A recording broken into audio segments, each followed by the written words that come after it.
paradigm where nothing technically matters other than the value assigned to it by society or by people. This is making a strong case for an inherent value, a created value. And the way this cascades down into society is things like human rights laws and governments, right? Which is now a very hot topic, very in focus. We're seeing what happens when people are under the impression that human rights and the value of humans is assigned by government, and so can be arbitrarily given and taken away by saying that human rights are contained in government legislation, not inherently. Whereas this makes a totally different case, and you realize we're not just random accidental matter and organic beings on a rock floating in a vacuum. Whatever this is was intelligently designed and put into motion.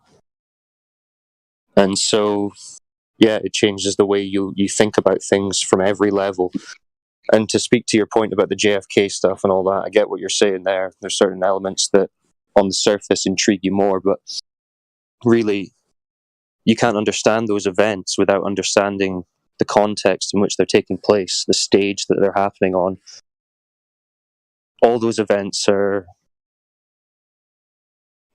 coming from this idea that you are living on a ball in a vacuum, which maybe sounds tangential, but it does affect the way you think about things. So you're going to understand, or you will at least have a different view of these events and what these politicians and political parties are doing, these governments, when you understand the stage on which it's taken place, right? So it's the larger context for those events which this helps you understand as well. So either way you slice it, Flat Earth is the most important truth that you can know. And at the very start of all this, you said you were interested in the truth. So it's like everyone else has said, the rest of your journey is pretty much up to you. You mind if I add something to that real quick? Go for it. I do have to drop off. Sorry, I didn't want to drop off without saying anything. But again, I appreciate. Real quick, I sent you some links. I sent you some links that you can't find anymore if you just search on YouTube. So you'll have like all at least the old school ones that are still available on YouTube. And as far as you said before, just in regards to what you said about having fun, Flat Earth is the most fun you'll ever have. And you won't understand that until you actually engage. But it is the most fun, most addictive thing you'll ever encounter. Think about it. You'll be, after heroin. If it's true, you'll have the knowledge that 99% of the world doesn't have. You'll have an understanding that most people think is the opposite of that understanding as basic fact. Think about how much fun you could have with just that.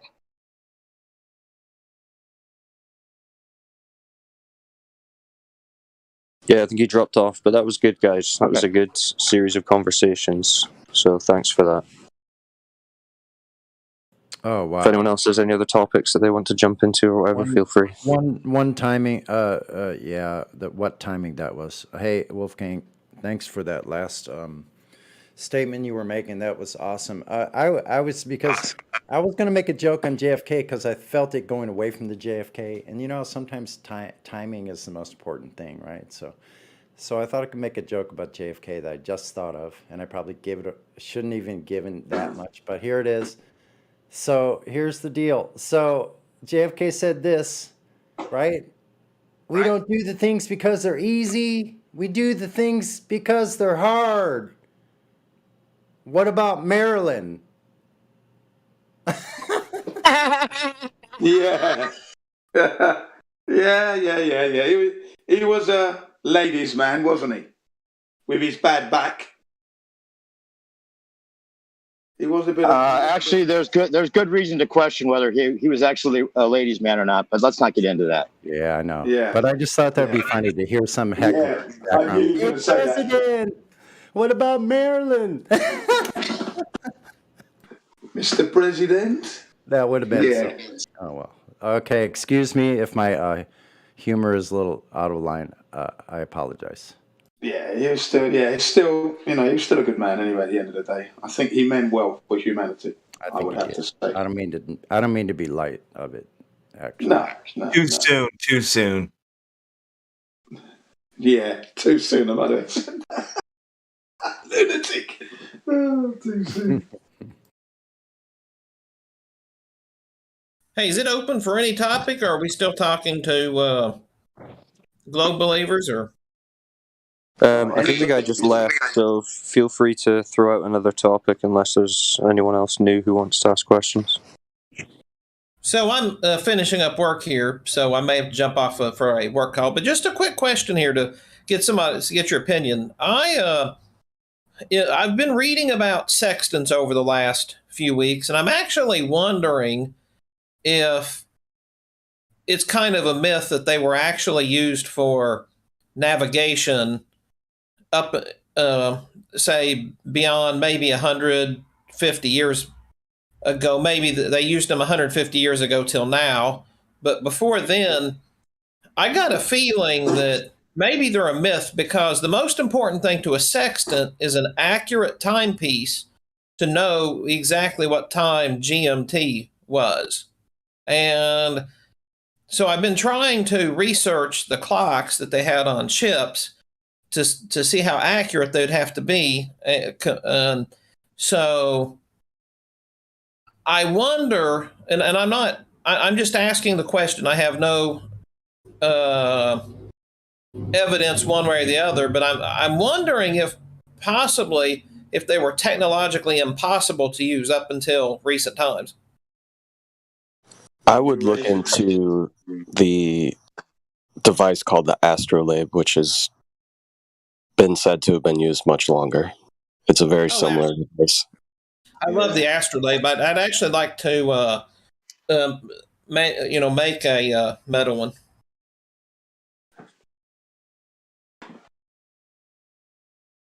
But as far as the sextant itself goes, because the globe people try to tell us that proves the globe Earth, and that somebody earlier today was saying that 1 degree equaled 60 miles. And I was thinking to myself, since when did they put odometers on a ship? How would they know they went 60 miles, et cetera, et cetera? And then, but ridiculous in the air and fantasize about being famous. And because I like to make my own music, I just decided, screw it. I'm going to make a YouTube channel and start talking in videos. There's never been one experiment that proves that the Earth is in motion. What?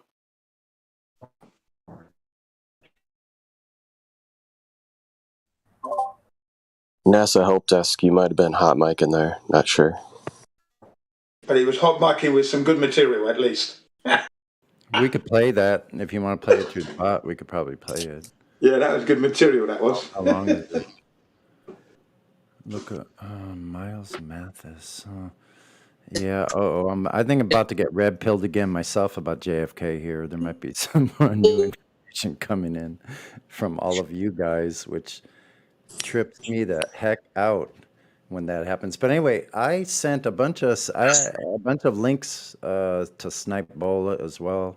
Sent to my channel and 200 proofs. I said you ought to start here with 200 proofs, and really liked how that conversation went there. And that was awesome because the spiritual aspect didn't get completely avoided, which I appreciate.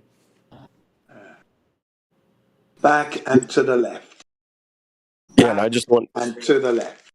I just wanted to add one more thing on to kind of the spiritual aspect, right? Not to get into religion or anything like that. But, as we were talking about the fact that coming to this truth brings you to a reality of you are special or that your life has meaning.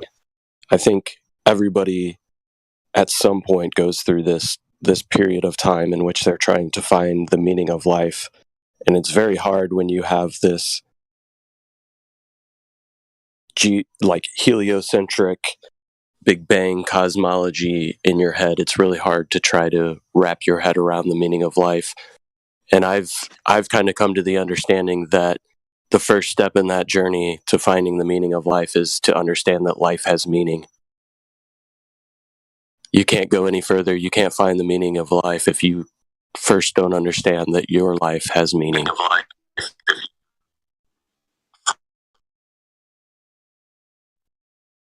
Yeah, well said.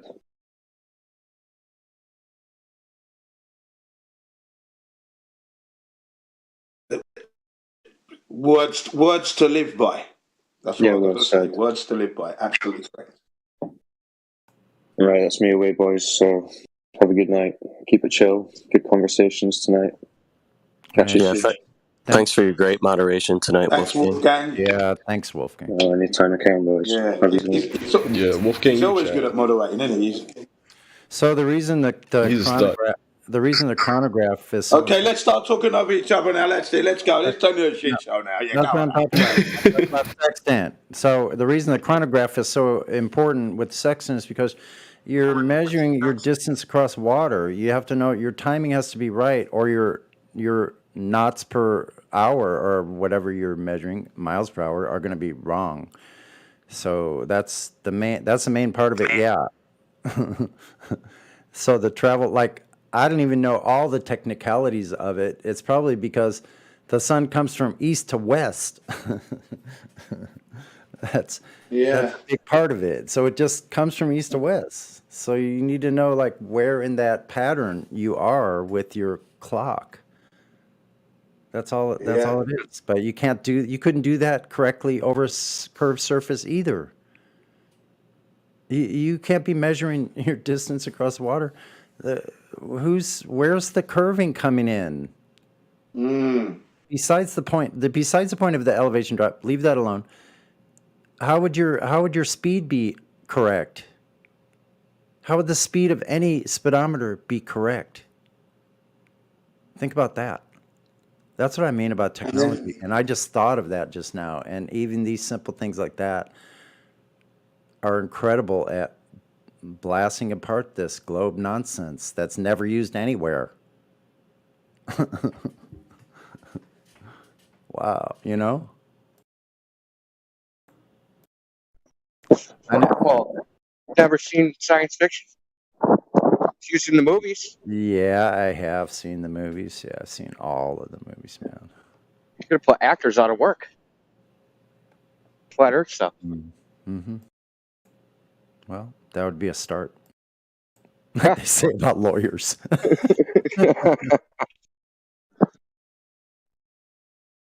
We call a million lawyers at the bottom of the ocean. A good start. Yeah. Shit. Oh, man. I don't know. What up there, Familia? Hey. So sorry if I'm interrupting, but I usually tell this place pretty big news pretty quick, like usually first. So you're pregnant? I saw on Google you get pregnant. Breaking news.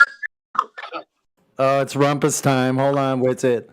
Hold on, my rumpus was, I thought you were Isa at first. Sorry about that, to both of you. Okay, go ahead. So yeah, I usually say pretty big news here first because it's got like this little cool low key aspect to it in a way. But anyway, so let's just say I got Discovery back from the federal government. I'm not gonna say too much about what's in it because I'm not even sure what the legality about it is. But anyway, when you are to censor someone's free speech, obviously it can't be about what the content is. You know, you can't censor someone based on their content. So, like, you can't be like, "Oh, I think the moon landing's real. I don't want Austin to talk." I think the moon landing's real. Yeah, that's correct. So, right. Can't be Okay, based so upon content. they sent me them admitting it basically by 90% of what she tells them about me is about what I was saying, and she says flat Earth specifically, like speaking out about the government and flat Earth. Wow. So who is this? Who is this exactly? I gotta be somewhat tactical. Well, is it a citizen or is it a government official? government. A government official said it. Oh yeah. Oh, that's a wrap. That's a wrap. Bro.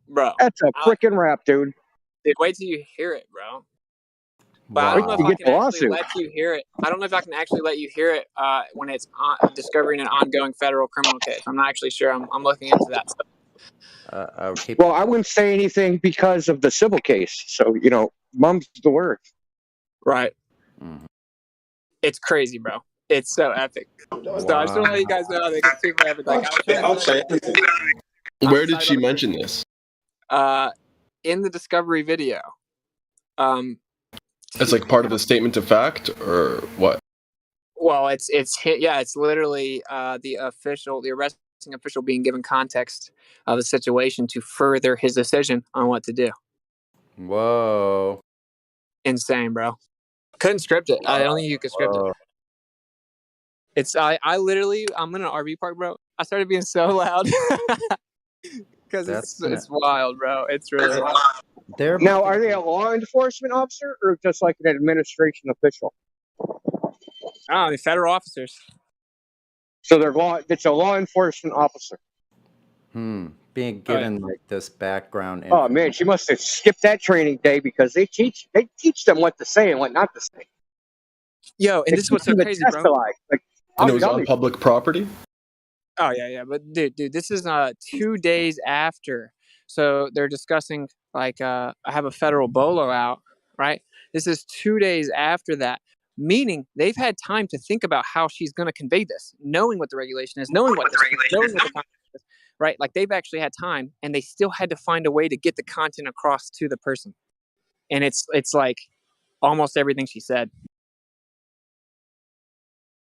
It's really crazy. So they were hunting for you because you were at a national park talking about flat Earths, and now you're a wanted man. Legit. That's dude, dude, you want to know what? Look, that's what I think. I think it's so crazy.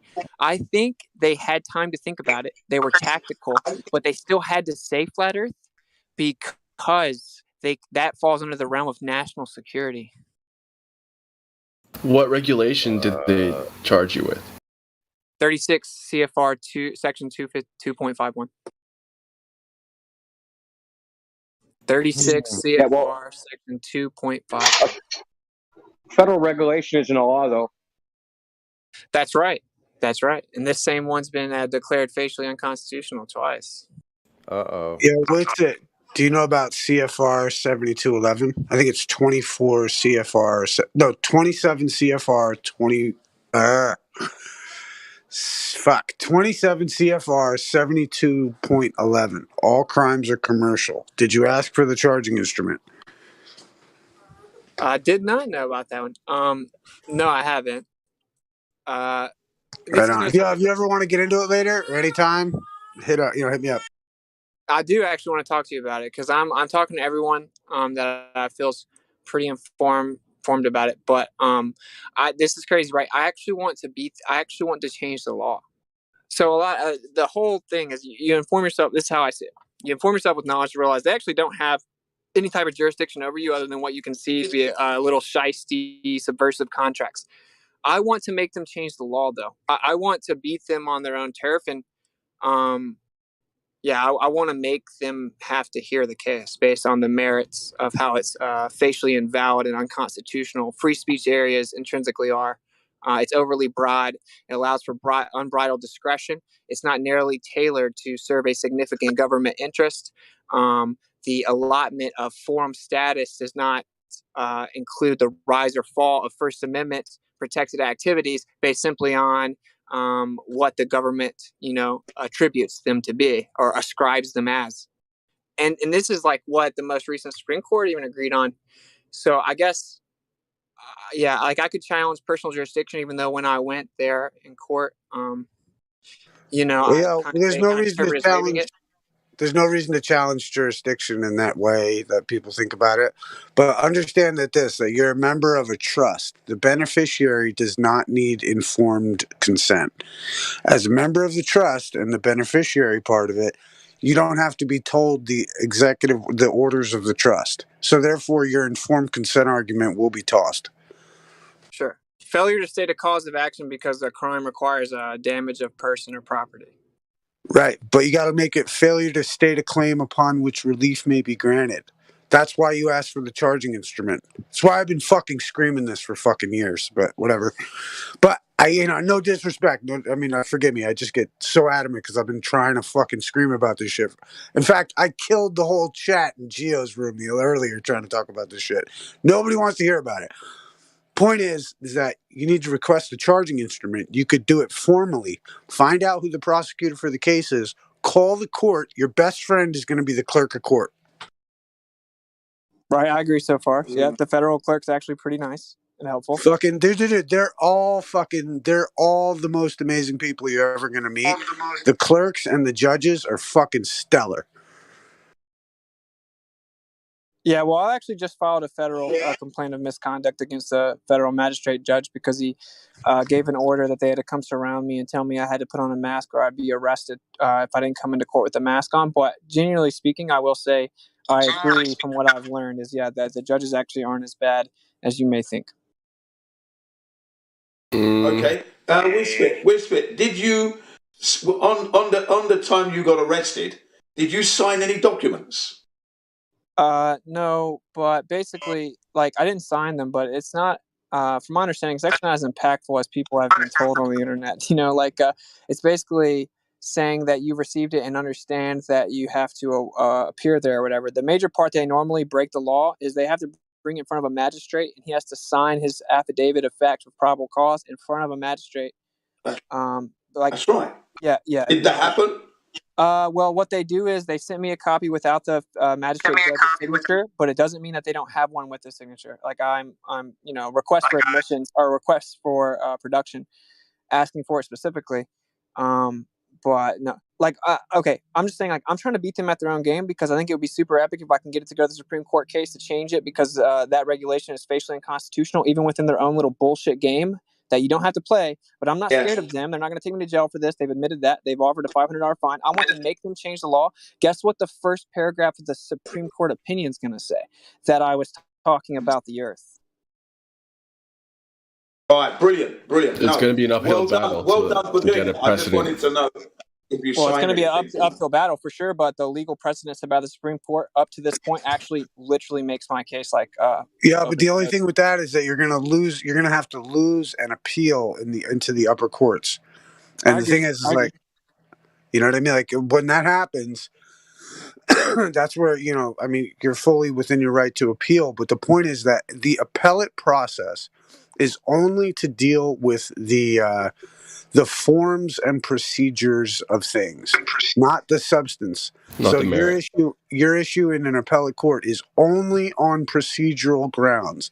This is why. Right, but the procedure's based on the merit also. The judge's procedure's based on what he decides based on merit. Right, but this is why you have to establish your own record of their injustice in the sense that, and the only thing that matters is that you need to request the genuine accusatory charging instrument and put upon that should they fail to provide it, that it's agreed that they're going to dismiss the case or they're agreeing that they're going to change the law, whatever you want, really. But the point is that you need to address and ask for the charging instrument. If you fail to do so, then you're still in that trust agreement and they don't have to disclose shit.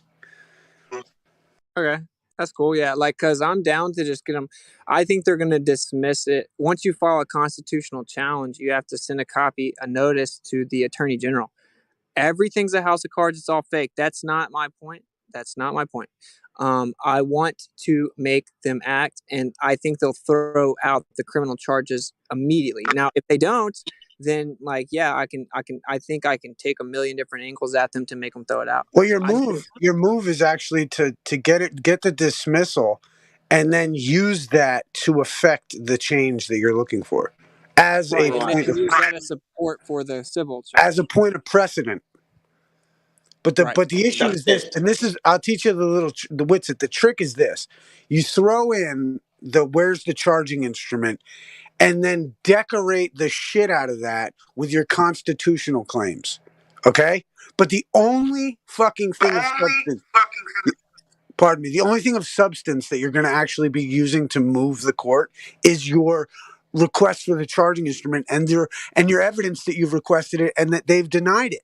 That is the meat and that is the knockout blow that you want. Everything else, constitutional, First Amendment, yabba dabba doo, hippie romance, fucking, that's all just to decorate the real bones of it, which is the Uniform Commercial Code, which is your request for the charging instrument, their failure to provide the charging instrument, which gives you the grounds to eat the whole fucking cake, dude.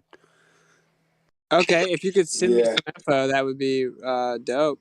It's more than just sending info. It's more than sending info. I mean, like, if you want to rap about it and talk, like, I can cite every fucking thing that I claim. Like for instance, you look up Uniform Commercial Code UCC 9210, and then look up Uniform Commercial Code UCC 3603, which gives you the right to discharge that obligation. Okay. Fuck I yeah. have no idea what you guys are I love talking you. about.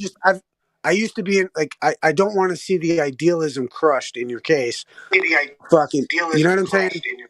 Yeah. Like okay, so I'm talking to a dude named Randy Kelton, and he's the one that got the federal mask mandate repealed for Texas, and then that cascaded into 20 cases or 20 states. Like, the way I see it is, they like, look, it's a commercial game, like you're saying, and like I probably still will actually take your advice. Because I want the criminal charges to disappear, because the real thing is, I need to get it on the court case though, on the record for the appellate, and so that's kind of like where I'm at. But not even if you file a new civil case, you can still put everything that you want to based on merit in it. From my understanding, that it's the appeal of that would. So it's two different things. It's the defendant criminal case, and then it's the civil case. So I think you're right. I should take something like what you're saying and get rid of the criminal aspect. Well, the criminal element is, remember, everything, it's a system. We live in a government of checks and balances, which implies banking. Just implies banking. Checks and balances. So fucking what you got to do is realize, okay, they have these rules, and UCC 9210, UCC 3603, know the fact that you're a priority security interest holder, not the defendant. I mean, there's so much I could walk you through on this, and I think of all fucking people with it, you would get it. No, I'm definitely down to talk to you about it, bro, because that's what I've been just like consuming so much info the last however many weeks. Good for you, brother. Every time I see you shining, man, I fucking put my fist in the air. I fucking love it, dude. Thank you, man. We definitely should chop it up, bro. It's so crazy, bro, because like the creator's doing this. So like it's really cool. It's really cool. And I know it sounds crazy to some people or woo-woo or whatever, but okay. I mean, I did my first live stream in a while talking about this morning, and then got in the mail of the discovery that just was like, bro, this should be an intro to my new rap single. Like, literally. It's so hard. It's wild. And to me, and I have all this stuff written up because I've been reading Supreme Courts, and I'm like, I can beat these little gravelers at their own game. But I agree that it's probably best to detach yourself from the game and then beat them at their own game. I think there's a middle ground where I can do both, getting rid of the criminal, but then coming at them civil wise. So I'm trying to find a way, because I want this will glitch the matrix, bro. It'll make my content, which is the government doesn't have the right to give us lockdowns. The government doesn't have the right to tell us that we can't breathe the air. The government doesn't have the right to force medical interventions. And now, oops, I have AIDS. That's not how it works. None of this is how it works. And that's what I was talking about. That's what's in the police reports. So it's like, dude, if they have to cover it, they're gonna not want to cover it for sure. But if I can force them to cover it, bro, like, it'll say that in the first paragraph. So that'll be my last name. Free speech zones are unconstitutional. 36 CFR 2.51, facially invalid. And then you read it, and the first thing you read is, this dude says the earth is flat. This dude says that prisons are lockdowns. But you know what you got to do is make that, like, again, make that a tertiary issue to the real substance of your claim. You can point that out after the fact when you go back for as far as precedent, etc. But I mean, I'm sure you're aware of it. It's like tertiary to the fact of how you're going to. I can't believe he's in this situation. Wow. So basically, just request for like the charging instrument.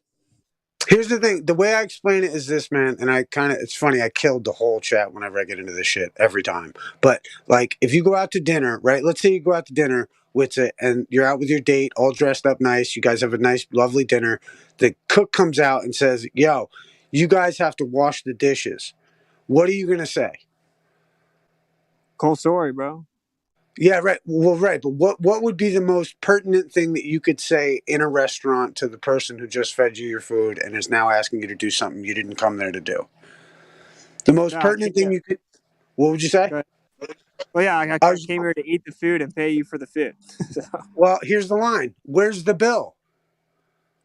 Yeah. If I ate the food and you're a restaurant and you were supposed to give me the bill, but then you make me go do fucking, dishes, I'll own the restaurant by the end of the week. Bro, to be honest with you, as expensive as some restaurants are, I think I would probably just do the dishes, bro. I'd be like, sure, no problem. Right, You want to teach me how you make the teach me how you make those dishes? I'm there. But fair enough. But I'm saying, but do you hear me? What's it? That's the deal. Yeah, you're that's asking great. for the I know, bill. I'm giving you a hard time. I'm sorry, bro. Oh no, you're fine. But I'm saying, you're asking for the bill in light of it's the same scenario. And if they don't give you the bill, then that's where your dinner's for free, dude. Yeah, for sure. If you don't give me the bill and then you make me wash dishes, my dinner is for free and you owe me your whole restaurant, I'm going to sue you in civil court for fucking kidnapping. You know what I mean, dude? Yeah, absolutely. So it's I'm you have not so much familiar with the fucking... U.S. codes that you're saying, though, so I want to make sure I remember them, Mike. Well, remember Just this. liquidate the restaurant. If you're dealing with, you're dealing with federal entities, so you're dealing with the federal code. And you got to remember that, you have a citizen, but you're not a citizen. Not that you would say that ever, because ultimately what you do is you would set it up in your paperwork so that it says that the priority security interest holder is going to be appearing specially for the moving party to present any genuine accusatory charging instrument or upon proof of claim that they have not failed to provide a statement upon which relief may be granted, and therefore their case is dismissed, and it's agreed they may have accepted a $10,000 penalty for deprivation of rights under the color of law. Okay. Boom. Test 1, 2. The reason you said that in the chat because nobody knows what the fuck you're talking about. Right, but that's all right because I'm just here to win. Yo, what subsection under 2.51 were you charged with? A demonstration outside the designated area, and that was after they filed a motion to amend the charge from failure to obtain a permit. And actually, when you looked up what they originally charged me with, it was something about fishing licenses. But then they amended it to demonstration outside of a designated area, which demonstrations are defined under A, and it might as well just quote the First Amendment. It literally says, wow, they're screwing up. That's just a definition. How can they charge you under a definition? Well, because I did that outside of a free speech area, quote unquote. I would first offer a reinvestigation pending prejudice. Waive time.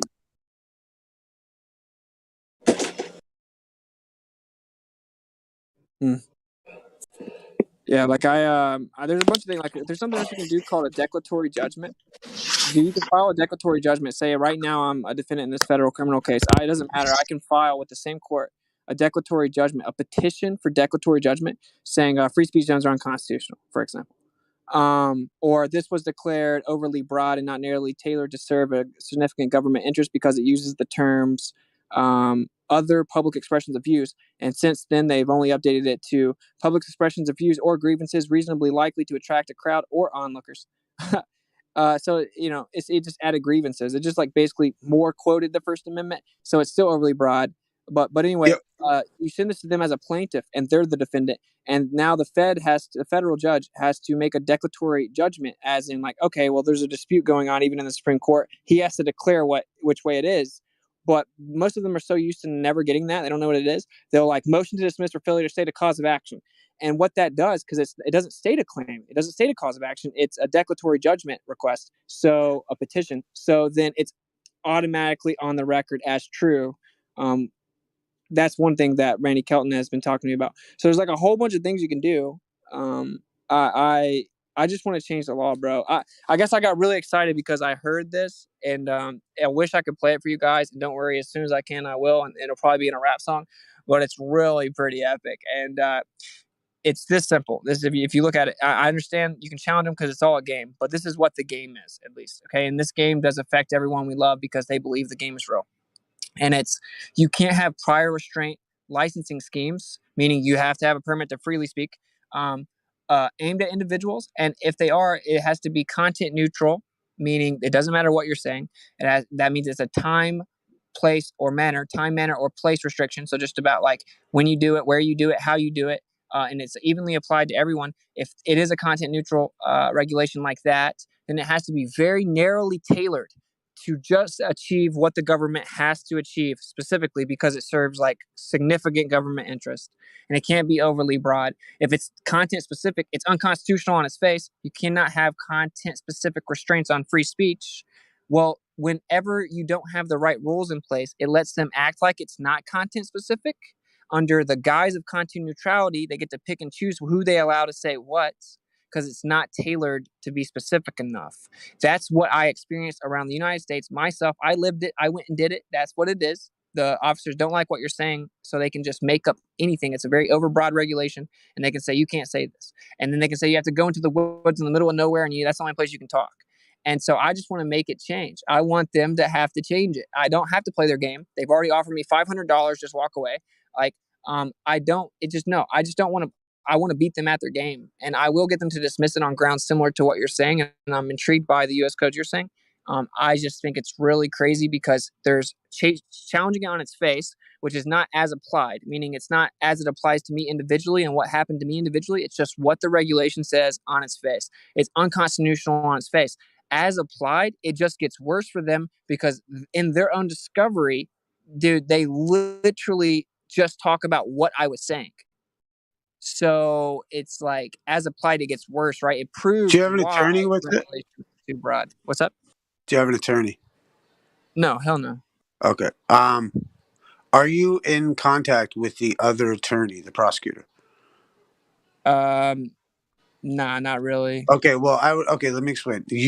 That's the only person you're going into court with, is the prosecutor Right, yeah. for the other party. So what you need to do is you would find out their public area that you could, the address that you would reach them at.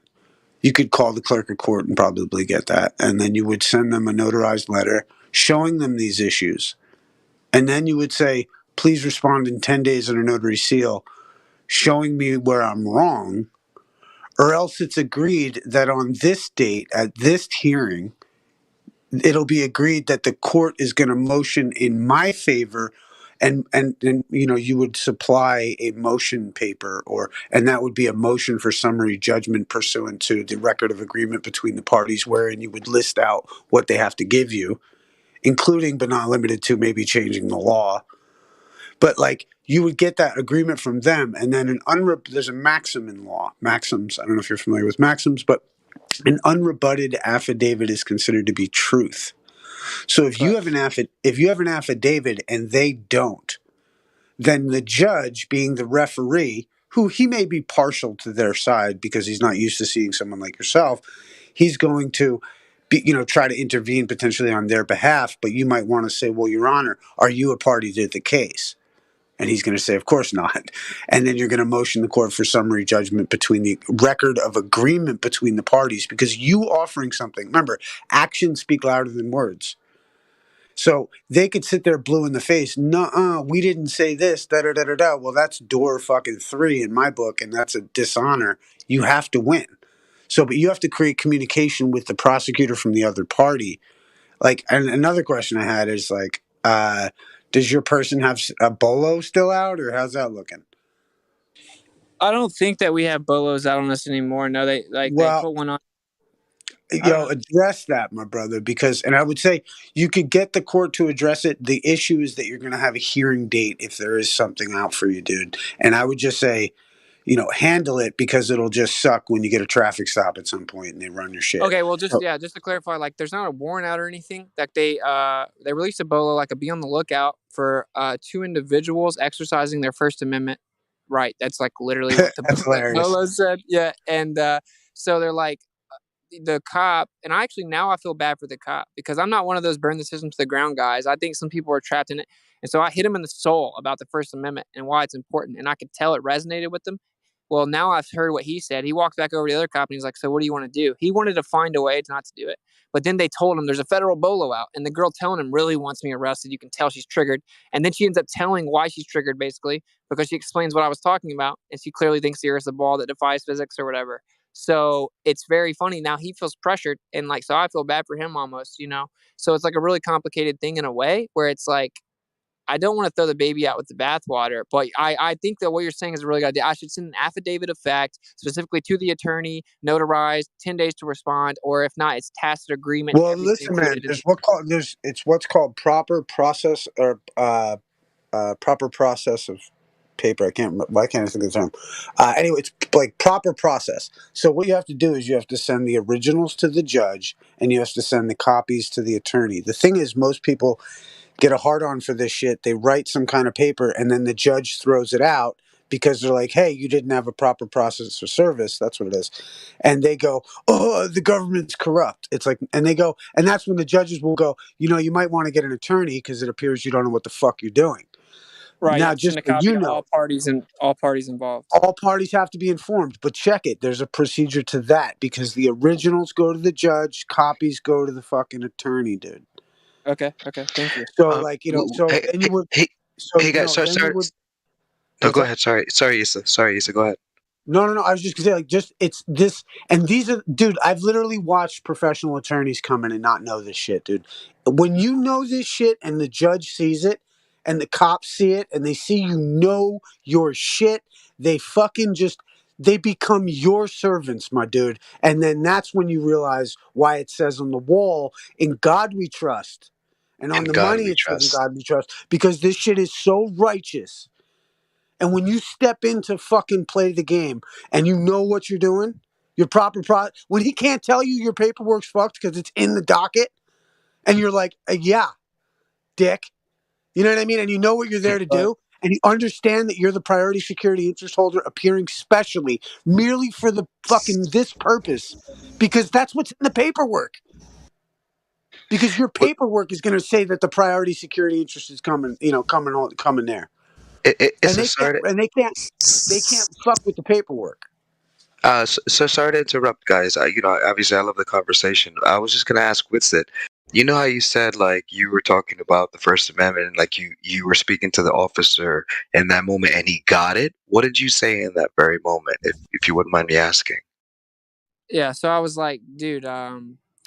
He was telling me that to have I was like, you have to have a permit for the First Amendment. He was like, yeah. I was like, doesn't that seem pretty antithetical to the First Amendment? He's like, what? And I said, well, permit means permission to do something that's otherwise illegal. And so under that, implicitly, the First Amendment's illegal. And doesn't that not sit right with you, bro? And he's like, no, I don't think you're right about that. I'm like, no, I am. That's what permit means. And I was like, dude, he's like, it's not that big of a deal, right? And I said, it is a big deal, bro, because it's the First Amendment. And if you can't freely express yourself whenever the government's doing all kinds of totalitarian things, then you don't have the very reason the First Amendment exists. And we're actually on to our offspring. And I could tell he didn't have anything to say. It's like, I'm going to put it on the internet. Like, I have it from the GoPro, and I have also now their angle. I just don't know the legality of what I can do, but it's going to be an epic video. But like, I just hit him in the feels, and he was like, so you go around places like looking for this reaction? I'm like, no, dude, I want to be left alone. Like, we just go from place to place, not just national parks, any prominent place, and we speak the truth, and then we move on. We just want to do what we do our activism, and move on. And, you guys come bother me, bro. Like, I'm just trying to freely speak. And this is the state of America now. And many of the people acting it out don't realize that the rules are, against the First Amendment. Like, it was like, damn, he didn't want to, bro. He didn't want to do it. He had nowhere to run after that, because, your logic is correct. Every one of these law enforcers has taken an oath to protect the Constitution and protect our rights. Yeah. Amen. I asked him if he was a robot at one point. I was like, it's like you're a robot or something, bro. I'm like, do you not see what I'm saying? They're just order followers. I'd already seen in his eyes that he did, but I was still trying to really break through to him. I'm like, because he's forced to act like a robot, like he doesn't care. Like what I'm saying doesn't resonate. And so I'm like, dude, it's like, are you a robot? I'm like, do you see what I'm saying? This is important, bro. This is important. We have lockdowns and curfews. He's like, really? Where did that happen? I'm like, were you not in America for the last year and a half? I'm like, dude, they're coming back. And I'm like, would you come take my passport? I'm like, dude, we have to stand up before it's too late. The reason we have this is to petition or to be able to express our grievances of the government. And like, if we need the government's permission to decide whether or not we're allowed to say what we don't like the government's doing, then we don't have a First Amendment. And so it got real quiet, because like, what can you say to that? Yeah. You nailed it, bro. They expect us to take all these mandates and all this unlawful orders and all this garbage. And then if we, dare to say, let's question this. We don't like this. Oh my God, you terrorist. I mean, really? Well, it sucks because it's like that dude agrees. Like he wasn't wearing a mask. You can tell he doesn't like that. You can tell he's in a beautiful national park in Yellowstone, probably super conservative. Like he doesn't, it's like he sucks for him because he agrees. Then he found out that I talk about the earth as well. And that kind of gave him enough to be like, okay, the people from above me are saying this. And he's not just talking about mask. I guess he's talking about the earth. So he's a flat earther. So he just kind of all credibility goes out the window when they hear that. Oh yeah, quickly. They're like, he's insane. Whatever. Prove what I said's wrong. Prove it's national security. Prove whatever. Like that's why I don't want to tap out too fast. I want to beat them at their game because they stepped in it, bro. Like because prove what I'm saying is not true. Like first of all, why do you care what I'm saying? You're not allowed to care what I'm saying. Oh, who cares what you're saying? You're saying your thing. Oh, you get to talk in America. Hey, I've got a question, guys. Hey, I've got a question, guys.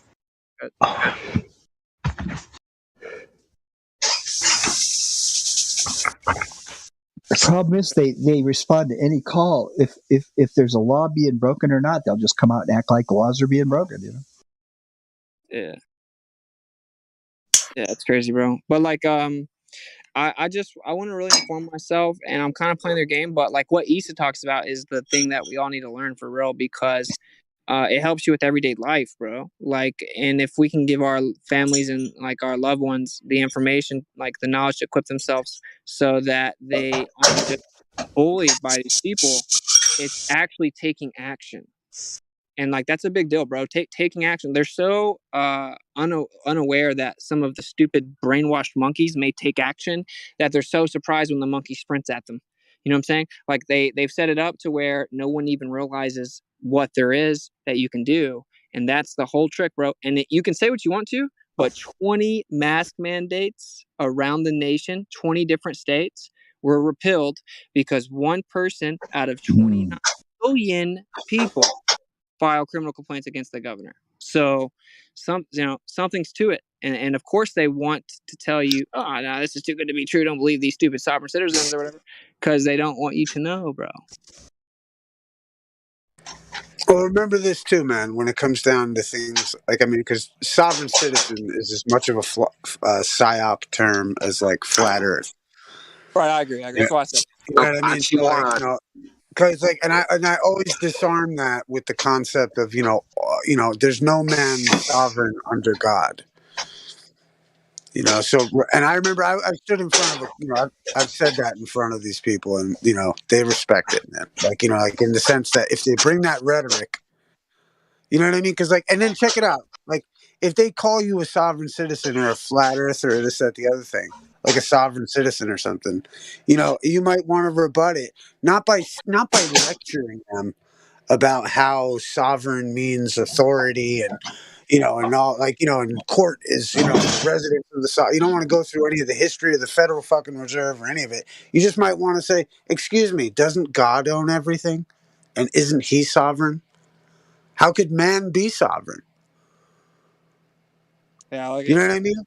And so when you hit them, because remember, this is what gets you, is these people are so philosophically rich that they understand what you're proposing. And they just like, but it's also like I've really likened it to this with it. It's like the Marines. It's like, you go to join, from what I gather, you go to join the Marines, and the whole fucking time you're there, they're telling you that you don't belong here. You don't belong here. You're not strong enough. You need to get the fuck out of here. Your girlfriend's hanging out with your friends. You need to fuck off. You're not a real Marine. And then when that day comes that you're embraced by those people, you know what I mean? They're like, well done. You got through the hazing and the bullshit. So they condemn all this shit, especially, and I mean, if you're doing it right, they really don't have any grounds. Because remember this too. They're either the watchman on the wall or or they're testing you.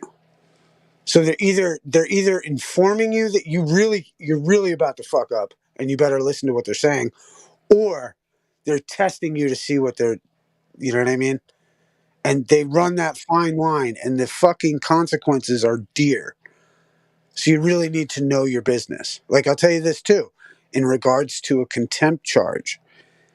God forbid you ever wound up trying to fucking talk too much and they give you a contempt charge. You need to motion the court to purge the contempt, because they can hold you indefinitely on a contempt charge, like, bro, indefinitely. And if you don't purge that contempt, motion the court in writing, you know what I mean, to dismiss, to purge the contempt, you'll never get back to the foundational of issue of why you were even in court in the first place, bro. They have How do you so purge? late. So it's how do you purge a contempt? Like you motion, but like what's the likelihood? What's the likelihood that you'll actually be able to purge it? Well, first off, you would do it through your conduct by being reasonable. Second off, you would motion the court in writing, and just like I said, proper process of service. This is what if you hired an attorney and were dumb enough to do that, this is what he would do. He would inform the prosecutor and the judge about the plans to purge the contempt on the grounds that you've agreed to fucking be polite. But you could do that yourself and say, forgive me, Your Honor, I have no business discussing Flat Earth and Eric Dubay and 200 proofs in the courtroom.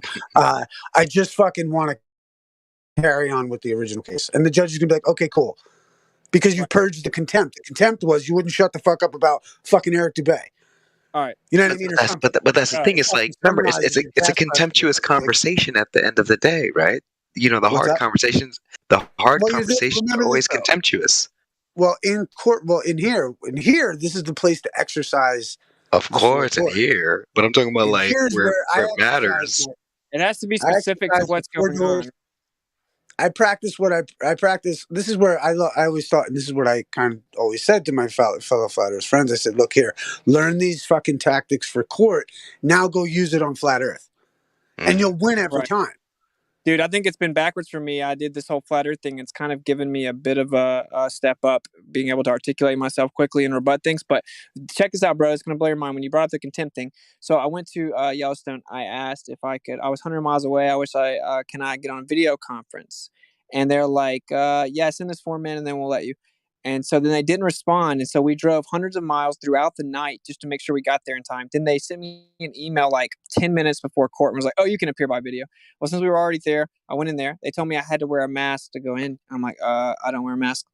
And I even said, even within your federal regulations, it says I have sincerely held religious belief exemption and medical exemption. She said, I don't care about your religious and medical exemption. I've seen your YouTube. I know your MO. You're going to wear that mask and go in there. And I was like, no, I'm not wearing a mask.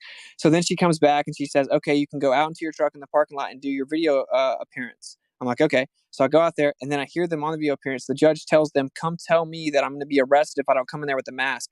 They come out there and say, either I go in there and they have court marshals with their little hands on their guns and they surround my truck and they say, if I don't go into the court and put a mask on and go inside the courtroom, that I will be arrested. They're going to work on a warrant and I will be arrested for contempt of court. But how fucked up is that? How do you fix that one, bro? How do you fix that one? Well said. How do you fix that one? Tell me what it was. These motherfuckers, bro. These motherfuckers. What was their claim on why it would be a contempt? Oh, she wouldn't specify. I said, a warrant for what? What do you mean? And she said, then I had my friend start recording it, Chris. And so she just walked away and said, I'm not going to be on YouTube. Either come in there, you're going to get it. We're working on a warrant. That's where we're at. And then she walked away and wouldn't clarify. So well, here, no, check it. Hold on. Let me explain. she threatened it. She didn't make an order on it, did she? She said that if I don't come in there and put on a mask, that they're going to issue a warrant. So what did you do? I went in there and cucked. Okay, I no, that's fine, bro. Don't worry about it. See, now listen, that's where I would have told. This is what you could have said. Your Honor, I would have been happy to come in there 5 minutes when I was at your door, and your clerk of court told me that I could come out for the video call. Is that your clerk of court's fault, or is that mine? Right. What I did was I filed a judicial complaint of misconduct against the judge for not, against Right. the See, like, dude, that's where. Okay, look, that's where she just. And as soon as you went there, she knew she could cuck you, dude. Oh, well, I just filed a judicial complaint.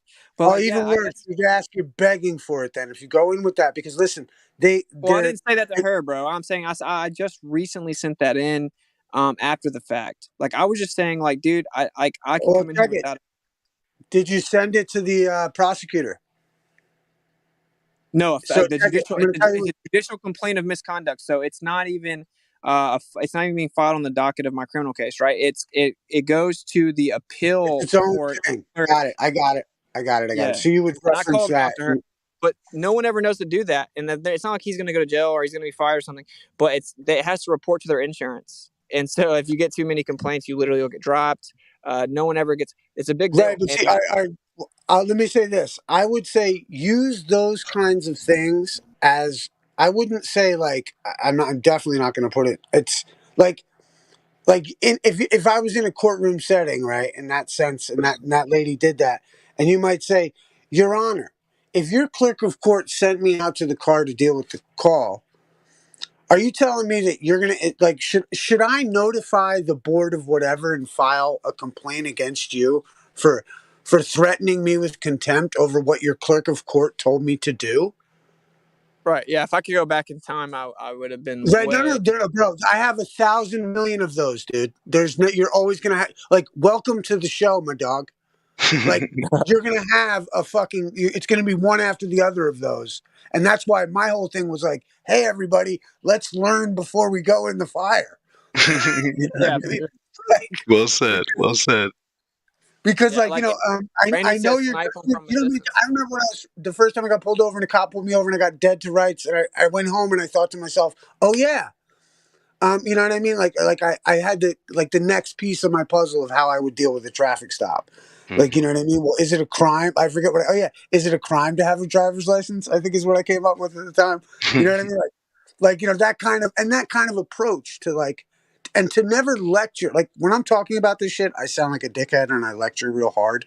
But like, if you're in the middle of this battle shit, you never lecture. It's like flat earth and you're talking to a real heavy J trigger. It's like, you've got to just walk them through their own destruction. Well said. Yeah, well said. You got to make it clear all the really dumb things they believe. You've established their own destruction because your paperwork is unrebutted. That's why it's so key to have your paperwork in there. And then you have something to lean on. Because you could say, oh, that's nice. Then why didn't you respond under notary seal? Right. And they're like, well, gas pressure without and they're off on some other tangent. But the judge sees where they lost right there. Right. And so you I'm have saying to, specifically, and you have to pin them on that. But check it real quick, and I'll just make this final point. You got to pin them on the fact that they just skirted it. And on the grounds that they just skirted it, you've got to say, so let the record show we could get my order, my motion for summary judgment, ruled on. Like, cut it all off. You don't want to be there for 3 hours, 10 weeks, and fucking years. You want it over in 15 minutes. Boom, done, bye. Yeah. Sure. Except for when I file the civil case, and then well, that's different. Yeah, for sure. But like what I'm saying, so are you saying like an affidavit of fact though? Like I get what you're saying. Notarized affidavit of fact. Basically, you give them a deadline to respond. If they don't individually rebut each fact, then whatever they don't rebut is on the court record as basically legitimate based on tacit agreement. Well, in your affidavit, you're saying like, hey, respond in 10 days under notary. Like I'm saying like, hey, on this date, somebody ate my cake in the lunchroom. It appears it was you, Jim. And I'm coming under notary seal because I think you ate the cake at 8:15 when I walked out to go to the bathroom. And please respond in 10 days under notary seal, penalty of perjury. Ertz agreed that at 8:15 you ate my cake when I went out to the bathroom. Right. Yeah, I agree. Yeah, it's cool. That's what I'm about to send an affidavit of fact, but I was also going to send in maybe a petition for declaratory judgment. No. Listen, you're going to send a motion. You're going to attach a motion to this, and in your affidavit, you're going to say, "Hey, it appears you ate my cake at 8:15, and you agree to the motion attached here to and incorporated herein as the motion for summary judgment pursuant to the record of agreement between the parties." And that's how you're going to wrap the motion that up. after the 10 days passes. Well, the motion is accepted after 10 days passes, but because you're a nice guy and because the court date's usually 60 to 90 days away, you're going to do it 3 times. So you're going to have it in the record 3 times you offered this guy. That's ideal. That sounds cool, but mine's not. Mine's March 7th. I'm going to have to just go in person, Okay, listen, no, just get 10 days.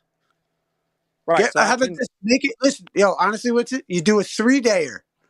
It's whatever's in the contract, whatever is the agreed upon thing between the parties. And you could say, hey, respond in 5 days under notary seal, or else it's agreed on March 7th when the priority security interest holder shows up, it's going to be to motion the court for summary judgment or for a dismissal. You're setting the grounds of the fucking thing. Do you know Robert Menard? No. You need to watch Robert Menard, Bursting Bubbles of Consciousness. Okay. Yeah, man. What does he talk about? It's Bursting Bubbles of Government Deception. That's the name of it. They took his little girl from him, and he was up in Canada, and he's one of the fucking first of this whole movement, and fucking everybody else can, really like him. I trust Robert Menard is what I learned a lot of it from, and then fucking also a guy named Gordon Hall. And I don't get into anybody's personal whatever's like that, but Gordon Hall is where I learned the finesse. Nice. The slickness, dude. The slickness. Robert Menard is the bones. Gordon Hall is the fucking pizzazz. Robert Menard and Gordon Hall. Got it. Yeah, dude. Hey, yeah. And Brandon it's Adams. called. Can you hear me? I am mic on. Can you hear me? Yeah. Yes, sir. Okay. So the video, Robert Menard, this video is called "Bursting Bubbles of Government Deception." That's what it was. Thank you, bro. I see it. Yeah. Okay, got it. Bursting bubbles or some shit. I know. Big up Robert Menard, though. Yeah, it's a really good video. I know. That's a great starting point. Okay. Right? Hey, it's one of the best starting points, man. You could get into Dean Clifford and shit, who I love also, but he's a little bit angry. Now, fucking, what do you call it? And if anybody knows, I should do a whole comedy routine for like sovereign citizen motherfuckers. Because I know all hold on. You go so fast. Who was that second name? Isa, Robert Menard, and who was the second name you mentioned? Gordon Hall. Thank you. Gordon Hall. Gordon Hall. Look up Gordon Hall contracts. Yeah, I think I've seen some of his. And then, dude, always read the opening paragraph to Gerald Brown's Cooperative Federalism. Bro, Jordan Brown. Gerald Brown. It's called Cooperative Federalism, and the first paragraph with it, you're just, how anyone doesn't love that, because he's basically like, oh, it's commonly referred to as an umbrella government of this government. He goes through all the fucking things that everybody thinks about government, and he's like, and all that's not true. I got away from this for a while, and now, since Flat Earth, now you guys are dragging me right back in. Holy shit, I can't get I pull myself out. They keep pulling me back in. Help. Well, the thing is that this is about coming to agreement with the other party, and a lot of people want to take the judge's house or something. Like, no, this is about coming to agreement between the parties, and if you're truly Christ-like, you're the first to forgive. That's why forgiveness is so key, because you're requesting forgiveness. They can, it's like I've often thought, like, shoot, I could go in almost to any court and just say, hey, look, prove to me that you can't forgive me. And if you can't, let the record show that we agree to forgive one another and we agree to dismiss the case. It's unbeatable in my eyes, in the sense that, you can't prove that you can't forgive me. And it's like, and what I'm trying to say is that our courts operate with a robot-like system, and then that's the democracy, and the republic is the spiritual people side of it, philosophy and understanding and history and all this shit. It's beautiful. It's like 1 in a million people understand this, though. When you start to inform yourself on this stuff, bro, like it rivals flat Earth in a way. Like it does, but you have to sift through a lot of bullshit. It's kind of like flat Earth in a way. When you have to sift through bullshit because they're going to hit you with hit pieces and stuff like that. It's similar. Just because someone because what happens is they start to learn some, and I'm even a little guilty of it. You want to go talk to people about it, and it's kind of like going and telling someone about the Earth before you fully know about it. Like it's a little bit of a middle ground, But I look at it like this: the judges are flat earthers too. Okay, yeah, and you're walking in there, and the thing is that society at large needs to be treated like a bunch of dogs that sit. You know what I mean? Like and everybody sits and fucking, and if you fuck that up, it's no good. But the judge is a flat earther. You just got to know how to use the watchwords, the wink and the nod, and get it into chambers where you're away from the public.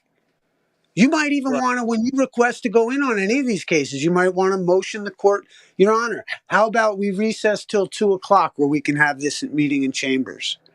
He'll fucking appreciate that. Because you're not showing the layman how to do it either. You're there to handle the business of the court. Your business. Right. I'm a big stepper, if you know what I'm saying. Like I will say, I agree with you, dude. The federal judges, you'd be surprised when they write their pieces, dude. They're logical, they're founded. They don't even the arguments I disagree with, like they do present some logic. If you're being honest, you would have to kind of impress the intellectual like paths that they take to reach their conclusions and how they present them. And I'm again, most people say, dude, you're thinking outside your league, but I think I can beat them at their own game. So I want to beat them on the legitimate process, like you're saying, where they have to just respect my knowledge and understanding of how to move the court, because you don't request it, you can move it. You know what I'm saying? The judge has to respond to whether or not the court's moved. But outside of that, I want to beat them at their game, bro. Like I think I can beat them. Remember this in that concept. In that concept, remember the judge is your best friend. He's the referee in the basketball game. And I look at it like, if I'm playing basketball, if you and I are playing basketball and I steal the ball from you and you go up to the referee and you go, he stole the ball from me and that's not right. What's the ref going to say? Like, dude, that's part of the fucking game, bro. Right. Well, check this. You can't be mad at him that it's part of the game that there's a little bit of stealing going on. Right. It's part of the game. But he's the referee. He's not your enemy. He's your best friend in there. Right. Yeah. I agree with Issa on that point. It's like, sometimes it's like, you mentioned something. It's like, you said you want to win with it, but it's like, once you put yourself into a winning and losing position, it's like, now you have to be confrontational with the person that you're trying to beat. But the judge did not come here to lose as well. He has his own ego. I don't think he's just going to get mopped up by you, even if your logic is flawless. Well, it's not about that. He didn't write the law, right? Of course not. Right. Yeah. So attacking his ego in the sense that I'm not attacking it as much as putting it on the spot, where he has a reputation. He doesn't want to be the judge that rules against something being unconstitutional on its face the wrong way, and then appeal flips it. He doesn't want to think about it. Think about if you were the judge, right? If someone's checking your ego and your position, even if you know you're wrong, are you going to concede?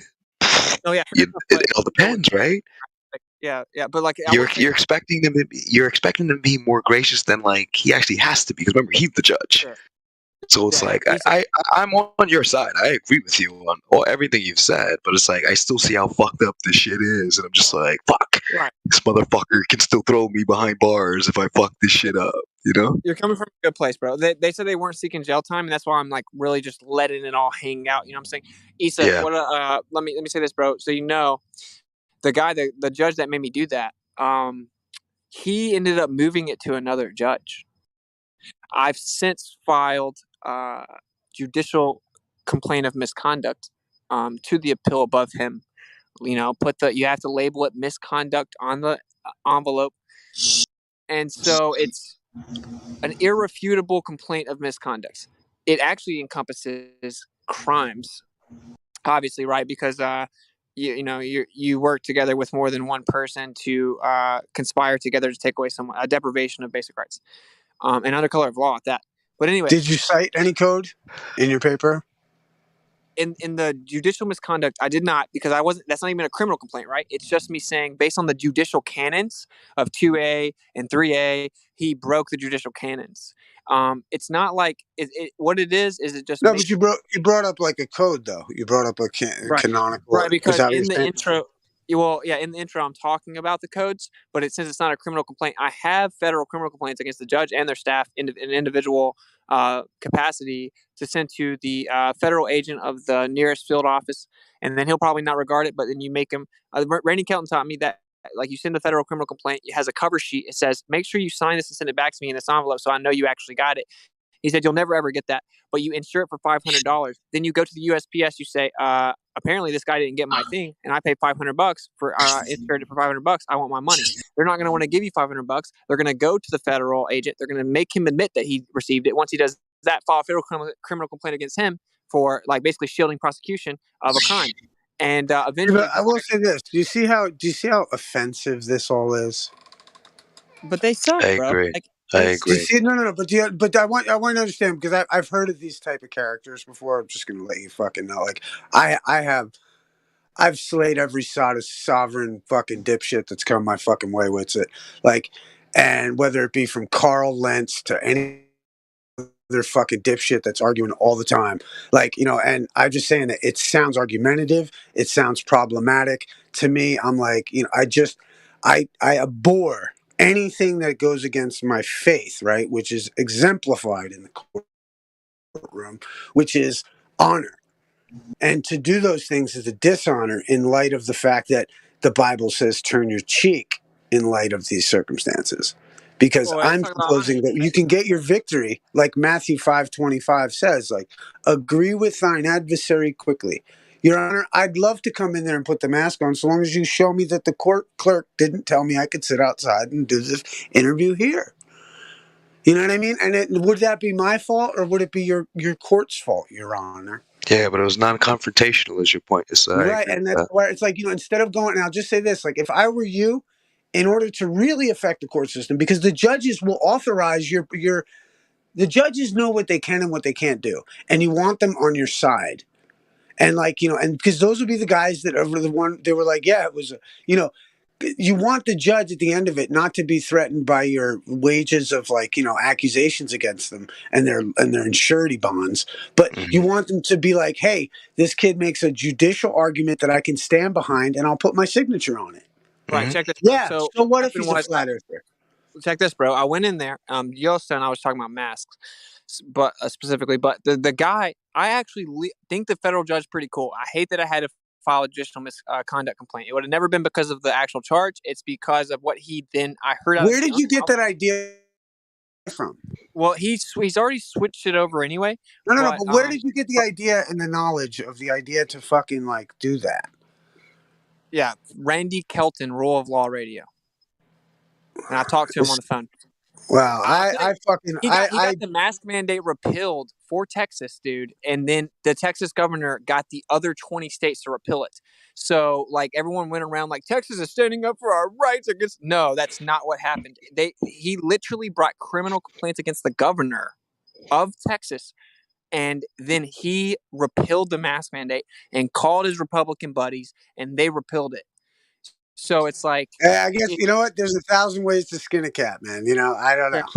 God bless. Okay, I don't want to. I had some moral conflict coming at that dude because of this. What I'm trying to explain to you.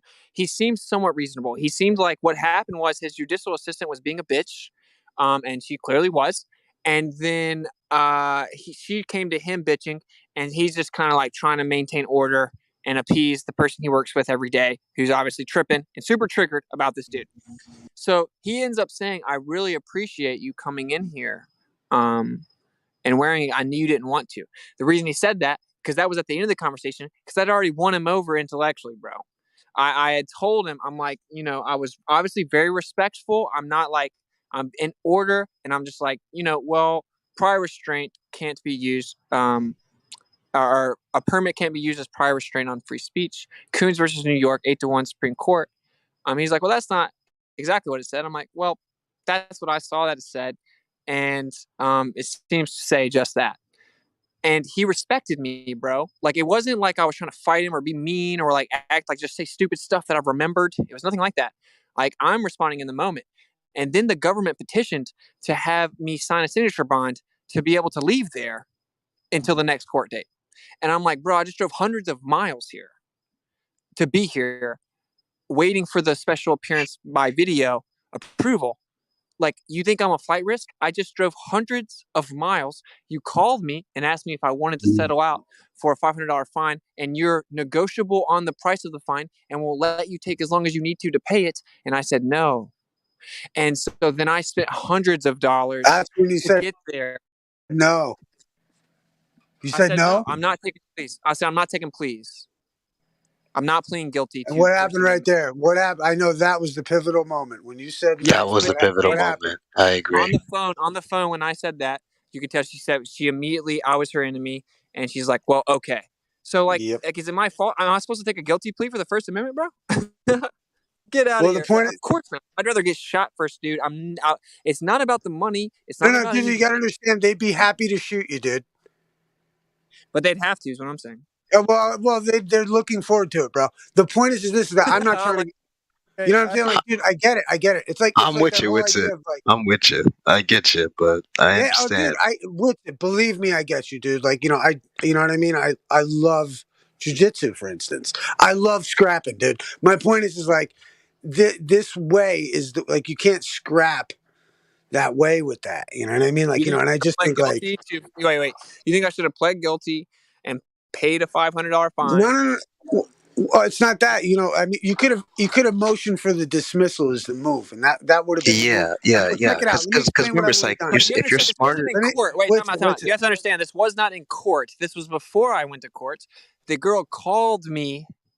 Dude, the freaking judicial branch calls me and speaks on behalf of the prosecuting party and basically tells me the offer of a plea, dude. That's so unconstitutionally, like, it's so constitutionally abhorrent, it's ridiculous. Mm-hmm. Well, no. What it is, they're just trying to negotiate with you. And what you could, like, and this is where, because there's no record of agreement between the parties, right? This is why the paperwork's important, because it establishes that. Is like, they're just trying to establish, you know what I mean, some kind of way thing. What you, just something that you also have at any time, brother, is just keep in your pocket. Is you could say, Your Honor, can I motion the court for a 30-day continuance so that I may seek counsel? Remember that at any time, because they will always grant you that 60 to, they usually grant you 60 to 90 days on the ground. Like, so if you feel like you're in over your head on any of this, just be like, Your Honor, can I motion the court for 60-day continuance? And everyone will probably be like, oh my God, thank God. Because I've kind of already done that. The tension will be so high. I've kind of already done that. Like, instinctively, I just know to be like, well, I'm still trying to sign my account, trying to find it, and I've done it twice, and they put it off too in this. So that's an option. It's an option in Rushmore, not Yellowstone. But thank you. Like, I really appreciate you, bro, because like I've been looking for someone that's knowledgeable that can answer my questions, because people are really busy, and I'm calling into a show and blah blah blah. I have a bunch of like specific questions. But what's very interesting to me is she called me. Okay, now I agree that the prosecutor's going to tell her kind of an idea of what they have in mind. Then the judicial branch is going to kind of relay the information to me. It's not feasible. I have to drive hundreds of miles. Let's work it out beyond that. So she comes to me to tell me, but she's not supposed to have a bias. When I tell her, well, I don't know, I just don't feel comfortable paying a fine and pleading guilty to using my First Amendment.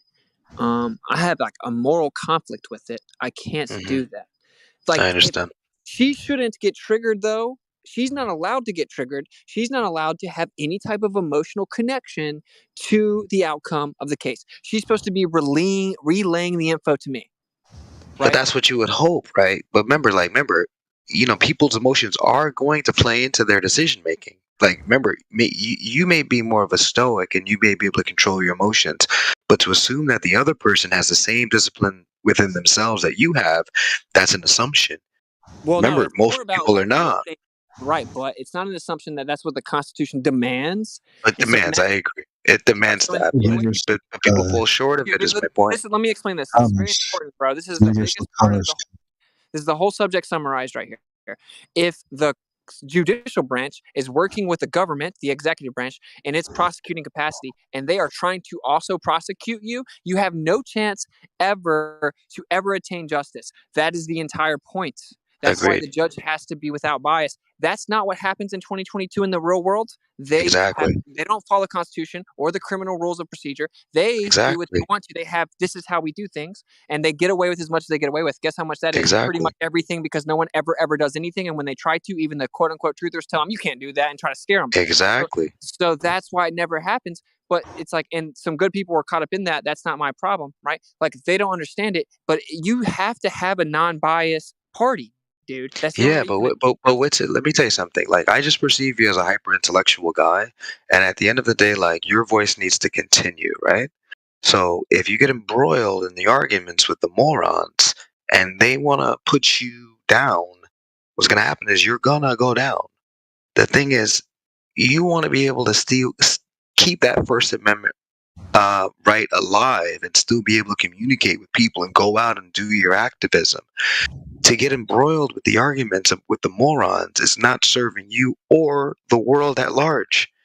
You see what I'm saying? So it's like sometimes you might have to like, hand wave the morons and like be like, you know what? I'll say whatever they need to hear so that they can get away from me, so that I can keep doing what I'm doing. Yeah, what's it? That's what I'm saying. The idea about what I have. Go ahead. Well, I was just gonna say because the morons are gonna be morons. Remember, the judge is a flat earther. Not everybody else in the courtroom. Gotcha. Okay, so he can't listen. You can't expose him as a flat earther either. Mm-hmm. Right? Yeah. Of course, I love it, bro, and I agree with you because as I start to read these cases, I lean towards the judges. So I am like what you're saying. Yeah, and I would retract. How about this? As a matter of honor, I would retract your complaint on that judge. And say, forgive me, it was my, I mean, like, I would pull that so hard because you want to come in so honorable, so right, and you're just coming in taking shots on the chin from the lawyer. Yeah, I agree. Dude, listen, that they're like from a little baby. They're nothing. They aren't effectively anything. Do you think the judge should have signed off on the 7? Wait. Everything is fact intensive and relevant. Do you think the judge? Well, no. You're like, listen. If you were in that hearing, brother, I agree with you, and I promise I can tell that you have wisdom. I'm trying to explain. Like, I agree with you, and I thought a lot about this because some people are trigger happy. Like, even the people showing me how to do it. I agree with you, and I lean even towards this guy a bit, and so I may retract it, like you're saying, but I want to make sure you get the full context before that's your advice. So I am rocking with the dude. He's told me to put a mask on. I'm like trying to rock with him though. Because I can tell that the girl that works for him is being a bitch, and he's just trying to keep order. So I'm like, okay, I'm trying to rock with him. Then they petitioned to make me sign a signature bond of $750 to be able to leave. And okay, can I just? I clearly objected it. He made me do it, and I was like, dude, I'm only signing this under duress. And he was like, okay. And then I read through it. He didn't even understand what it was, and I'm like, I'm reading through it. I'm having to explain it to him, to a judge, what it says, because you're trying to force you're not. Well, for one, let me explain. You're not explaining anything to the judge. What you could have done, and I just want to put it on the table as an option, is the idea is what you could have done is said, Your Honor, I've come in here and shown that I'm an honorable man. I've come in here, I've put the mask on. I've come in here and done this. Let the record show. I motioned the court. You know what I mean? For forgiveness, and I motioned the court to dismiss the case right there on the grounds that I drove 1,000 miles to come have this because I don't want anything on my name and because I respect every, you know what I mean? Whatever. I motioned the court to dismiss the case. Why would I need to sign the bond so long as we agreed that when we've agreed to dismiss the case, Your Honor? Right, Issa, that sounds amazing. If I could redo it, I would. I get it. No, I'm only saying it times better, bro. I get you, brother. I was Forgive going me around the United States like pistol hanging out, saying what I wanted to wherever, including Times Square. National Park was certainly nothing special. I was just doing that moving, and then like had to stay around, go back to that area before we kept moving. And so that's just where I was at. And I was like, dude, I know that these are unconstitutional on their face. They don't apply to me. And so I just did what I had to do, and I was not in any way informed enough to go in there. Okay, No, and this dude, is I why salute the you all the creator way with showed me it. I this, salute tried to you show all other the fucking people so way. they don't. So I think the creator put me in this position, so I would have to learn from my mistakes, and then be able to try to show other people in a digestible way how to prevent the same mistakes. So what are you gonna do going forward? Like, what do you feel like your next move is? I'm going to file a motion to dismiss for violation of the First Amendment and explain that the regulation itself is facially Yeah, invalid. it's deprivation of rights under the color of law. Actually, That's yeah. what Now you're that motioning. You're I motioning might to do something different first. I will say that for sure. just something, like dismissing on the grounds that because denial of equal protection under the law. Okay, so You know what I mean? so let me ask you this. Something of those So I have the regards. federal criminal charge, right? All right, and if I can use a very intelligent tactic to just get it dismissed super quickly, there's like a million of them. That's how I view it. I'm giving you my perspective. I feel like I have a solid dozen or something. So I am always welcome to learn the best one and whatever. But my question is specifically, so do I want to get as much as I can on the court record and get the judge to dismiss as much as I can because it will stand in appeal and not even talking about civil? Like, when do I want to get it on the record? Do I just get it dismissed and then get everything on the record with the civil? Because I want to get everything on the record. I'm not scared of them. This is not a thing where I'm like, please just get it to go away and I can leave and go my own way. I want to simultaneously bring it to them. So I'm trying to understand, with my limited knowledge of how this all works, the best way to do that. Do I get it on the record now? Do I just get it dismissed as fast as possible and get it on the record in the civil? Like, what do I do? Yeah, we should talk, man. I mean, I would say I don't know whether that thing is still active, but you would, like I said, you would find out who that prosecutor is from the clerk and establish a record of agreement between you and the prosecutor and motion the court for a dismissal. Okay. And then just put everything on the record in the civil. The civil side of it, you know what I mean, would be a matter. I mean, really, I'm against so much of the civil side in the sense that you'd be going after the judge, but you could go after the rule of law and the idea. That's what I'm doing. That's not a bad, I to be honest, I guess I'm not so much familiar with how to necessarily change the legislature. You know what I mean? But right, I have a very crazy situation. But you can take it. What's up? But that's but you could take the precedent, and there is a means to do it. I'm sure. Right. So check this, dude. Now comes Austin David Whitsitt, hereinafter petitioner, and moves this court to declare the rights of the parties as follows. Rights of defendants, number 1. By the following, petitioner will show that 36 CFR Section 251 lacks adequate procedural safeguards, allows for unbridled discretion, and is not narrowly tailored to serve a significant government interest. In addition, to confine specified expressive activities to free speech areas or First Amendment areas, quote unquote, is fundamentally unconstitutional. Therefore, the regulation is subject to facial review, and the petitioner has the right to challenge the licensing scheme in entirety. Okay, that's just the first part. And so then, of course, letter A, unalienable rights. It's self-evident that the petitioner is endowed by his creator with certain unalienable rights. Among these is freedom of expression. The First Amendment reads as follows.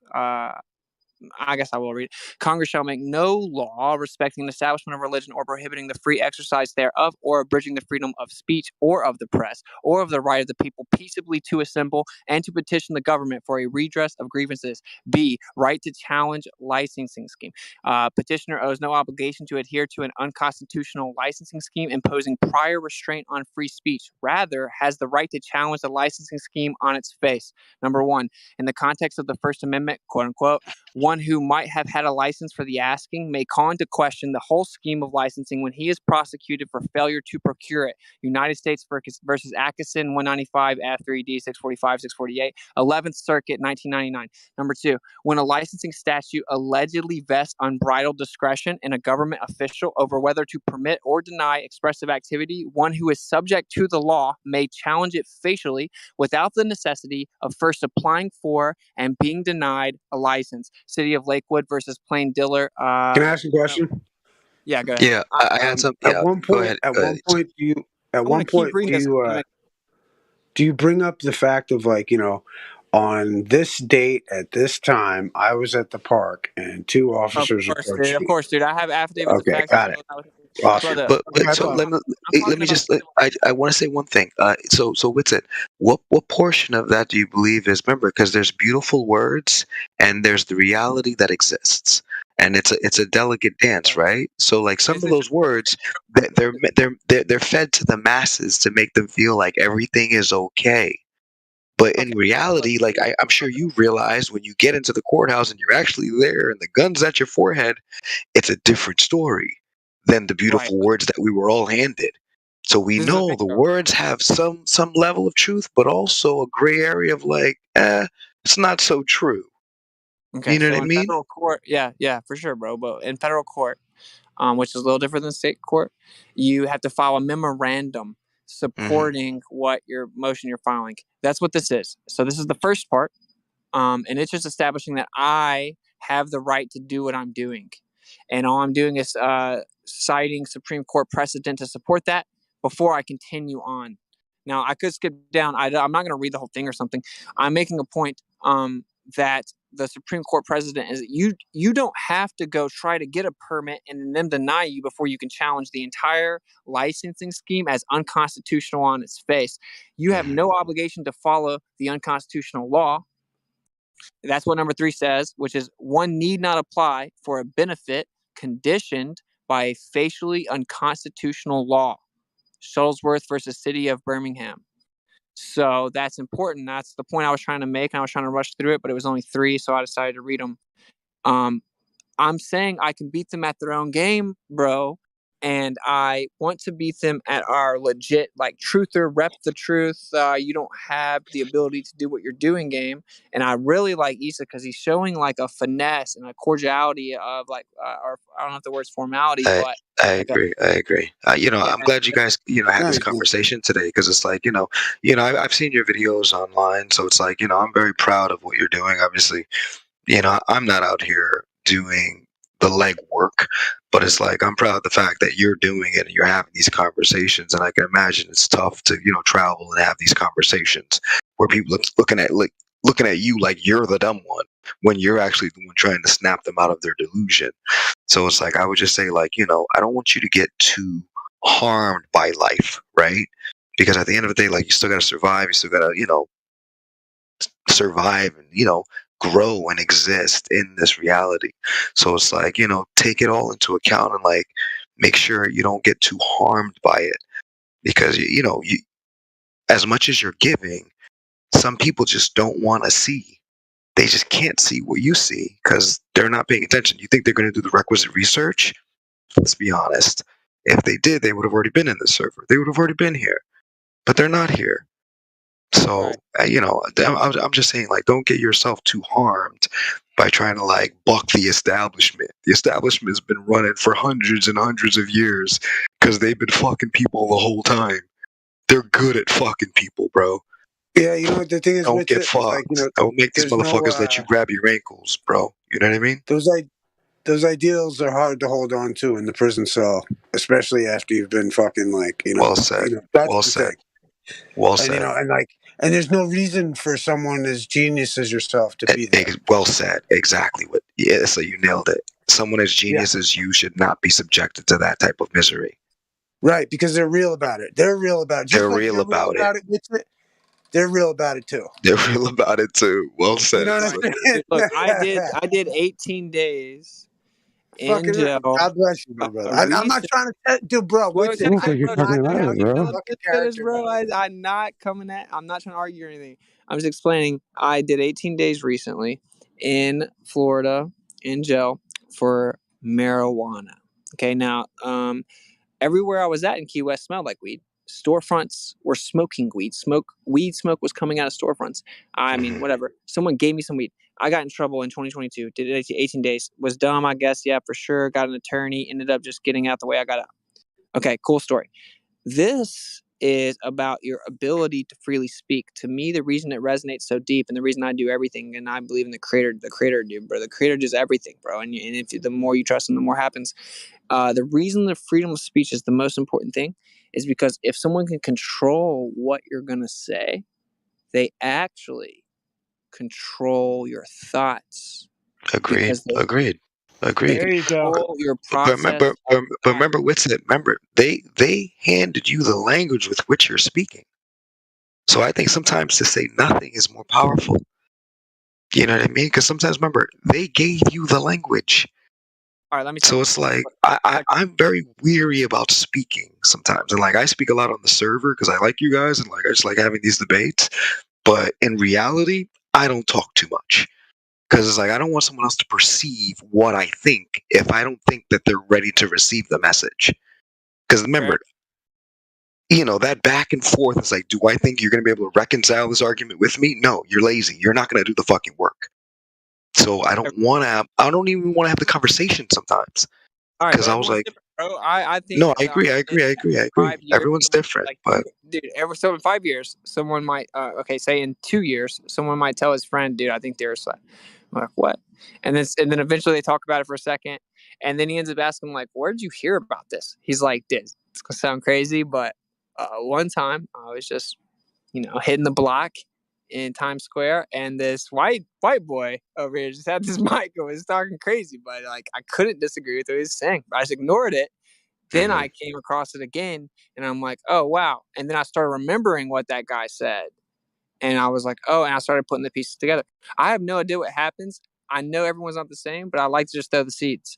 But B is historical relevance. This is what I wrote. Given the widespread use of prior restraints by the colonial British, prior restraint was expressly viewed as one of the most egregious forms of censorship by the founders. Yeah, you ever read William Blackstone? Sir William Blackstone? You said prior restraint. Could you elaborate on prior restraint? What does that mean, prior restraint? Yeah, it's crazy because that's actually the title of this. Number 2, prior restraint. The permit requirements found in the challenge regulations are prior restraints because they require individuals to receive authorization from government officials before engaging in certain expression. Right, so they make you give them you have to get permission. You need permission to talk. Yeah, I get it. Bruh.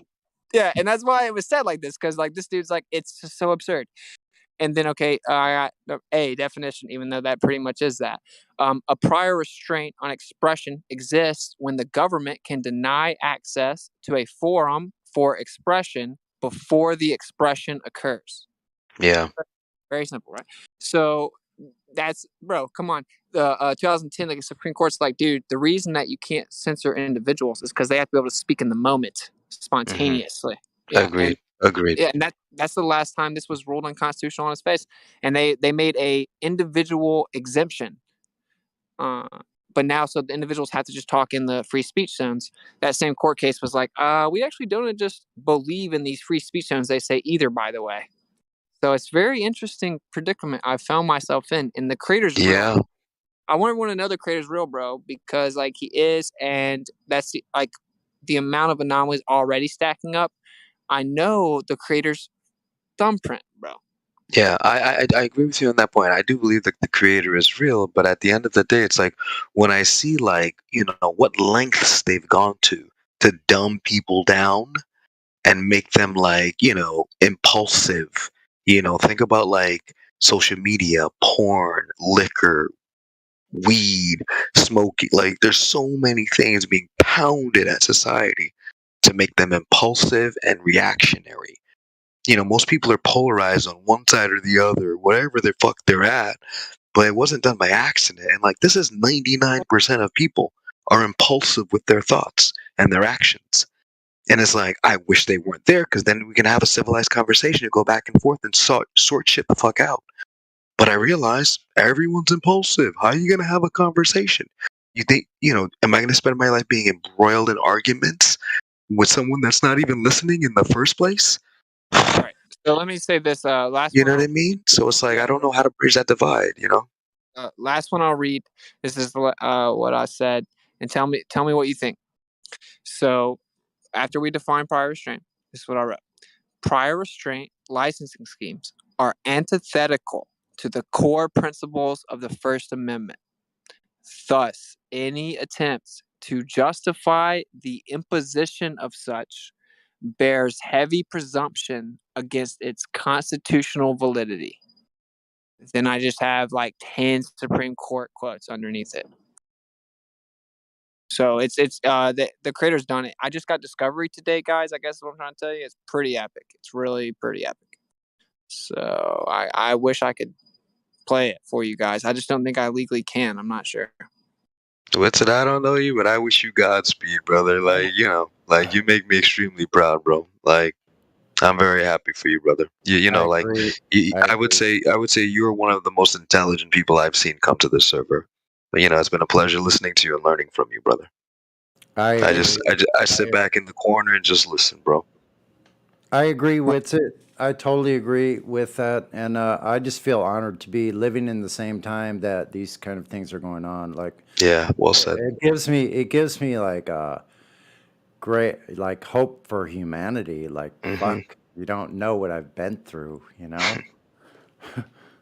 So I hope you don't think like I was trying to tell you what to do. Not at all. I don't have that authority at the end of the day, anyways. But I just want to make sure you're safe, bro. That's my number one goal. So make sure you're safe. We're rooting for you with it. Fucking right. Yeah, thank you, man. And I appreciate you 1,000,000%, bro. We gotta chop it up for sure because anytime, bro.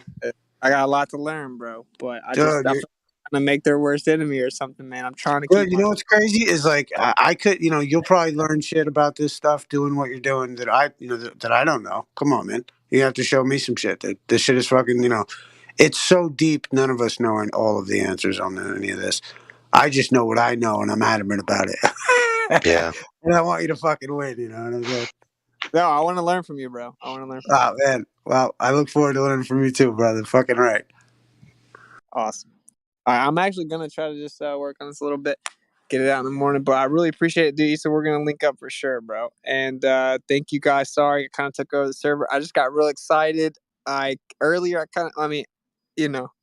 like I can only say so much, but this is the place I come when I get big news. I like where people are like, why would you do that? It's not tactical at all. Why would you, I just come here and do it anyway, like too early. I think it's funny, but not funny, but I just like it. I like this place in the sense that it's got that low key little barrier. So y'all are my familia. I wanted to tell you the Discovery is pretty epic. And I guess we'll just have to see how long it takes before I can let you guys hear it. But it's really dope. And yeah, that's it, bro. Good luck to you, Witsit. Good luck, brother. Yeah, thank you so much, both of you guys. Peace.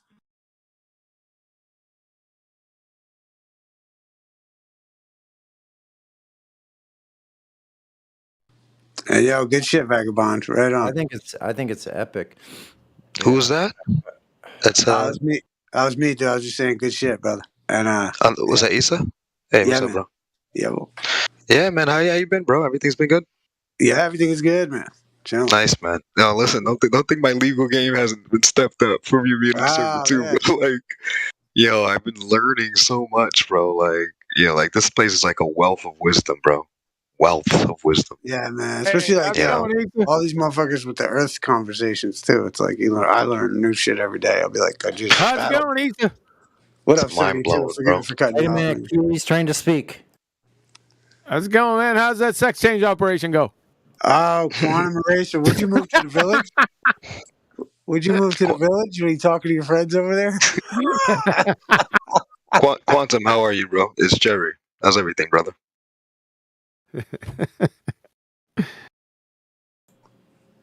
Hell yeah, Quantum.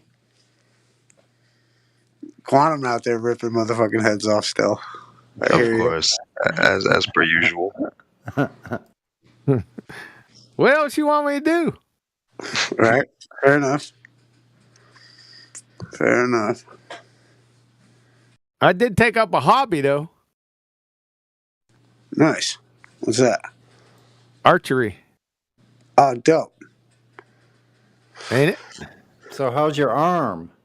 Very good. I shot for like 3.5 arms.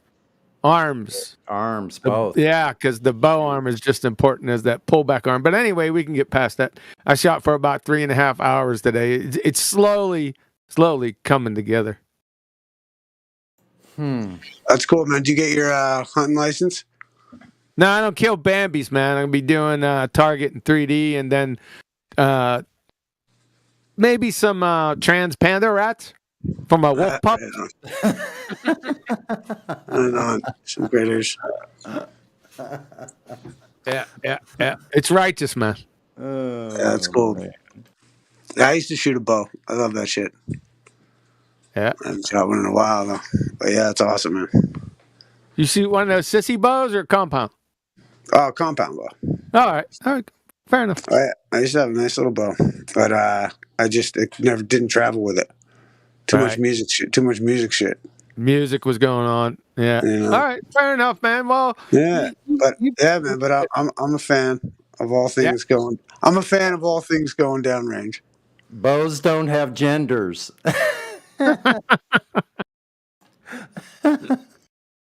That's funny. I call mine Evelyn. I guess they do then.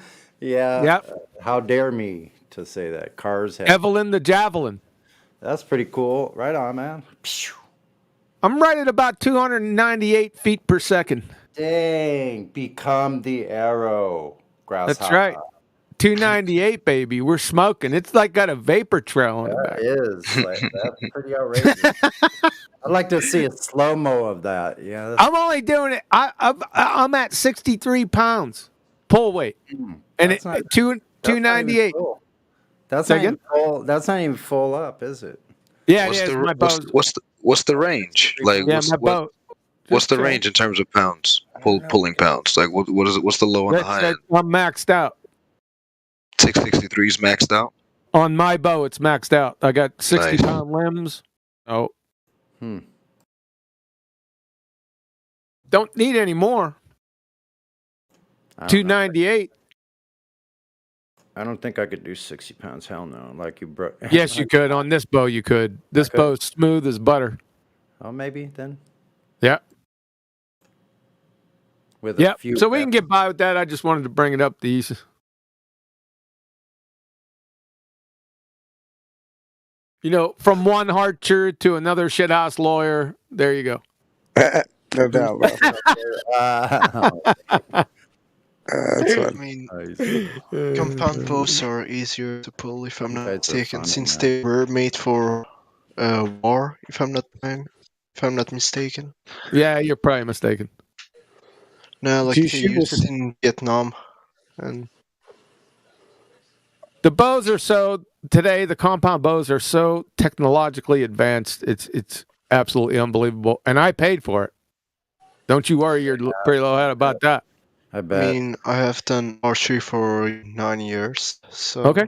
Yeah, like I'm more into like the classical old archery. Like, yeah. So yeah. Yeah, recurves. It's sort of. I don't know. It just doesn't get with. I like the compound aspect. I like the power behind it. It's pretty efficient. I would actually like to go do the whole thing. Find the piece of wood. Go make the entire thing myself. That's what I would like to experience. That. Yeah, that's hardcore. You would. Yeah, I would do a good job. Yeah, I would do a good job. Like I'm pretty decent carpenter. Like I can do very fine things with wood. Like he shocked myself. Like yeah. Shit. He goes. What the hell? Well, what are you talking about? The bow's not made out of wood, you numpty. They used to be. That's the problem. So Quantum, the one you've got now is what? Is carbon fiber? What's it made out of? Plastic? No, mine's aluminum. I got aluminum riser. My arrows are carbon. Okay. I mean, And if the you make limbs your are own, some sort of probably come from fiber. I'd have to look that up. I'm sure they have some fiberglass in them. Cool. Because if you dry fire it, it'll explode. So that's telling me that they're fiberglass. Okay. Yeah, I've only shot a bow a handful of times, but it's like I really liked it. I definitely want to, I've always wanted to pick up that sport. I've never learned yet. I just like it just being by myself, man. I got a chance to just be alone, have conversations with myself, try to get to Zen. There you go. Yeah. Because the cool thing about it is there's nothing in the world happening when you're pulling that bow back, right? The world stops. Slow. Of course. You got to control your breathing, get your focus in line. Exactly. Yeah. Exactly. Nothing when you're honing in on the target, whatever it may be, right? It just, everything goes away. I understand. Yeah, I knew you would. Don't tell anybody, man. They might. a fun fact: you're not counting for curvature either. So You're not accounting for curvature, is what you said. Yeah. You assume a flat station plane, like your target isn't moving around. No. So funny. Better jokes. Funny, yeah.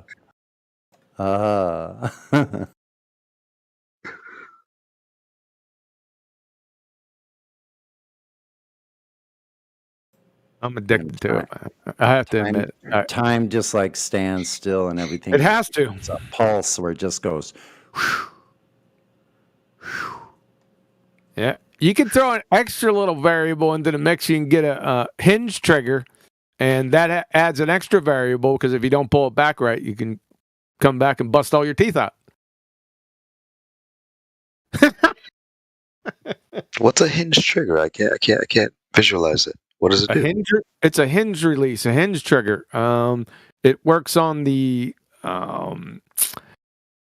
aspect of there's a hook on it, but you don't hit a trigger. It's not like a wrist release where you hit the trigger with your index finger or a thumb trigger where you hit it.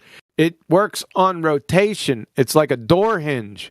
You rotate it just enough and it fires. Let me see if I can. Okay.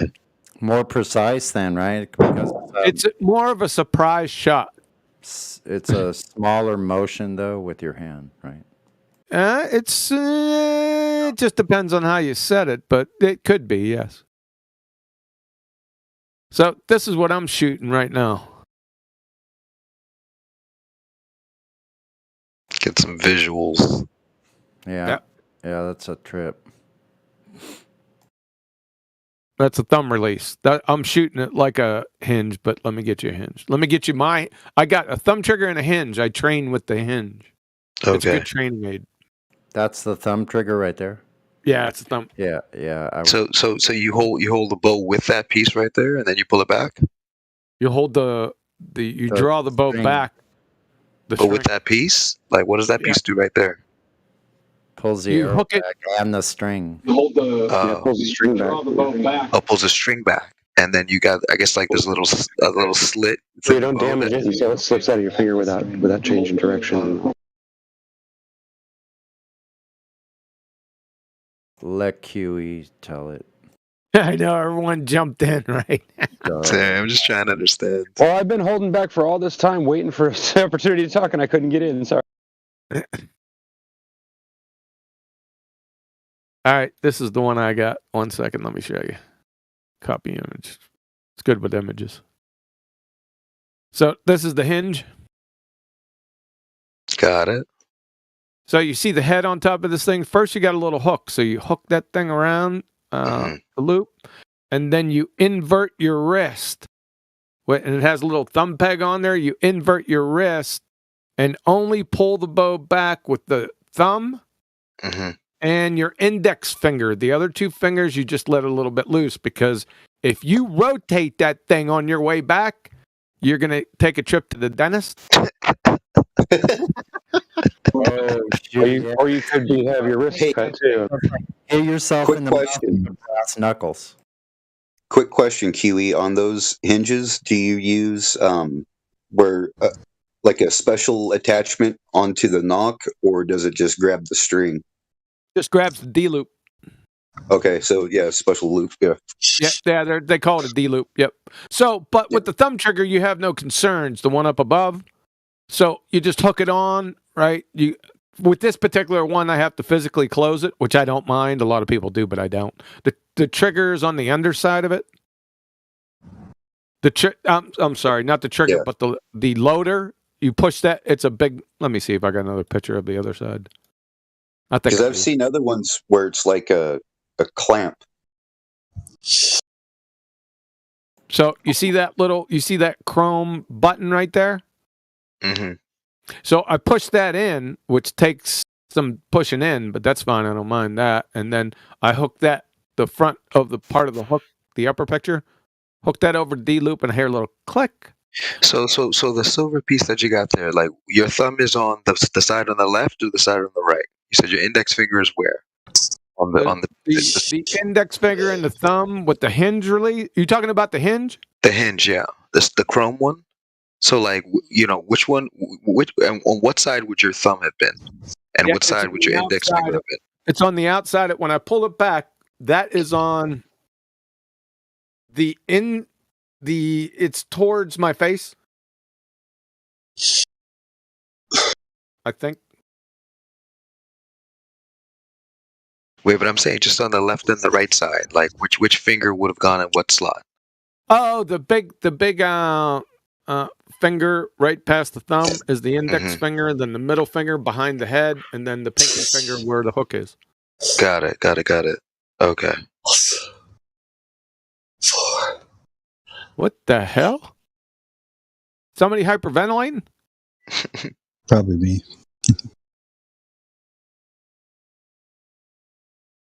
It's cool, man. You just have to experience. Like I said, it's a good training. Yeah, I want to try it. It forces you to stay with the shot and stay through the execution. Here's my big problem. There's two of my big problems. Stance.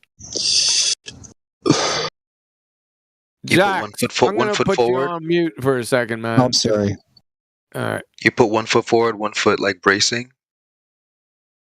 Nah, it's poor. I find myself with a more of a wider stance. Okay. Than's but recommended. Like squared off, or it's just now. I'm right-handed shooter, so left foot goes out and right foot goes back. So my left big toe. Jack, is pointing at the target. You're on mute. No, I don't point it. It's still pointed sideways, but my left big toe, if you drew a line from my left big toe straight back, it would probably hit the ball of my right foot. So the front foot is a little bit. Got it. Okay, I can picture that.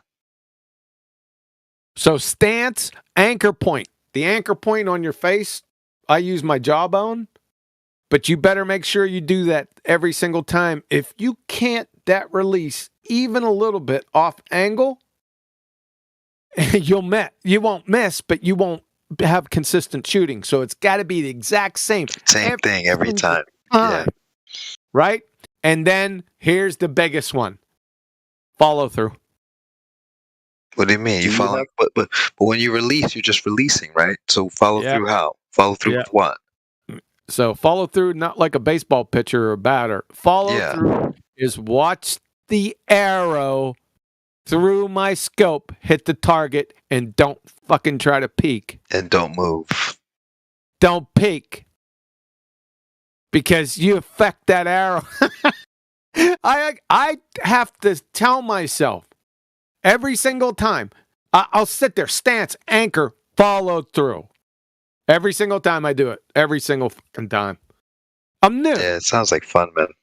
It is. I love the discipline of it. How much did the bow cost? You don't want to know. I do want to know, obviously, because I want one. So, I'm sure it can't be that much. Like 1,000? How much are they? I'll say from 1,500 to 2,500. How much? Why don't you just let me, Sonny, I'm shut the sorry. hell up. I'm sorry, man. Don't tell me to shut the hell up. Sam, he's asking me how much is the bow, and you got to give him a fiscal. I'll tell him. I don't have to. Thanks. I bought the motherfucker. Yeah, you did. Do you have to keep your elbow locked, or is Hold that on bad a second, form to one. lock your elbow? Hold on a second, one question at a time. So the bow wasn't the big problem. It's everything else that comes with it. Sure. So the bow is $1,100. Okay. The rest, no pun intended, you got the rest, you got the sight, you got the scope, you got new strings because the strings that come from the factory suck. And everything else with the bow, arrows, everything, all the components of those, case, everything, $3,500. 3,500. Okay. And what do you have like?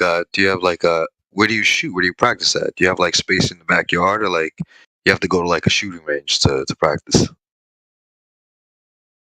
Let me give you a visual on that. Because like I'm in Florida now, I'm in Delray Beach, but it's like, oh, okay. So you got some wooding areas. Yeah, I'm in Delray. Like I'd have to find like some woods so I have space to fucking shoot, right? I got an indoor range about 5 minutes away, but that gets expensive after a while, especially for as much as I like to shoot. Exactly. So I found the squat rack. I put it up on blocks. Yes, and I put a speed bag up. I don't have to use the targets on the speed bag. I could tape targets to the speed bag. I just need something to stop the arrow. Mm-hmm. Right? So let me give you another picture. And that would be... You hit those targets flawlessly like that? Yeah. Get the fuck out of here. That's of course perfect. Of course I picked the best ones. Of course you picked the best picture, yeah. What the fuck you want me to do? Pick the worst ones and show you? Yeah. Show us some of those too. No, I'm kidding. Yeah. Of course you post the one where it's like flawless fucking perfection every time. The target is the citation. Showing off here. I'm only kidding, man. No, I picked the best one. You can see the holes. I'm not hiding anything. You can see the other holes there. That's pretty awesome. Man. That's epic, though. Yeah, well done, brother. Well done. Doing that, I mean, that's fun. It sounds fun as hell, actually. So the first one is about 12 yards. The second picture is 20 yards, and then my furthest that I can shoot in the yard is 35, which is a pretty good poke for me right now. How far is the second garage over there back in? Yeah, man. The second that's far away. Like, you have to have like an eagle eye to hit that. There's the 35 yard. You're hitting it from that point, from the third point. Oh, that's hard as fuck. Oh my god. So try to hit a quarter from there. Look at that, how small that is from over there. Like, yo, I can barely fucking see it. Wow. Now put a quarter on it and try to hit it. Glover. ISS, really? Yeah, exactly. Yeah.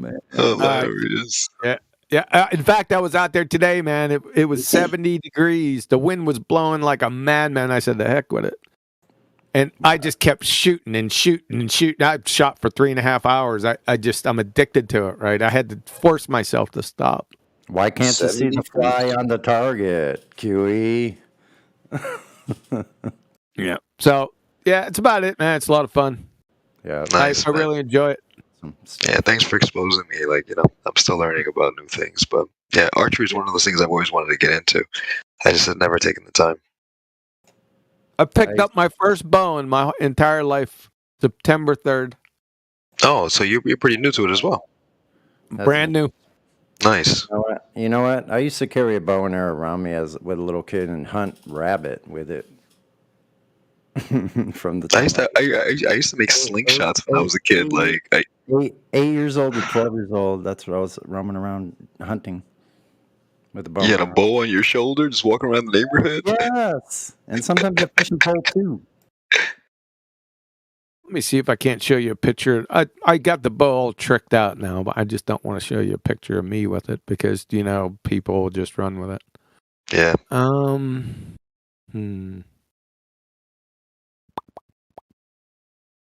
I don't know if I have one.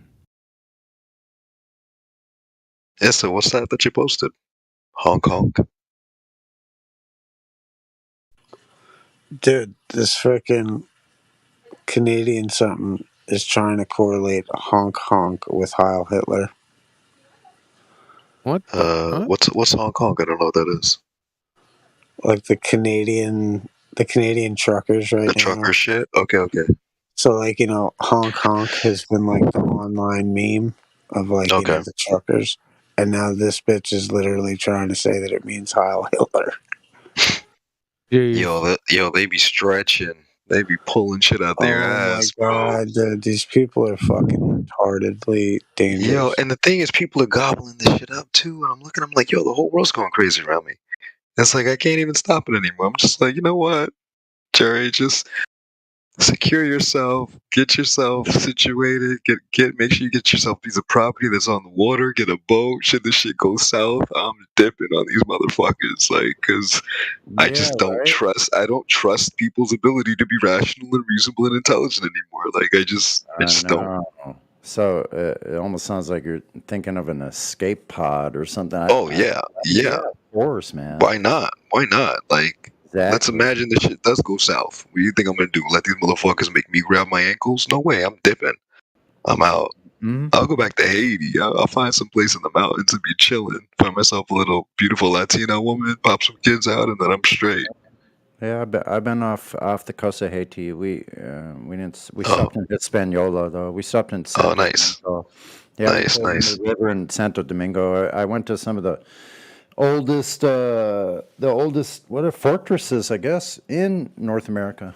On Citadel. Over there in Santo Domingo, near Santo Domingo. Yeah, many nice. years ago, man. I love it over there, man. Such a good time. Sailing on a small yacht, 50-foot. Nice, brother. Nice. Many years ago, I was young. I was only 21 years old. I'm much, much older than that now. How old are you now? I'm 41. 63. 63? Okay. Oh, so you've lived a lot of life, brother. Yeah. Quite a bit. All right, I'm catching up. We all have to take our turn. The only reason the only thing that makes any difference is someone with more experience is just that we started earlier. That's all. We just you're all going to go through your own unique experience, right? But yeah, exactly. Yeah, Quantum. That's a good looking bow, bro. Someone else is going to be. Yeah, isn't that cool stuff? Yeah. My God, that's super nice. Like gearhead, like a drummer. Like drummers are good. Being an archer like this is like being a gearhead, all that equipment, man. Oh yeah. It's like the specialty case and everything. It's high-tech stuff, though. That technology, that's amazing how far it's advanced in the last, let's say, 20 years. That's huge amazing. Jumps in the past 5. Yeah, I bet. Wait, where's that shop? That's not your house. Those aren't all your bows, are they? Or is it a shop where you buy your bows from? Yeah, it's a bow shop. Bow shop, yeah. Okay. I was gonna say, don't tell me you just started in September. You got like 30 bows on the wall. I was like, this guy's not fucking around. Yeah. I was like, talk about an extremist. That would be, wouldn't it? That would be, right? Yeah. He's like, no, that's my garage. Actually, like, I don't fuck around. When I get into some shit, I get into it. I'm like, holy shit. That's funny, that'd have been hilarious.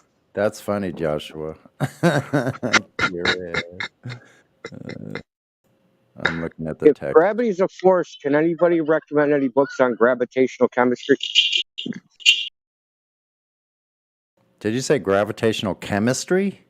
Yeah, gravitational chemistry. Gravity's a force, so you got to be able to do a chemical reaction with it. Right? That sounds like an evolutionary biologist. I've never seen good old G in a chemistry formula. I know. Indio, how are you, brother? How's everything been? Enhanced chemical reactions using chemical force. What was that? He's just trying to get it back. He's just trying to get it back to flat Earth, man. He's been trying to do that for the past hour. Apologies, I talked too much. My bad. Actually, an hour ago. an hour before the last hour. Sorry, Indio. An hour before the Sorry. last hour. I was actually trying to be like, that's how you can demonstrate gravity's not a force. It doesn't cause any chemical reaction. And it doesn't do any work either. But you can create chemical reactions with centrifugal force, right? Or augment them. Some chemical reactions require a centrifuge. Yeah, right. Exactly. Almost always. So I should just be able to go up and down. And I've been thinking about a lot of little tests that you could do to like completely disprove gravity. You shoot lasers up and down, right? You should get a phase shift. There's all sorts of stuff you should be able to do. Gravity's supposed to be less as you go higher up. What's gravity? Exactly. It's a cool story. You've never heard of it? Let me tell you the story of gravity. Once upon a time, there was a tree, and this tree had an apple.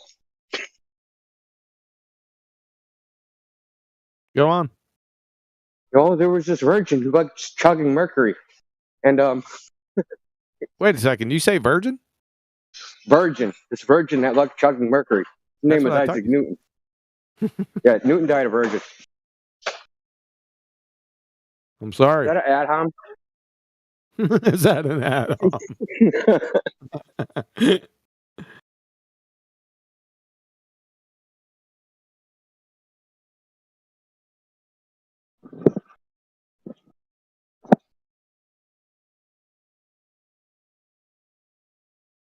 So Zanuck was in here earlier. He's like the anti-flat earther celebrity, the one that says the craziest shit. And he still does the same tricks. Yeah. He's for one, he's a lying surrat. Number two, he owes me 2 G's.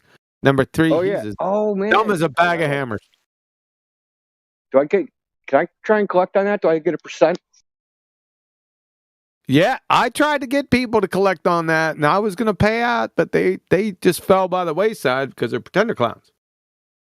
Oh, you can't get blood from a stone, so. Very true. I thought Zanuck gave up. I haven't seen him on the server in so long. Yeah, so I mean, he was in here today.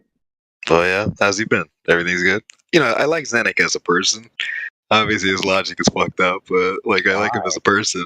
Why?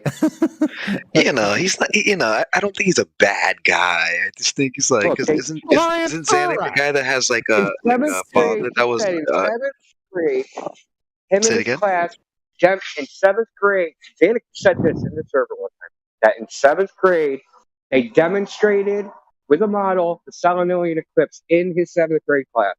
Mm-hmm. He actually said this.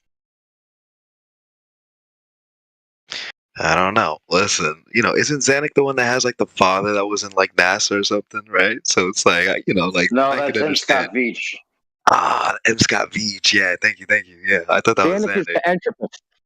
But I could Got see it. possibly being abused. That could be one. That identifies as a reference frame.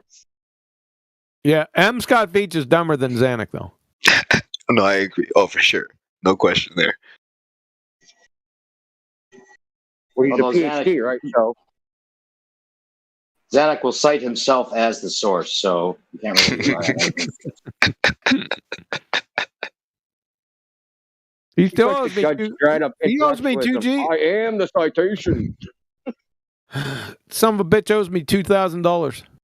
Over what? What happened? Yeah, he made me a bet, and about 30 people heard it. The first bet, 30 people heard it. The second one, he doubled down. He fucked up. Well, what was the bet about? Was there a clear reconciliation point where it's you knew you were right? Yeah. It was about the second law of thermodynamics, which is okay. I get it. Yeah, there's nowhere to run there. Yeah.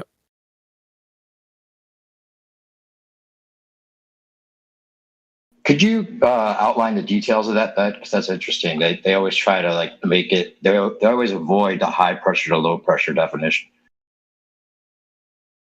Outline the details of Zanuck's bet? Yeah, the bet that you won. Yeah, you have to give me a couple minutes. I'm doing something else right now. Who's asking? New perspective. New perspective. Let me get back with. Give me 5 minutes. Give me 5 minutes and I'll post it. Okay.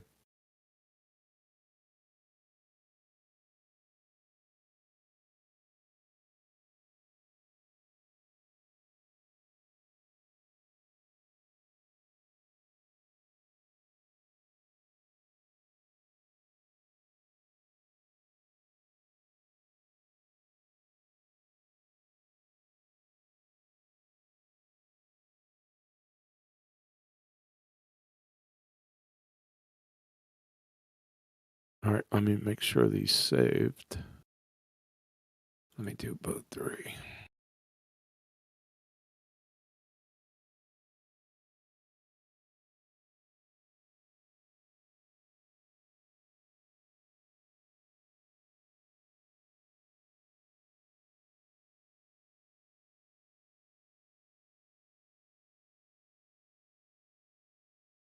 Y'all still there?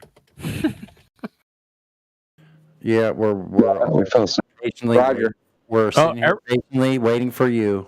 Yeah, shut up. I was in the middle of something, man, trying to copy some stuff. Hold on a second. I'm almost done. No, keep going. No problem. Take all your right, time, man. Let me get We got all this. day. We got all up your ass. Okay. Let me get serious. Let me find this. Yeah, because I made sure and documented it.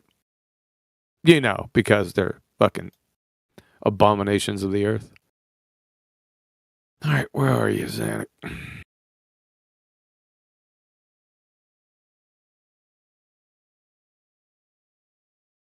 I can never find shit when I'm looking for it. Why is that? Let me just do this. That's exactly why, because you're looking for it. Yeah, I can't stand it, man. It sucks. I think it's called Murphy's Law, I believe. Yeah, it's exactly that. Some bitch. Yeah, but what is it really? You have a description, but not the cause. Okay. What is Murphy's Law? All right. No Hold on a response from second. the crowd. Is that the bet? Oh, here it is. I found it. Okay, here is the first bet for $1,000. It's real short. It's real easy to understand. So, Zanuck's first bet is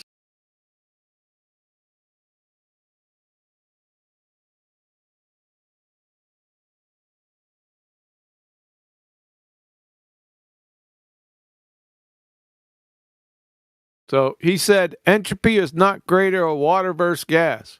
That makes no sense. That was his statement. It's recorded, by the way. And I said, that is some stupid shit. He goes, you want to bet? I said, yeah, 1,000. And then I posted I already had this in the hopper from the chemistry department at Wisconsin University or University of Wisconsin. It's so stupid. I mean, I don't even need a reference, but I did it just so I, hammered 1,000. I mean, this is brain dead stuff. I knew this in junior high school. And then number 2, where he doubled down, he said double or nothing, right? And this is what he said. Watch this. Yeah, I learned about entropy on the server, actually. Like, I wasn't familiar with entropy before I got to the server, actually. So here's bet number 2. Let me see if I can't separate these two guys because you'll get it right under the duh. All right, there you go. And it's that link is where he's recorded, so he's through. So Zanuck on a double down. You can have a liquid with no entropy. And entropy can be 0 without getting to absolute 0. Both are fucking train wrecks. That doesn't even make any sense. Nope, it doesn't. Entropy can be 0 without getting to absolute 0. What does that even mean? Yeah, it's a train wreck. So there is the 3 citations that destroys both of his comments. So, yep, 2G. Entropy can be 0 without getting to absolute 0? I don't even know what that means. Yo, Zanuck. And like he'll stick tooth and nail on his point, and I'm just like, I don't understand why people can't reason with each other anymore. Like, I don't get it. Like, like I don't mind being wrong, as long as I'm fucking learning some shit. Yeah, the reason they can't reason with each other is because people like Zanuck. Word. You're a flat earther. You can't be right. That's written down somewhere. Yep. So there's the $2,000. Yeah, that was pretty wild. That was a couple years ago. So I don't do bets with. I that's exercise acme of foolishness, man. Because these people come from under the abominations of the earth, they have no honor. So, right. So there you go. I stopped. You're never gonna get paid. No, I stopped taking challenges for money, and no, I don't think so. I'll just embarrass you straight up. It's fair. Yeah. There we go. Yeah. Speaking of gases and liquids, I don't think I've ever heard your take on the idea that water is not H2O. Citation, please. Is that citation? Just asking what your take please. on that is. I'm not claiming it. I've never heard that before. Is that you? Citation, please. I want to hear what you have to say about that one. I thought I knew that. Gas is making a liquid. Two gases making a liquid is the argument, I guess. So I didn't hear your question because I was enthralled with your voice. Go ahead, ask again. The idea that water is not H2O. Oh, Pete and Pete. Or others too. Mainly, it's I ascribe it to water is not H2O. What about Pete and repeat? No, Pete and Pete. I'll post the one that has some arguments for anyone who's interested in that. I never considered that. It's such a powerful idea. Like, how could two gases form a liquid? It may have hydrogen. It may contain hydrogen and oxygen, but is it just hydrogen and oxygen? Is it just hydrogen and oxygen? Yeah. Thanks for bringing it up. So you get, Yeah, but when you think about I've never heard your take on that. Yeah, but think about the transitional states of water to ice to steam, right? So it's like obviously we observe that water has the ability to transition between the states. So it's like you can see it become a gas. That's not when it gets warmed, but technically those are phase changes. Phase changes, of course, yeah. The argument seems to be that the condensation is what they're calling the water when it's just condensation. Or you can go back to 5th grade, take some hydrogen, put it in a fucking test tube, fire it up, and then after about 50 of them, put them all together and then drink it. But there's other elements they have to use to make that reaction. Oh, is there? Argument. Yeah, I bet.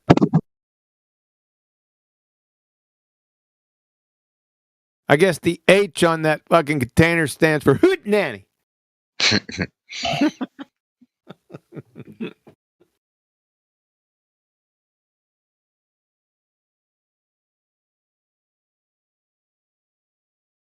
Yeah, water is a special case in many different ways. You're correct. How can water be more as its component? That's correct. Yeah, without water, life would not exist.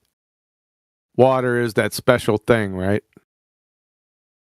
Water's pretty amazing if you think about it. So yeah, it's it goes against all convention. It's like I finally cracked my head open to say what, there's been so many lies told. Like, I don't assume I know anything anymore. It's like I just literally try to observe and be as open to being corrected now. Because it's like I've seen what happens when you're closed-minded. So it's like I've learned to just just digest different perspectives. Yeah, but you could take it too far. Yeah, but no, of course. Yeah, I agree. You follow what I'm saying? Mm-hmm. Right. That could be taken too far. Skepticism can become the status quo. Mm-hmm. That is your default stance on everything. Yeah. Now, yeah. I understand to a point. I got it. But if you're doing that and you're doing that publicly and you're doing that against I don't do it publicly. Yeah. I keep it to myself. Yeah, because if you kind of half-stepping out there with, pretender clown flat earther into somebody that knows what he's talking about, you are going to get your ass handed to you quick. Yeah, of course. Listen, I've learned, like, I play Hold'em with my voice a lot, so it's like I always just try to take the speaking last position. Like I try to be the last person to say anything. I try to shut the fuck up, long enough so I can digest enough to figure out whether or not I have something, intelligent to add. This is a unique situation that I found with pretender clown flat earthers. This is the only time I've run into this in my life is this situation. Because there's a fine line. You could take it too far, right? Agreed. So your policy is a good one. Shut the fuck up. Shut the fuck up. Speak you last. Can think it. You can think it. You can research it. Yeah, exactly. Shut the fuck up. Yeah, just keep that shit to yourself. Oh, I'm supreme at that. Like, I mean, like, sometimes it's like I want to say something, but it's like, I'm like, Jerry, what are you going to do? You going to fucking explain this shit to everyone you come in contact with? No way. You got to fight that. You got to fight that numpty dipshit monkey on your shoulder. It's got a lot of pride. Yeah. Oh no, I let that go a long time ago. Like, shit, man. Wow. It just never made sense. I do not fucking engage anymore. In the beginning, like when I first discovered Flat Earth, I was like running outside telling everybody, and I was like, Jerry, shut the fuck up. I never would have imagined I'd be hearing conversation like along these lines, but like I wanted to ask you a question. QE, is water a supernatural substance? Or is it just creation that's the supernatural of That's nature? right. There you got it. You got it right. Water is pretty unique in its own right. I was going to say something else, and you got me off my fucking game. But you're right. Yeah. Yes, I would say supernatural creation. Obviously, on the second supernatural, because it's based on information. But water seems to have supernatural freaking properties. If you ask me. It's not supernatural. It just has. They're counterintuitive. You wouldn't expect a substance like that to act the way it does. That's all I got to say about that. Yeah. Now, what was I thinking? It was really fucking profound too. We were talking about skepticism and shutting the fuck up. I don't know. It's along those lines. Are you saying that the show me state only goes so far? You got to know how to temper that. Is that what you're saying? I just got to put you guys on mute so I can remember it. I can't recall it. What a son of a bitch too. Damn, Sonny. Yeah, see, I did my job today. I feel I accomplished something. I accomplished in the that. QE office. No, I'm just joking, man. Nah, I know you are. Profound, but technically meaningless. That is fucking too funny. Yeah, we're on that. What were we on? Yeah, that's pretty good. Shit. Forgot. That's the hardest thing. Discipline. Yeah, discipline. Shut the fuck up. Like, you can't imagine how many times I heard those words. I played electric guitar since I was a kid.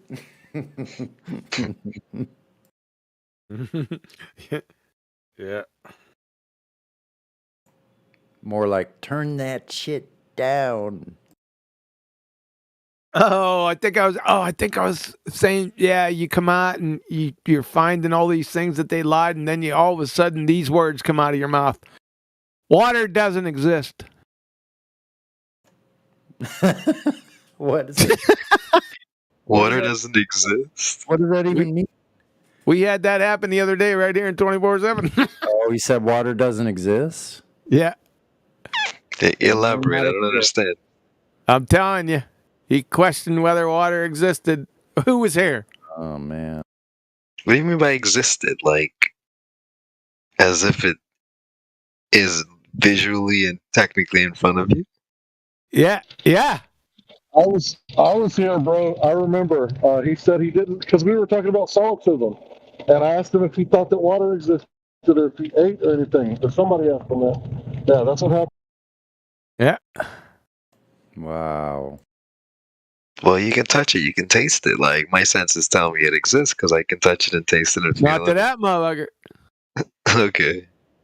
That's what I mean. You could take it way too far, and then you end up ruining. See, and then you claim you're a flat earther.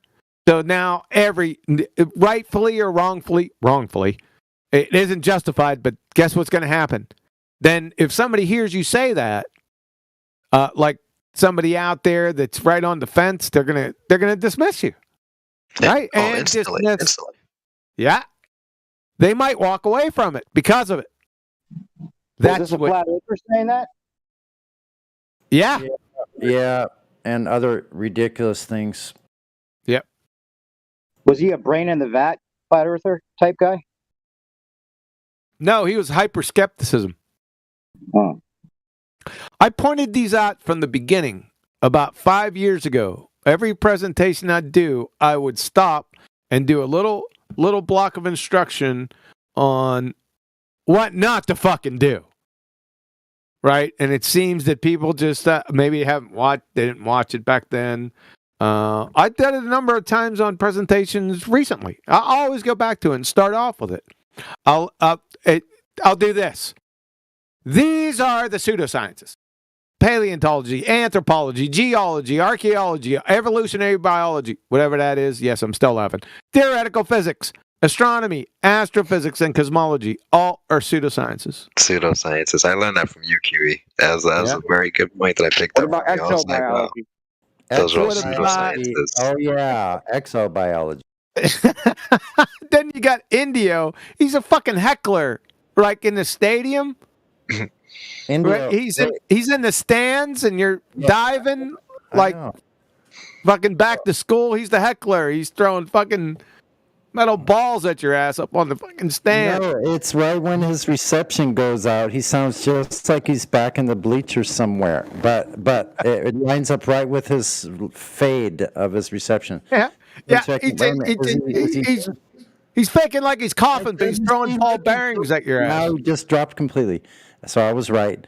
This motherfucking Sonny. That means you drop. Shut the fuck up. Oh, wait. Why? You be rumpusing the shit out of me. This motherfucker, be nice to my boy, man. Come on. No, just relax, Q. It's fine. Relax. I promise you. I hear you fine. Everything's all right. I'll fucking come out there to California. What about cryptozoology? Cryptozoology. What's the topic on it? See? What's the topic? Pretend to clown flat earthers. And then 3 years ago, I'm on when Adam Meakin was on the he had his own show with those guys down there. What was that show? The Iron Realm. So he pulls me on the interview. Had to be 3.5 years ago, right? And we're sitting there talking. He's interviewing me, and he goes, "What's the biggest threat?" And guess what I said? Biggest threat to flat Earth. Numpty flat earthers. Pretender clown flat earthers. I was close. I seen it. I seen it 3.5, 4 years. I seen little inklings of it, right? And I said, this is going to tear us up. Agreed. Yeah. Because it's like if you can't, articulate your position well so that someone actually can engage you and you can actually take the conversation to the reconciliation point, you're going to embarrass the people that actually did do the work properly. You got it. Exactly. You're going to embarrass us. It's like you didn't study enough to fucking open your mouth. You should shut the fuck up. Wait a second. But their defense is, well, listen, it sounds justifiable. Like, I just learned all this new knowledge. Mm-hmm. I don't have any fucking clue, but I'm going to go out here and talk anyway. Well, then it makes sense they would use the Flat Earth Society as the numpty clown Flat Earth Society to from the very start. Yeah, I've been seeing a lot of that on social media. They probably hire dumb flat earthers to go out and say stupid shit. Still. Yeah, probably. I'm a dumb flat earther, but I feel like I know the right stuff. I don't know. I didn't say everyone was. I didn't say all flat earthers are pretender clowns. There's a large percentage of them. You know who you are, and I'm out here to bust your ass. You're right. Totally right about that. That's the only thing that unnerves me, and the only time I've ever banned anyone is because of that kind of behavior. What's that? Being a pretender clown flat earther, saying some shit like all of us flat earthers can agree that the horizon never rises with the observer, and then trying to get everybody like right, guys, don't you all agree? Like got banned. No, but Is that a dig at me? Not mention any names. Because I'm a nice guy. Sasha 2.0. Yo, keep it to yourself, clown.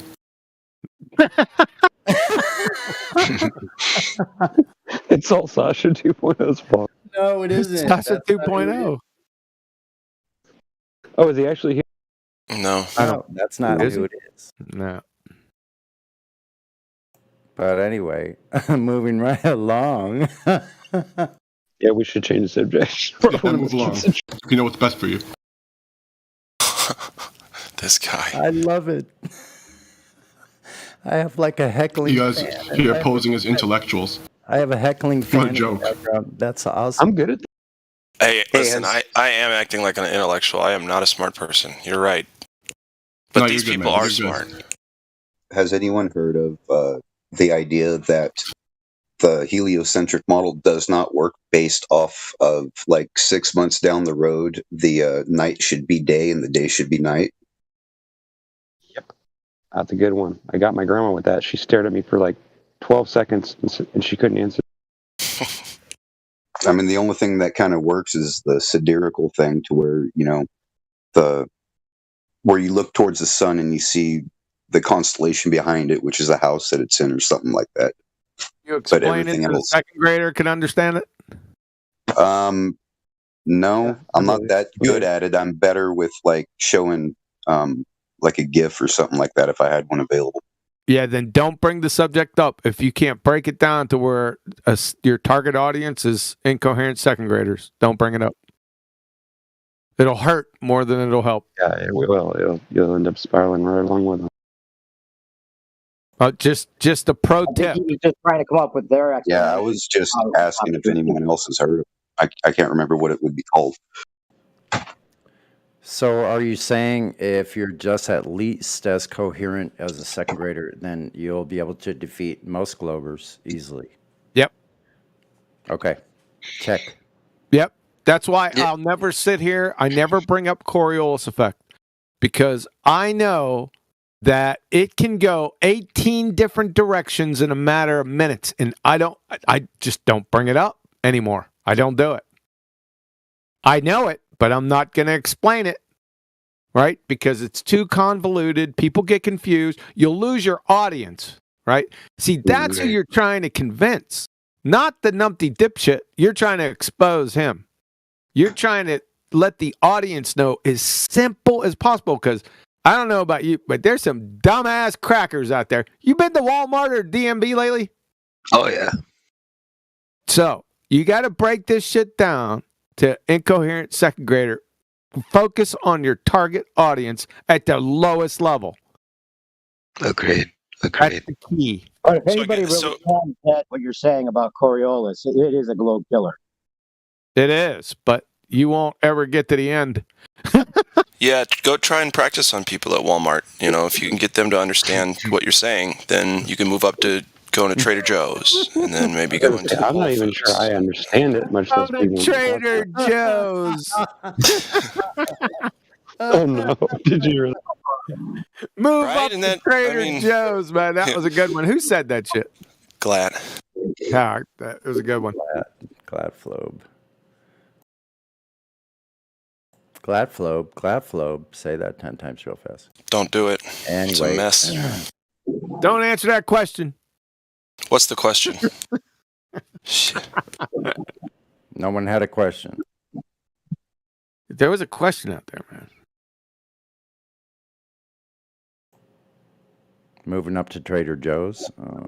Yeah. What's after that? I was thinking of a question that had to do with Coriolis, but You don't want to talk about that. No, that's more important than let's talk about Coriolis, or let's Well, not. No. Speaking of the Coriolis and Zanuck, who somebody just brought them up a little while ago, it got to the point with Zanuck a few years ago that he had us in a fucking spinning hot tub with submarines shooting torpedoes. Nice. It's trying real hard to spin. You think I'm lying? Wow. No, I know you're not. That's what makes it so weird. That's the best No, part. I know you're not wrong because I was over in the after show today and he was in there.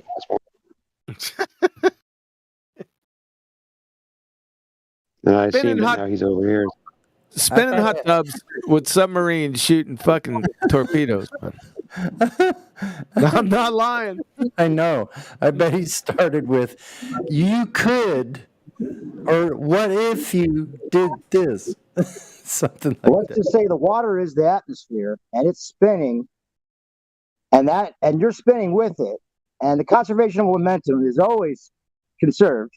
The momentum is always conserved, no matter what, no matter how long, from latitude to latitude. They want it both ways. That one just, like, if you can get somebody to really understand it, it kills it. You talk about airplanes. You want to hear another? No, you haven't. No.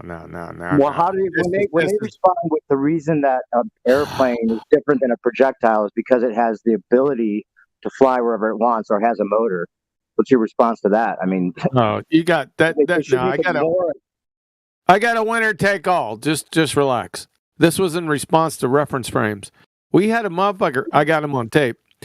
I ain't gonna say who he is. Akamars. He said we were arguing about reference frames. He said that he can change his pants and not leave them. From latitude to latitude. Oh no! And not leave them. He said you can change your pants and not leave them. Like having them on and off at the same time. Yes. Sounds funny. You think I'm bullshitting you? I'm gonna put it in live stream. I'm gonna put it in live stream right fucking now. Oh my God! You think I'm lying to you? I thought I had a great imagination until I heard some of the shit on here. Oh my God! It's coming. Where are you, little numpty? You're like, I couldn't have even imagined something so bizarre in human behavior. It's incredible. Where is he? Hey, Rookie, was it you that said you don't understand the Coriolis effect quite yet? No, it wasn't. No, I said that I don't know everything about it, but I understand it enough to know how to talk to it. Who was that? But if you have something for me, send me something. Okay, cool. Yeah, I'll just text you or message you if you want. Don't want to get into it, but basically, if you want just a simple way of explaining it to someone, you might talk about a north to south facing runway.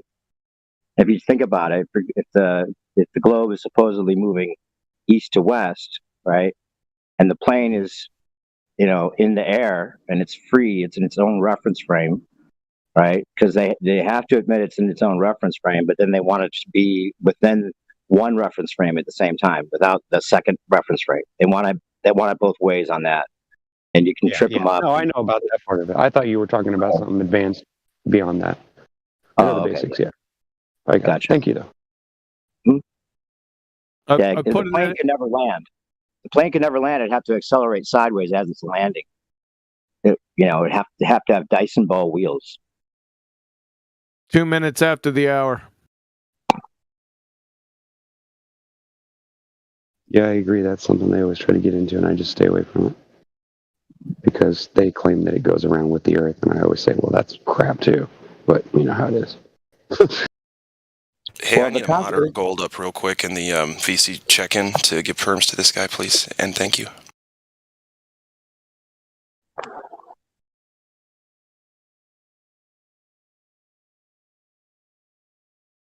Yeah, you can't let them compare it to a drone inside a train car. It's not the same in many ways, Total non sequitur. But that's the best they got. Yeah. I guess it's And then they'll usually at some point go to weapons or guns, and I'll tell them, no, that's called rifling. Globe is a train going down the train track. Is that what they're saying? No, that's what they're trying to say. That's their best. I don't think even the globe model says that. No, but that's their best. They say picture a drone flying inside a train car, and you can land the drone wherever you want. And because it's inside the train car, then it's not affected by Coriolis, it's within that reference frame. They have to admit that Coriolis is a real thing, or it would be a real thing if we were on a ball, right? But it fucks everything up for them because they got different latitudes with different tangential speeds, and you're going to be flying into those, and they're going to claim that the plane is somehow magically slowed down to always retain the illusion that the ground is stationary relative to its own motion, even though they have to admit it wouldn't be. Like it's there, but it's not detectable. So I was trying to get them to admit that if you were to put a camera on the bottom of a plane, you should be able to see this east to west rotation if you're flying over different tangential speeds with a really badass jet that can hover and do all kinds of crazy things. It can fly faster than it can fly 1,000 miles per hour. So if that's the case, how can you claim that the wind is always or the air or whatever it is they're trying to claim, that this atmosphere is going to make the plane stay within the illusion, the constant illusion that there is no east to west rotation of the Earth with respect to its movement north to south? It kills it. West to east. I have I have a scenario for you. Let's say there's a globe model, right? And you get one plane. Let's say we start in the U.S. One plane flies west, one plane flies east, and then they go around in a circle till they meet each other. Now, what would that look like if you start to spinning the ball ever so slowly? Oh, they'll give you a GIF that makes it look like it makes sense in their little GIF that they have, but it doesn't work. Yeah, it's the globe killer in my opinion. But yeah, they have ways of running around it, but they really can't get out of a lot of these arguments. Well, the moment you spin the globe one way, the atmosphere needs to spin that way, and if you have a plane going the opposite way, it would have to overcome that speed, would it not? Well, yeah, the QE will tell you that they'll even state that if you had a plane taking off in one direction against an 800 mile per hour latitude speed, or tangential speed, then it would technically be going 200 miles backwards. Oh, I got him to say that on here 24/7. Yeah. I got an empty clip with him on it. Yeah. I busted him right here. He was one of the more intelligent ballers, and I caught him. Hold on. Was that Matthew Ernst or who? Nah, no. I think Matthew said technically you're right. It would be going backwards. Did he? See, I didn't get him on tape. I'm sorry about that. You have. I think I recorded that conversation actually. Let me guess. It's going backwards, but you can't tell, right? No, you're actually flying backwards. Well, from the outside reference frame or from space, for sure, you would see it going. It would look as though it's going backwards, even though it's going forwards. I'll get it. Hold on.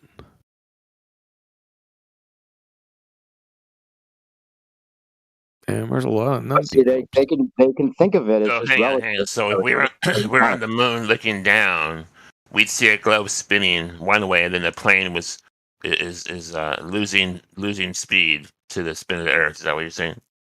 Well, it would be relative to the speed of the Earth, but from your vantage point, it would technically be going backwards because of Sonny, you got it faster. Hey, Sonny. You'll have to play it when I find it, all right? Sonny. Yo, rumpus some bitch, where are you? I had to walk across the pad, so it's a few feet away. Sorry about that. You're going to have to play this, man, to prove the point. I'm going to put it in. The Kuma one? Which one? Oh, okay. Danny T. Truther. No problem. It's right on topic. Right, what we were talking about.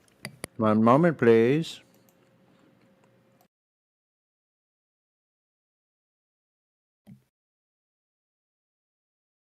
Get ready, folks.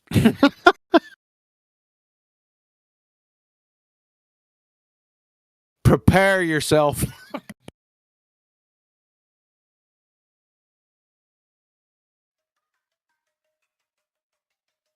This is Danny T. Truther, 1 November 2019, 24/7 2.0 Discord. I agree that projectiles are a pretty bad example of Coriolis because there just wouldn't be. There is no a Coriolis significant effect. Of an example. But what about ones where they do it with like fluids? Like what There is no Coriolis effect. Wait, you're talking Because about you there flushing your was- toilet, okay, Danny? Wait a second. You not defined the toilet. Not the toilet. No, I didn't say the toilet. Hold on a second. Do I got to put you on mute again? Do it. You already defined the Coriolis effect correctly.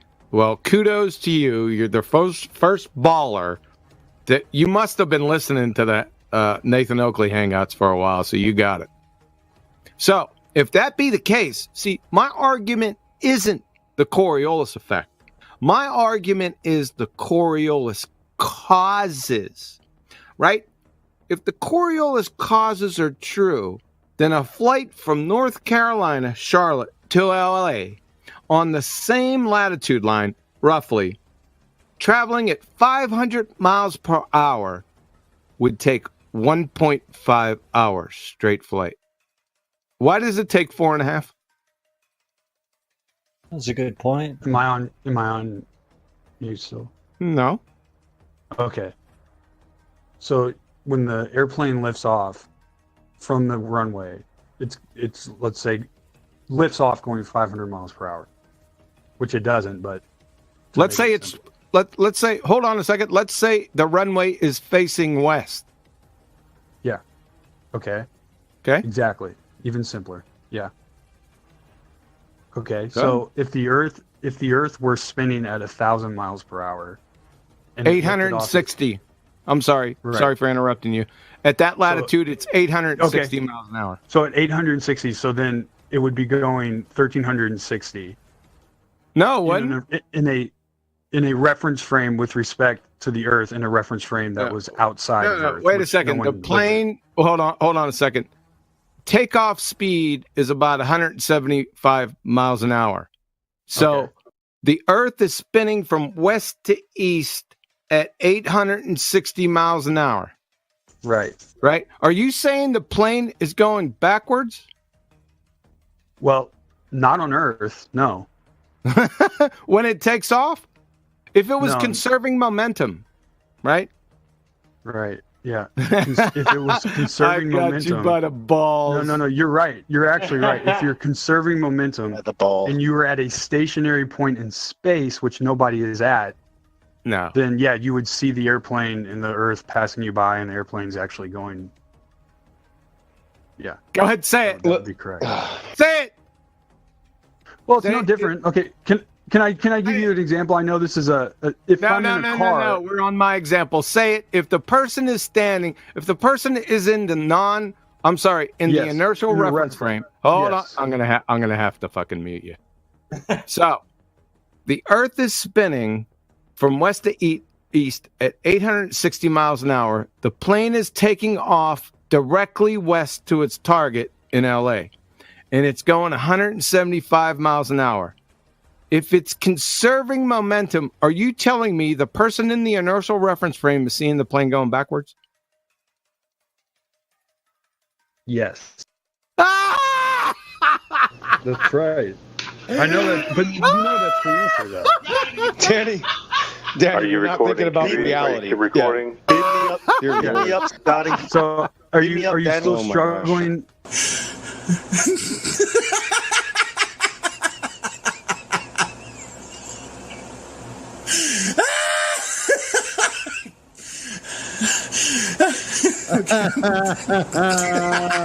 Shit, hold on. Hold on.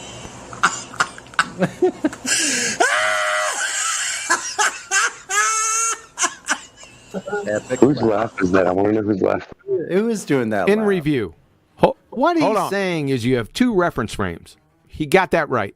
you have the spinning non-inertial reference frame that the plane's on, the Earth, and then you have the inertial reference frame, which is the Atmo, and everything not tethered to the Earth.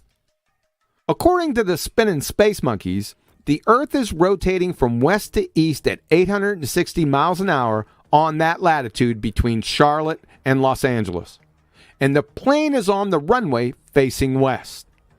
Typical commercial airliner reaches a speed of 175 miles an hour on takeoff. His claim is, if you're in the inertial reference frame witnessing the plane take off, let's say you're in a hovering helicopter with eyes on the runway and the plane, he's saying that due to the conservation of momentum, that at wheels up, the plane will be flying backwards in reverse east while pointing and accelerating west, until such time that it overcomes the conserved momentum east. Just before that, it'll be in suspended animation and then all of a sudden overcome the conserved momentum east and be on its way. I've tried to explain their train wreck of a dumpster fire to them for years by leading them to this point, but they just don't get it and are feebly obfuscate before I can bring the hammer down. Shout out to Danny or Daily T for allowing me to train wreck him. He's a good man, educated and intelligent. He's just caught up on the wrong side of a fairy tale religion. That's it. There you go. Bada boom. There you go. There you go. There it is. You Tape. heard it. That was awesome, man. That was one of the best ones ever. Yeah.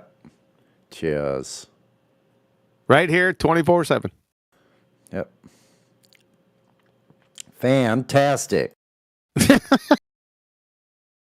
So you're telling me that plane's flying backwards? Yes. Man, oh man, you never knew those planes flying backwards? I wonder which one of those ballers went up and asked the pilot that. Let me see, sir. When we're taking off at 150 miles an hour or 175, we have to be flying backwards, right? I want to see what their answer is. But none of them have ever talked to any ship's captains, pilots, real surveyors. Let's see. Actually, probably anything. Carpenter. Carpenter. Plumbers. Metallurgist. Chemist. Even a plumber knows. Incoherent second grader. An actual doctor.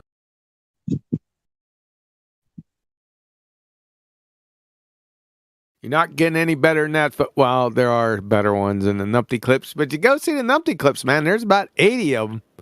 Mm-hmm. We're gonna start playing them here again. I mean, well, just wait. Give it about another 8 months or so, about a year, and then start running through them from the beginning. Yeah, we'll do it in segments or something, you know. Yeah, just to let them know that the most of the players are still here. I don't know why they're so stupid. Little reminders that we didn't forget. We didn't forget. Guess what? We're still here. How about them apples? If they had conservation of momentum, they can never go backwards, right? No, they don't know what the conservation of momentum is. Not too many people do, by the way. You don't even have to know about it. You just let them talk about it. They fall right into their own ditch. I always wonder if a I've heard plane of smart apples and golden apples, but I've never heard of those other kinds. If a plane has conservation of momentum, then why would it be difficult if you took off of an aircraft carrier on the ocean that was moving? When you keep that, according to the globe model, when you keep that conservation, so you can just come back around and land easily, or would it be difficult? Because are you landing on a moving target now, on the aircraft carrier that's moving, or is it a stationary target? Yeah, I'd love to know their answer on an aircraft carrier landing. What's their answer on that? They should claim conservation of momentum, so it should be pretty easy to land because you're just keeping the same momentum as the aircraft carrier when you took off. Is the aircraft carrier going backwards too? Probably. Probably. I think you're always like when you're landing on an aircraft carrier, you're headed like you're going with the wind, but when you're taking off, you're headed into the wind. Oh, so that would cancel your conservation of momentum then, wouldn't it? I think so. What about that rotation though? So the aircraft carrier is moving 20 miles an hour. You'd have to adjust for that on the landing. I think they have to adjust every step of the way until they touch down. So not a conservation of momentum. They just have to guide it in. That's like a manual thing. There's no way that could be. They can't auto that. That's second by second instinctual corrections.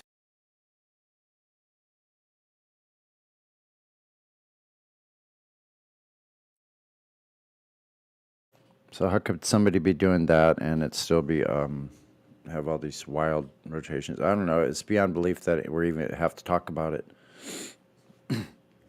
Spinning at 860 miles an hour. Great. Where is this happening again? Because I like...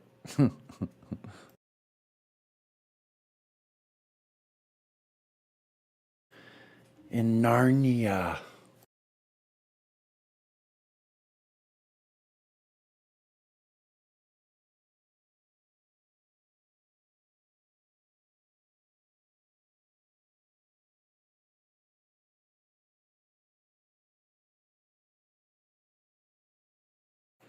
Yeah. Wait a minute. Does the aircraft carrier have to account for Coriolis? I don't think they're worried about Coriolis. They have a lot of other things to worry about. Yeah, they're on the surface of the ocean. But it was, yeah, but that's a good question though. Why wouldn't it still apply? I want to know. I caught a couple I told you not to talk about the Coriolis effect and what everyone talk about for the next hour and a half. Coriolis effect. Yeah, but now we're talking about its You effect started it.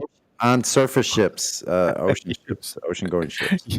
I didn't start it. I told him not to talk about it. How would it affect vessels, QE? Here we go again. I'm not even getting into it. I got a good argument though. I got something good for you. It's pretty short.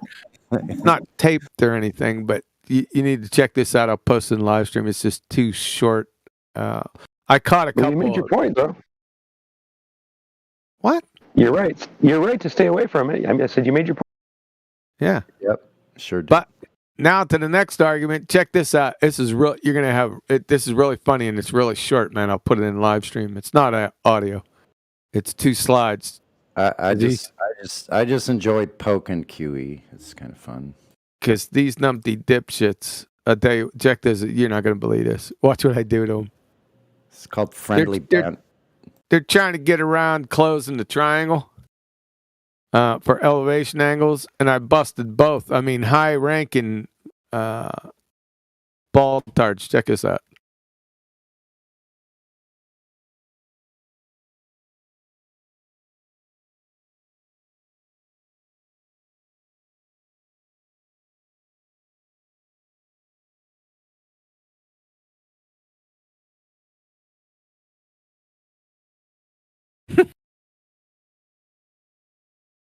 Take your time with it, man, if it's hard.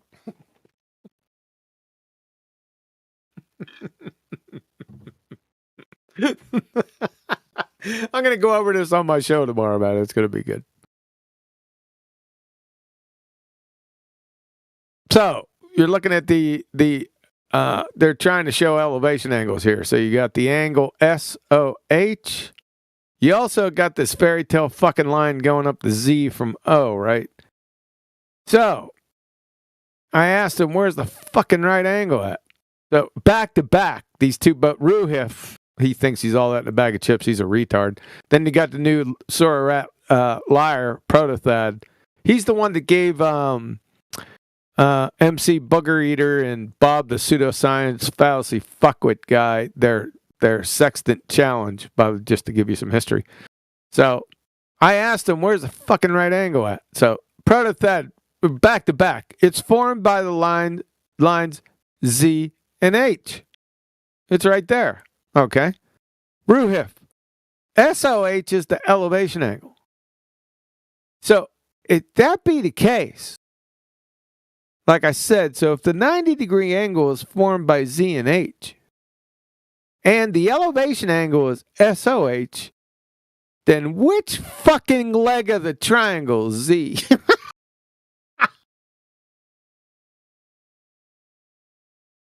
If you don't get that, I can't help you, man. This is fucking horrific shit. This is at the level of planes flying backwards. You haven't caught it yet. I think it's because they're trying to find the hypotenuse, not the run or the height, right? They got the right angle on the wrong fucking side. I know.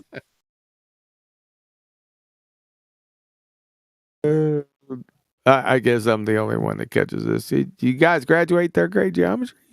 I got it. Yeah, they're pointed downwards. What the hell? Gee whiz. No, it's on the wrong side. Yeah, it's on the wrong side. I agree. I know. I get it. Weirdos. That's too crazy, man.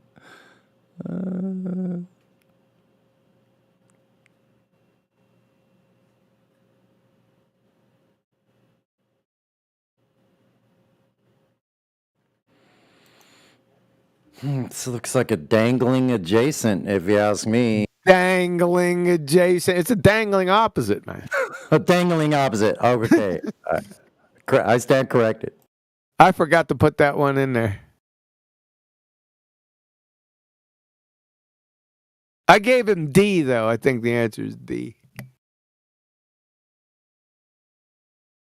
Well, it's really not dangling. It's really kind of a drooping opposite. It's kind of like a warbling plumb line.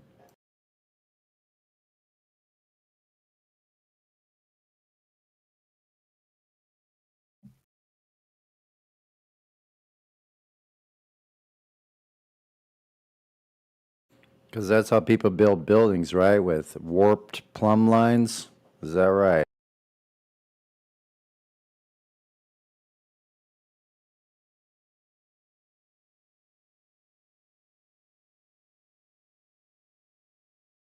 But I digress. Back to the right triangle that we're trying to inform the world's population about. And they still don't understand a right triangle. Nope.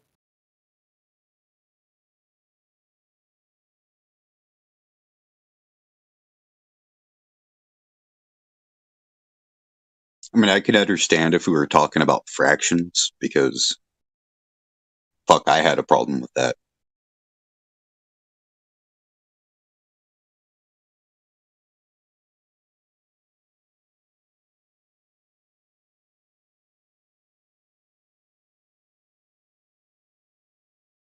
Wasn't Fight the Tight Shirt offering $10,000 and you put it in escrow for anyone that can prove that the sextant works on a flat Earth? Something like that? I don't do challenges from abject retards. Yeah, that might not be a good idea. I don't get paid. Vis-a-vis Zanuck. We already went over him. Right.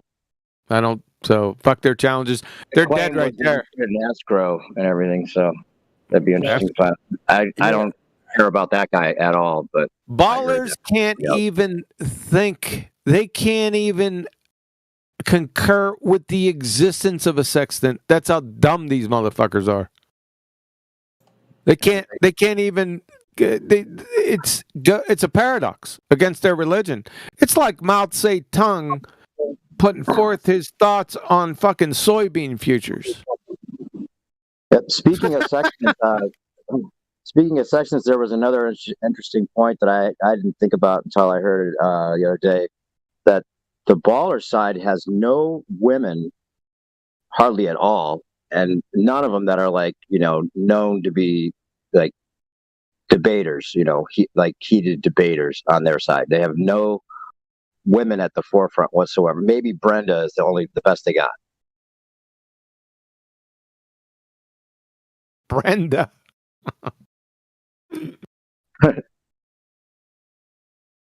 Can you think of any women ballers besides Twitwit or whoever? Somebody that actually goes and Whitsitt and heatedly debates. Make Whitsitt debated a blonde. Yeah, she was hardly. Yeah, there's a couple of them.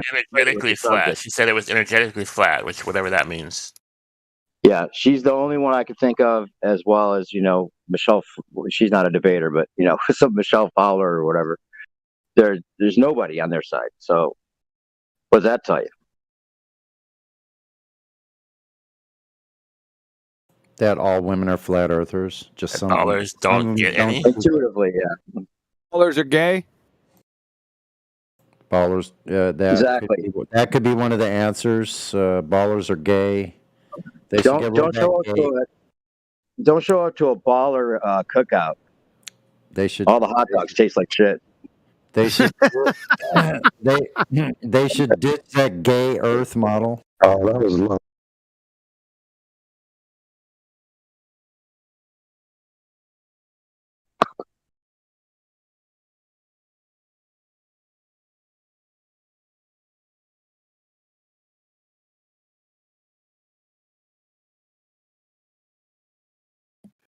You think Brenda is the best one, huh? I think that's the best they got. Yeah. That's a misnomer. That's not a woman. You into playing anymore? I'd say. That's the best they got, though. Yeah, that's a good point. That's the You closest into playing, to a woman. you into playing anymore, Sonny? Say what? You into playing anymore? Because we got she's part of the how would you say, numpty community? Oh, sure. Yeah, of course. We got her greatest hits. Happy to be of service. Really? It's kind of slow, so I'm just saying, if you don't, that's fine. I can understand. Yeah. I could go pull up your. No, I'll get it. Okay, good then. You don't have to work. Even there. better. Even better. Right on, man. Sucks. I'm about to eat QE. I really don't want to hear clips of Brenda right now, but Oh, yes, you do. Yeah, you do. Just have to time the chewing carefully. Time. Hope I don't lose my appetite. Or choke like Whitsitt almost did one day. Hold on a second. You'll hear it on this, by the way.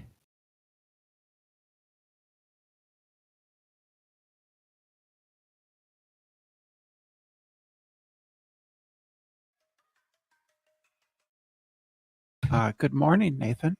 Morning, Brenda. How are you? Ready to get destroyed again? Ready to be lit on fire, Mr. Strawman? You mean you came in ready to be destroyed again? Yeah, we accept that, Brenda. Hi, how are I you? thought you must be laughing. We got parties ready, Strawman. I've destroyed your argument every single time. What a way to start a morning. Hey, Brenda, if thoughts are physical, does that mean psychologists are actually physicists? A lot of psychology is basically handing out drugs to people. Yes. Oh, so it's basically psychology is pharmacology. That's psychology basically is pharmacology now. Yes. Is it a dog bone? Dog bones are clocks.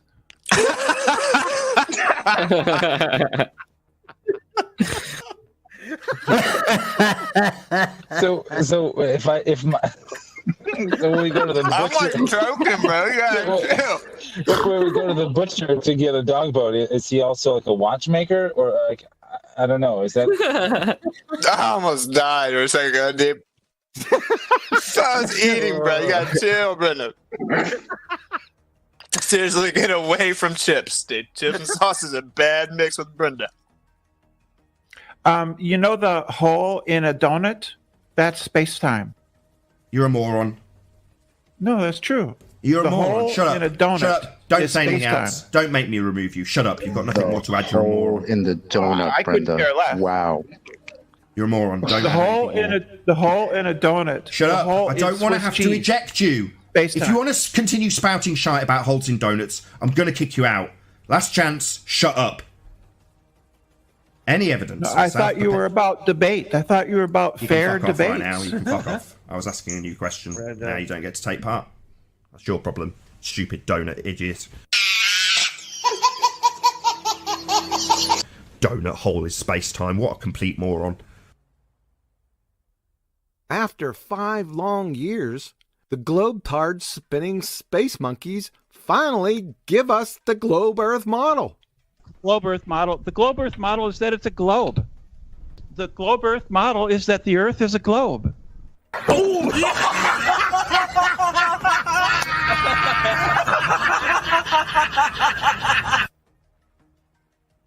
So they contain carbon-14, don't Yeah, they? you don't know what carbon-14 is.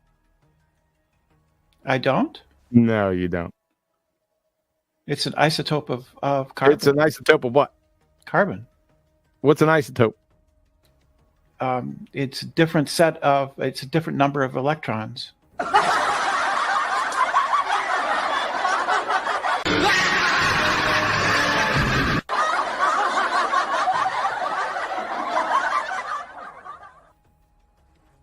Chemo, the formula for pressure chemo is P equals F over V.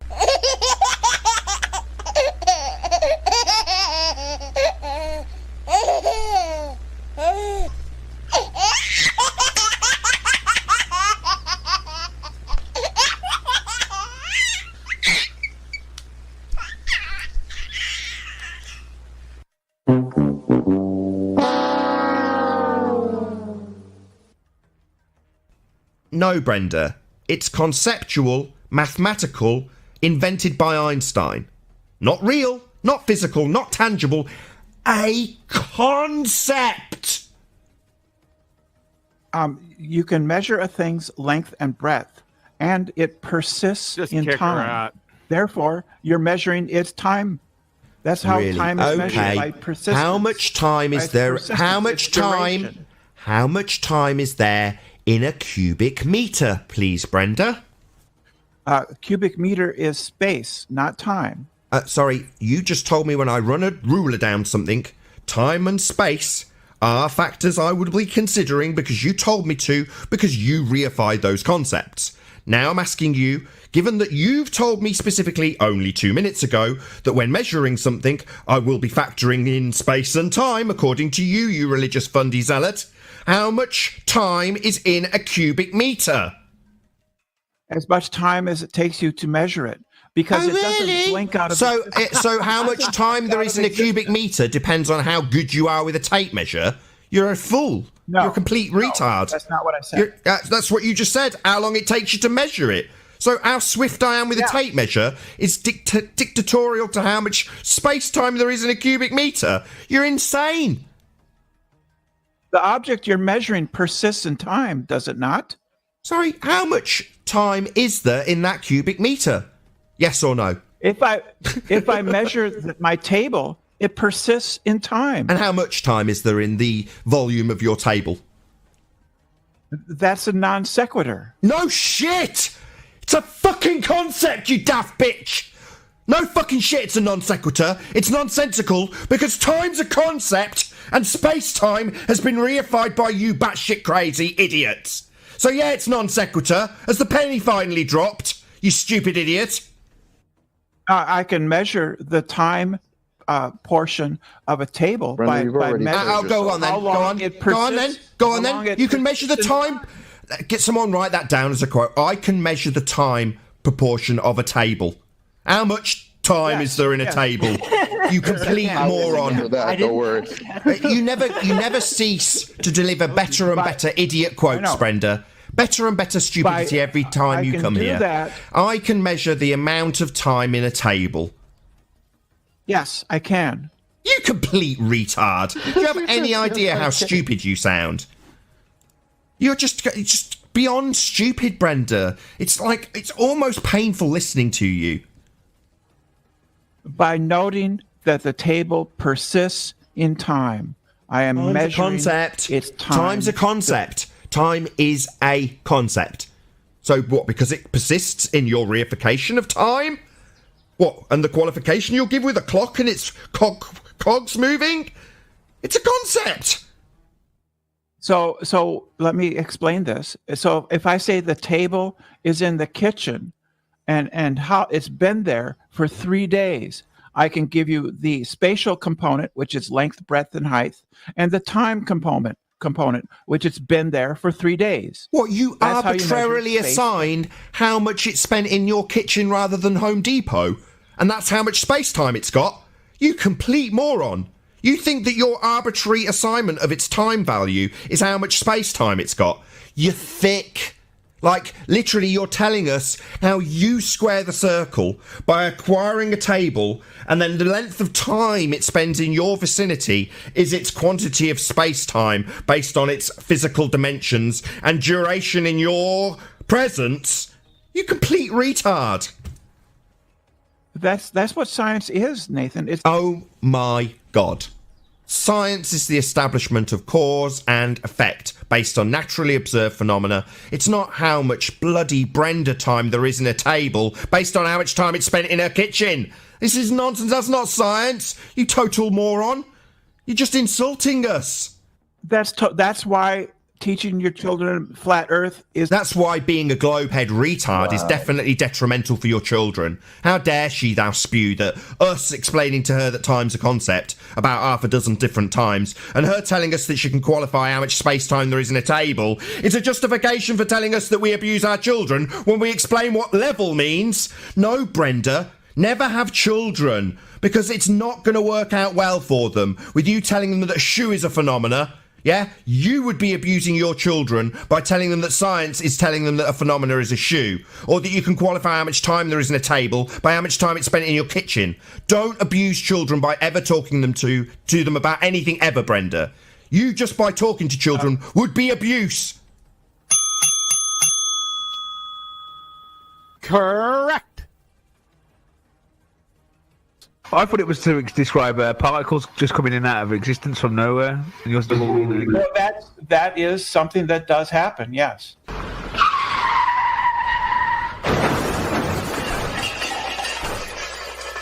You out your cotton picking mind. So particles come into existence from nothing, eh? Didn't you just say 10 seconds ago? Things are made from other things.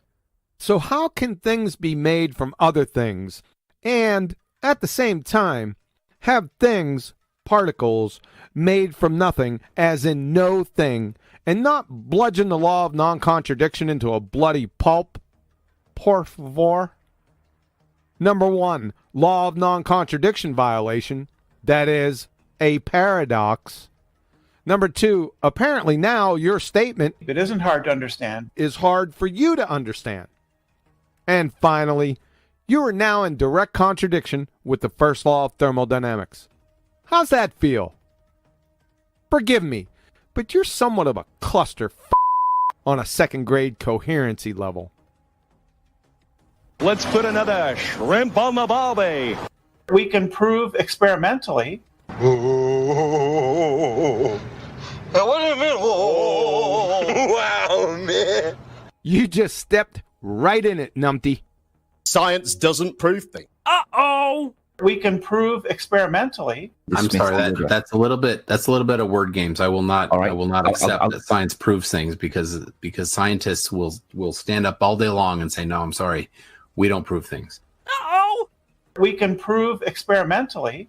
You cannot prove something scientifically. Uh-oh!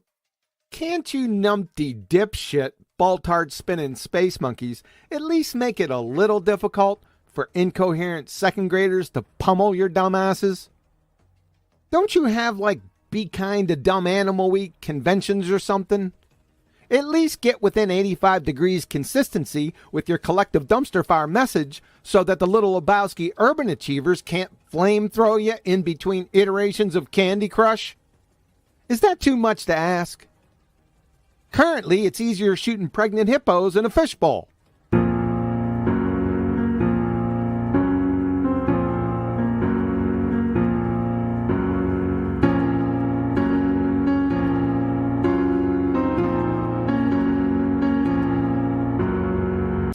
Spinning space monkeys. Spinning space monkeys. Now, it's one thing to be in direct contradiction with your fellow brain-dead baltards. However, it's an entirely new straitjacket to be in direct contradiction with yourself. And as we all know from your belly laugher history and your earlier bash yourself in the face with a spade shovel first law train wreck, it's quite clear that this is your happy place. We can prove experimentally. Science can't prove anything. What the hell did you just say? We can prove experimentally. Science can't prove anything. Say what? We can prove experimentally. Science can't prove anything.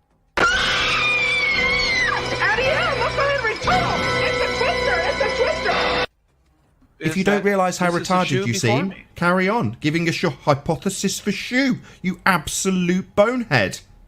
Yeah, the hypothesis for the shoe is that this is a shoe. It's not a hypothesis. Yeah, it is. Brenda, this is why we love when you come back. Brenda, how do you? Turn out the lights. Tender clown face monkey. The party's over. They say that all good things must monkey. You like that in little addition, huh? Yeah. Ballers scattered on dawn's highway bleeding. Fallacies and refravity crowd their fragile eggshell minds. You are so dumb. Damn. Yeah. That's there you go. Astounding. That's astounding. Dang. I'm bowing right now. Thank you. The crowd cheers. There we go. You realize how much a pain in the ass it is to gather all that fucking train wrecks? Yeah, I know. I bet it is. But I'm glad it's over now. Now it's in docket. I sent it to the Library of Congress, so we'll never forget. We got to send all of that to CB so he can put it on a soundboard so we could just pull it up. Hey, Brenda. And then he could play the thing. Yeah, because you sent me I've grabbed a bunch of them from here, actually. Dog bones are clocks. Dog bones. Bones. I like how confident she is because I know she doesn't know dick from years ago, right? So as soon as he said isotope, I'm there. God, what's an isotope? Yeah. she just want to save my electrons. No. And an answer when the different was different things. Different. What did you say? Who the fuck knows? That's so specific.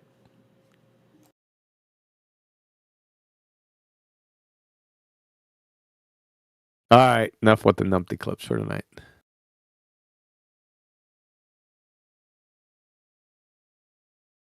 Don't bring up another numpty because I'm gonna have. I'll probably have them. Mm-hmm. Yeah, from years ago. You got Slasher 2.0? I don't. He's new. He's kind of new, and I finished up the numpty clips. But I don't know. 4 months ago. How about Ruhif? Yeah, I got Ruhif. Yep. You want Ruhif? You want Rufy? Yeah, he's one of the most annoying ones. Sure. Anyone will play some more. Hold on a second. I gotta find that numpty dipshit. He'll be easy because I call him Roofy. So hold on, man. Oh, he really screws the. This is a short one too. He really screws the pooch on this one. I thought some of these top contending ballers would be like somebody difficult to like destroy, but boy, was I wrong. Gee whiz, I don't know what. Oh yeah. Thinking. Oh my it's God. Like shooting hippos in a fishbowl. Bam, hippos in a fishbowl. That's that. I was just thinking when you said it before. Hippos in a fishbowl. Yeah, how easy is that?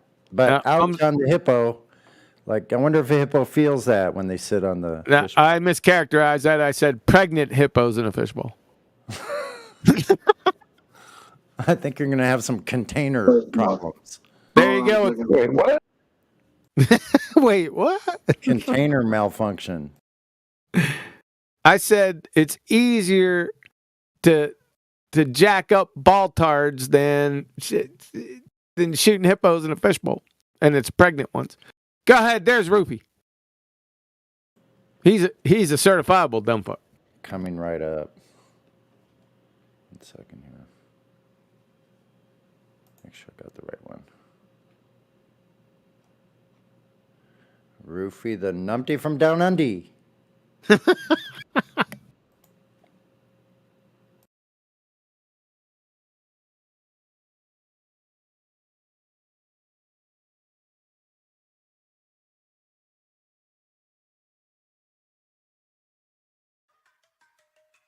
Rufy, the numpty from down under, greater than infinite refraction retard, February 2021. Literally prove that heat causes water to boil. How will you do it? That's a tough one. You're really playing hardball now. Let's see. I'll get a kettle of water, and then all of a sudden, throw some fire underneath it. Good? What's next? How do we open a door? You're going to heat something and the water boils. Is that what you're going to do? Yeah, you crayon-munching, knuckle-dragging window licker.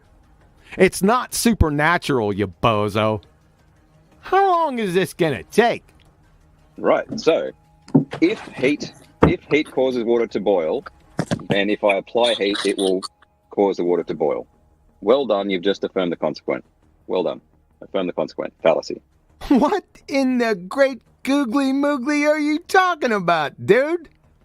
That's a classic modus ponens.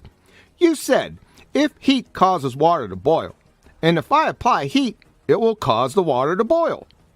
Well, if heat is P, causes water to boil Q, if I apply heat P, it will cause the water to boil Q. That's a perfect deductive syllogism. And affirming the consequent is if P then Q, Q therefore P. You said if P then Q, P therefore Q. This is a classic example of affirming the numpty. You! Give me a logical syllogism that heat causes water to boil. That's easy. We'll just use the one you provided. Right, so if heat causes water to boil, and if I apply heat, it will cause the water to boil. There you go, numpty. Thanks. You cannot prove something scientifically. You can falsify something, but you cannot prove it. That's numpty bollocks. If I falsify something, I ipso facto prove the converse true. For example, like I've demonstrated without a shadow of a doubt today, if I falsify that you're not a numpty, then I prove that you're a numpty. By the way, your mindless parrot of no science proofsies. From Lumen Learning, Biology for Majors Forming a Hypothesis. You must be able to test your hypothesis, and it must be possible to prove your hypothesis true. Duh. From Genome Research, 1999, Cold Spring Harbor Laboratory. Students are taught that the proper way to do science is through the following steps. First, devise a hypothesis, and then design experiments that will prove or disprove it. My word.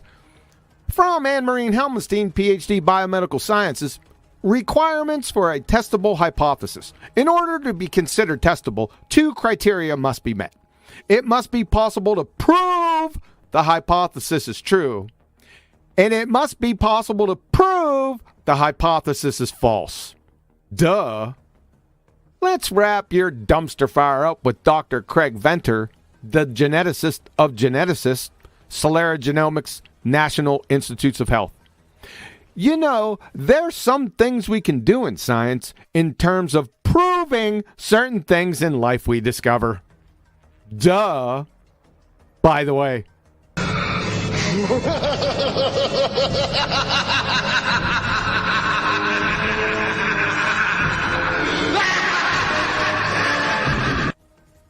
Math is a very big part of science, yes. Wrong again, numpty. From Richard Feynman, the Feynman Lectures on Physics. Mathematics is not a science from our point of view, in the sense that it is not a natural science. The test of its validity is not experiment. From Dr. Carey Mullis, Nobel laureate, biochemistry. Mathematics, which is really not science. From Professor of Physics Black Krishnan, ITT Madras. That's the whole point about physics. It's not mathematics. So...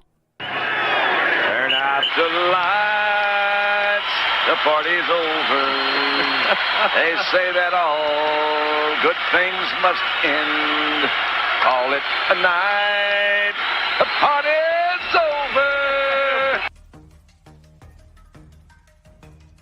That's the end of the Numpty from Donundy. That's cool. While it was playing, I went into the YouTube live chat. And I said, if you want us to stop playing the Numpty clips, you have to hit that link and come into the voice chat. We'll stop them, man. I'll be back in a few minutes. I gotta go take care of a few things. So you guys rock on without me. Y'all be cool. Right on, man. Thanks. Thanks, Gooey.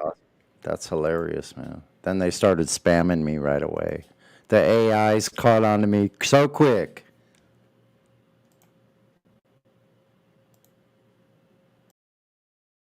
It's like a piranha tank in there, man. I swear, what a bunch of weirdos. Who would do that all that time? Day after day after day, and never come into the live chat, but just sit there in the live stream on YouTube. And talk to us about how we sit here safe and hide. They're telling us that we're hiding. We never heard you come out and speak, Bendy Light. Come on in. Hold on, let's name some of these characters. These creatures that are in the live stream, the YouTube live stream. Yeah, let's call them out for a second. Mic check, Sonny. Can you hear me? Yeah, I can hear you fine. Yeah. Oh, okay, cool. I can't hear nothing you're saying though. I hear you fine. Wait a minute, I'm in the wrong chat. I'm just kidding. They're projecting. They're the ones hiding in the chat, in the YouTube chat. You know. Exactly. Yeah. For years. That's it. I'm gonna go hide in there too. They never come out. They never come out. Hold on, where is it? I tried drawing them out. You know, I tried going there and trying like, tricking them to come here. And, it's like we tried to be nice and everything. Yeah. Let's see. Come on back. Live chat. Let's see. I got it pulled up right now. Let's see. So what was this water to boil then? Who we got? So Positor Double X says Flat Earth 2017 consciousness only if you come out of this Discord to chat. Why are they trying to lead people out of the chat? That's just suspicious right there. Okay, this is how you know these things aren't real. Then the next thing right after that, he says, reassurance of that mute button there for you. Sounds like a robot. Next, come on in, the water's fine. See, yeah, so AI, come on in, the water's fine. That's what I said. I said that to them. Hold on. This is so hilarious. See, what else would a AI do? Hold on, let me see. Where did I start? Talking about water being flat. They get pissed off when you do that.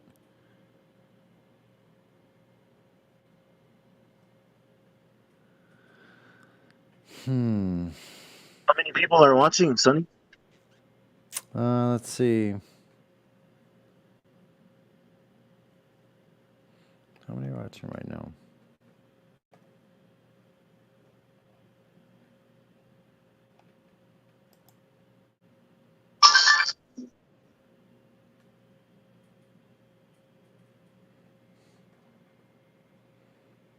32. Oh, it's pretty busy in there, eh? Mm-hmm. It's full. I think that's the peak. Yeah. I had to back pay. I had to go back Come on, page. 33. Let's hit that 33. Oh, there it is. It's right there. I was just looking in the wrong place. I'm getting tired. Maybe I'll Let's see. join you. What are some of the most recent ones so I don't bore y'all? Let's see. Repository double X. Too cowardly to stand up for yourself? Bertrand Flatterer says your mommy is worried about you. Yeah, he's one of us. Bertrand Flatterer. Glovers are the one running from us in the street. Yep, Bertrand Flatterer. Watch Witsit videos, laughing my ass off. He's one of us. He's fighting for the right side, man. So Positor says, yes, the old look at what this other flat earther says. What a numpty. Bertrand Flat Earth says, we want to talk with NASA employers and they hide, LOL, you don't know nothing yet. Positor, as an excuse for your own ineptitude. The more you hear from these, you just know these are not real. Like, some of them definitely not real. Positor, but you won't talk to normal people outside your safe space here. Who said that? Glober?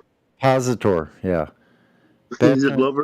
Bertrand says, we do it all the time, LOL. We come out of, we do come out. Then Bendy Light chimes in. NASA employees have better things to do than to talk with crazy people on the internet. Bendy Light's an old-time AI. Still doesn't learn much. Yeah, but obviously he doesn't have anything better to do, right? No. Bertrand Flat Earth says there was a basketball player that did it. I don't know what he's talking about exactly. Let's see. Kyrie Irving. Positor says, Nathan Kearing, no straw man there at all. It's the truth. Not a single one of you has left the safety of this Discord to debate anyone. Projecting. I have like dozens of channels where people are going out. Tell him to get the fuck out of his house and go do something. Fucking hermit. What a numpty. Clearly. Yeah, you're just projecting what you're doing, what you are. You're scared of people? Is that what you are? Nothing but straw man from there, from Positron, pretending to be some kind of like a strong arm bully, but just really just a weak little puny coward. So Positor, but if you wanted me to change my mind, we can debate in my Discord tomorrow. No thanks, bro. Special pleading from the Numpty Club. No, you come in here. You come in here. We're not going in your little. You're the one with the echo chamber. How do you think it is? We have more people that go out and debate in public here than anywhere else on Earth. You're out of your mind. It's kind of like in his early 20s, maybe late teens type of, stuck at the computer. Yeah, he's probably in a dorm somewhere. He's bored looking at the snow. But do you suck at gaming? Is that why you're here? Like, do you suck at hobbies? Is that why you're here? Are you good at annoying people, Positor? Pretends he has to go to work in the morning. He's really just dorm somewhere. Can't get a date. Don't go to work. You're going to annoy people at work, man. Shit. Just got to sit at home and drink alone because he's such a Go hang out with Brenda or something, count some dumb. You're a butthead. Ryan S. called me a butthead. See, that's good. My job is almost done today. That's me. Oh, that's by the you? way. Yeah, that's me. Ryan? My name's Ryan. Hey, Ryan. Guess what my last name is? Sergeant. Sergeant. All right. Cool. Don't you dare laugh at me like that. Oh, that's it. I'm going to type in you're an asshole. I thought it was someone else. Like, oh, hi, Ryan. This is Glover. Are you from YouTube chat? Me? No. I didn't even go in there until after I had already been in here before. It was actually Glass that showed me about the YouTube channel. Yep. It's pretty wild.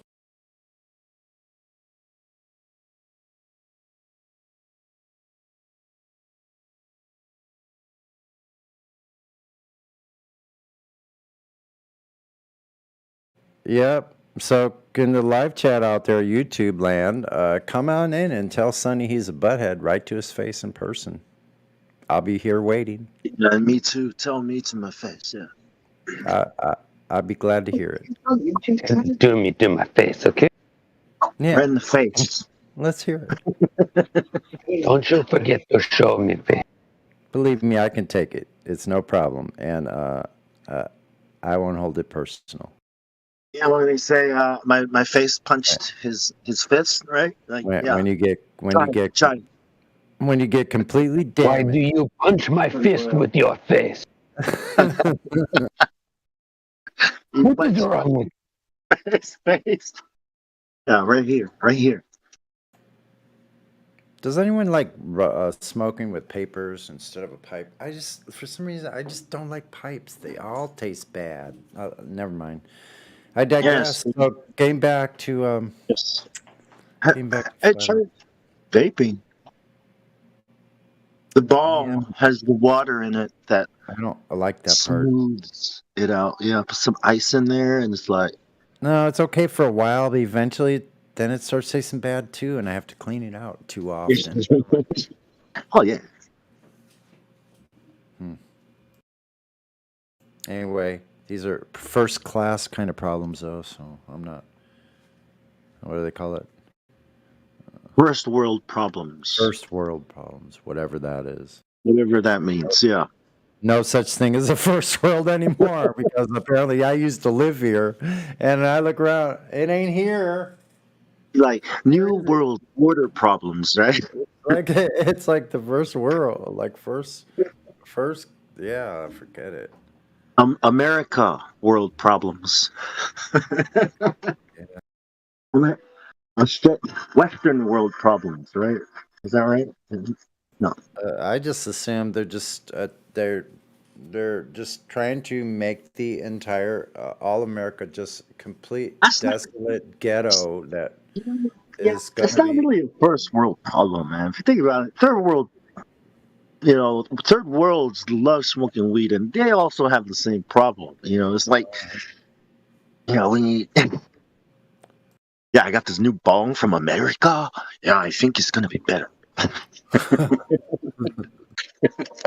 They have the same problems as we do, and they have the solution. This one, try this one. The bong always seems better on the other side. Yeah, exactly. It's I got a pretty cool one. I made it from a spice jar. When it comes to cannabis, it's the whole world problem, right? Whole world problem. Yeah. The medicine, some industrial material. I mean, it's all these things. Like WTF. Gravity's just not trying to hold a brother down, trying to hold every brother down. Every brother and their mother and sister. And Fasha.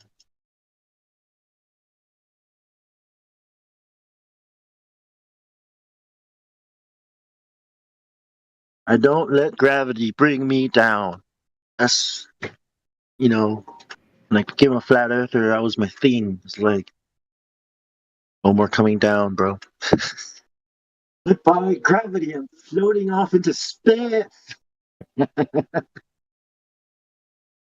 Hey, why? So why don't we float off into space? It's like, I don't know. I know, right? It makes sense. Like, we should be floating right now.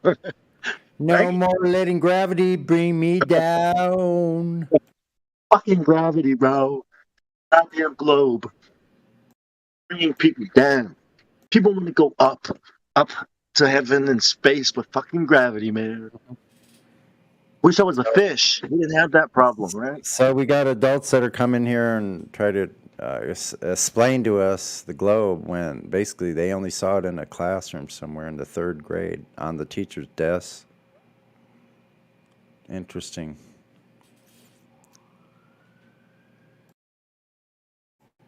That's about how much is going on, isn't it, folks? Like, from the proof I've seen, it's not proof.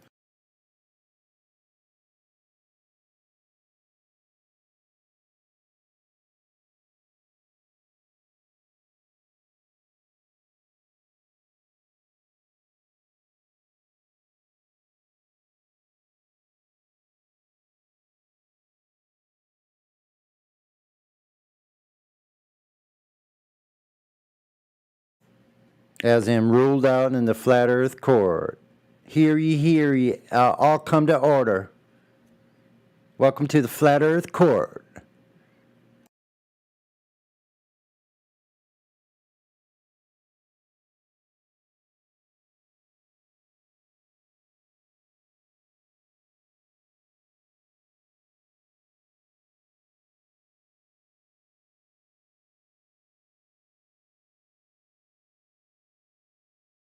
We're gonna have the proof on one side. We're gonna have the logical fallacies on the other. Have to put them aside. I don't want to put them aside.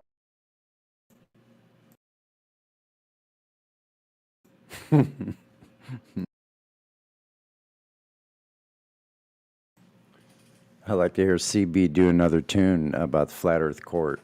I bet he could do a good job.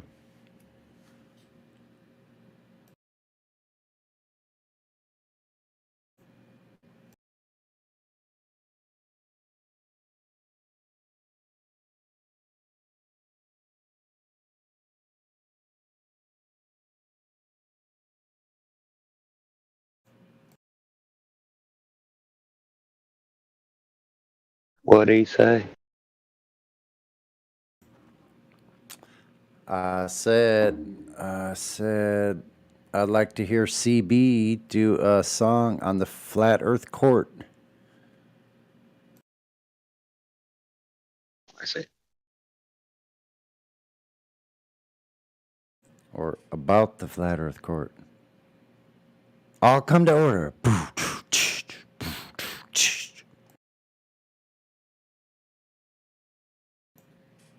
To the flat earth court.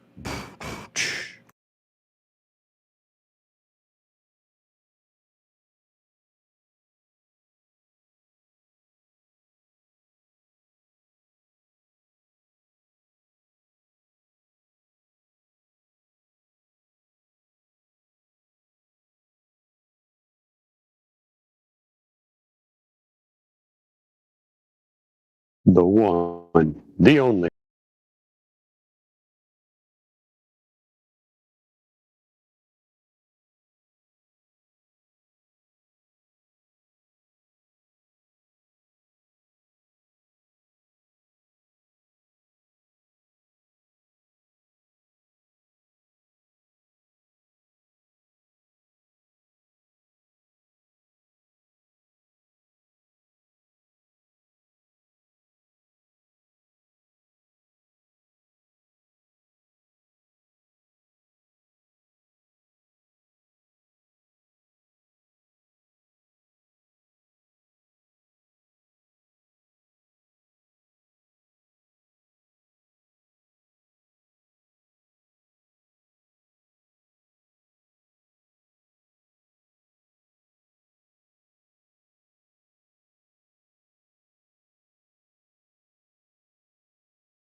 It was good hearing from Vagabond tonight.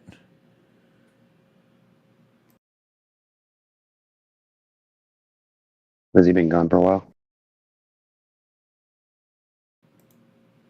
Yeah, a little while.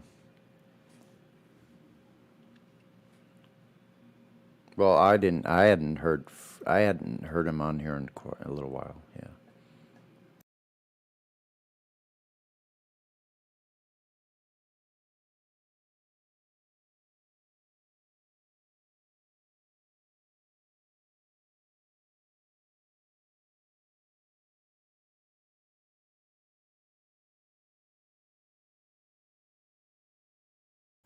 That's fine. You're trolling me on the live chat. That's pretty funny, Rookie. I think it is fun. It's funny and it's fun. I was like, wait a minute. And then you said sergeant, and I'm like, what? Who's this guy? Who's this guy that's trolling me? What the hell? He called me. Someone gonna knock on my door now next? Like, what the fuck? You better watch your ass, boy. What are you doing on there? We heard you.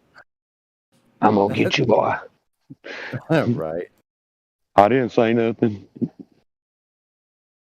Wasn't me.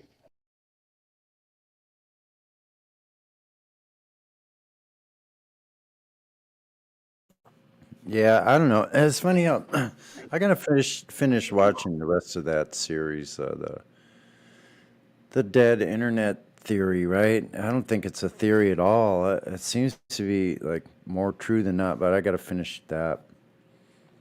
I only just heard about it a little while ago, but it didn't take but about 30 seconds of listening to what it was and what they were claiming. Because at first I thought it was some kind of crazy, stupid, like ghosts or whatever. Yeah. And when I heard how they were presented, I was like, you know what? That makes a lot of sense. That could possibly be true, actually. Kind of like when I saw The Matrix the first time, I thought, wow, this is crazy. This could actually happen.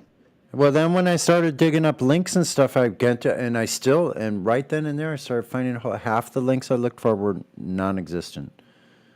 I was like, what? And then I started thinking about that 60% of the traffic on the entire internet, they're saying, is AI. 60%. Like, holy shit, so that means like, yeah, you taking all those dating sites, all the Discord sites, all the people that like aren't actually going out doing like live activism or something like that, like all of them, 60% of all of it. If you're not seeing somebody actuality outside doing, or doing a live interview or debate or something, then 60% of it, all of the rest is bullshit. Not even real. Doesn't surprise me. It's created. Although it's kind of hard to believe, but I mean, when you start to sit and think about all the different ways that could be true, it's like, wait a minute, maybe it isn't so far-fetched. Well, think of how far they've gotten with AI. Just look at how far that technology has gone and how they're using it in the internet, how they can make these programs, all the bot technology and all that stuff. Well, honestly, I'm not sure how that stuff really works. I really don't know that just in my own mind, but I do trust that there's something to it. Yeah, I definitely do. Yeah. I'm the kind of person, though, that until I see something and, see the paperwork on it and see, the redacted documents, then that's usually when I go, okay, I can get behind this now. Right. You know what I mean? But now what I realize is that there were little like breadcrumbs that were around all the time that were leading up to There still what are. was really going on, and then they turned, some of them did turn out to be absolutely true, So it's hard when you're following 12 breadcrumb trails, though, and then like only a couple of them kind of like pan out at all, and then you're still having to follow those because of loose threads, like, right? Doesn't all fit together quite. Loose strings, yeah. Loose strings. Yeah.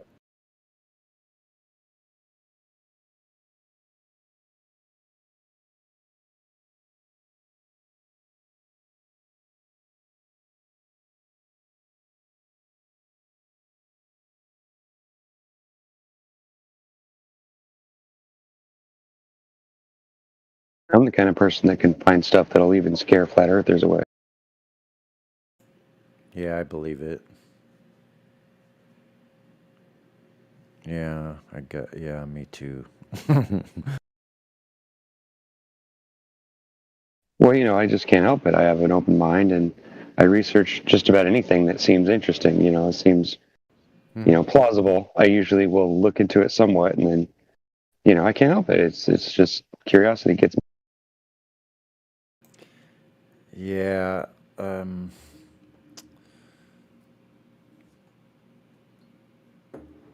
Sometimes I'll listen to just like actually boring history documents, just audiobooks, but what I'm doing is I'm kind of juxtapositioning what we actually do know with what I'm listening to. It's like a training exercise. Right. And the more you go over it, the more you realize the flaws or the differences or whatever the case may be. And then eventually you start filling in some of the little empty spots. You start going, oh, okay. And then I started feeling like I was actually accomplishing, that I was actually getting more knowledge, that I was actually achieving some knowledge. Mm-hmm. Which is usually followed by some where you don't think you're learning anything. It is in my case. It'd be like, I'll think I have something figured out, and then someone will find a hole in it, and I'll be like, damn it, I really wanted that one to be right. I wanted that one to be real, damn it. Yeah. Because some of those things just dash what we thought completely out of the water just very quickly. When you look at some of the out of place, not even out of place artifacts, because those have gotten a bad name, but there are out of place. They're out of place because they don't fit with the mainstream paradigm. That's all. Right. True. Like giant African heads in Guatemala and Honduras. What the hell? Like, and they told us, no, Columbus was here. These giant stone heads and stuff are like, I don't know what they're saying, like from 600 to 1200. Stoneheads, huh? BC. Like Stonehenge, only Stonehead? That's BC. Good. Yeah. I heard it was like is that 1700, the giant stone balls, perfect spheres of balls, like anywhere from like 4 to 12 feet in diameter. Are those Costa Rica, or are those also in Guatemala? Those are up there by the Easter Island, aren't they? Or some of them are. I thought that was in Costa Rica. Maybe you're right. I don't know. I could be wrong. I don't mind being wrong. I'm not really sure, to be honest with you. I don't either. I thought they might have been in the same place as the Olmec Stoneheads. Let me see. Maybe it's because every time I see a show about Easter Island, they always talk about those balls, and maybe that's why I always attach the two together. I should have known better not to just put stone balls. Yeah, I was gonna say you're gonna get stuff you don't. You're never gonna get rid of that crap anymore. Go back. Yep. Close. Yeah. I hope you were protecting yourself there. Ancient giant balls. I was gonna say it I'll just put the wrong Costa Rica, because I think they're in Guatemala, maybe. That's funny. Actually is. Well, where'd everybody go? How come everybody leaves at the same time? They all come in at the same time and they all leave at the same time. How obvious that is. Probably trying to get away from me. Oh, that's what it was. Definitely. I thought it was me. I'll blame it on you, no problem. It's not pulling up the results. Oh my God. My browser is glitching. Yeah, look, it's so You farted? Is that what you said? The world. That's probably because I farted. They're in Costa Rica. I swear that's what it sounded like. That's what you said. It's like, I farted. I'm like, okay. Great, buddy. That's awesome, man. So what's up with these big, huge stone balls, man? I mean, like freaking in Costa Rica. You're starting to sound like Smurf now. Why would they be around me? Where's the curve? Where's this? What about the stone balls? I want to see the curve. Damn it! I know. I'm crazy. I don't want to be. I'm not crazy. Where's the fucking curve, man? Like, really? I'm not crazy. World Mysteries. I wonder if the worldmysteries.com. Hold on. World Mysteries. If you don't show me the curve, I might go crazy. Because I wonder if they have Earth being flat as one of the world mysteries. That's crazy. Let me look at this website. Oh yeah, Mysteries of the Unexplained. I wonder if. Yeah, well, that's my question. They have a right triangle on their webpage. The very first thing, the emblem. Interesting. I wonder if Earth being flat is one of the world mysteries. I thought it was the curvature that was the mystery. No one can find it. Out of place. This looks like an interesting site. I wouldn't mind. Oh no, I think it's gravity. I think it's gravity. Yeah. Well, they have in modern world global economy, so I guess they got the globe thing going on. You got this globe thing going on. They got you Britannica too. Oh, I stopped too fast. So, stay there. It was never mine. The spheres number over 300. The large ones weigh many tons. One of the strangest mysteries in archaeology was discovered by Diqui Delta of Costa Rica. Oh, and Diqui Delta, I see. They were formed by gravity. They crash landed on Earth, man. You didn't know that? They were formed by gravity. Okay, thanks, Indio. Oh yeah, that's right. I forgot about. Some of them weigh 16. Gravity forms balls. Some are, let me see, from a few centimeters to over 2 meters in diameter. Some weigh 16 tons. The ball former. I mean, those are some big balls. The ball former. That's it. Who's got? No, never mind. I won't do the AC/DC thing. The Earth was without form. Stop just before I do that. It was without form. Around that long, you'll have big balls too. Well, you know, I can take 2 sticks, stick them on that ball, and prove with a lamp that ball is actually flat. Please don't put your stick in a lamp. That's not a good idea. I know, right? Is this a magic trick, or is this, are you being serious? That's advice. That's advice, man. I'm serious. So next So I can prove that I can't be serious though. So who made these? Why and how? Who, why, and how? Can I just throw out there? Who cares? Who cares? Why, you'll never know, and whatever. I'll never know if I don't care. I know. Then you're saved from any anguish. The answer is simple. But if I say I don't care, will you stop? I mean, yeah, it's to confuse the man, right? You just say a bunch of words, the man gets confused, and he's yours. There you go. Now you own him. Now you can tell him whatever you want to tell him, and he's going to believe it. Yeah. The why. What am I going to believe today, sir? Imagine what we will know tomorrow, right? Yesterday, people thought the earth was flat. Imagine what we will know tomorrow. Well, whatever they say, even when they change their mind tomorrow, I'm going to trust science. Just the process. Well, they can't age the stone itself, so they can't tell us how old they are. Yeah, they can. They just rub a little bit of that black ash stuff on there, and then they just claim that, you know, they found some carbon on there and they dated it. Or some dirt. Or some dirt next to the ball. There we go. Oh, yeah. Yeah, some dirt on the ball, yeah. Dirty balls or dusty balls, either one. Some dirt on the ball there. To prove it, all you need to do is live to be 1 billion years old. So we can't tell how old or how long ago they were carved perfectly like that. It's actually pottery, and that's how they ate soup, because soup would stick to the surface of that ball because it's so big and it's gravity. Okay, you know? okay. So that's actually a soup ball. Then, okay, I gotcha.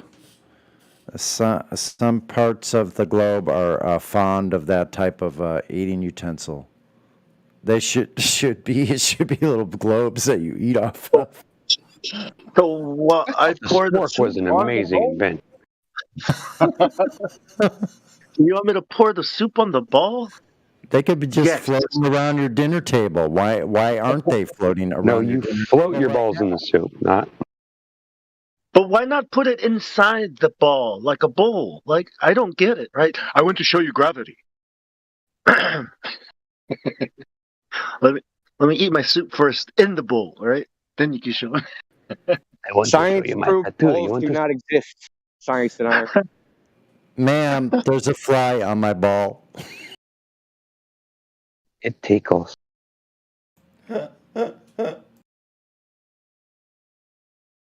I'm sorry. Forgive me. So how big does the ball have to be before the soup starts sticking to it? Like, you got to figure out. Depends on how fast it's rotating. Depends on how dense they are. Holy shit! This just got a lot harder. What the hell? And how refraction. Yeah, there I am with my ladle, right? With my ladle, trying to like time it. Like, so when do I pour it in? Trying to scoop with your ladle. I just my ladle, right? minutes. Trying to. Sorry, sir. You have Ladle, that son of a bitch. You have to use the curved ladle. You're using the wrong one. Ball is Don't you ladle me. With the hairy ball, use this utensil.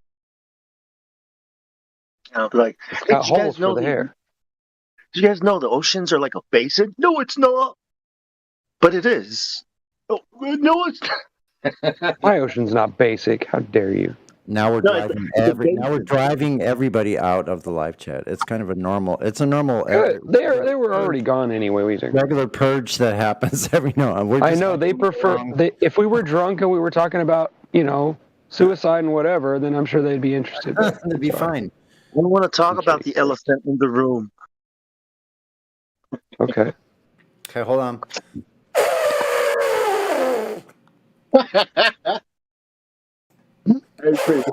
Hold on, one more time. Wait a minute. Hey, what do you get when you cross an elephant with a rhinoceros? Elephino. I can't do it twice. Elephino. Elephino.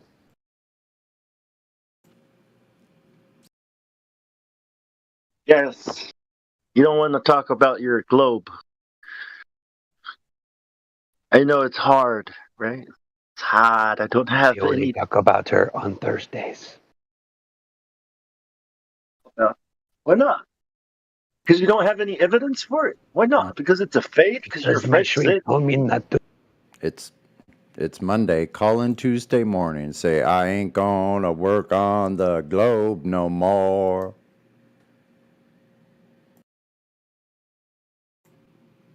No, I ain't gonna work on that globe no more.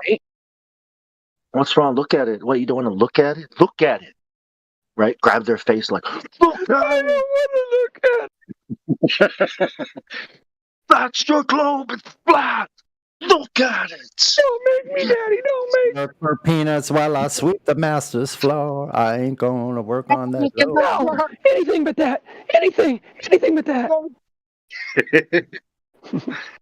I can't. Look, Grass Tyson is he's saying, it's flat. You're never going to see the curve. Is that why you don't want to look at it? Is that why you guys Where does leave the and we globe start touch you? the ball? When I start asking about the radius, people are like, no, yeah. I was like, what? What's wrong? Don't like the globe? What about Ray's ass? What's wrong? You don't like to look at it? You just like to imagine it, but not look at it. Look at how flat it is. I'm gonna go watch some NASA videos. What? I can't even watch NASA. Yeah, I can't even watch the NASA videos because they look so fake. That's how you know it's real. Maybe we should get together and start pilfering through all these dumb videos, picking them apart like everybody else does, so we have our own copy. So what? You don't want to look at the videos? You don't want to look at the real thing, the horizon? What the hell is going on here, man? Like, why is everybody so offended by the globe, by the radius, by the size of it? Exactly, what is a real thing? Because I don't think I've ever seen one before. It's outside your house, and if you just go outside and look away, you'll see something called the horizon. Rookie, you ever seen that Jeranism video, the NASA video? Which one? They made a few. Which one? So he does one. It's like a 4-hour NASA video where they do absolutely nothing on a spacewalk except for pass this thing back and forth. I think I've seen parts of it. Like yeah. we don't even. I don't even know what it is. Like you can't even tell what it is. They just like pass it back and forth between themselves. They never use it on the space station. Is that the one where they're They never use it installing a on anything. multiplexer or something stupid like that? Well, he's like, give me my sword. So he like dubs over the sound. He's like, no, give me the sword. And it's like this 4-hour video of them just passing this thing back and forth between each other. Hey, can you give me Doing that nothing sword? else. They don't You use gotta it fill on the void. anything. That's For hilarious. 4 hours. I know, it's Hey, I crazy. want to hold it on TV. Can I hold it? Yeah, my turn. That's an Yeah, it's literally like that. Give me that. expensive Give me my space sword. man. Give me my sword back. Like, no, it's my sword. And they're like passing it back and forth. It's nuts. Hey, look, I got a shield. Oh my god, that guy's got a shield. Mine's a diamond field. Mine's better. Okay, we can share the shield, right? Because that guy's stingy with his sword. Hold on, let me Mine's get him. enchanted. Hi. Hello out there. You mean down there? Down there. And they're in the studio. You know, they're in the studio and they're trying to wave to the outside world. I hold the sword now. Hold up, man. I just got it.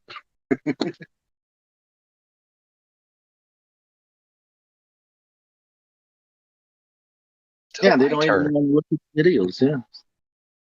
Look at the hair. You guys want to look at some astronaut hair? Hold up. I just posted it. I just posted it in live stream voice text. You mean balding with a receding hair? Oh, it's a sword. Think I'm kidding? They sit there and pass it back and forth for like 4 hours. It's a fucking. Oh, fuck, man. Hold This up. is I didn't get my so- full turn. Ah. Oh, man, they must be laughing their asses off or something. Oh Lord, I can tell this is gonna be fun. Oh, man. I remember playing, swords with my brother on the beach. Like, ping, okay, you die now. I'm going to stab you. Oh, I'm dead. I did not imagine them doing with that thing, right? Hey, that looks cool. Can I hold it? Oh, hold up. Look at that tiny earther, man. Look at that shit, dude. Look at that curvature. Oh, yes. That is a Glory. smaller one. They did make it How small high that day, are didn't they? Look at how big those clouds are. Oh, my God, the size of those clouds. It's like, what the hell? Maybe What's wrong with maybe the sky is a giant telescope and they get to climb into it, and that's why everything looks like it's round. I have never You know seen what I mean? clouds. You'd think the clouds would It look never small. looks real. I don't think I've ever seen a video of them in space or anywhere like that, doing anything like that where it didn't look fake.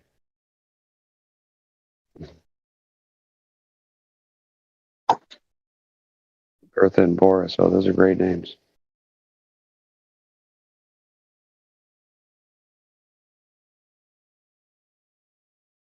Boris and Bert. Bertha and Boris. Look, I wonder, how does perspective work when you're in space and there is no horizons? He's standing on some kind of a pole? What is that? Standing on a pole. He's got straps on him. What the hell's the straps? He's got a bat in his hand or something like that. Oh, it's a ninja sword. You think you see people standing around a construction site, man. What the These hell? two people Why are is it- fucking up. So his foot's attached to that foot pedal thing? What the hell is that all about? Monkey comfortable.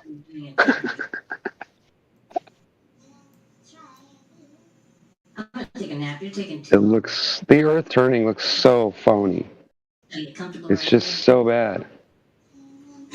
It's like, where's all the dirt, dude? Like, what is it, like that all ocean on one side of the earth or what? I'm taking a nap right now. Source. Yeah, straight up. That's a right. This is how they shot. This is how they produced the Wizard of Oz. They had this around, I mean, it's so obvious that. I mean, look at how stupid the lighting is. Look at how stupid the lighting.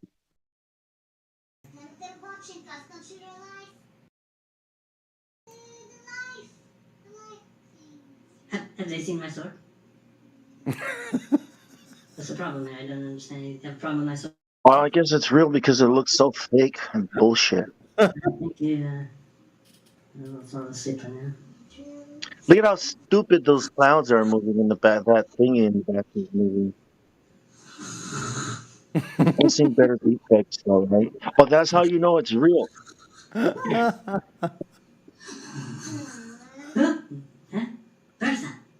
What the hell is he doing? What the hell is he doing? Freaking clowns, man. I'm holding a sword. I can see his space pants. Probably Zoe does. Hold on a second. How did he have holes in the bottom of his boots? Space pants. No. Did you see did you see those holes in his boots? I stopped it right there at 3 minutes and 50. His soles of his feet are full of holes. Great job. No problem there, huh? Oh, that's just the way they manufacture it as a surface condition. To the manual. You're now unscrewing the 12th bolt to that Holton plexer multiplexer. And makes it less slippery. It's a non-skid surface. Gotta be careful because if we drop that wrench, we in trouble. You don't want that bitch coming through your living room ceiling, dude. What the hell is he doing with the sword? He's just freaking holding it. He's waiting for the appropriate moment to jam it up the other guy's. Oh, well, man. She's going, stop it. Shut up. Don't you know we're at the live stream? They're watching us.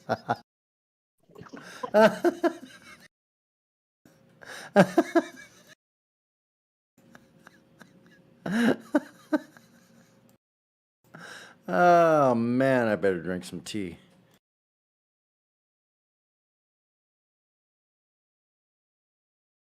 What are these stupid suits? Making a mock. It looks like styrofoam or. Here, let's listen. Let's listen to what they have to say here. One moment. Long John's underneath your space pants. Space. I think your backpack is ripped. Get over here. What are you doing? You'll be fine. Bertha, you have to try and stand on the spot. Oh, there goes the harness. No. Oh, my personal harness came on. Because I'm such a professional. Hook it over there. On the string right there. Hook it on the string. The string, Bertha, the string. There you go, right there. I have to help you with everything. Yeah, I'm holding up this ladder for you. How else would you be hanging here? You're kind of bumping into my platform. I'm holding this sword.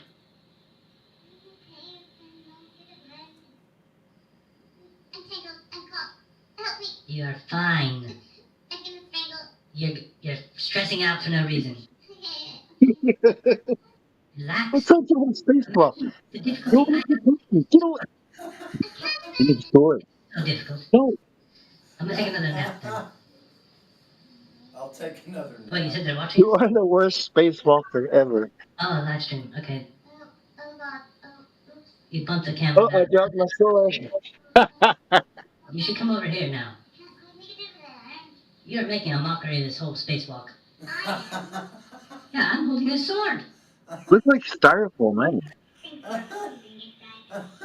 Oh, excuse me. Do you know the importance behind holding this? Why am I watching this shit? Oh. You're gonna stay on the edge here. I got dibs on the platform and the sword. Do we get another whiny, you know what, in the live stream? Take this part off of you right here. I'll just unbuckle this. You did? Oh, relax. You're fine. It was slapping. It's such an ordeal. Attach that blue thing to the strap there. I can't say it. So it's triggering. I mean, you're setting it to launch. Okay, we'll just stop it there. That's hilarious. I don't want to bog down the live stream with that, but that's the funniest ever. Well, it's not the funniest. We're the funniest, but yeah. We'll give it that. We'll give it second. Besides us, yeah. I stand corrected.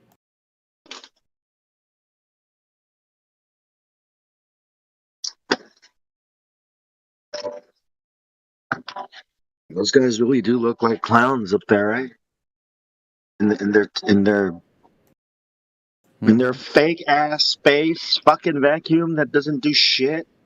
Their fake ass astronaut suits that look like fake suits. Excuse me, is there a mod around?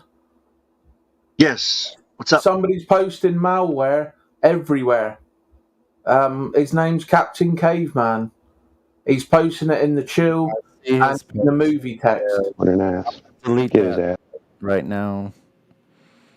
So Wait, let me. I gotta ban him. Wait. Shit, where is he? Is he here? Hold on a second. I'll ban and delete everything. He's posting it in learning, in chill, in movie text. We'll get him. Sorry about that. I shouldn't. Which guy is delete it? so fast. No worries. Chill and chill. We'll get him. Chill text. Let's find out. Where'd it go? God, it's so hard to scroll down. Is it working? Come on, bot. Like this. I'm gonna hard ban him from the thing. Here we go. We get it. He's Captain Caveman number 2745. Here, I'm gonna. Oh wait a minute. I have to go to his profile. 1 second. I should be able to copy that. Yep. Here you go. I'll ban him. Let me see. I just gotta race back. Thanks, guys. He's been DMing people as well. So if you could put a warning somewhere.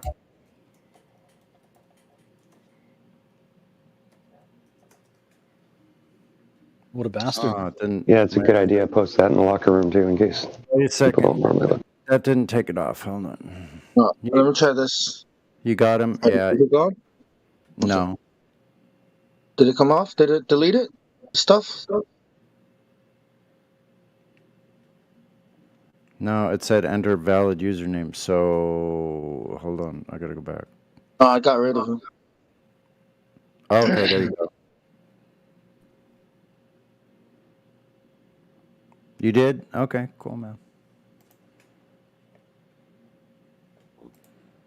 Wow, that's pretty creepy, huh?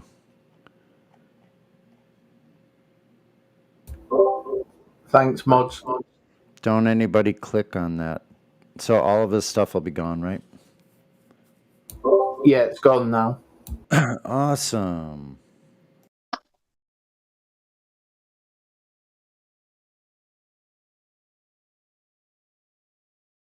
Yeah, I saw that fucking link and I thought it was a typo. Son of a bitch. Oh crap! You clicked on it. I should have deleted all his messages from the server. Hopefully people he DM'd don't click. Let me just add everybody.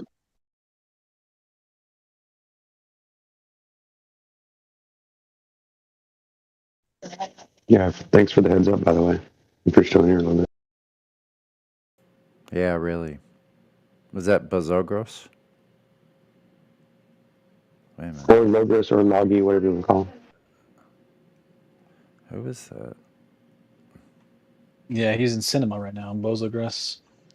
Yeah, that's what I thought. Bazogras, yeah.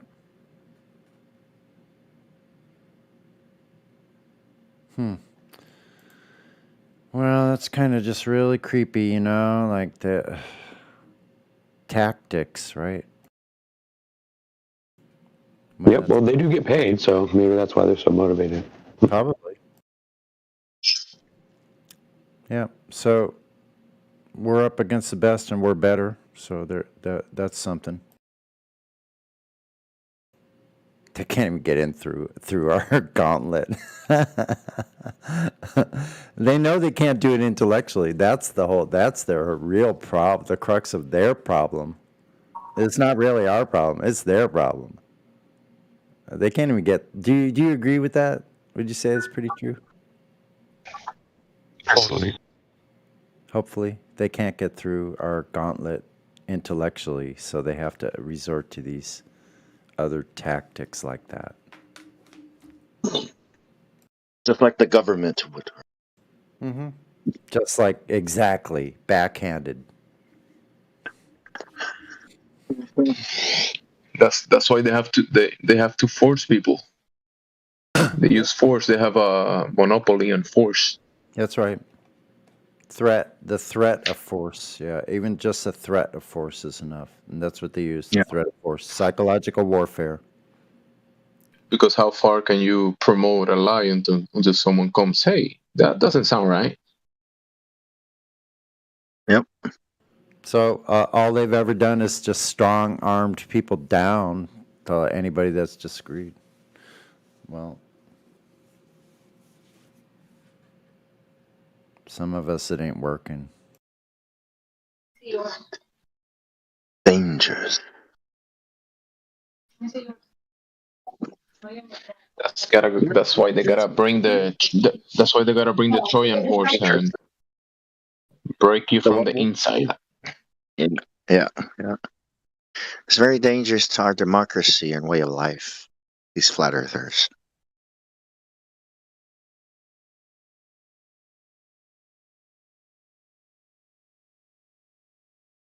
Talking about free speech and all that kind of stuff again. Yes, that's very dangerous to our democracy. Can't have it's dangerous against democracy. The majority overrule or whatever. They say, hey, we have these numbers here, and it says that we get to say what goes because we got numbers here in a piece of paper, and we are the majority. So you do as we say because that's the rules. But who trusts those numbers? Well, they said it in TV that they had 51%. That's why everybody else have to do as they say. If I saw it on CNN, it must be true. I mean, they said it in CNN, so. If I saw it on Fox, it must be real.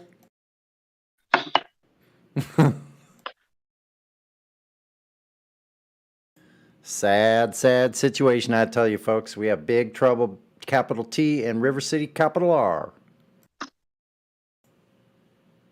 And if you have never seen the play Oklahoma, then you think I'm batshit crazy.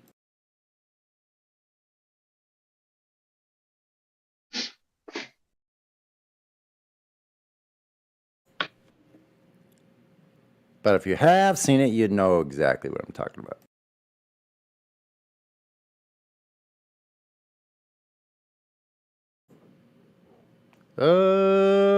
Oklahoma, where the wind goes rushing over the plain.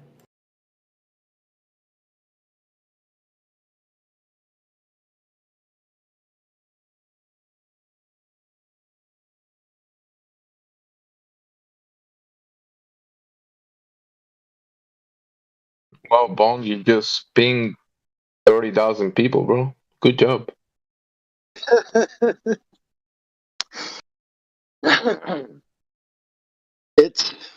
It was an emergency. What am I gonna do? We're gonna click on shit, And I just posted it. I just, in QE's server too. So.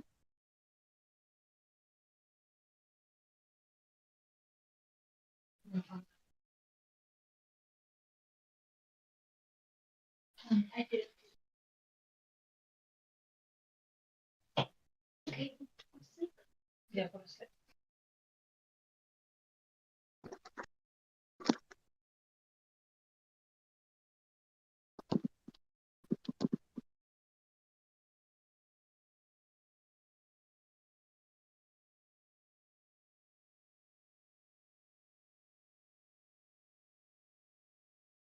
Oh, I'm only in 2 servers, so this one in QE's, so that's all I can do. You guys hit up the other servers if you can. I mean, up to you.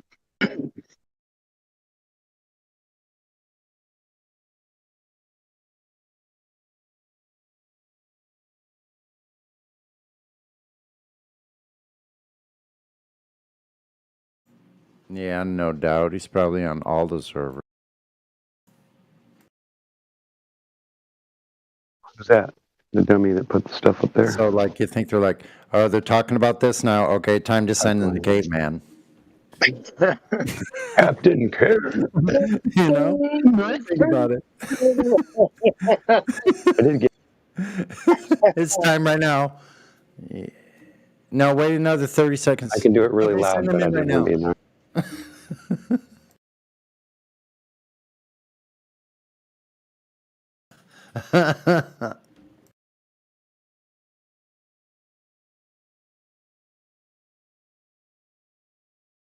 Don't worry, we have our flat Earth astral travelers cutting them off at the pass now as we speak. We got them. They've already been spotted. Oh, down. Oh. There's the second one. Poof, poof. It's a hoedown. Yeah.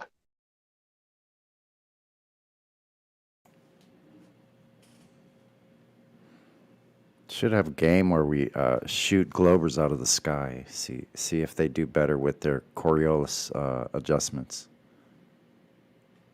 I don't mean just for Coriolis. They have to use the globe in order to fly, and so we don't have to use those physics. Coriolis and curvature. And curvature. Yeah, exactly. Good luck. Let's see how someone ought to make that game, man. What are they have to fly. They have to maintain within their paradigm, the physics of their paradigm. Oh, that's a great idea, man. Any game builders in here? Game developers? I want to see the Globers crash and burn. And now, see, I would put on what is that stuff called? I would put on an AI headset to watch that, to play in that game. Yeah, I would do that. Shoot down Globers. But I'm flying over a flat Earth. Cool. Yeah, just fly over just the way it really is in real life. Yeah, I think I could handle that.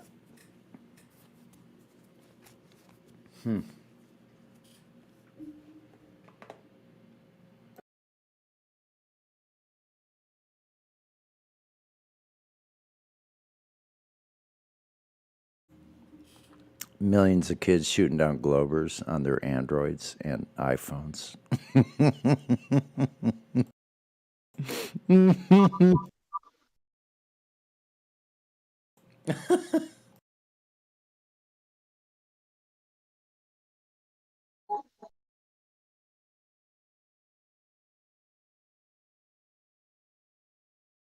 With ODD music playing in the background.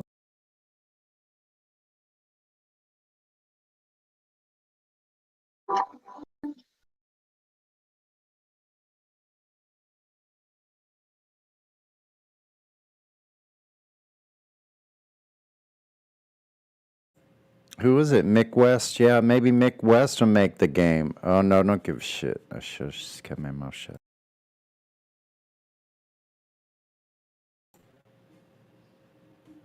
I don't think it's possible to make such a game.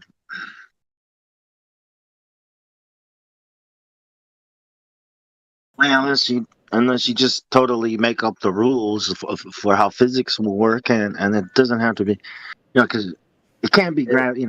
It would be two different games. Two different games interlaced between the two, because if they got in the Glober aircraft, they're going to have the physics of the globe. Oops. They're going to be interacting that don't obey the globe physics, and the flat earthers are going to blow the crap out of them. Hi, Jimsy. Nice for having me on. What's up, dude? What do you want to know? What brings you to the server? I mean, I could ask you the same thing, right? Sure. I suppose. So I told you that I know the truth. You said I want to know as well. Tell me it. So I'm here now. So what do you want to know? The truth. What about what? What do you want the truth about? Yeah, but you want to talk about stuff that matters? Sure. When you spell the words "I know the truth," what you actually meant with that? I know every aspect about it, and I've applied it to my everyday life, and I live in it. That's good. Amen. Good for you. Drinking buddy. So, why the name change? I was reading the Bible today, and I came across this thing in my bio, and then I looked up the word discernment because I'm one of those tacticians or whatever, and then I saw like Keen, and I thought it looked cool because it's like Ken but with just an extra E. So I was like, oh, that looks like a cool name, and it's kind of got a deeper meaning, so I'll use it. And then I saw this cool symbol or whatever, so I was like, oh, that looks cool. So I'll put 3 of those in there, and then I pressed enter, and then here we are today. Okay.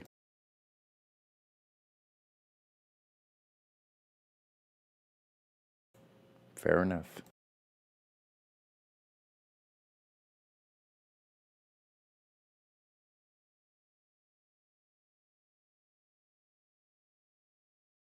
Yeah, if I may interject a little on that, I discussed that a little bit with him earlier, and I thought it was quite keen of him to pick that name because it had something to do with discernment that he was looking up, and being a keen like thing to have. His discernment had a little something to do with that. And anyway, I thought it was quite clever. He showed me a Bible passage about discernment, and yeah, it was along those lines. That why he picked the name. It's what he told me. I thought it was ingenious in a way, sort of, kind of cool, kind of keen, so to speak. Well, a lot of people, they're just like, why do you do that? And why do you do this? And I mean, it's a good question, but I try to teach something through any means possible, right? So in any way that I can help somebody, even if it's through a name, through a message, through a voice, through a post, through a thread, through a call, through anything, like just living life in the truth, you're naturally going to help people and you don't even have to try. Yeah, set by example. Yeah, exactly. You are the example, like you live it. So like it just comes naturally. Like there's no force. You just literally live your everyday life. You're the perfect version of yourself, and then people see that. Like you live it, and they see that. Nobody lights a candle and puts it in a dresser or drawer. Right? Right. Yeah, you put it all out for all the eyes to see. You're right.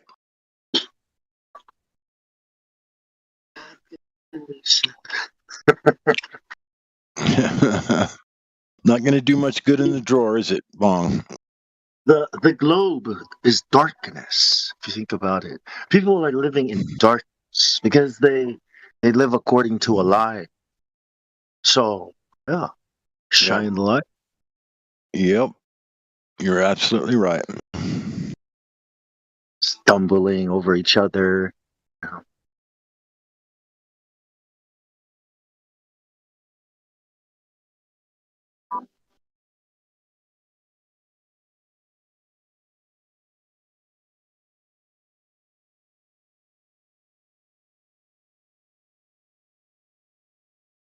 Knowing any truth is liberating, especially if you have lived a lie. If you have believed a lie, any truth will liberate you, your mind. You will think different, and you will operate different. You will do different things. Yeah.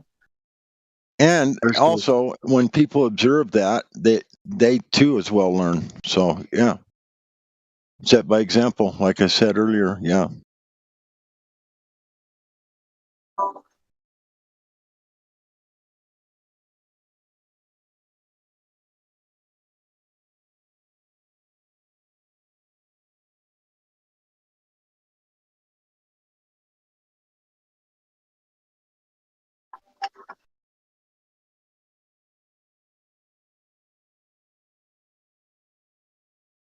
So you're a flat earther?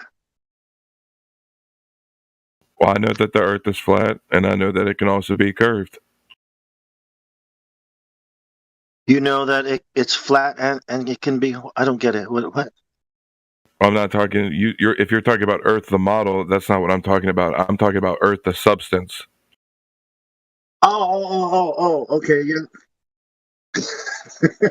Sorry, you got me there. Okay. That stuff that get between your toes. Got me. Yeah, you got me. Like on a sandy beach, huh? All right. I'll just take that as a yes. You're a flat earther. But well, welcome to the server, man. Yeah, thanks. How long you been looking into this? How long you been doing it? It's hazy, bro. You know how it is, but probably at least 5 years. Oh yeah. Okay then. Oh good. Y'all caught up with the latest developments and theories and arguments? You know, their refraction. Oh yeah, I know. I mean, I have a lot of patience, man, but I'm kind of like into health and fitness and that side of truth, dude. I respect the flat Earth game. Don't get me wrong, and I've done my fair share of God's work, you know, in my day. But like, I just on the other side of things now, man.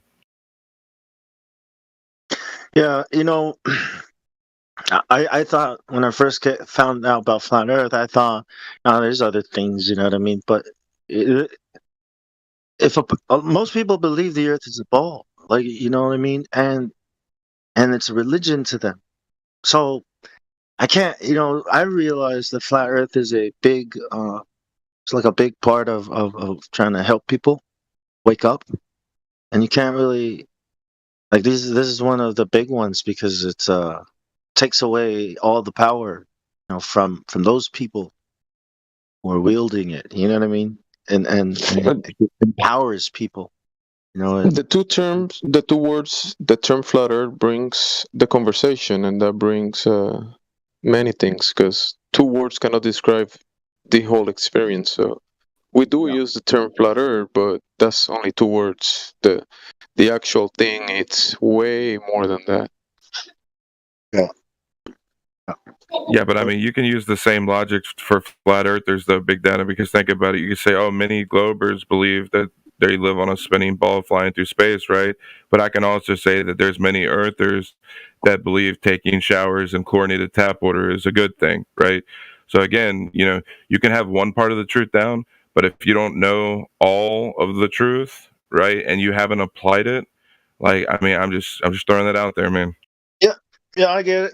Well, I'm just saying that this one helps people to, you know, you're being lied to about this, you're being lied to about that. When people find out they're being lied to about the globe, it destroys all the other lies. It makes it easier for people to understand. We've been lied to about everything, right? So, because when I was a glober, I was looking for truth, and I was trying to make my life better too. But as long as I was believing in the wrong Jesus, as long as I was believing in the wrong creator, I wasn't getting anything right. But this has helped me lead me back, you know, you know, and I think it does the same for a lot of people, and it opens the mind to truth, to real truth, instead of closing it off because of all these theories and all these ideas about the world. You close your mind off to what's really out there, and that's why I think flat Earth is I think it's at the top, right, and everything kind of flows from there. So I tried doing it other ways too. You know, the health, of course, the health. I do the cannabis thing, and I do the exercise thing, and all that. But yeah, I mean, I can say the same thing, though. Big Data, many flat earthers think exercise is a good thing, right? yeah, well, yeah, of course, moving is a good thing. Yeah. I'm just saying, like, I can't really identify as something that I don't agree with. You know what I'm saying? Well, what do you mean, like the flat Earth? I'm not saying that. Like, the reason why I didn't just say yes, I'm a flat earther, because I can't agree, right, to an ideology of things in which the truth is not manifest. Oh, that's the problem. It's not an ideology. Okay, like me being a male is not an ideology, right? It is what it is, right? I am this, okay? And the Earth Like when they tell you it's a ball, yeah, that's not what you see. Yeah. So you can't say what you see is an ideology, but what you imagine is the truth. That's not how it works. What you see is the real thing. What you imagine, that's not the real thing, right? Like especially when it comes to things like when somebody tells you the earth is a ball and you get all confused about it and say, well, I don't know, I'm just gonna it could be either or. Well, then you're not dealing with reality anymore. You're dealing with somebody's story about reality. You know what I mean? But yeah, I get where you're coming from. But we're about flat Earth, and we're about letting people know that the Earth is not a globe, right? And that we've been lied to on this level. Therefore, we're being lied to on all levels, top to the bottom. You know, from dad that just goes to work every day to the CEO that is always sweating the board. They're all being lied to about everything, you know. And people, why you were being lied to about everything? Like, yeah. Why is that hard to believe? Well, there are scientists out there, smart people. May as well say there are priests out there. Talk to God for us and tell us what it is, you know.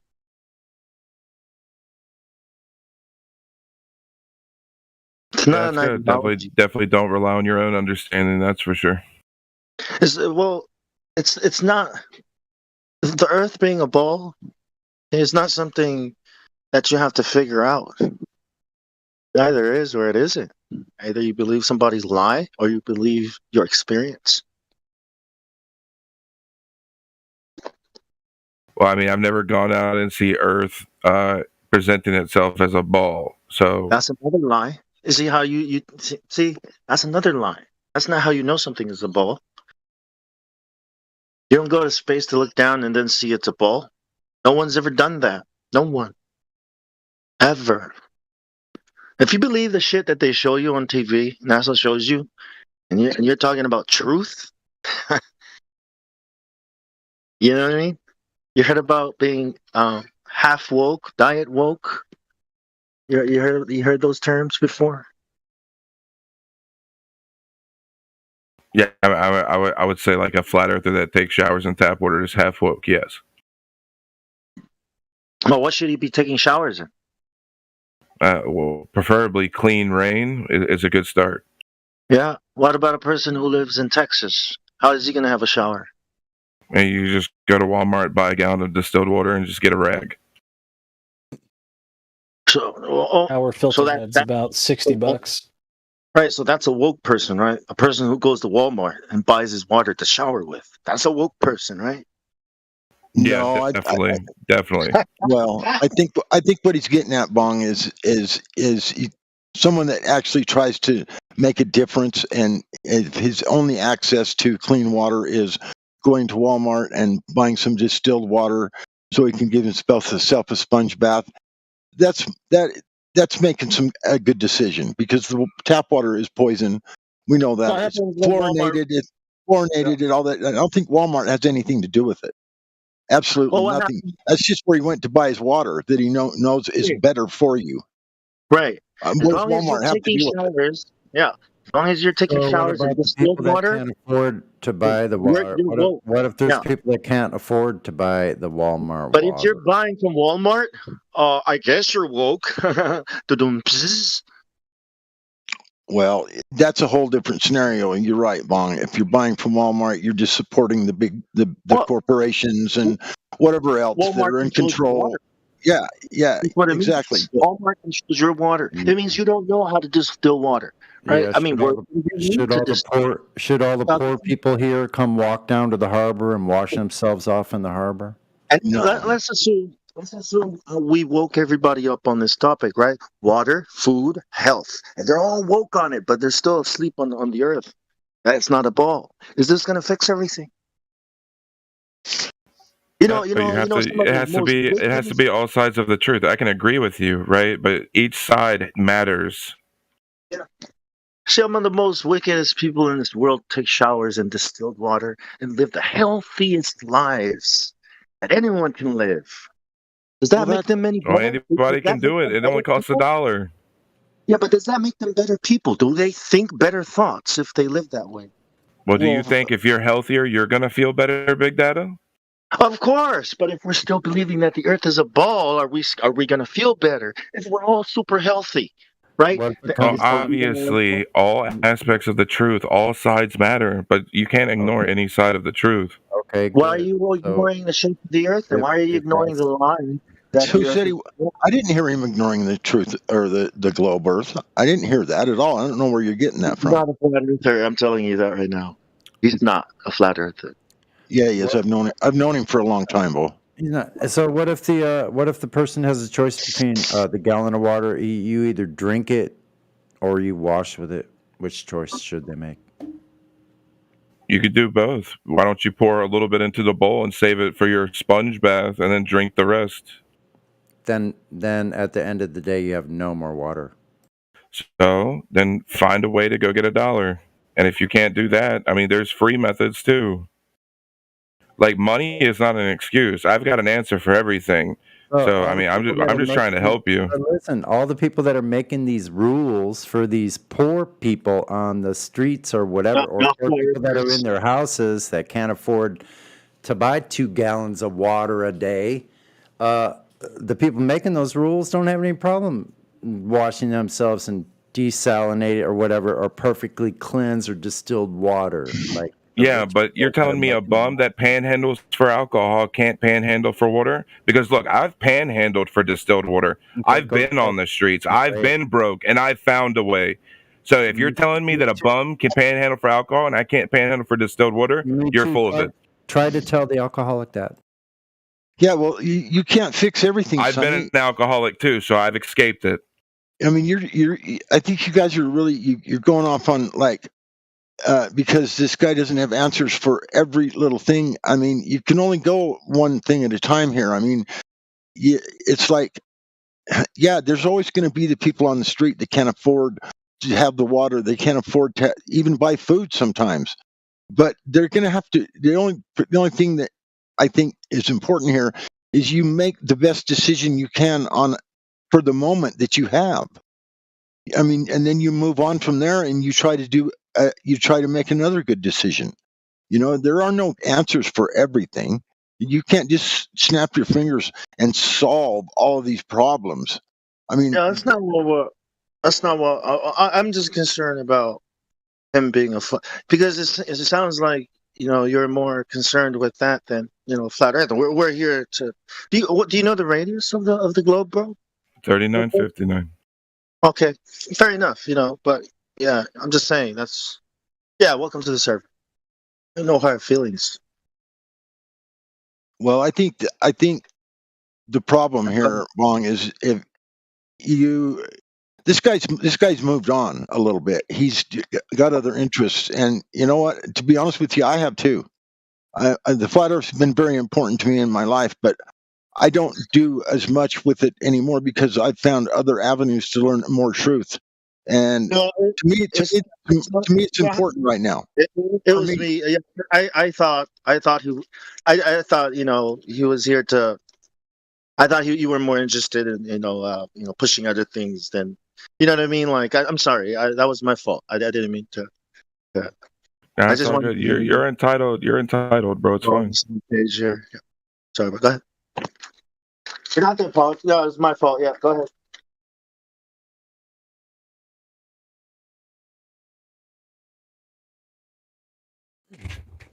So you've moved on then. So what's some good information? But still, I too, want to move on, right? But there's nothing. There's nothing to move on to. It's like I can talk to people about all kinds of conspiracies that are really happening, right? But I just can't get them to connect them all, until. But this one thing, when I talk to people about this thing, and if they get it, it just brings the house down. Everything comes crashing down, and they can rebuild. I've tried. I tried. It's like, can I talk to people about Jesus? What you can tell people about Jesus and that you're on a ball and you celebrate Christmas? It's like, it's not going to work. People don't go. You know what I mean? Like, because of this thing, because of this ball,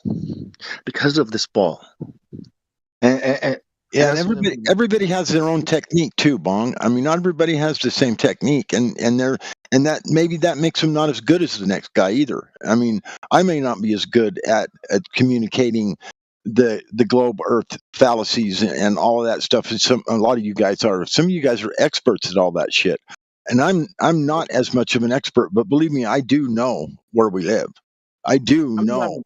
You know what I mean? And whether or not I can actually communicate it as well and have a passion to stand here and do it like you guys do, hardcore, day after day after day after day, because it's important to you.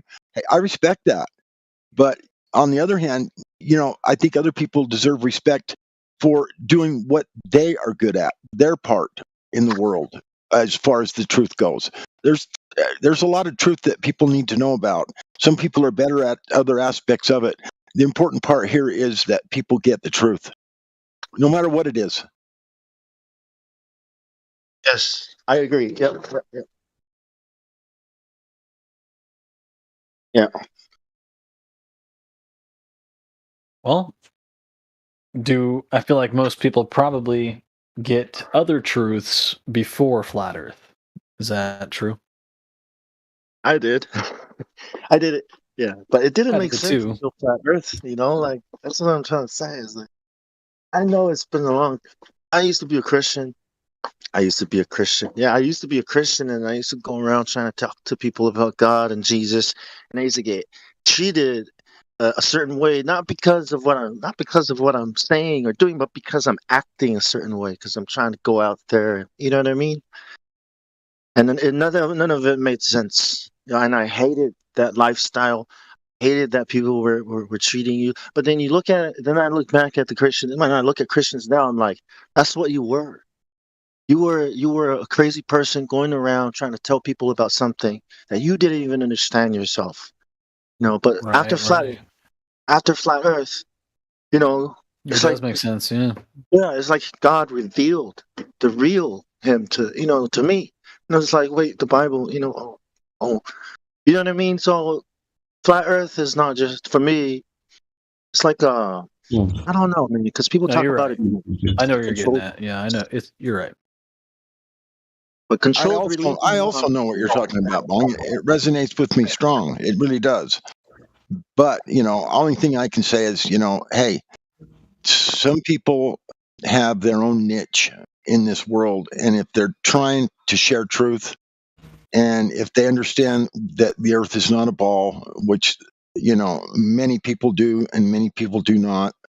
But you're right. It is a very key, important factor because there's so many lies attached to it.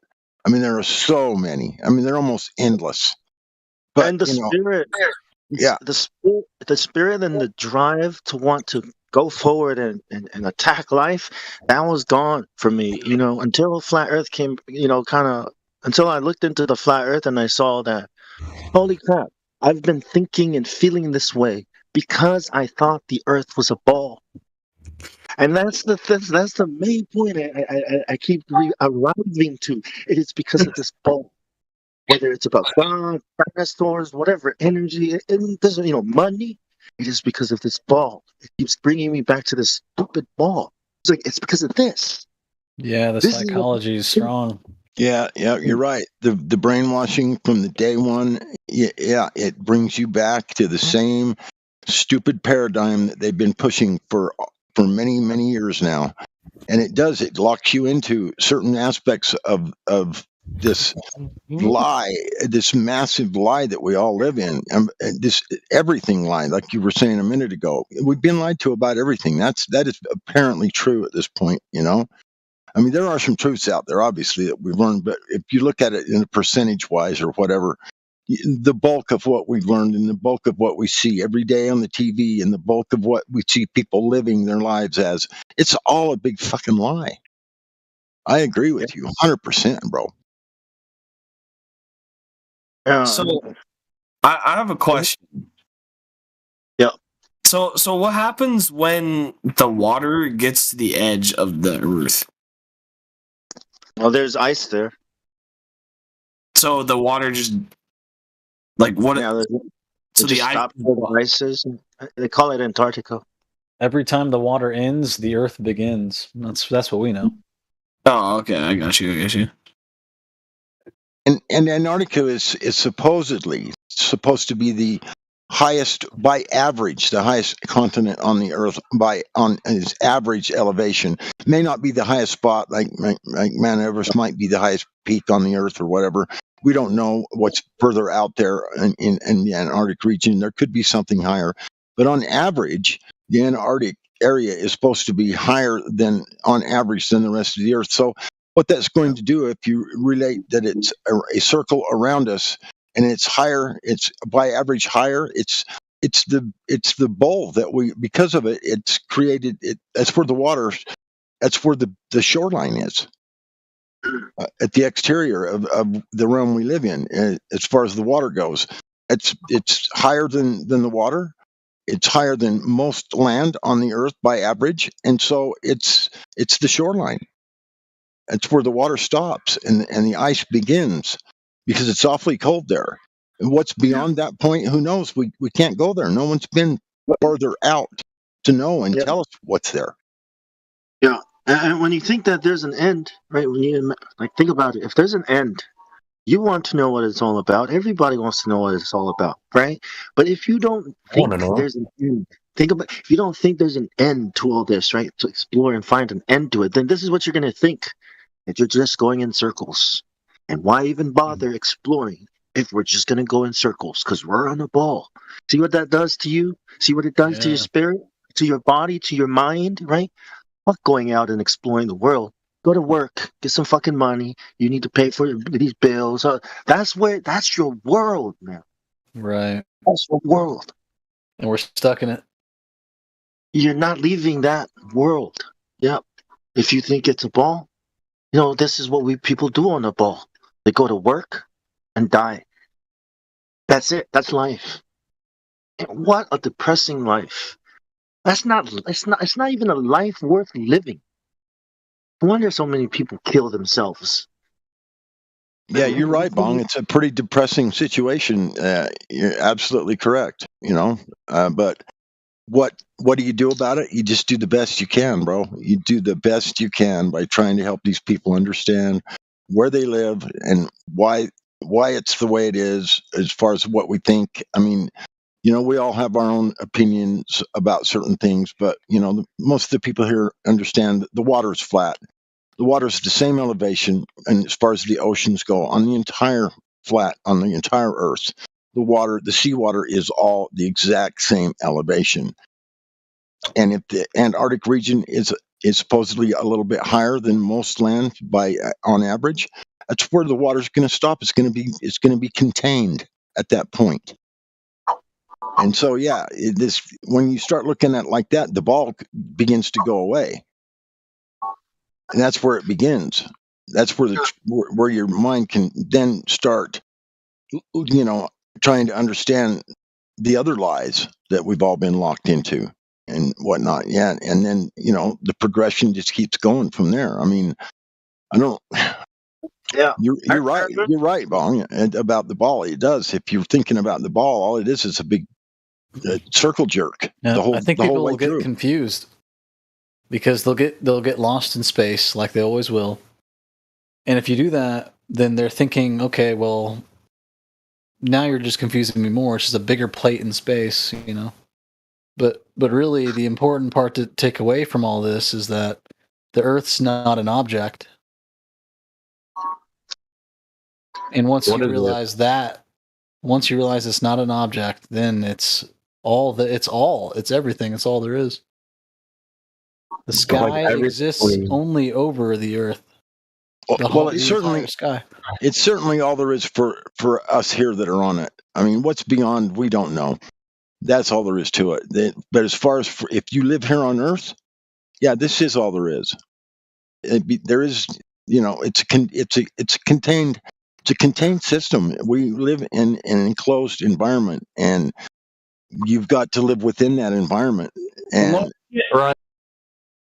you can't be imagining that you're getting out of it or whatever. It's not how it works. And there's so much small either, or exactly weird limited resources or anything like that. Yep, you're right. Who knows what's beyond where they'll allow us to go look? Who knows?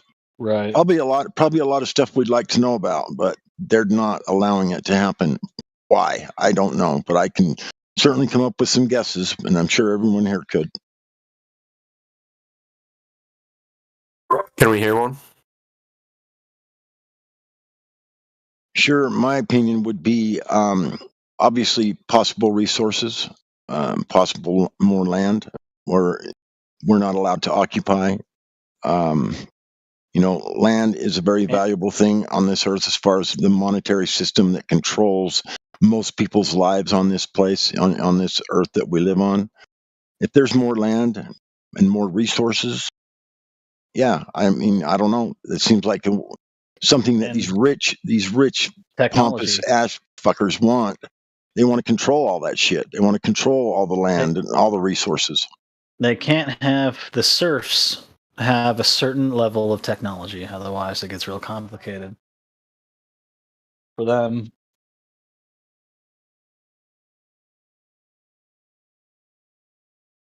Well, Russia's using like all our fucking resources to invade Ukraine right now, so there goes about half of them. That was in the news recently. If it's Russia, real. Ukraine shit. Yeah, I don't believe that. I don't think that's real. I think they're saying they're using resources. They might be using a lot of resources, but I'm sure there's a lot more we don't even know about. Right. Well, even if we did know about resources that we don't know about, right? What can we do? Nothing we can do about it. Those resources have already been allocated, distributed to whatever families that want it or own it. It's not for us anyways. I don't think that's the thing. I think it's the mind. It's about keeping the mind under control of people, and the globe. They've got that. And it's an old plan. It's an old plan. Yeah. I think it's all intertwined together myself. You're right. It is the mind that they try to control the most, and they've done a very good job of it. The indoctrination that they put us all through is very efficient. You just look at how many people still believe in the globe, and look at how many people believe in space, and what all these things that are just utterly, if you use any critical thinking whatsoever, they're all completely ridiculous. But yet they believe in them. I mean, it's the most. It's insane, bro. I said to myself, dude, you would have lived and died thinking the Earth was a ball.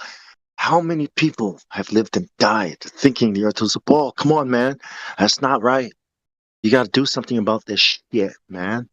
So the quality of life versus a long life. Which one is better, right?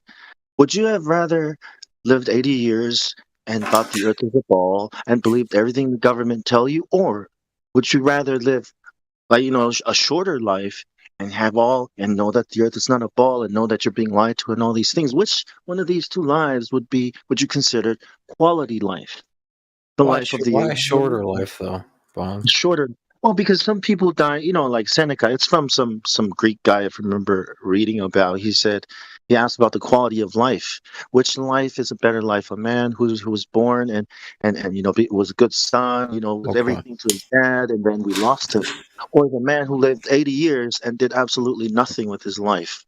Which would we say is a better quality of life? Like, who would have lived a better? And it's the guy who lived life versus the guy who just watched it passing by, right? He's just a passive observer, cannot affect change in any way in his life or in the world. And what are we here for? To affect change in this world. How are we going to do that if we just passively watch and observe and do nothing and not act or try to affect change? Flat Earth. Flat Earth is one of these big ones, that whether they'll hate it or they're going to like it, because it's truth to them. Yeah, fucked up my life, that's for sure. You said you fucked up your life? No, I said, yeah, flat Earth fucked up my life, but Oh, you mean you were like going to go to the tippity tops of the scientists and then you realize the truth? No, not like that.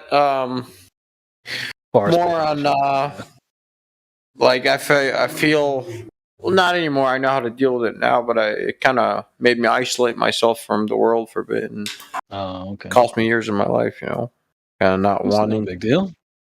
I mean, luckily you were born a man, and you can do anything at any age. Think about all the years you've lost. 12 years in grade school.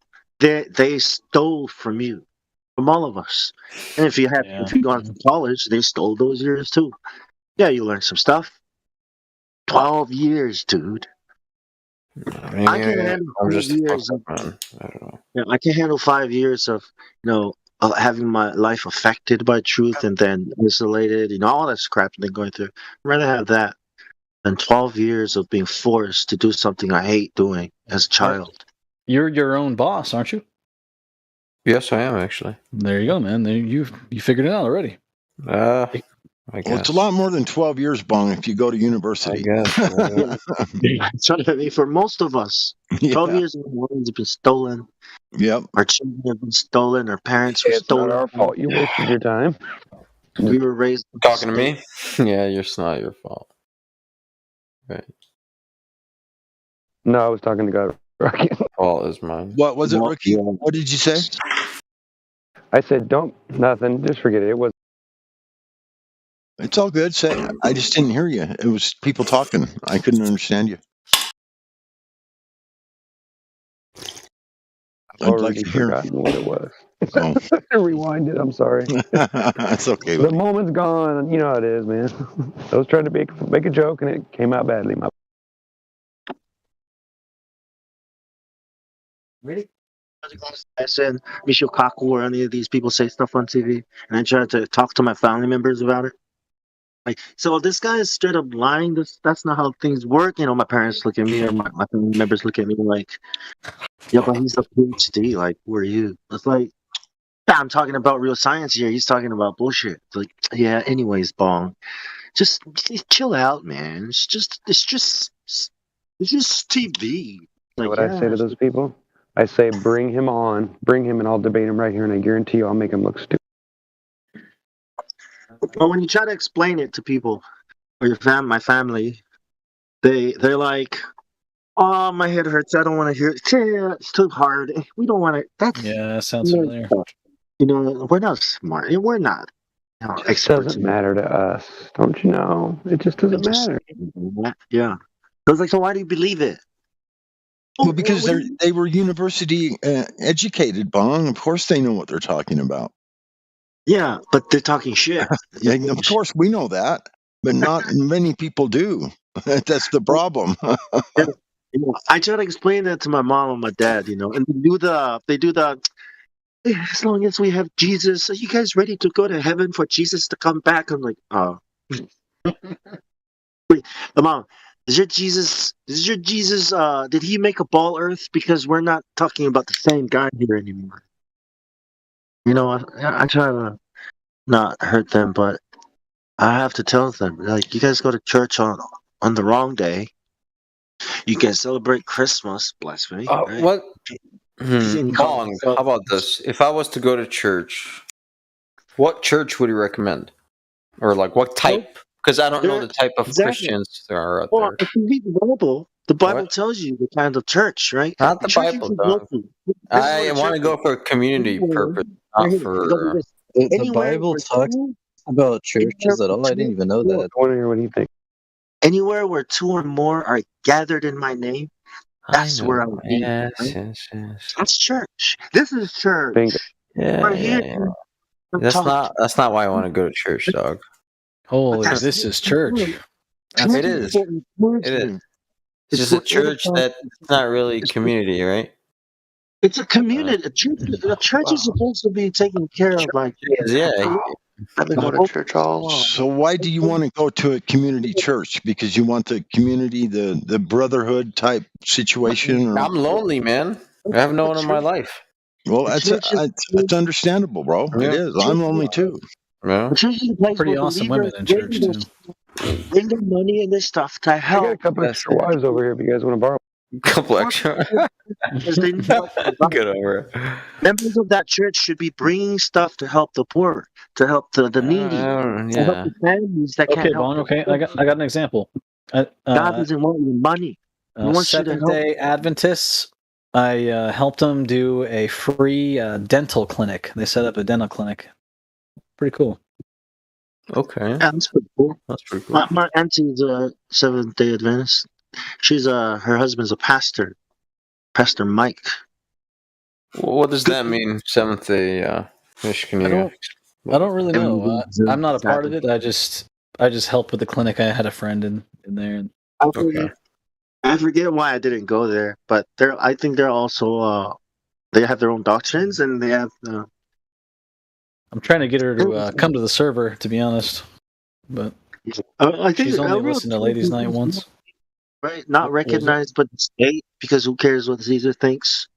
It's just real people coming together to try to help their neighbors. You know, like there are poor homeless people, you know, and then two families might get together to try to help that man get a job, maybe even get him a place to stay. Right. That's church. True happiness comes through charity, and that's a fact. And so you're spot on, Bong, spot on, for sure. That's right. Make your church giving to get. It's supposed to be this. I give whenever I get a chance. So. Hey, Cyrus, it sounds like you just want a girlfriend, my friend. Yeah, sounds like it. Maybe you're like, I want to go to a church just for the community. You know, community aspect. Yeah. There's a lot of people to meet. You bet.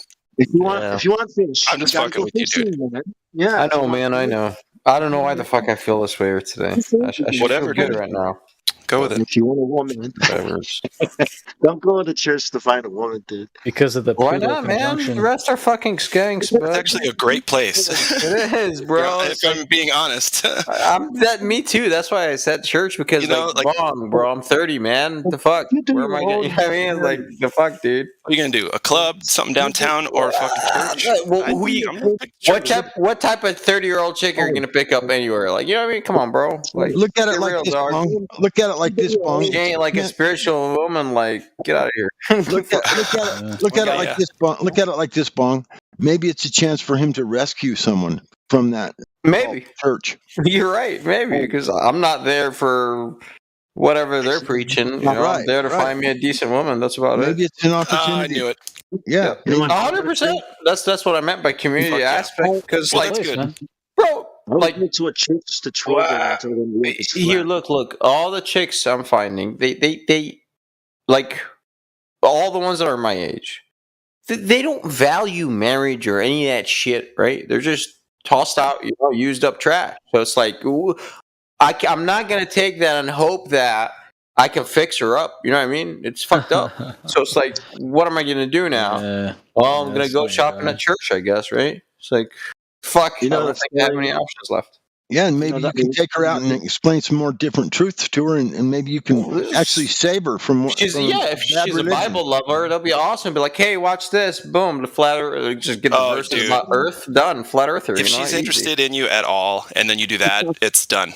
You guys are, you know what I mean? I know, that's why I need to find a church for life. Non-Catholic. You know what I mean? So I don't know the difference. Well, Catholic chicks are good, but I hear where you come from. Okay, I can't do the Catholic stuff though, man. It's kind of you think rough, they want to bring you into it? I bet you could switch them over. People are people, so why should it be? The family though, that's the family. That'd be intense. Yes, yeah. It's always like that. I know. That's the problem, man. If you don't want to skank, well, the family is going to be a tough part, you know. But yeah, so I'm cool with that. Right. If you look for her, you're not going to find her. I'm not looking for anybody. I'm tired of. Yeah, the second you stop looking, is she'll knock on your door. That's how it goes. I tried, but you have to seriously stop. Like you have to be. Fuck, dude, I can't. I'm pissed off, man. I'm angry. Yeah, I hear you. Have you getting old, man? Fuck. Sorry, Bon, go ahead. If you do your own charity, you might, someone might, I do my own charity, Bong. I don't have to. I don't talk about that because I don't want to. But dare I say, try God in this. I try. I've been trying. And it's like that's the thing, right? It's like, all right, cool. You've been trying, and where do you expect to meet her? Just dropping out of my house in my backyard? That's the fucked up part, right? Have you read our favorite Masonic book yet? The Holy Bible? Try it. Yes, bro, man. I love Jesus, bro. What's your problem, man? Like, do you have a problem, Bong? I Well, maybe So many maybe you ways. meet her through the Discord. Nothing yet, sir. Nothing yet. So, nothing yet. Women, like the best Can't women. say And that how that's- were these women? How were these women met? Well, you have to read the story, right? Who were these women? Bro, I don't listen. You want to go biblical stories about women? Like, I'm gonna stay single for the rest of my life. Like, I don't even want to go there, dog. Like, you want skanks? Like, yeah, no, dog. Like, I'm not. Dude, Rahab was a prostitute, and yet she saved Israel and became the grandmother to King David. Epic woman, dude. Who? What? Rahab. Rahab. Yeah, Jericho. The story of Jericho. She saved. I mean, she helped Israel get in, right? But then Who did this? Rahab, the prostitute. Remember? I don't know what you're talking You about. guys Sorry. gotta read the story, all that. Yeah, that's one of them. You know. Who else? Who else? Everybody deserves to be forgiven. Yeah. Naomi and Ruth. You know the story of Boaz? This is kind of feels like Boaz and Ruth. Guess what Boaz was running. You know what, man? This is fucked up, right? Because today, check this out. I had a pretty nice fat goal to achieve, right? Today. And I did. And I got it done. It was hard as fuck, but I got it. Nice, man. No, it's not, because this is the fucked up part. I should not feel the way I feel right now. I'm so fucking depressed. It's unbelievable. Like, It's the Pluto conjunction. It's going to be very temporary. What was the goal? No, it's brain chemistry. Something is fucked. Like, I don't know. I can't pinpoint it, right? It's not. I don't know what the fuck. What was the goal you achieved? Oh, taking an engine out of a truck. That's bomb. That's cool. Yeah, that's pretty cool. It's a lot of hard fucking work. I don't know how to do that shit at all. It's really hard. I've never done it. Anyways, What's bothering you? Is it because you're not married yet, or you want yeah, kids? man. I'm just lonely. Exactly. I don't got time. 31, bro. You got time. Yeah, you got. No, I don't. You don't have to do that to yourself, though, man. You're gonna spin your wheels and spiral out. Oh, help me out. You guys are older than me. Give me something. Some good advice. All you young The guys, wisdom pours in at 30, and it makes it even harder. Bro. It's because I know what I want. That's the problem. Yeah, it sounds like your real goal is finding a woman. So what's wrong with women? It does. It keeps coming back to that. We're gonna play matchmakers out here. God damn it. Bro, listen. Come on. Well, I got a girl. I don't want her no more. If you want her, bro, you could have her. Damn, dude. Ooh, that's rough. We are meant to be couples, and we are meant to find a woman. It's part of. You can have Jackie.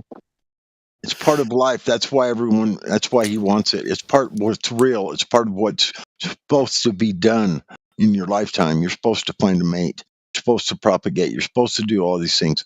I can understand 100% where he's coming from, and he's having a hard time finding, what he wants. Fucking impossible, bro. Like, you can't do both. You can only do one. You can only listen to this. This is what you need to keep in mind. All right. Sometimes you have Success in anything is where luck and preparedness meet. So there you go. Happens to be true with the heart stuff too. Gotta work on my luck now. Well, no, because all you can do is work on being prepared so that when the luck comes, you can succeed. I like that. Yes. And that means just doing your thing, like run your. Bro, that's the problem. I've been doing my thing, and if I just keep on doing it, I'm just gonna grow older and fucking older and older and older. Till what? I'm 50. Like, for real. That's the problem. It's like, I don't know what else to do. It's fucking flat Earth. It really isolated me from the world. It really did. Because you understand. You cannot blame flat Earth for this.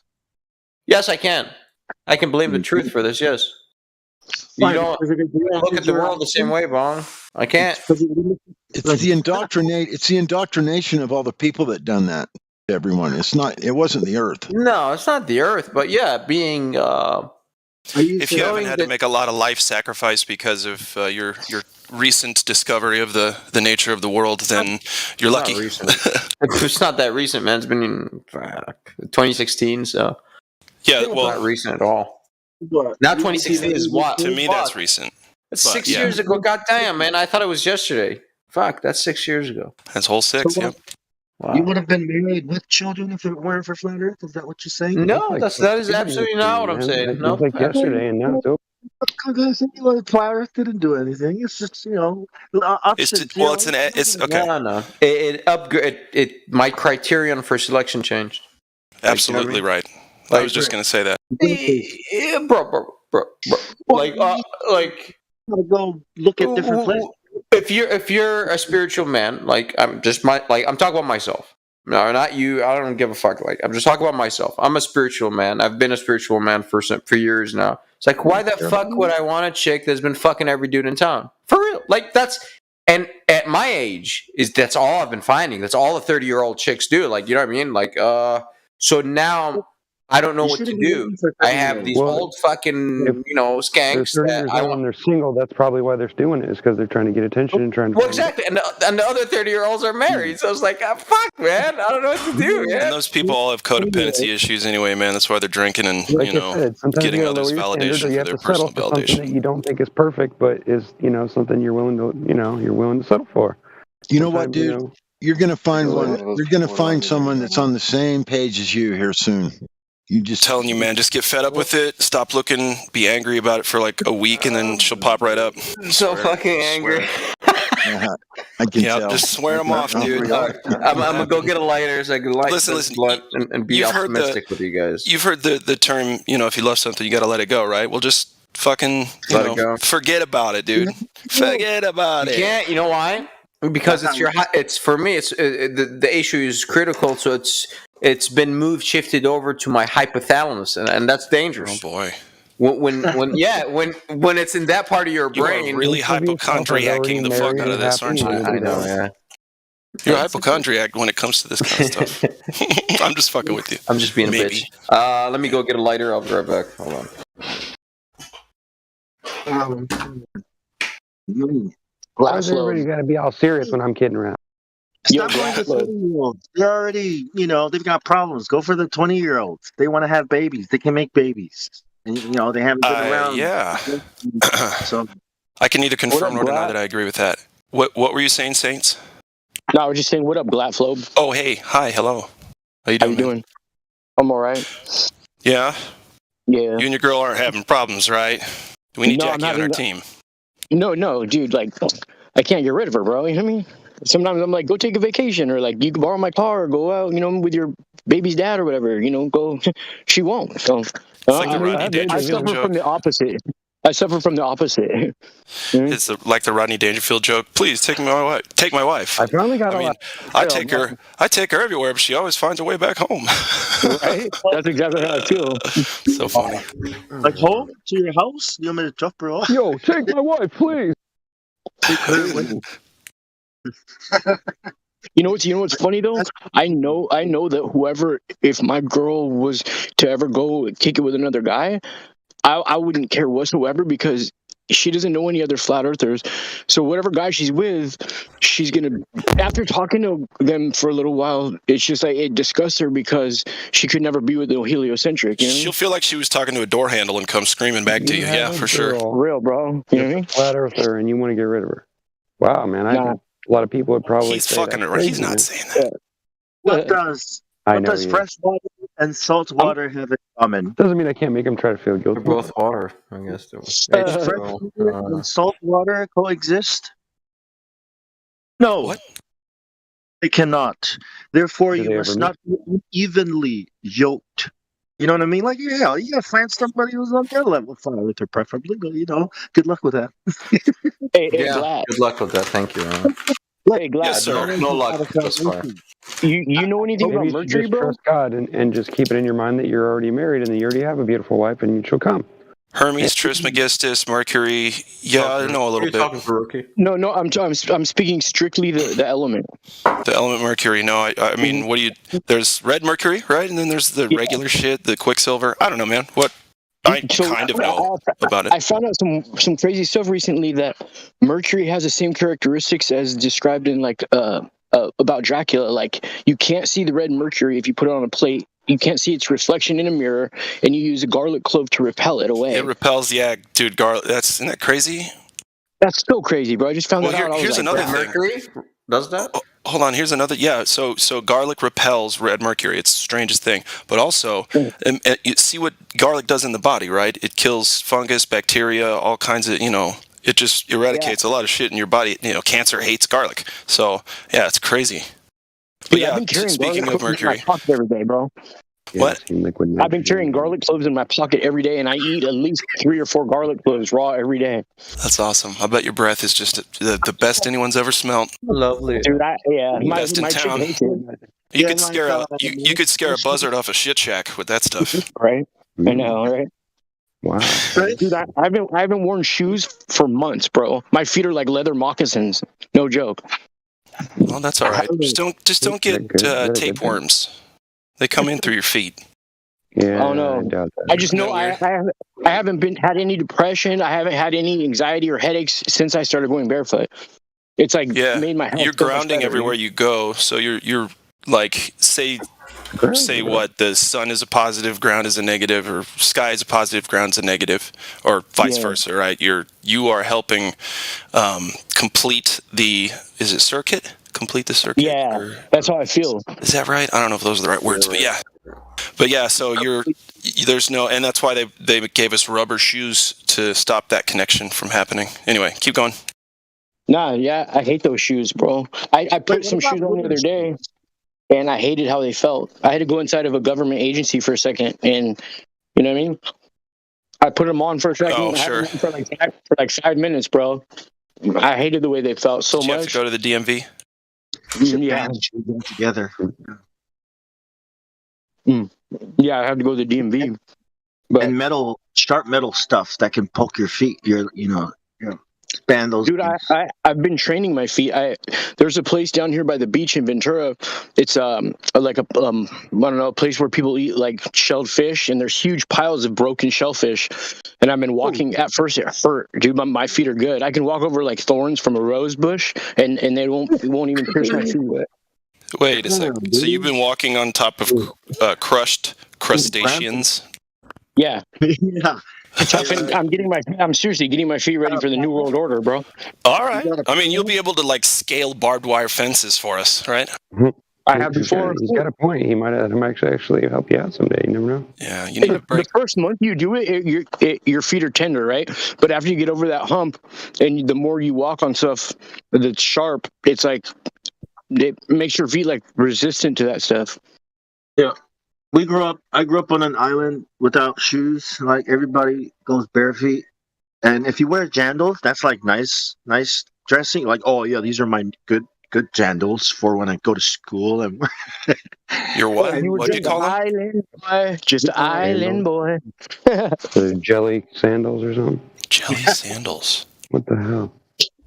You ever heard that island boy? What's island boy? Maybe.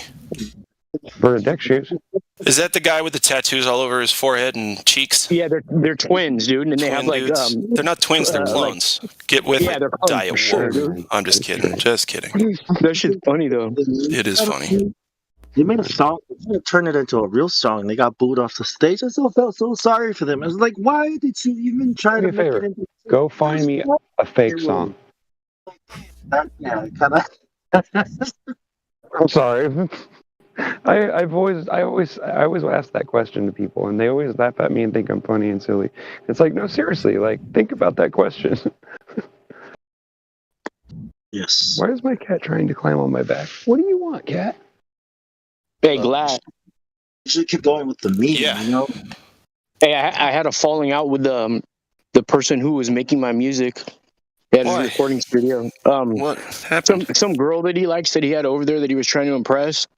started asking me questions about, well, if the earth is flat, then, just like started bringing up space and stuff. And I just told her, you ever look at a swimming pool with the lights coming up from the bottom of the pool at night? You know what I mean? She started saying stupid stuff like, what if the swimming pool don't have that? I'm like, I don't want to talk to you about that. She kept bugging me about flat earth. I kept telling her, and she was getting so agitated, dude. She was shaking, and she just booked it out of there.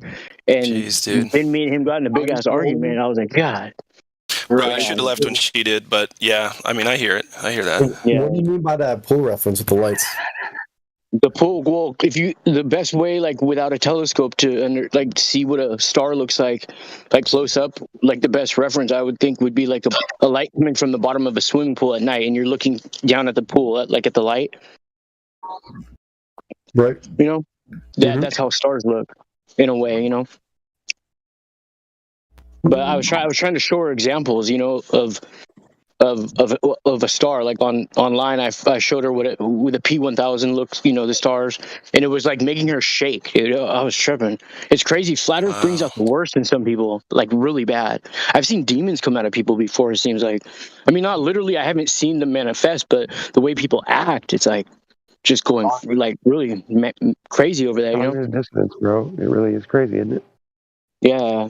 And like me and him have been working for the past year making music, and so it's like, damn. Now we're not even talking right now, and he's all pissed, and I was just like, whatever. But, I'm not gonna apologize for what I believe in. No. You'll probably find a way to make it right with him. At least you're not fighting over the girl. That would be. I'd be like, you might be fucked, bro. Yeah, no. But yeah, if it's over something like this, I think you can mend fences. I mean, that's just personally, I think you can do it. Well, let's just keep it professional, bro. Let's just stick with the work. Let's not talk about other shit. Yo, Lagrinix. It's hard in the studio, man. You've spent a lot of time with these folks. It's hard not to get talking. Yeah, like this fool, he doesn't trip on what I believe in at all. Like he still is a Glober, but he don't ever say anything. Like he just doesn't care, But damn, this new chick that came over there, man, she's something else. Well, and girls mess plans up, better or worse, always. And then guys do the same to girls. 3 more songs by now, bro. I would have made at least 3 more songs by now. The ones you hate the most are usually the ones you fall in love with. Maybe this is supposed to happen. I don't know. Yeah, everything's meant to be, I mean, how ignorant of the stuff that he was doing for you are you? Well, the fact is that he has all that equipment, and I really don't know how to use that equipment, let alone have it. You know what I mean? Okay, yeah, I do. Basically, I would come to him with a beat that I already had, and he downloaded onto his Pro Tools, which was on a hard drive on his computer. And he has like the whole setup with like 3 big ass screens that are like curved with a MacBook, and then like a whole like switch, control board, and the whole setup. He's got like two, sometimes 3 mics set up with a little sound booth. So, I mean, he has everything to do it. He just doesn't really like put that much time and effort into my music simply because he doesn't believe in it because of what I rap about. So every time after I record, I'll listen to it over and over again. And sometimes it takes me a while, like sometimes like half a day or a day to realize like we need to fix this or that or that. And then it's just really hard. It's like pulling teeth with this dude to get him like after the fact that once it's done and I layer and everything and he makes its edits, like really hard to get him to go the extra mile that I just feel like most people who want to make a good song, it's just those last finishing touches, you know what I mean, that really make the song. You know exactly what I mean, huh? I do. Is he helping you produce the music, like helping you write the music too? Oh, no. I write my music, and then for days before I do it, I'll sit there and rap it like with a notepad, and I'll just play the beat over and over on my phone or like on a Bluetooth. For days, I'll just do that until I'll be driving in the car, and I'll be able to do it without the notepad. And then I know I'm ready to record, and then I'll go there and then do that, And then so, I've been able to do like whole songs, and like where I'll do three lines in a verse, and then catch my breath, 3 more lines, all in one take. I've been able to do that before, and then layer it in like one take. But I mean, I don't always. It's not always like that, but I've been able to do that before. It's because simply for the fact I've trained myself to try to be as most efficient and time like sensitive to his time and everything. That's how I feel. It's like I don't know. It's like I've had to adjust the way I do it to make up for like his lack of caring about it. I guess is the best way to say it. Well, if he's got opinions against your art, it's only a matter of time with it that until it, you know what I mean? Like there might be a reason this is happening, and I'll tell you what, anybody who even claims to know their way around Pro Tools can at the very least upload what someone gives them and turn it into a track real quick, bounce it down and give it to you, and create the beat real quick on the fucking drum pad. And they're hip hop beats. It's not like, you know what I mean? It's not like a fucking Bill Evans jazz song, right? So anyway, well, I mean, you might be able to find somebody that you gel with a little bit better, because there might be some tension now. You know what I mean? I don't know. Yeah, there is for sure. Even if you guys like make up and you're boys again, it's still like this. I don't know, man. The studio, everything's got to be all good in the studio for the art to flow freely. I think it's hard. Yeah. It's hard when there's drama. So anyway, that's my 2 cents. Yep. Yeah, for sure. Do yourself a favor and find a good hook, like a good singing hook, not just a rap, to go with your songs and your raps, and then you'll make people like them a lot more, because they're more attractive to people that don't even like rap music if there's a little bit of singing in it. You know what I mean? You mean like with a female vocal? With like a female vocal? No, not necessarily female. Not necessarily female. Just like you singing words rather than just rapping through the whole thing. Like make a chorus or make something in the part of the song where you're actually singing, so that you know what I'm saying. You'll attract. This is just advice. Like I said, I'm not saying it works.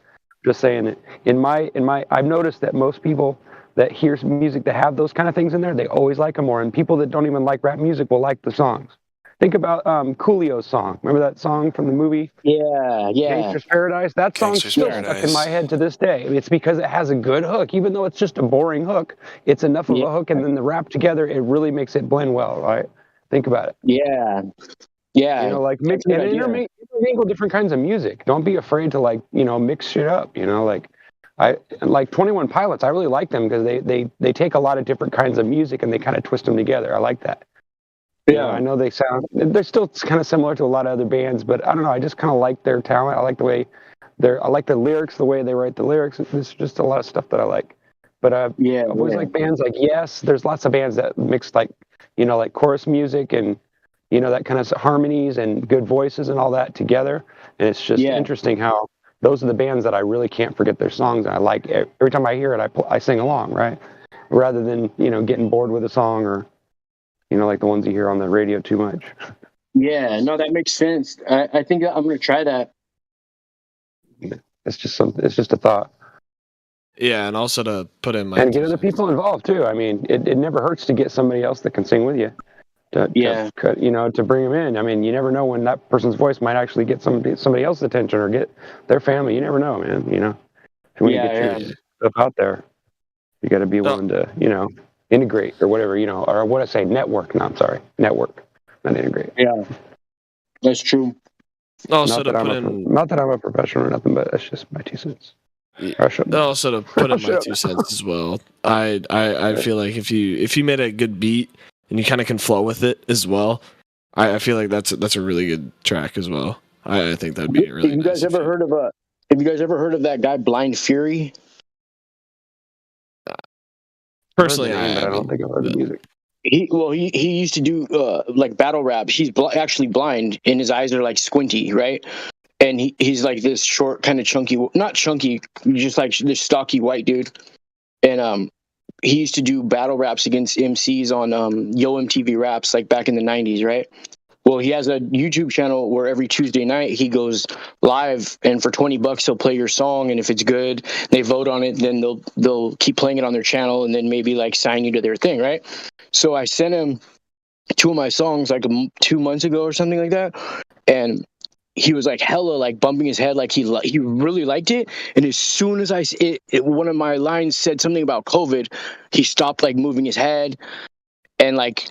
He didn't even play the rest of the song. He didn't like it. And he's done that with a bunch of my songs. Like, he likes them at first, and then as soon as it mentions anything about COVID, he's just like, ugh, like do what you like, man. That's another suggestion I give to you is do the stuff that makes you happy. Because I know a lot of bands that they've changed over the years, but I still love all their albums because the change that they made was good. Like, you know, they either got better or they got less heavy metal, or sometimes they get more heavy metal. It just depends on, you know, who the band is, or, you know, it just depends. But I notice a lot of bands like Def Leppard has progressed. You know, they started out as kind of a trashy garage band, and then they evolved. Metallica's kind of the same way. You know, like there's a lot of bands that are like that.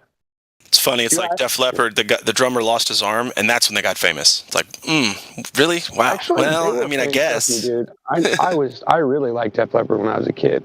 When I used to play Super Mario Brothers, we used to play the Pyromania album over and over and over while we were playing Mario Brothers. And we probably listened to that album. We listened to it until it literally fell apart. Like the cassette tape fell apart. Their harmonies are ridiculous. Those dust coming out of it, you know, from the together. And we played that thing all the time. Yeah, Def Leppard had some great production, man. I'm realizing though, in order, if I did get my wish and got like more famous and started blowing up, bro, you just need to get equipment to do it yourself. No, I'm not. I'm saying it wouldn't be what I wanted though. Because I'd have to change my message, and I don't think people who rap about stuff that I rap about are gonna no. Don't do it for views. You'll get the views regardless. But especially if you're genuine, you'll get the right kind of views. Dude, I'd rather make stuff for flat earthers to listen to, even if not that many people hear it. That's what I'm saying, man. Just splurge on some gear.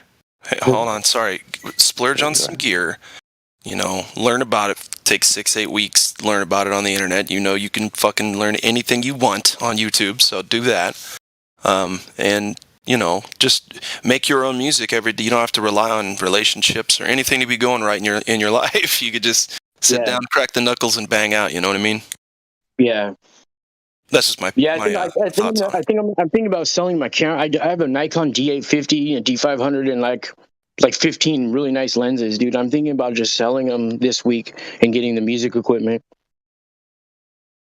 You think like 3 grand is enough to start out?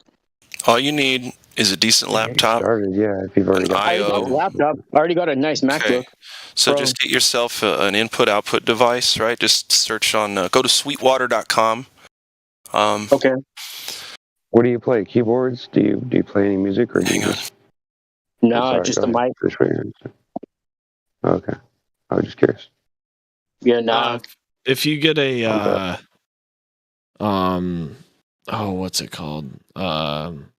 XLR microphone, that'd be really nice to record on. Maybe so you'll get an I/O that has XLR input and output. Sometimes it'll have 2 each, and that's how you'll interface between your audio gear and your laptop. Yeah, because if you get some good studio headphones, you can get like a double input-output XLR interface, and you can just record on that as well. Some really nice headphones, and it'll sound fantastic. All right. Yeah, I think I'm gonna do that, dude.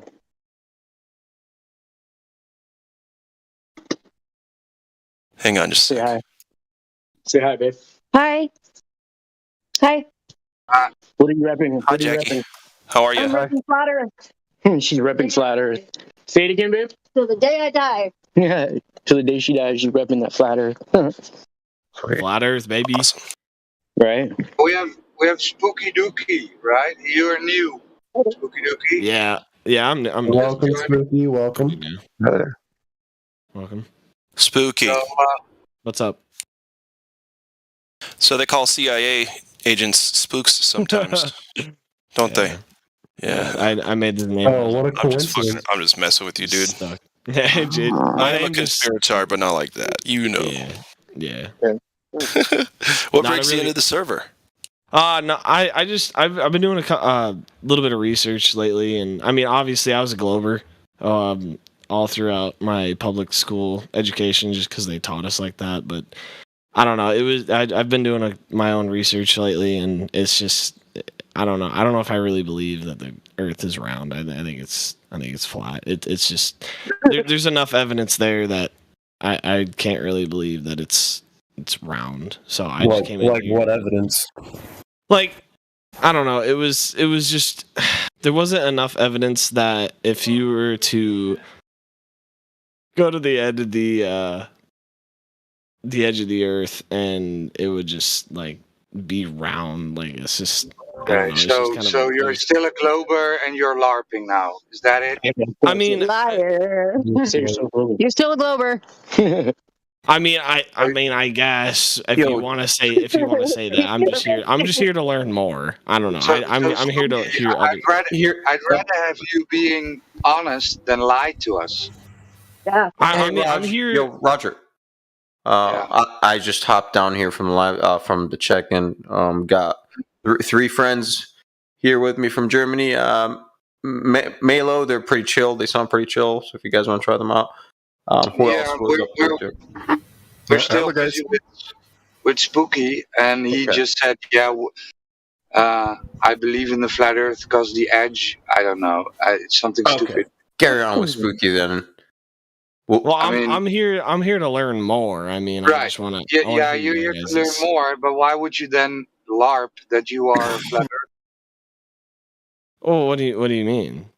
Yeah, what do you mean? You think you are the first one doing this?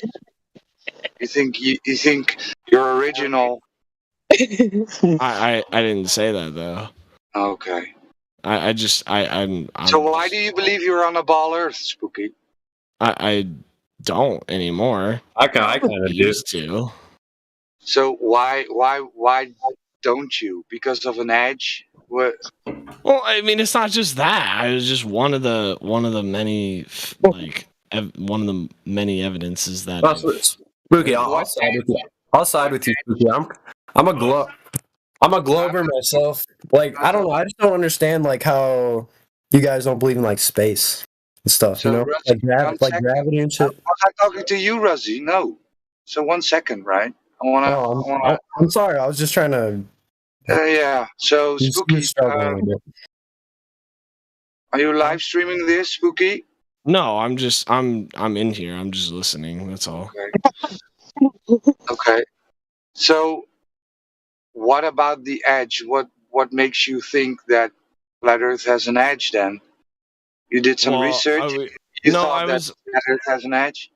Well, I was watching the live stream earlier, and they were talking a little bit about how when the water reaches the edges, there's ice that just is around the edge. And what edge then? I mean, who claims an edge, Spooky? I mean, I heard it on the live stream earlier.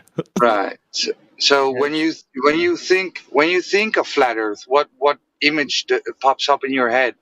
It's just all the continents, and they're on a flat plane.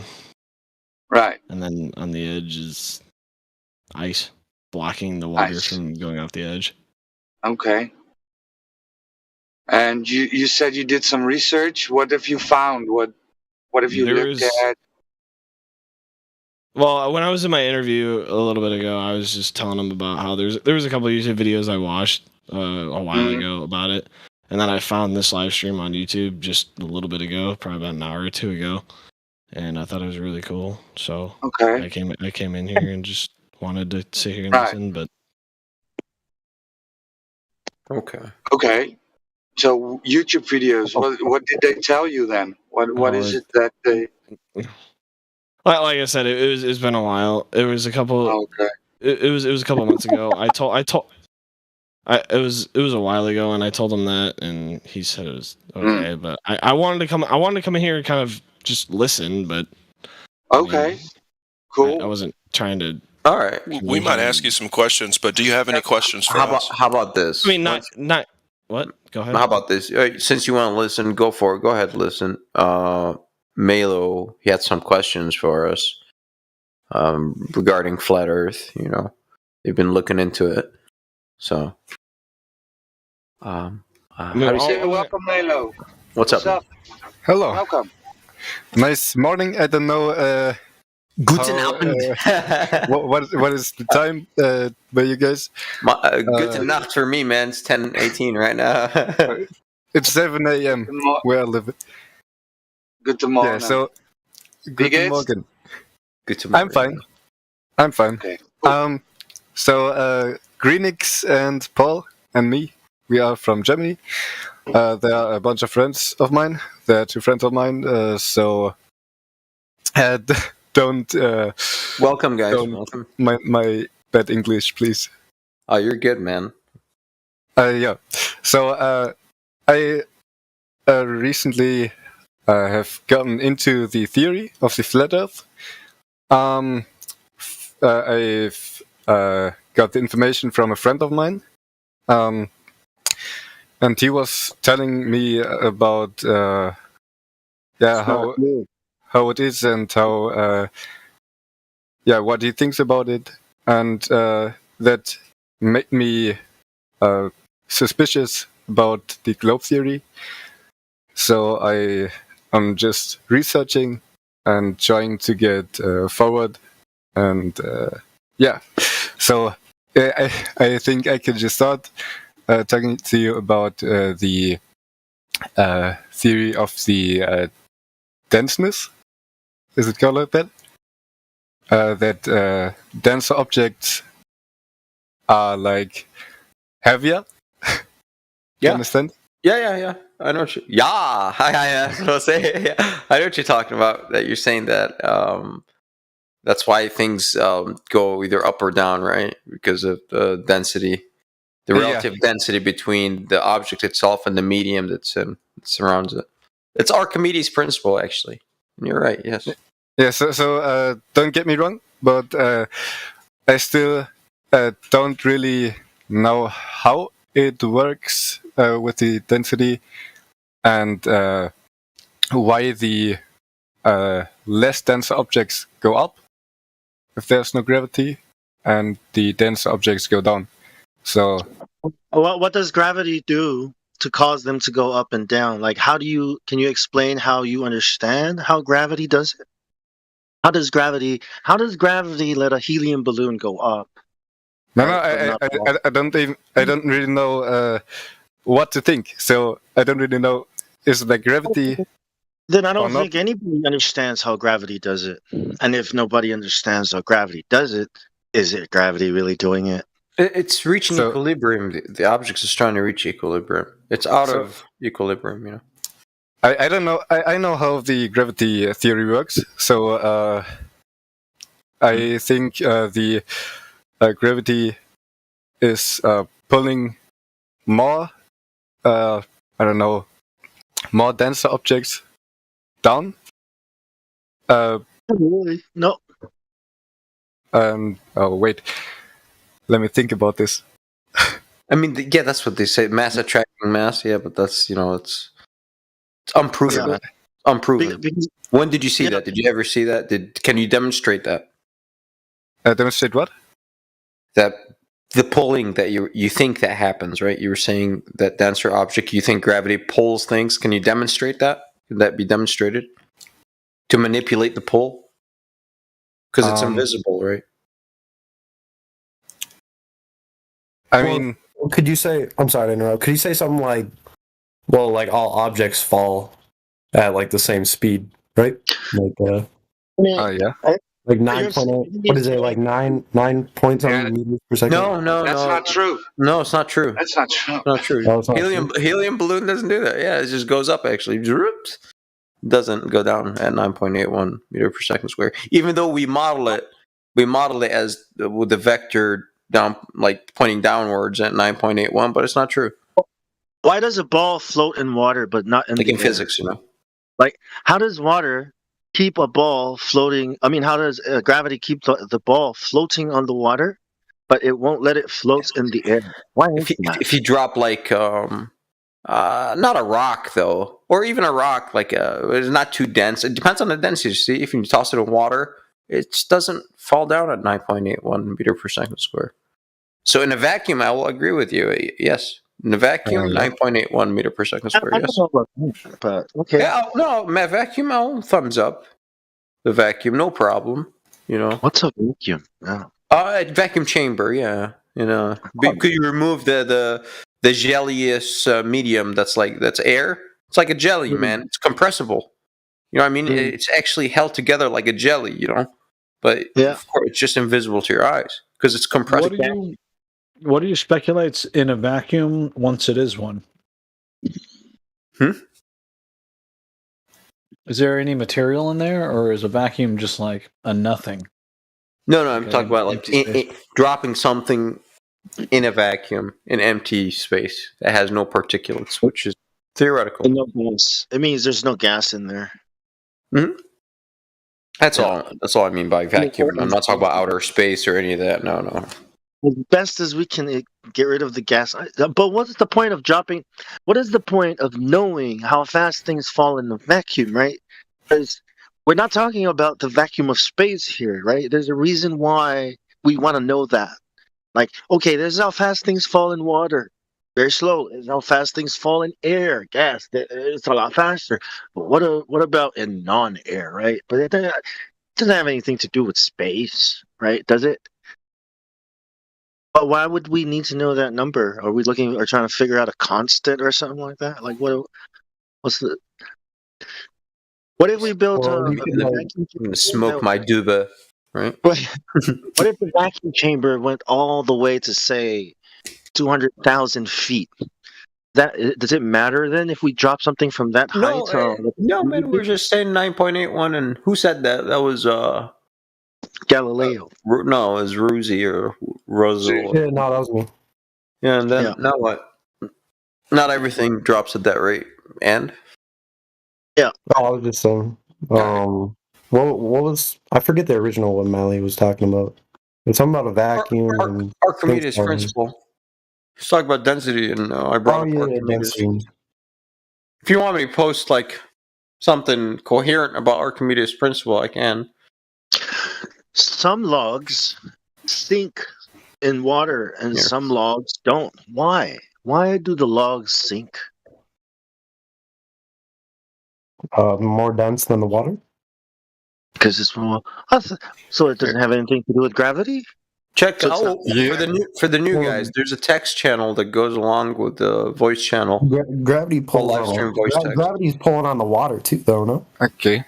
Yeah. So the gravity and the density should work together. I think so. You see my diagram? It's not my diagram, but you see it. Where's it? When I posted. Where's the text channel?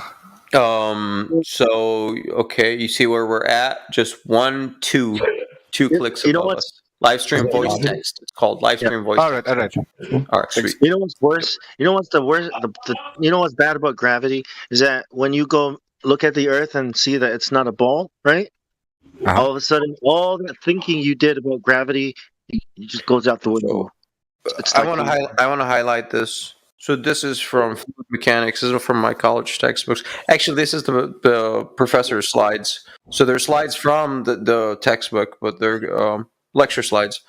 So you see in the mainstream engineering world, they teach us that we have two vectors. The buoyant force, FB, you see that? And the weight of solid, WS.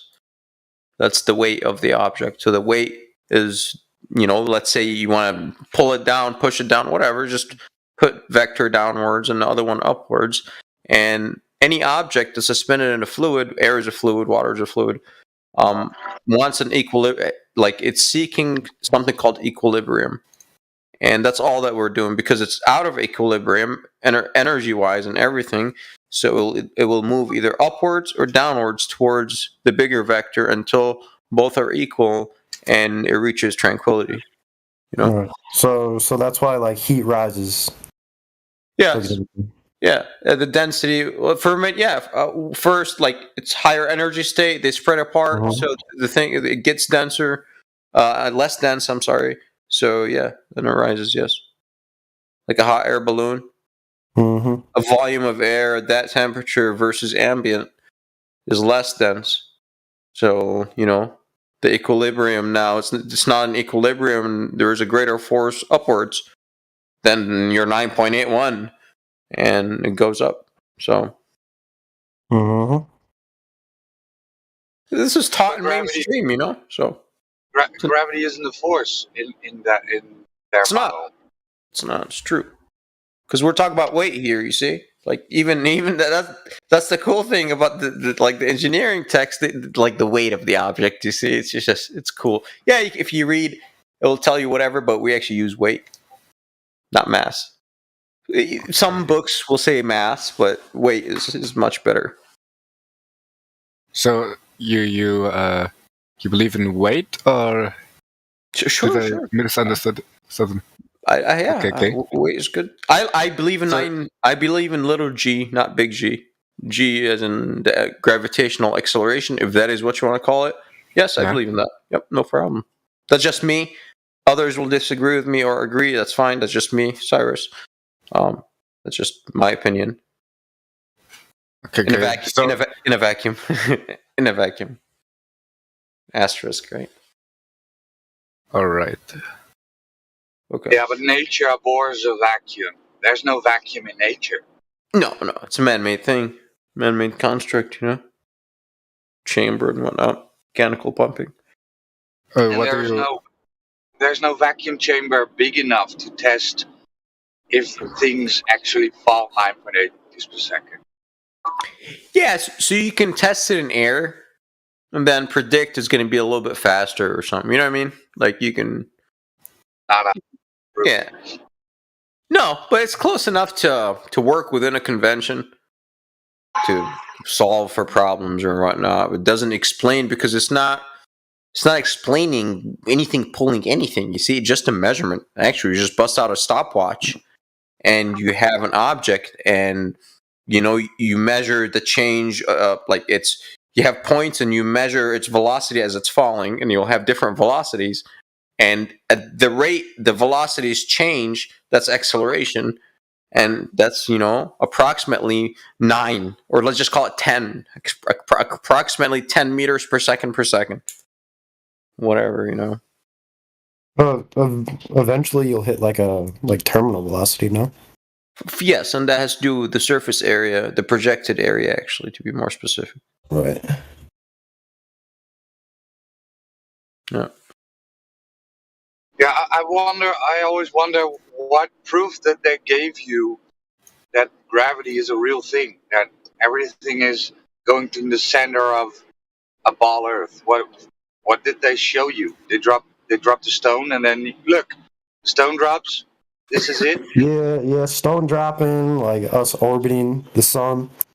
That is begging the question, Rosie. Yeah. What's Hold on the about- thing? What's up? They showed me us orbiting the What sun. thing? We'll get back to the sun in a second. The thing I don't really understand is how can anything move through a force? The first thing I want to say, if something moves, there has to be a force, right? If it moves, yes, I agree. Yes. Well, in their model, gravity isn't a force, so no. Well, the Earth isn't moving, and yet the sun and stars are moving. Is there a second part to that question? Yeah. The gravity isn't a force, you say? Okay, I'll tell you. Right now, I'm looking at my cup of coffee that's empty, like on my desk. Yeah. Is gravity acting upon it? I don't know. Is it? That's why I'm here. Be honest. Okay, it's not trick. Hold on, Bong. I got this. Dude. Hold up. If you say yes, I'll tell you exactly what I'm going to do. I'll play the chess game for you. You don't have to answer. I'm not trying to embarrass you or anything. Okay. It's not moving. So there's no acceleration. So according to Newton, F equals ma, A is equal to 0 right now. Yes or no? I know that we model it with a downward vector anyways, but it's truly not accelerating. We say it's getting pulled through the table, but the table is... Exactly, it's two forces. The table is pushing back upon the object. We have to come up with something else, right? And that's the thing here. And then when one of these is greater than the other, if downwards, it'll punch through the table. You see? So it's like, It's not accelerating, but it's applying pressure on the table, right? That's weight. Yeah? But if I change... All right. If I change the air, because this is all in the air, suspended in the air. Now, magically, let's say if I have a knob, if I can just twist it and increase the density of the air, that cup of coffee would exert less and less force on the table until it would start floating if the density of the air now exceeds it. The cup will start floating. So do not forget that we're in a medium too. So Archimedes' principle still applies. The post that the slide that I posted. The buoyant force pulling you upwards and the weight pulling you downwards. You know, it's two things at once. And then you have the table if it's touching something on the ground. Then you have the applied pressure, you know, on the ground, which is force divided by area. Okay, I have to say that because it's in English, I don't really understand it. But I think I get your point. Okay. I'm explaining mainstream. You know, I'm not going too far. You know what I mean? I ain't really. There's no flat Earth twists here yet, because flat Earth is about the measurement of the surface of the Earth. You know, this is just us trying to explain things that are already been explained in plain English. You know, just look, Archimedes' principle, right? The buoyant force acting on a body immersed in a fluid is equal to the weight of the fluid displaced by the body. Boom. That's it. Whatever the volume it displaces, whatever the weight of that is, of the fluid that's been displaced, that's how much is pulling you upwards. Versus the weight of the object. Okay. That's Archimedes way back in the day, Greek dude. You know? And that's how ships work, you know? Hot air balloons and not airplanes. So. And those dudes back then had badass ships. I found it. That's him. You know, he was in his bathtub. That's why he was naked. And then he figured it out, right? When he Archimedes lowered himself into the bath, he was like, Eureka! And he ran down the street yelling, I found it. All right. Yeah, probably. I don't know. I hope that, like hot air balloon, man. Here. I think I have from the same textbook. If I'm not mistaken, I also ripped off this slide from them. Let me see. Got a hot air balloon somewhere. I think it's at rest, your coffee cup. Right? It's at rest. Nothing's happening. It's not moving. Until you pick it up. You know? Yeah. Nothing is acting on it. It's just sitting there resting. Well, isn't it's like it's trying to move though, right? What the fuck? Where did it go? Like just because it's not moving doesn't mean it's not trying to. No. It's just It's not, there's nothing trying to. I don't see it jittering or jumping around. How's it trying to?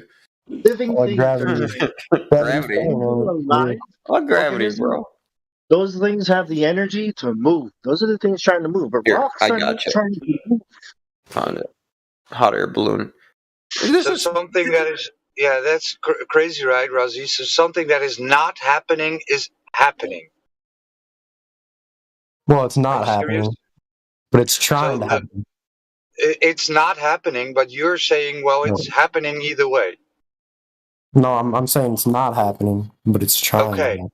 See, Then it's not happening, right? Yeah, that's what I'm saying. Deutsch. Then it's not happening. That's a Yes, contradiction. it's not happening. Okay. But isn't it? It's trying to go downwards, but not trying. the table is preventing it. My friend, it's still. It's been engineered. It's been engineered. Just look at the slide and try to refute that. What's that? I posted it just 25 minutes after the hour. And then the hot air balloon from the same textbook. This is my source. Right here, fluid mechanics.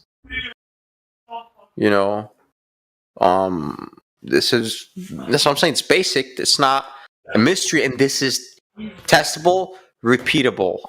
This is experimental. Like, this is empirical shit right here. This is not theoretical whatsoever. Can test every bit of what I'm posting. No theory. The only thing that produces force to move the rock or the coffee cup is either the natural forces like winds and all that stuff, or animals, or trees, or plant, organisms that have energy to produce force. That's the only place. Those are the only sources of force. Okay, that thing is not going to do the thing in the medium if you don't pick it up and make it do the thing, or if the wind doesn't blow it and make it do the thing. It's just resting until a force acts upon it. And where do forces come from? From rocks? Do you know? Okay, better than forces. How about energy? Like, do you know about kinetic energy and potential energy? You guys aware of that in German, or I don't know? Again, please. Potential energy and kinetic energy. Oh no. No? Oh man, that's above my head. It's not, is it? You don't? Did you study physics, basic physics 1 or something in high school? Oh yeah, basic physics. Then you studied this. Okay, when an object is at the ground, it has 0 potential energy, but as it increases in height, as it gains height, it has more and more potential energy. Okay, which means the energy, the ability to do work that is stored within it because of the height that it's at from equilibrium. Now, this is the flat Earth take, which is, they tell you this in the textbook, but they don't explain it this way. From the ground, from equilibrium. So you charged it, you physically, like it's a rubber band, you like, zzz, you pulled it up, and now this bowling ball on top of the hill is ready to do work. However, it's not moving. And kinetic energy, the equation equals half 0.5 multiplied by the mass of the object multiplied by velocity squared. Yeah, mv squared, half mv squared. So technically, it has to be moving to have kinetic energy. However, so the potential energy at the top is exactly equal to the kinetic energy of this bowling ball when you drop it right before it touches the bottom.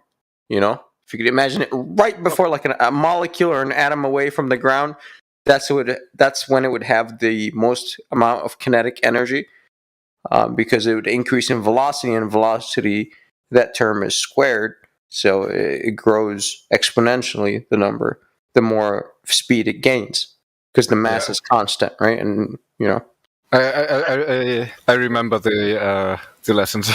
Okay, cool. Yeah, this is critical in flat Earth, because if you remember these physics 1 concepts, all the stuff gets explained easily. You charge the ball before you put it on a scale to measure its weight, so it's trying to go to equilibrium. You know what I mean? Everything is trying to go to equilibrium. It's not at equilibrium because you picked it up, and we know, like, this is legit. This is physics. If it's ground is 0, they tell us. So.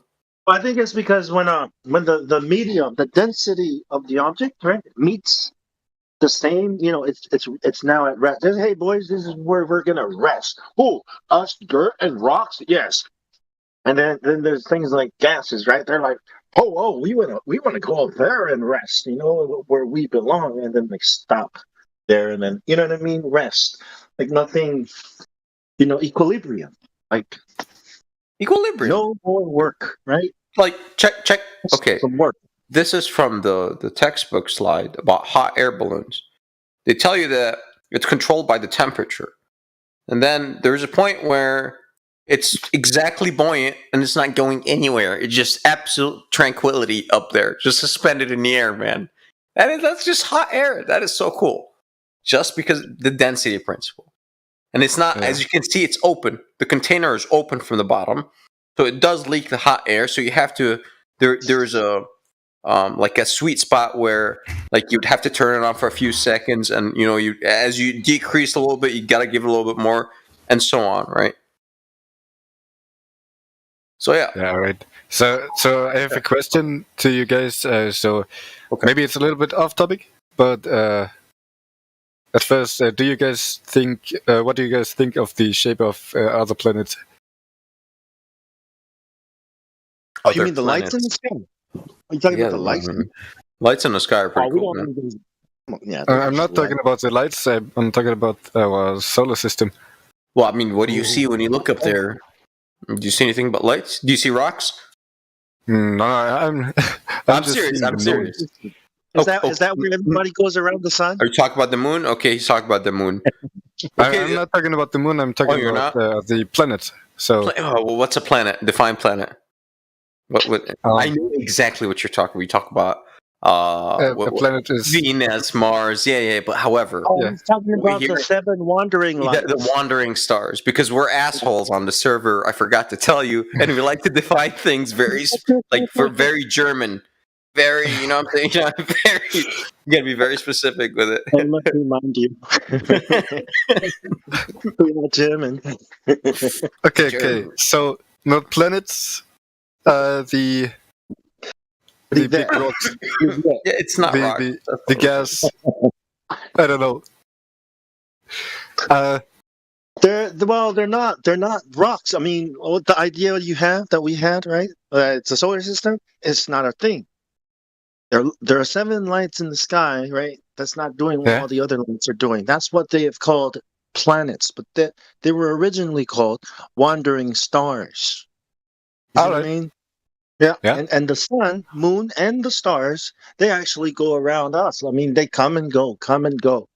You know, so the solar system, that's a totally different way. You know, like we don't see that. We don't see the solar system. We see lights in the sky moving. Yeah. If you have a telescope, you look up, you'll see a light, and you'll give it a description, what color, shimmer, whatever, and that's all you can really see. That's what we're saying. And we don't, like NASA, we've busted them lying about their moon landing and everything else they throw out like it's CGI, so we don't trust them. They're not sources. And they tell you that they're images created by artists, including the blue marble of the earth. So we can't believe them on anything, so we just toss them out. They're just jokesters, you know what I mean? Yeah. That's what we believe, so. I'm still new in this game, so don't think that I'm trying to upset someone. No, you're cool, man. No, man.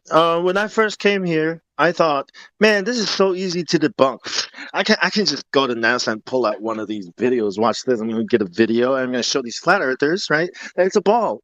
No videos were found. It should have been so easy, right? And it should be so easy for them to just, hey guys, this is bad for the world. Let's show them the globe. I mean, it would have been there. But look, if you try to look for the evidence, not only are you not going to find evidence, the evidence that you do find is going to piss you off. It's fake. So then I'm stuck with what?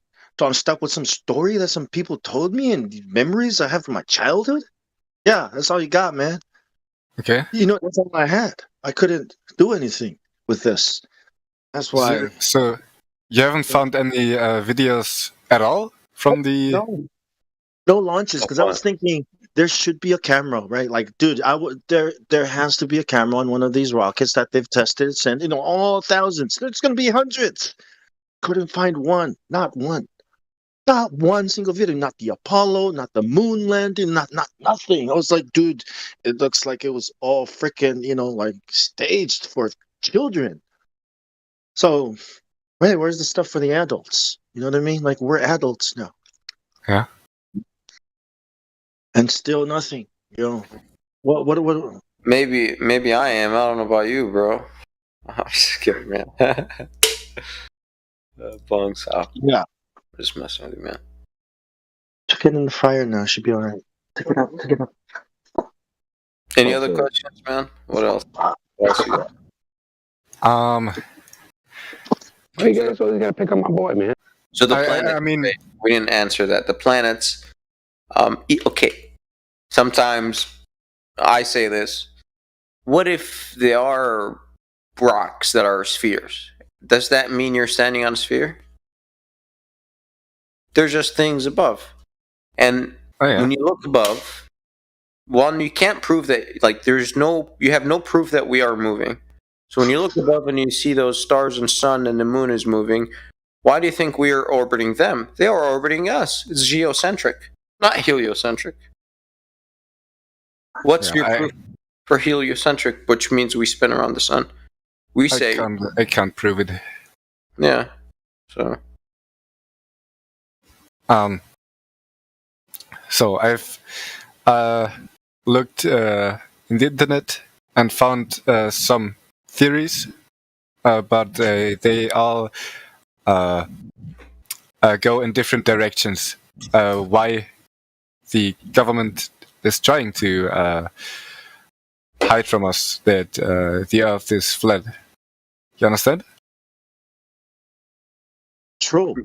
No, the reason why. Really? Yeah. I mean, control, like so many money. I mean, like, there's a lot of reasons why they do it. I don't know. But I think a good reason is to introduce, see the idea of gods and aliens and extraterrestrial beings helping Keep you busy. us. Keep you busy. Yeah, it's like turn up your life. You know, we were talking about that. Yeah, of hope, right? Not know where you're at. You're nothing. You know, spinning around the sun. You're gonna smash into the sun one day when it cools down and shit. Yeah. Apotheosis. It's a story can't of prove us any of that. ascending to the heavens and becoming one with the gods, right? Becoming more than human, superhuman, right? No, seriously. That's what it's about. It's about us evolving, see, and leaving behind this weak framework we call a body, a human body, right? And then ascending to the skies to be with the, to join on with the interstellar races and communities, right? But we have to get past this first stage first, or else we're going to self-destruct and never make it to the second stage. You know what I mean? I'm being serious. Yeah. I think that's what it's all about. You know, it's a spiritual thing. It's a transformation from lead to gold, right? From man to God. Without God. If that makes any sense, right? No. That's one of the main reasons why I even went to be suspicious about it. That's a good spot, Bo. Well, that's the goal. See, if you imagine an outside threat, okay, to our globe or world, how quickly people's differences, especially their religious differences that cause wars, there would just be nothing, and we would unite and become one world, one religion, one unit. United we stand, divided we fall. Right? One mind. Yeah, I mean, it hasn't happened. That the whole world is united. You understand? Because we got all these pesky religions that we have to remove. That's why we have differences. Imagine an outside threat to the world. What would these religions be? Nothing. Because people would realize there are bigger problems than your religions, right? We have the universe to look forward to. And how can we get there if we're just acting like a bunch of animals fighting over silly things like religion, gods? Yeah, that's it. It's contempt for God and you and everything that's natural. It's all really, I don't know. It's fishy. So like Agent Smith said, right? I hate this place. It's the smell. What's fishy? The flat Earth or the government? Which one is fishy? Oh, what he's just said. What Big Data Bong so just said. I'm just trying to scare you. I'm just trying to tell it as it is. You know, I'm just trying to add some drama to it, but that makes for a great movie. Yeah, that's where they want your head in the movies. Exactly. Yeah, man. Oh, by the way, guys, it's getting really late right now. It was really fun talking with you and interesting, to be honest. You guys are a bunch of cool guys, but it's almost 8 a.m. where I live, so... Alright, man. I'll have to go Yeah, places. man. All right, man. Yeah. Come back and see us. Come back and see us again. All right. Yeah. So, bye-bye, guys. Bye-bye. Have a good one, man. So, Goodbye. Flatter days. In the world.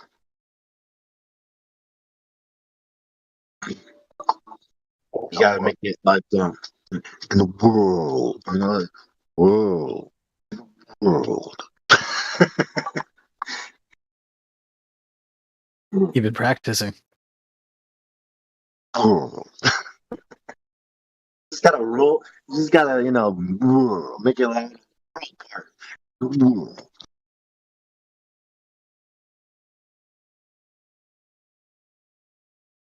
In a world where balls are flat. What? I don't even know. What did you even say? Like, what? Why? What do you say? Well, it's like pretty big, man. The Earth is like really big ball.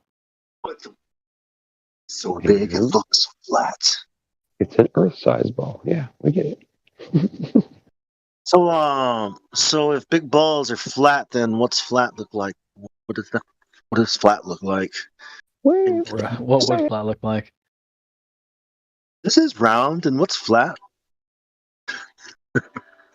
Oh man, that's a Flat is sad question. Hey, why are you even saying flat? Why does the word even exist? Hey, why do people say level? Because that's kind of stupid. Whoa. Because it's round, dummy. I know, right? They should have called it C curve. Kind of sounds cool. Yeah, globe level. That is a strange thought. Why? It's weird. Globe level? You guys believe straight lines exist? Really? Weirdos, man. I bet you. Oh, and you think 90 degrees is really 90 degrees? It's more like 89.99999. It's a long line on top of those nines. That's how round it is. That's how flat it is. Hey, you guys gotta. There's a radius, right? I don't want to talk about that anymore. I'm just gonna. You want to talk about the eclipse? Or you don't want to talk about the radius? Radius. So in the eclipse, you don't see the moon ever until it starts doing its thing, until it starts eclipsing, right? They want to talk about shadows being on the wrong place. It's like, oh, so you're gonna make a shadow appear on the other side. That's like putting a ball in the water and saying the bottom half of the ball is not wet, but the top half that's in the air is wet. Like, oh, you're gonna do that? Oh, can you do that? Is there a eclipse GIF? I don't know. Don't try it. I bet there is. I wouldn't be surprised if there wasn't.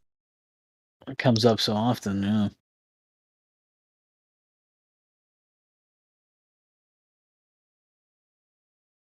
Better be a good one. Oh, there it is. Right there. It's right there. It's right Failing globe theory. Nice. I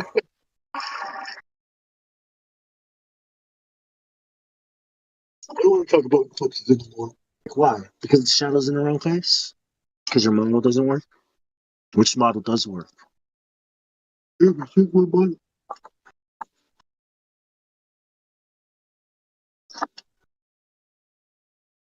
Well, that's because refraction to the observers making the image flipped upside down. So instead of seeing the shadow on the bottom, you see it up top.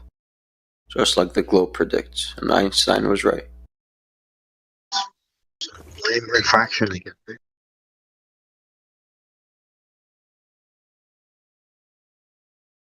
Refraction?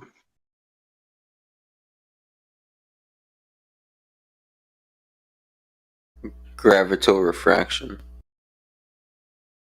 Talking about like straws in a glass of water that what we're talking about? Gravitraction. What does that mean? What does that mean? Oh, gravitraction? Oh, it's a new phenomenon. It would be called groundity, not gravity. Bust it out whenever you need. New phenomenon. New phenomenon. New phenomenon. Right?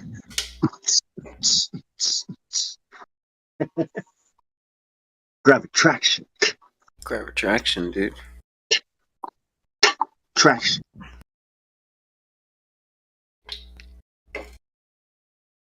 Yeah. I didn't drink any coconut water today. I'm bummed out. You know what I think I'm starting to hear is people saying stuff like, I mean, it's all right. So what? I mean, so what if they like, no, it's all right. I mean, it's like, oh, it's all right. Okay. Why the fuck am I sticking my head? Hey, look at my head, whack me. I'm trying to tell people the earth is flat, but they said it's all right. They don't care that they've been lied to.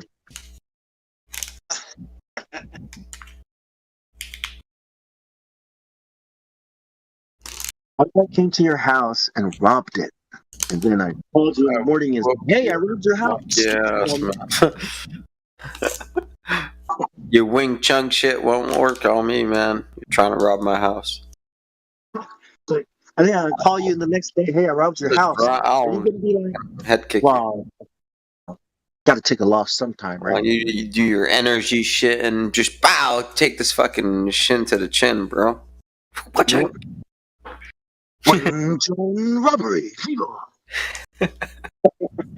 Technique.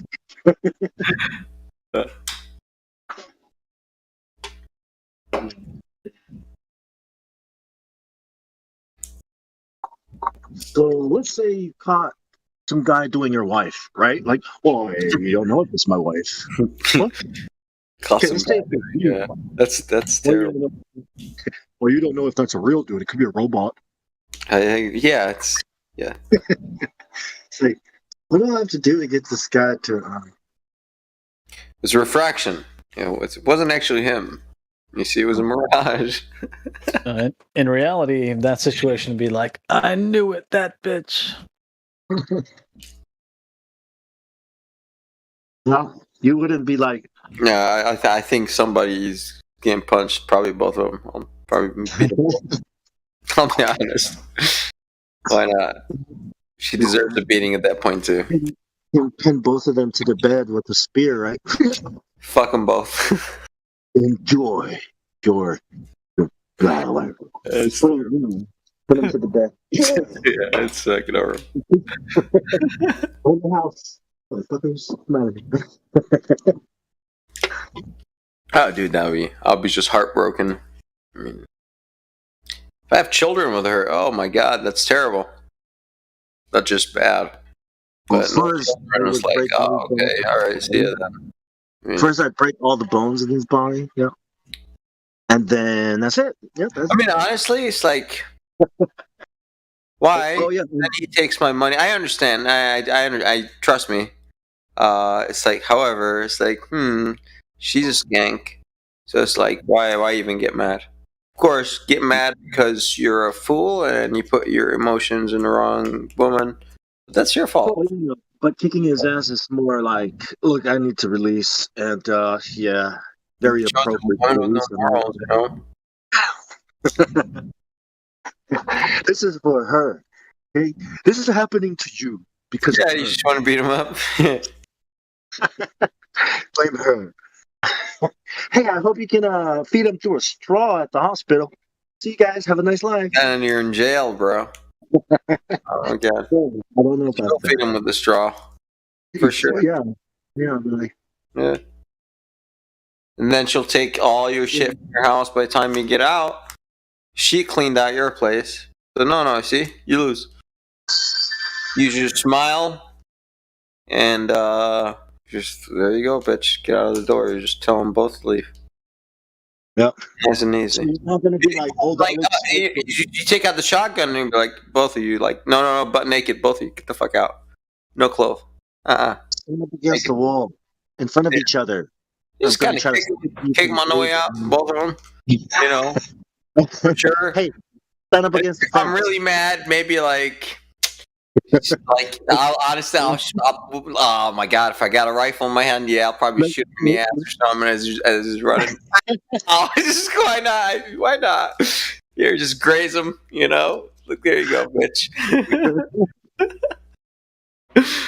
You can't, right? You got to spill blood. You're right, Bong. You're right. You're right. 100. Yeah, you're right. Yeah, like stand against the fence. Okay, climb up the fence. I'm gonna try and stick you to the fence. Very good. Hey, you want to get him down? I'm gonna go here too for sure. Something. But, you know, as long as I don't pay money, right? So I'm gonna beat him up really bad. So it's like, what would I do? I don't know. I'm not sure. It's fucked up, man.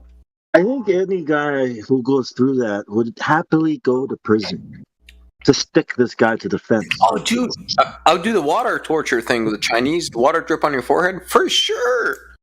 Like, it's supposed to be horrible, right? Yeah, I'd kidnap him and be like, "Don't worry, I'm going to prison after this." But I am going. He wouldn't know because I'll duct tape both of them up. You see, for like 3-4 days. I'd feed her, but I won't feed him. But I'm not gonna do anything. I'm just gonna no food, no water. I mean, suffer. Come on, man. You could have been free, bitch, but now you got to live like a eye for an eye, tooth for tooth. Remember this. This is the law I will always abide by in my life. I'm sorry. So, thus, welcome to the world. That's me. Thus, it's like for that pleasure you have had, and it was more pleasure because that woman wasn't yours. Okay, cool, all right. Well, lucky me, yeah, I can duct tape you now. You could duct tape in the basement, and you too, bitch, for being a skank. So yeah, a Chinese water fucking drop on the forehead for sure for like 3-4 days, man. Yeah, like yeah. I'll just laugh. I'll fucking stream that shit. You don't really know what you're capable of until shit hits the fan. Like, whoa, I'm pretty creative, guys. Look at me. Look at me. I didn't know I could do leave this. No mark on them. Keep them hydrated. You know what I'm saying? Water under skin. You could have lived like none to drink though, you know. So their skin is absorbing it, but they're thirsty. Yeah, some asshole shit, man. So where's your government at now? Yeah, for 3-4 days until I think after 3 days people will start noticing that they're missing. Then you let them out. You know, and at that point, I think from the Chinese torture, they're not going to tell nobody that you just tortured them. I don't think they would. Well, fuck. I thought no body. We fucked this up again. Isn't it no body, no murder? Isn't that how it works? Man. Nah, see, that's not eye for an eye, tooth for tooth, right? See, that's too much, right? That's how I feel, but I know it's not right now. Yeah.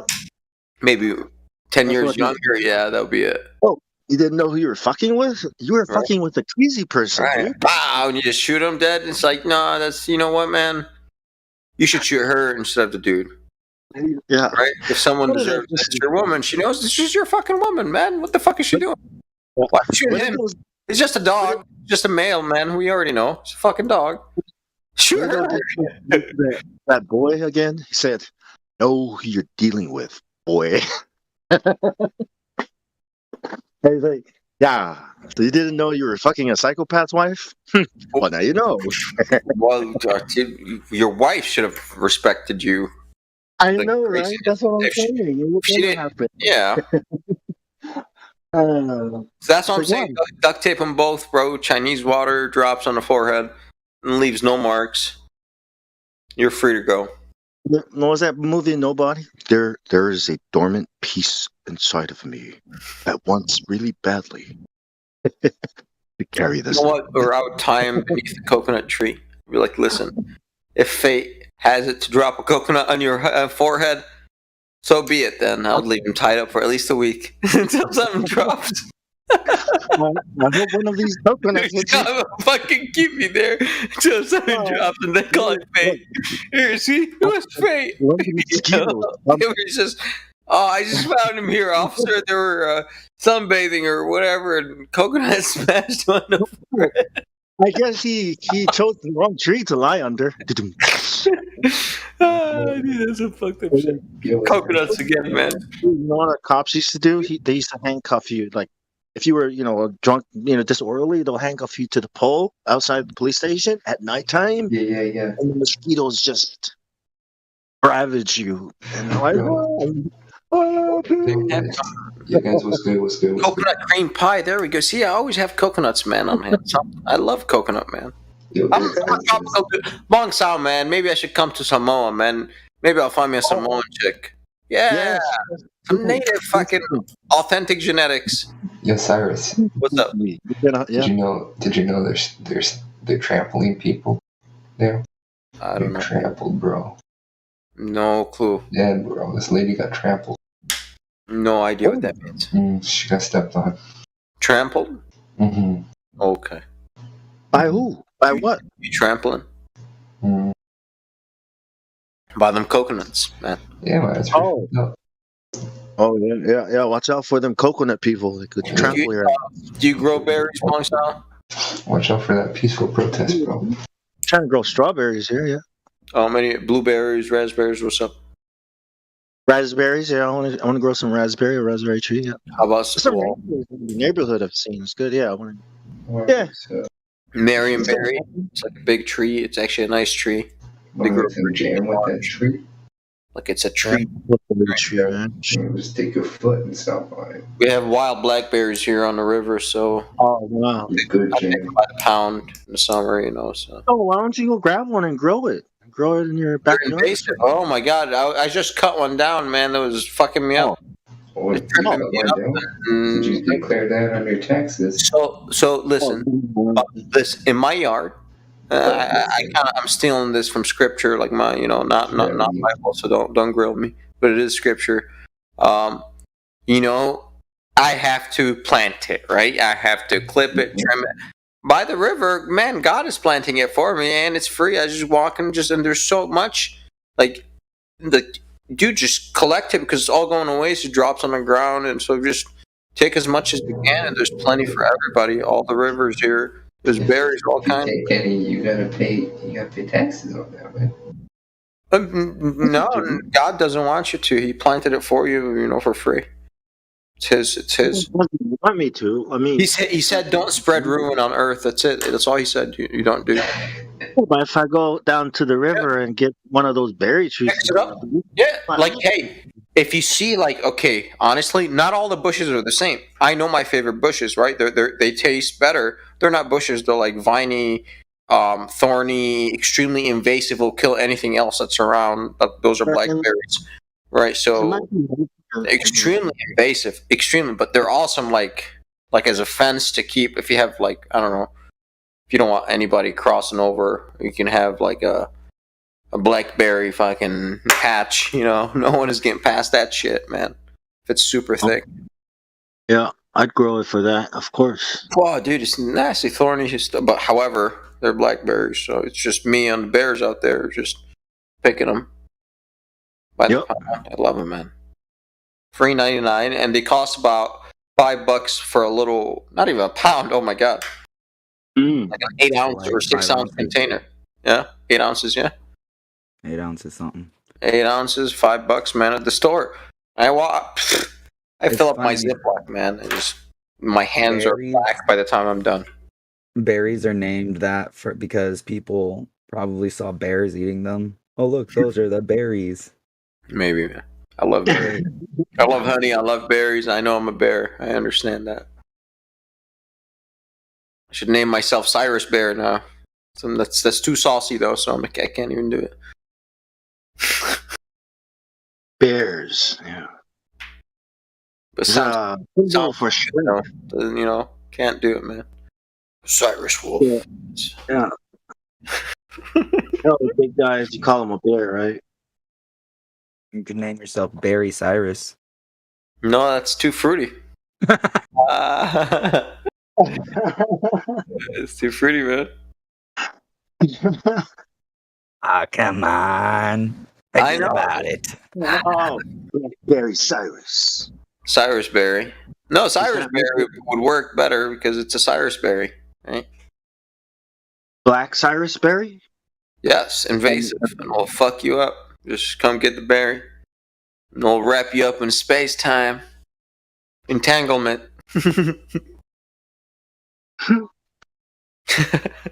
It'll spaghettify you. Yeah, send you to Guantanamo Bay. Yeah, man, you should try. I love raspberries, Bonsal, so you should grow some raspberries, dude. Yeah. Good fresh. Raspberry flavor sucks, but fresh raspberries, oh man, I get fat. Oh man, yeah, nothing out of the box, dude. They're so boring. Real berries. It's like even the blackberries I bought from the store, dude. Yuck, man. $5 a little container, and they taste so like neutral.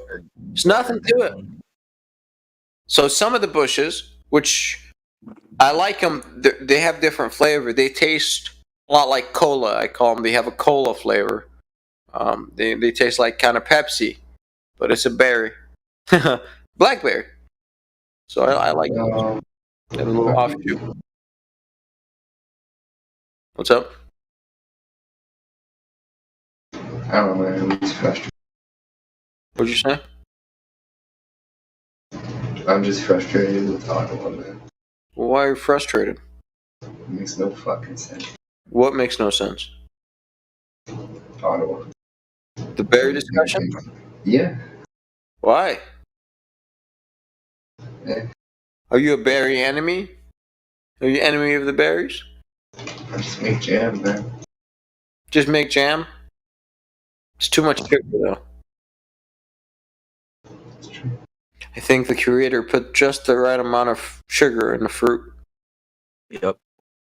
Per flesh or whatever. Just good balance. Like, dude, it takes time to accumulate the berries from the bush in order for you to eat a pound. Trust me.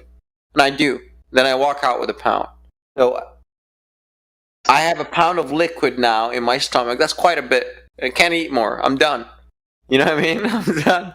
And I still walk out with some. So even a pound of fruit, like, it takes you time to just keep on, accumulating that. You can't just get a pound at once.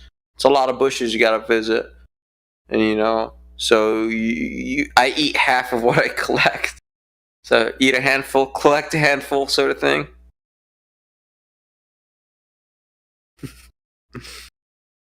Yeah. Where do you go to pick that? What's up? How do you have bushes nearby? On the river, they just grow wild and just pick them by hand. You must live in a cool spot.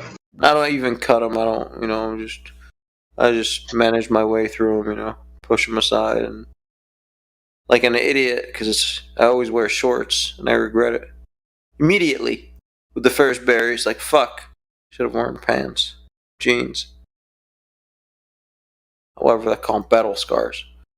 Free berries. Nothing is free in life. You want berries? Nothing's more true than thorns, that. bud. Ain't no free lunch. No, you got thorns. You're gonna get cut up. You want me? You want to harvest me? Wow. I'll fuck you up. I like that, though, man. That's feisty nature. I like that. It's just spicy. It makes you more stubborn, bro. The more it fucking clings, like, oh, you motherfucker, and I'm gonna take all your berries. Yeah, that's just you go on fucking savage mode. And you understand if you pull harder, you're fucked, so you kind of have to calm down and manipulate the thing. Yeah, you can't force the berry tree to give you more berries, but you can force another man to give you all his berries. How dare I? How dare I? That's in the creator's eye. The other man can now meet me with righteous force and just end me if he feels like I'm threatening to his life. So why do that? Take my berries. It's unrighteous. I would never do that. Someone would be like, "Hey, man, you want these berries?" I'd be like, "Sure, I'll take the berries." But I'll take your money. Yeah, if you're handing out money, man. Yeah. Thank you. Have a nice day. Thanks for free money. Free monies. Thanks for party rocking. Everybody's gonna have a good time.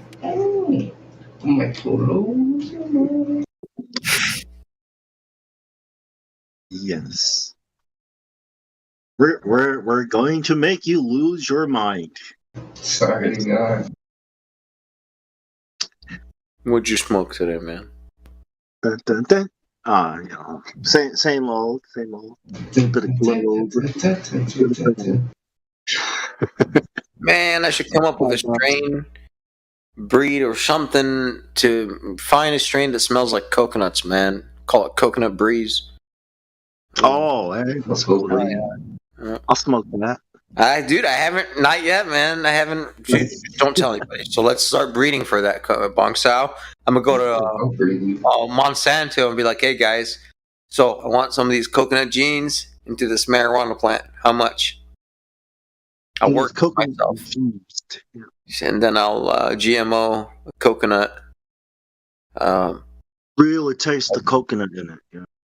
Where you'll have like a regular coconut tree, palm tree, and you'll have buds with coconuts up top. A friend of mine was saying that you can flavor it like days before you harvest it. You start flavor the water. I heard about that. Haven't tried it though. With the flush, yeah. Okay. So you flush it with flavored water. Coconut water. Dude, maybe. However, that has sugar and that's organic. But maybe. Why not? Why not? Coconut water. That's a lot. It's expensive. It's kind of wasteful. I want to drink it, man. I love coconut water. And if you get the natural one, that's even better.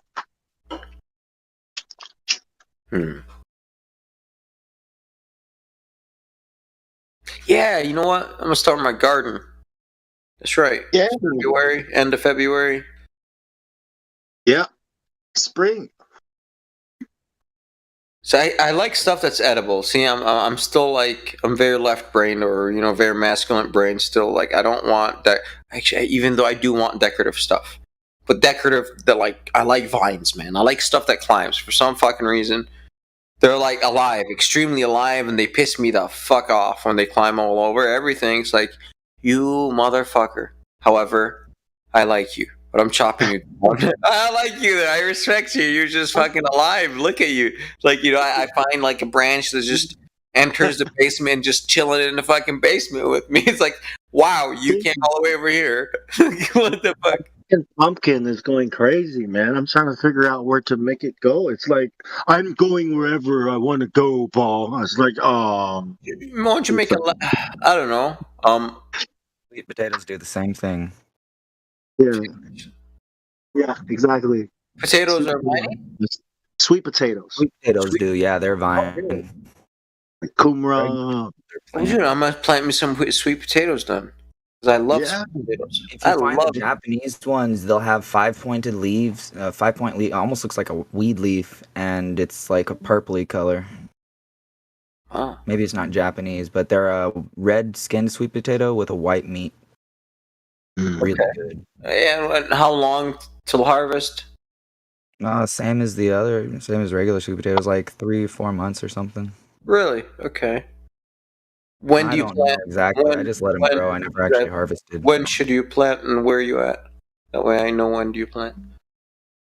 I mean, technically you're already to have started planting on like February 14th or something. Really? But I haven't had the time. I've been working on other stuff. Still cold though. A little bit. I mean, that's when the Farmer's Almanac would tell you to plant, But I mean, we still had a couple freezes even after that. But it's okay to plant the stuff now. It won't actually sprout for a little bit, Okay, maybe I'll start doing that. If you really want to get the plants going, start them in pots and then plant them in the ground after. Yep. Yeah, but there's always about a 7 to 10 day pause to no progression because of shock. Always.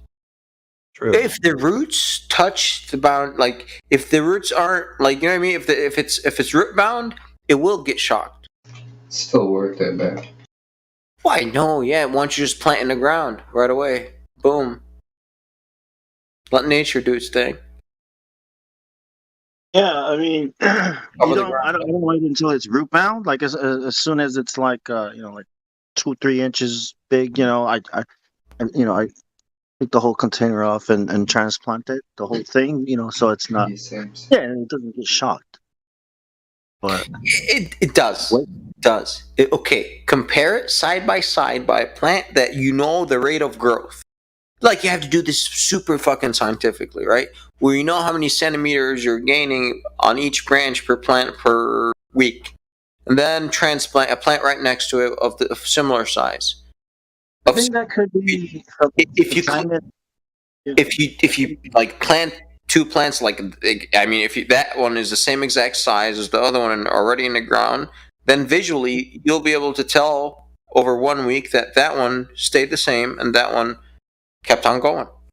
You know what I mean? Because of the transplant. I think the change is more from being under shade to moving it out into sun. Like it's from the change of its environment. That for sure, that fucks it up. Yeah, but where if it started outside, it wouldn't. It would be good. Yeah, it does. When you fuck with the roots, it does. If you damage, when you transplant, you kind of have to push the roots against the soil, right? So they take a little bit of bruising, and the plant feels that. But then it recovers right away after about 7 days. You can wrap it with the banana peel. You can take a banana peel. Yeah, I'm talking. I'm super finicky because I like the roots to dangle in water, right? But I know with potatoes and stuff like that, you just stick the best potato you got in the ground, bro, because it's the biggest seed. Boom, and that's it. You sacrifice the biggest and best one to get the largest crop.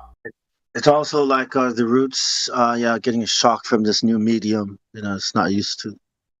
Yes, yeah. If the soil, let's say the soil mix is different, shit like that, they're like humans, man. They get shocked. Have you seen The Secret Life of Plants, bro? Yeah. Well, I try not to look at them as people. It's just okay, food. The guy with the polygraph. Have you ever seen that? They have feelings, man. The guy was slicing up the cabbage. It started screaming. Come on, you've never seen that, bro? I don't know. I get it. Bunks, and you like plants, and you don't know about plants. They talk. They have feelings, man. Alive. I always tell them the greeting of the Creator. Peace. Shalom. Salam. I tell them. I always greet plants or living things. It's the same way I greet humans because they respond. Yeah, especially hi, plant. Thanks for being my lunch. Yeah. Thank you, God, for giving me this plant to eat. But when it's living, when it's on the ground, I nurture it. Like, hey plant, what up? You don't look too good. What's going on? Let me pee on you. Here's some nitrogen. Hey, I'm a scientist. I got you. I need nitrogen. Or I had a basil. I had a basil outside. It was all yellow, man. And I noticed my dog every morning kept pissing on it. That's nitrogen burn because that's hot nitrogen. Yeah, it's actually. Well, no, it's green now. That's what I'm trying to say. Afterwards, but it was yellow right away. Like it got yellow because hot. No, it was already yellow because I don't know. I think I picked it up. Okay. I thought it got burned because urine. Urea or it's like the nitrogen. I forget. It needs to react to cool down. It just has too much nitrogen content. Why can't we turn on video cameras, bro? You can't in here. You got to go somewhere in another room. Well, I'll be back. Let me go grab my coconut pie. Where do I gotta go?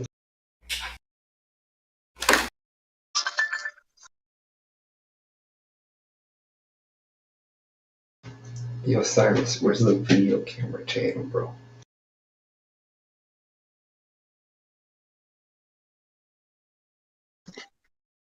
The what? Video camera channel. Oh. The video camera channel. I don't know. I think you talking about cinema? Movies or? Yeah, you can turn the camera on in there. don't think we can turn the camera on in this channel. Which one? I think you could do it in all the other channels, but not this one. Not sure. Live stream 2.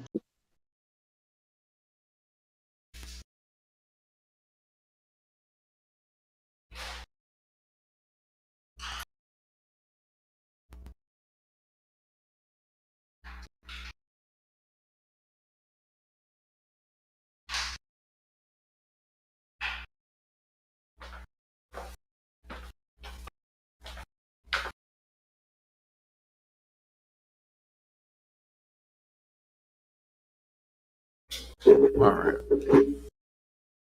I added blueberries to the pie. Why not? Yeah.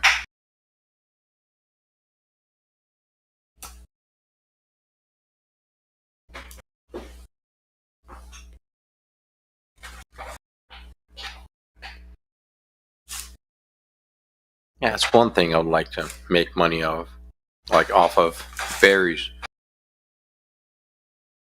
Berry farmer.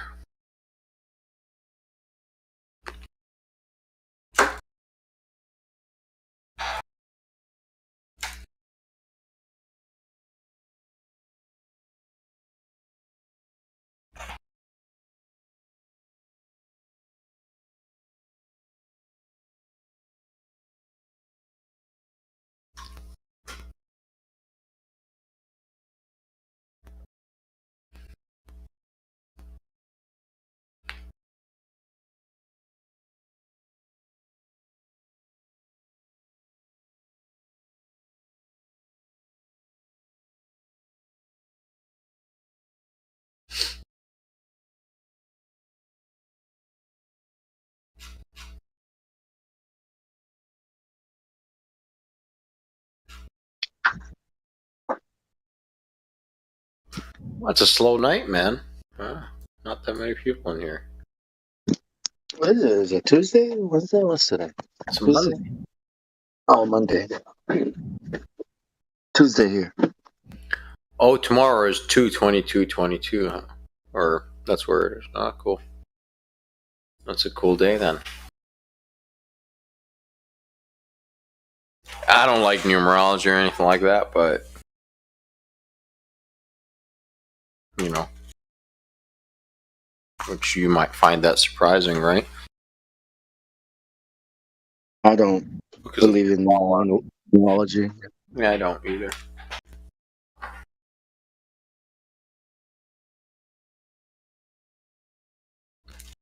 I do believe in like events in the celestial, in the heavens, you know what I mean, the celestial bodies, because these guys build a lot of telescopes, right? And they're all religious, deep down. You know, the Vatican, you know. Yeah. NASA and all these guys. Do you want to see something up there? You know something about the heavens we don't know, obviously.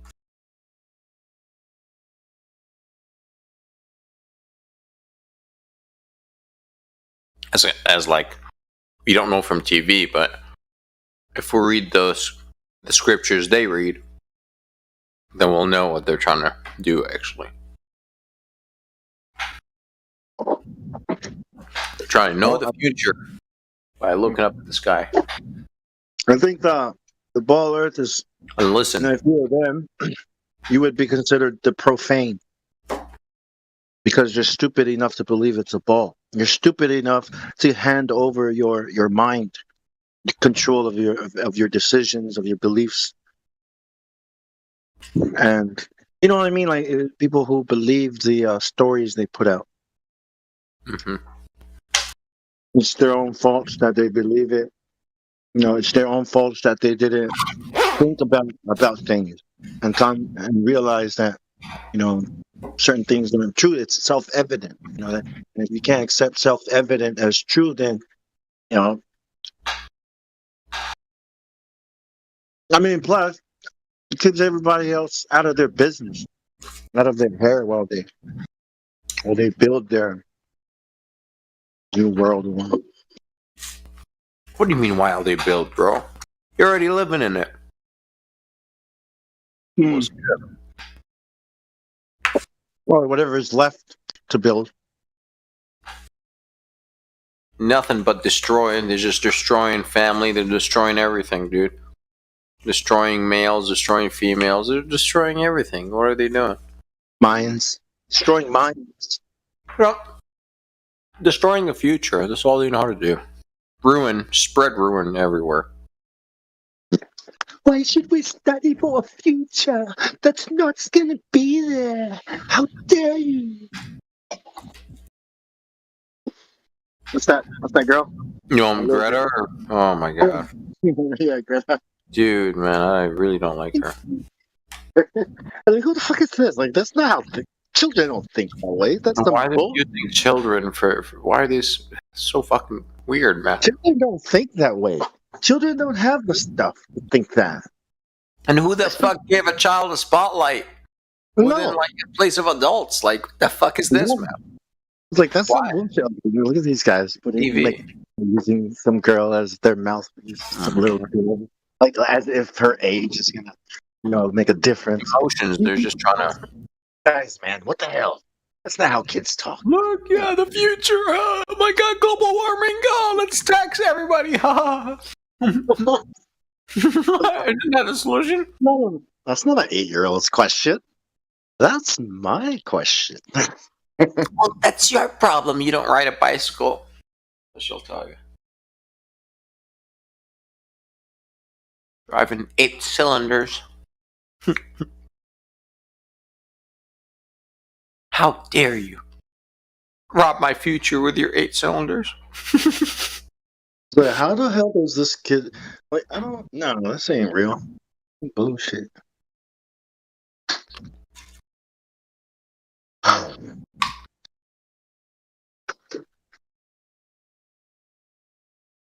We'll just eat it up, eh? I'm eating, yes. Correct.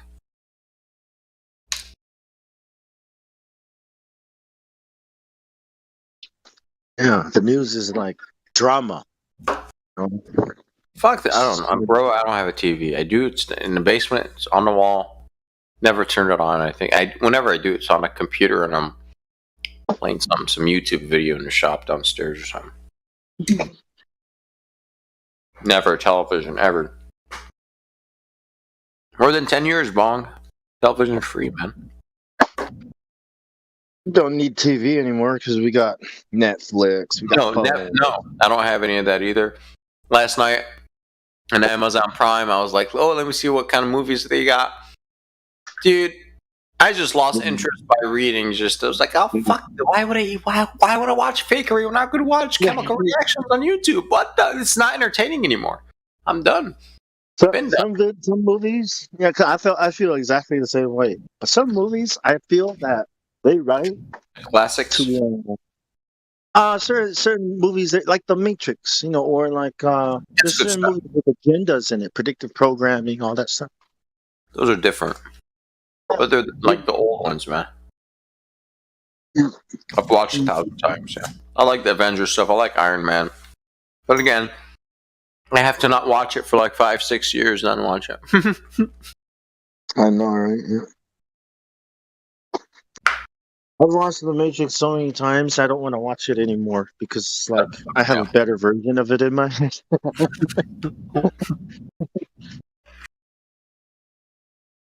And you've kind of taken it apart so many times. It's like it's not even interesting anymore. After you see how the magician did his trick, it's like, not interesting anymore. Exactly.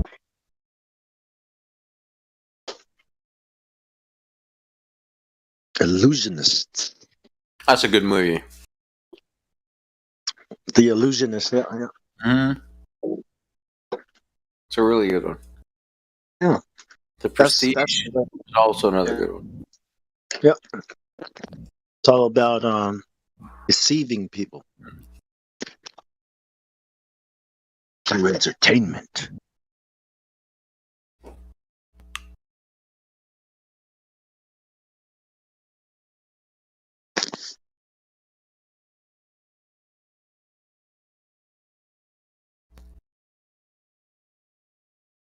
What do you think about the Jesuits? Never really read anything about them. Probably, from what I hear, they're douchebags. Really? Yeah. Yeah. I'm assuming that they are too, so. I thought a Mason might be, might have a good opinion of them. Why? Why would I? Why? Then they give us the fucking Big Bang. Ball Earth. I mean, not all of them, but one guy. One Jesuit. Helping, making good men into better men. The Jesuits have is that what they're about, too? The Jesuits, yeah, it's about transformation. Oh, okay. Forming the mind. And when you show up, you're just lead, and when you leave, you're gold. Oh, okay. Through the Bible, of course, but Yeah. You know what I mean. Bible is just They're very biblical, I see. Yeah, they are. They are actually, but. Well, I don't know what they're about, to be honest. I haven't read them, like I said. Maybe they are cool. They're about they're saying it's the Catholics. It's the Pope. Right? Yeah. They're all about the New World Order, Your people, eh? Haha, I'm just Christian. No. Vodka with you, man. You already know, right? Don't throw me in with the fucking Christians.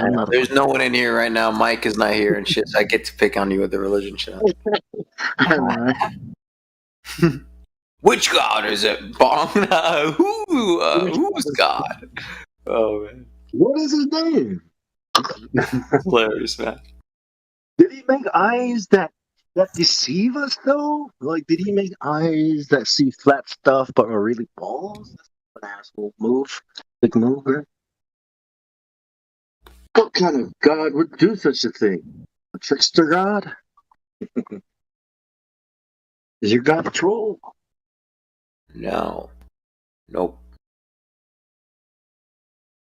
Most direct.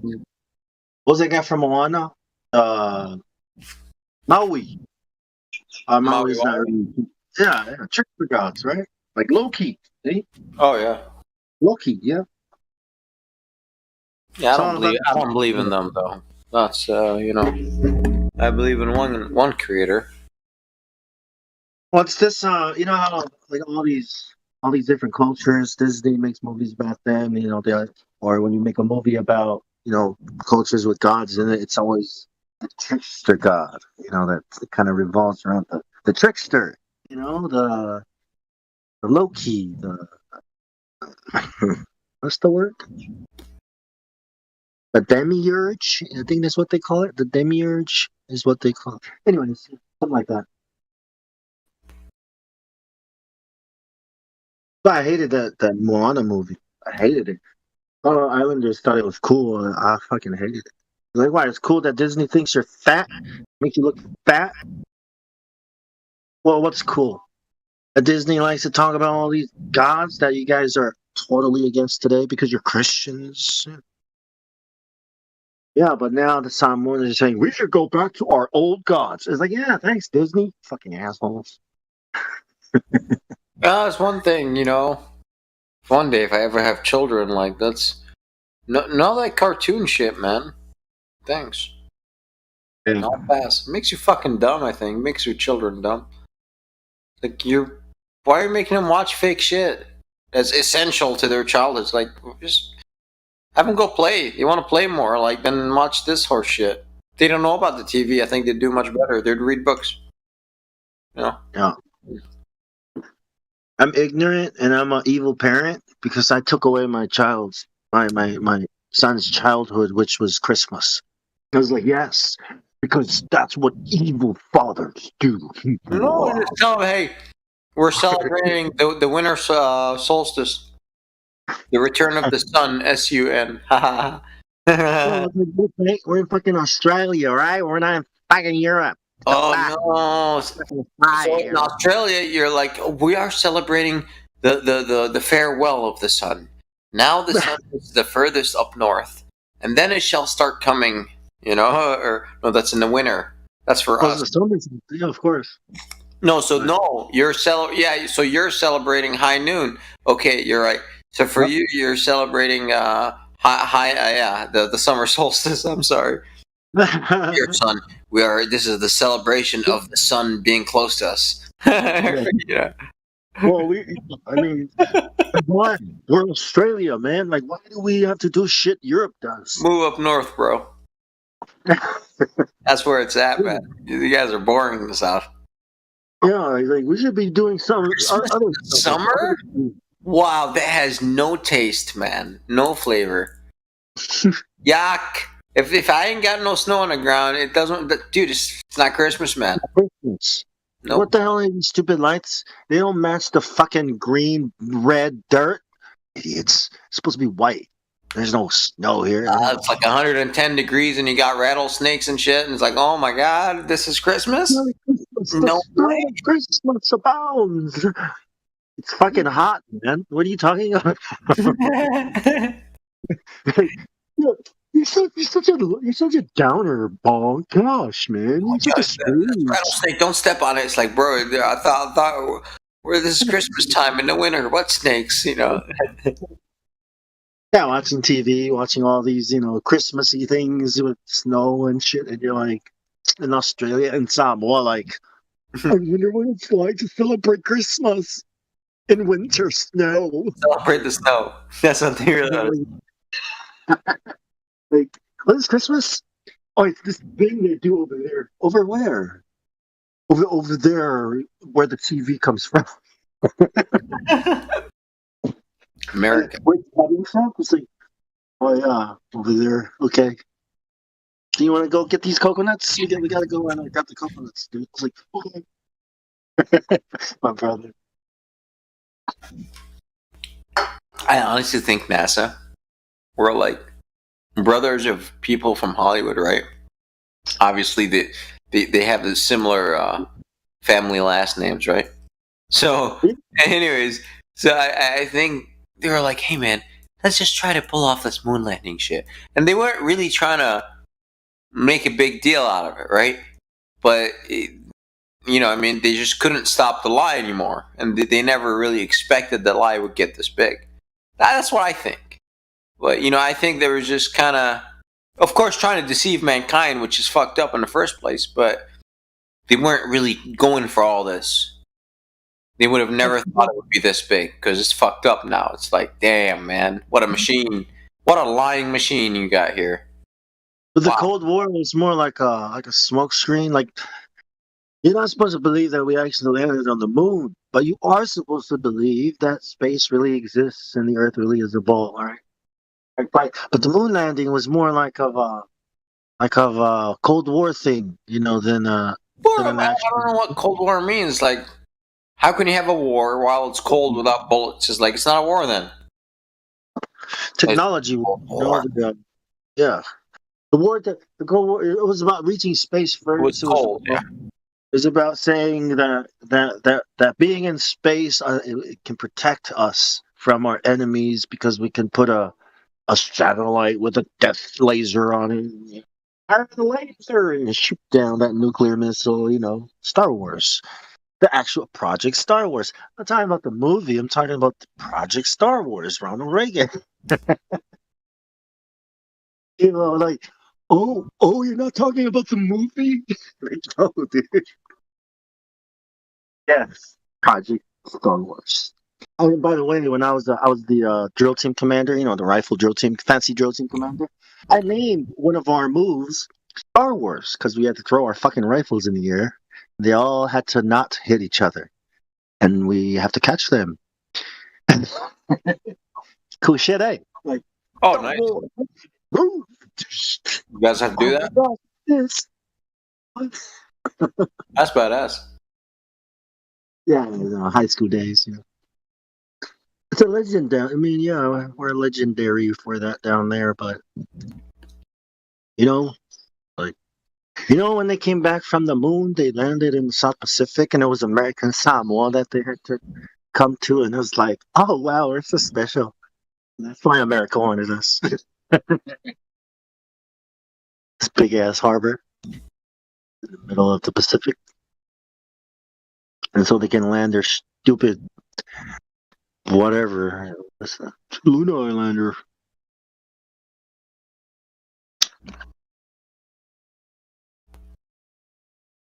How about them How about that coconut breeze, eh? Dude, how about that coconut breeze, man? That's a good strain, man. I need to come up with that. Yeah. Sounds delicious. I would definitely send you some beans right away, man. It's like here's some coconut breeze for you, man. That after like 10 years, it would adapt, right? It would evolve to the Samoan lands, and it would take some the genetics would morph, right, from epigenetics, I guess, and it would take on a different look, right, just from being planted somewhere. like a taller look. It would be more sativa. More sativa, yeah. I think it would take on more sativa for sure. Stems, yeah. Mm-hmm. Because you got what, 12-12? Are you close to the equator? Yes. Yeah. Well, close enough. But what about papaya? Oh, I love papaya, man. Or guava. Ah, I love guava too, man. I'm very tropical. I told you. I love yeah. We got pineapples. Oh, man, I love pineapple. Yeah, and pineapple. Yeah, I grew up with pineapple on the islands. Yeah, pineapple, guava, pineapples, everything. I miss the soil. I miss how easy it is to grow things there. That's what I miss. Chop off a pineapple, you stick it in the ground, and life is good. And it grows. Yeah, you just chop off any stick and put it in the ground. You water it until it's it develops roots. It's a rainforest. Okay. Oh, rainforest, nice. Yeah, that's what I miss. Just grow anything you want, and it'll grow. Over here I got a freaking sample the stupid soil. The pH. Oh, it's the nematodes. Dude, just put shit down. If it grows, it's good. If it not, then it's not. You can't go buy all that shit for me. But it would be good to do those tests in those islands because the soil being so rich, you can like pick exactly whatever you want to grow. That's gonna. Well, the thing, if you want to go to Samoa and make a lot of money and find a wife, okay, when you go down there, okay, invest in making oils, oils and spices, spices and oils, because that's so. A doctor came down, a botanist came down in the early 1900s and did this research. I gotta look him up. I forgot his name in his book, but he researched everything and he came up with the best thing you can grow here, is these kinds of things because of the land, blah, blah, blah, blah. So he did all the research, and that was the conclusion. Oils and spices. The Samoans down there, they don't read that book. They don't know the book exists. They probably don't care to read it. If they did know it exists, but you can do a lot, if you know what's there. So I try to encourage investors to go down there and invest in spices. There's farms. People will farm for you. You just need them to just pay them, and they give you the product, and the product is always high quality because of where it grows. And if you help them cultivate it properly, it'll be so far away, man. Yeah. You could do everything there. And if you marry a woman there, well, you're in. You get to own some of the land, and if you're a businessman, shit, you might even get a chief, a name, some political board. Yeah, that's what you want. Oh, that's right. That's right, Bong. I like power. Yeah, the Chinese come down there, they marry into our families, But if you go down there and do your best, find a nice woman, you're in. Because just by you doing in charity and stuff you do, people are going to, recognize that you're a integral, invaluable part of the community and economy and all that shit. They just want your dough. That's what that means. Yeah. Be a chief, man. Right. Yeah. I would try to change the laws, though, the drug laws. We got the strictest drug laws. Well, specifically marijuana. Yeah, decriminalize marijuana, and you're free. It opens up tourism. Try to tell them that. They don't want to listen to me. I know it would open up a lot of shit. People would move there. Yeah, man. And they're blue pilled, mostly normies. You guys gotta at least like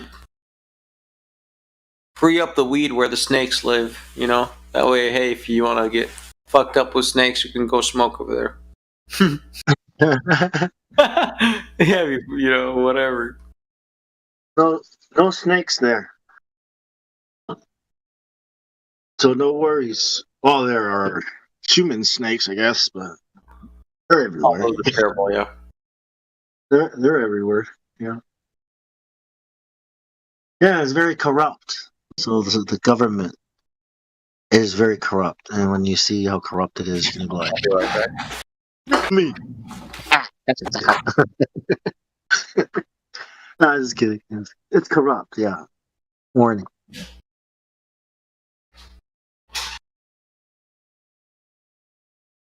I don't know how high the corruption goes, but I think it might go pretty high. Nancy Pelosi fucking owns the Starkist there. So there you go. Starkist, it's causing all this pollution and destroying stuff. It's not helping any of the people. The people it employs are immigrants from Western Samoa. The money leaves the island before it can do anything for us. So there you go, Nancy Pelosi. You know who she is? Chairman? Congress? Speaker? Where is Samoa from Hawaii, Bong? American Samoa is south of Hawaii. It's the only unincorporated territory of the United States. How far away is it, did you say? It's about the same distance from LA to Hawaii, but going southwest towards Tonga. It's around Tonga, those islands. Oh, it's near Tonga? Yeah, it's near Tonga. Oh. So I got an ex-brother-in-law from Tonga. Oh, cool. Yeah. There you go. Yeah. Where's that? My sister's ex-husband was Tongan, and he was a boxer. And he actually fought George Foreman. Oh, wow. Yeah. Amazing. Yeah. He didn't win, needless to say, but he did box him. Yeah.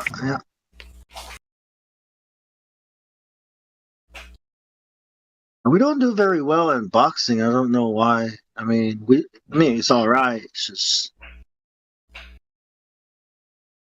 David Tua, right? Yeah. Mark Hunt. Oh yeah, Mark Hunt though is. Yeah. Mark Hunt is a beast. I like Mark Hunt, man. Yeah, I would have messed. He's extra Samoan. Didn't he do MMA stuff too? Mark Hunt? Yeah. Oh yeah, he's like a legend. K1 MMA. Yeah. I remember him. He was a beast. Yeah. I wouldn't want to fight him. No. If I had to, I will. Shit, I knock his ass out. Knocks everybody out. Yeah.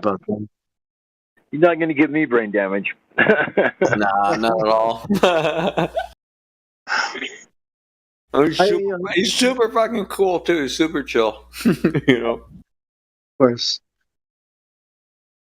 Yeah, but he hasn't had a fair go too. A lot of people they put him up against were like juicers and shit. Like, oh yeah, I agree, man. UFC, yeah, yeah, a bad run. I was like, man, get out, dude. Go start a gym or something, man. Go do some curls. Yeah, I don't like martial arts. I don't like the sport. You don't like MMA? I will never bash another person for someone's entertainment. It's like, no. Gladiator shit, man. Yeah, nah. Entertained? Yeah, I do warrior shit, man, not gladiator shit. Warrior. Warrior style. The real stuff, huh? The possible death. Yeah. Like, well, I guess there's possible death in MMA, but I guess it has happened. I guess a couple times, but I guess it's happened in boxing and all different. You can't do that. You can't do that. That's against the rules. What? You can't kill someone? Yeah. Everything goes, right? It's like kicking your ass with everything here. Ready? Catch. Yeah, honestly, like knowing what I know now about like the brain damage and shit, like, well, thank you. I'm not gonna get hit in my head. I shall pass. Yeah. Even if you're gonna pay me 10 grand, I will still pass. Right. That's not near enough money. I don't know that $1 million is enough money, because once you get your brain concussed and you get damaged, then there's basically no road back from that, you know? Yeah. How are you going to spend the money as a vegetable? I mean, if you can't even. All they can do is eat you at that point. If you're just a vegetable, they should just eat you.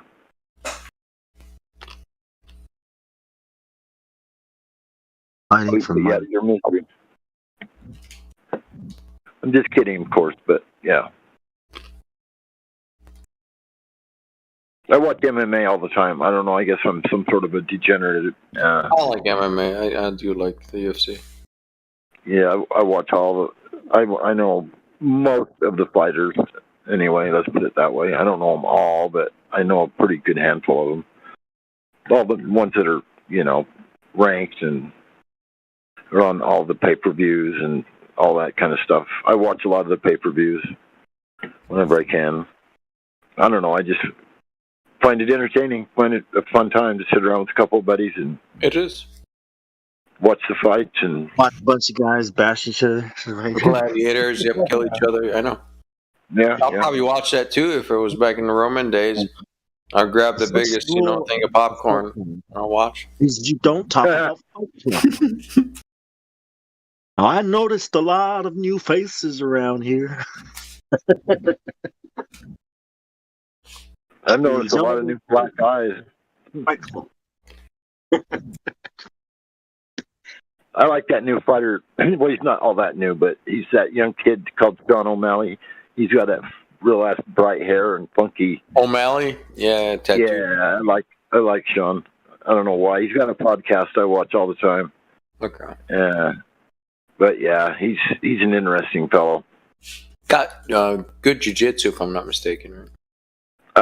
Well, he's only a brown belt right now, but his coach, Tim Welch, has his own jiu-jitsu gym that he trains. He's been a black belt for over 12 years, and that's O'Malley's basically his personal coach.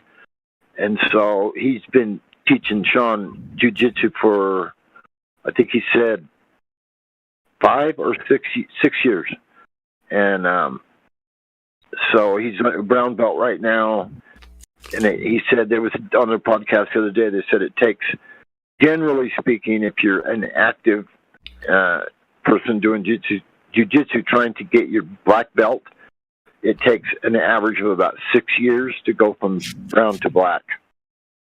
Wow. And that's training, at least 2 times a week, and, tournaments and all that kind of stuff to get your, earn your belt. I'm not quite sure exactly what the criteria is, other than they said it takes an average of about 6 years to go from brown to black. So Sean O'Malley's probably 3 years out from his black belt still.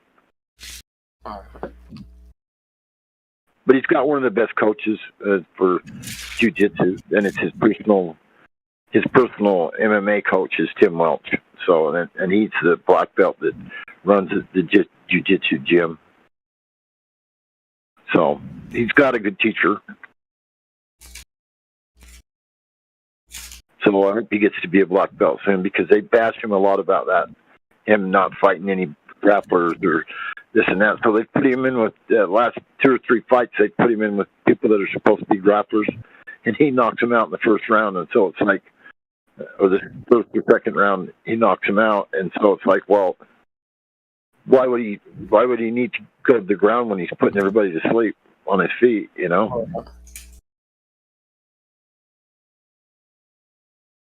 Need. He's got a really strange style, but he keeps his hands down to his side. He doesn't come in like a standard boxer, Mo Melly. He'll stand back and his arms will be down to his side. And he'll just be kind of moving back and forth, and then he'll just sting him with a good right or left hand from way out because he's very tall and skinny and long for his weight class. And he just stings him with a right hand from so far out they can't reach him. And he hits him with his hands down by his waist. That's where his punches come from for the most part. It's from down low. It's really an interesting style he has.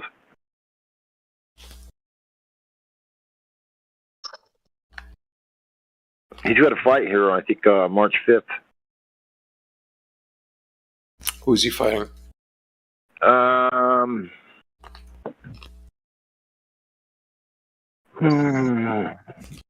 can't remember his name. They said it yesterday on the podcast. I'll have to I look. can't remember. Yeah. How's Francis doing? Ngannou? Yeah. He kicked Cyril Gane's ass. Took him down to the ground. Cyril Gane couldn't do anything about it. Okay. Couldn't. He just dominated him. Just wrestled him to the ground and beat him up. Yeah. Nice. Yeah, man. If that guy can wrestle, he's gonna be one scary motherfucker, man. Yeah, there's no shit. He was amazing wrestling. He was picking Cyril Gane up, throwing him around like a rag doll, dude. Nice. Yeah, strong as fuck, man. Gano's a big dude, you know. He's huge, and he's very, very strong. African fucking sauce right there. Cameroon sauce, man. Yeah.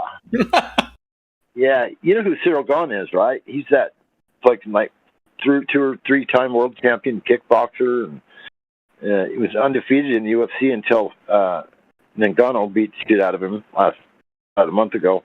Okay. Didn't know that. Yeah. In the UFC anyway, he was undefeated. I don't know about his kickboxing career, but I know he was a world champion a couple times. At least, I think. Good hands and good kicks. Cyril Gane. He knocking everybody out and beating everybody up till he got to Ngannou. And Ngannou just grabbed him and threw him to the ground and said, "You ain't doing shit to me, boy."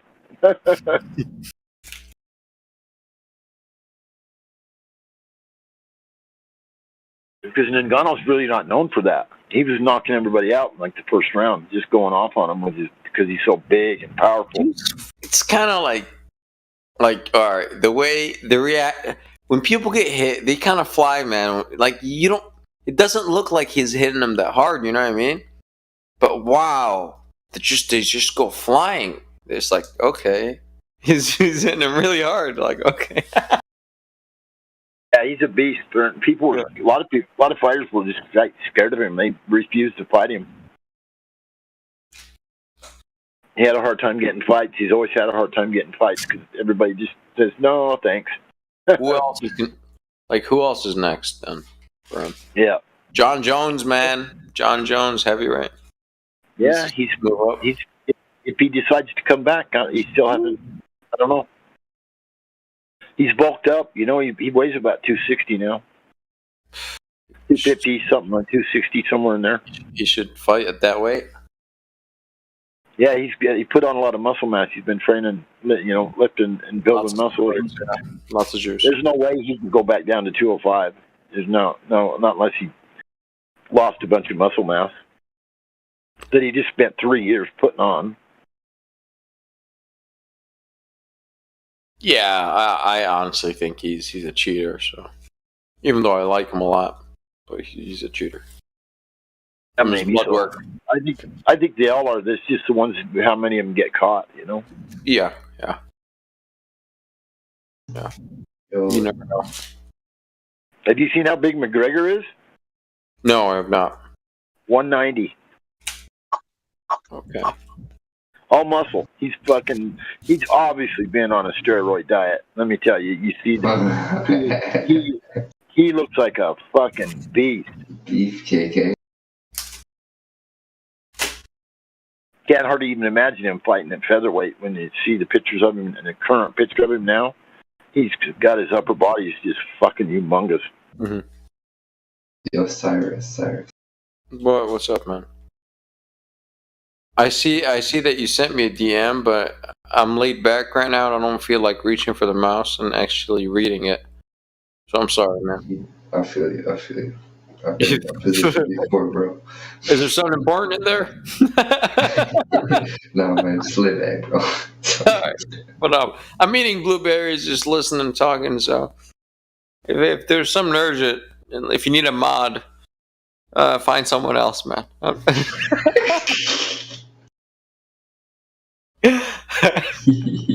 I'm eating my berries, man. Berries are the honest berries. Antioxidants, bro. Okay, you got the truth. That's the only reason why I eat berries, to be honest. Antioxidants?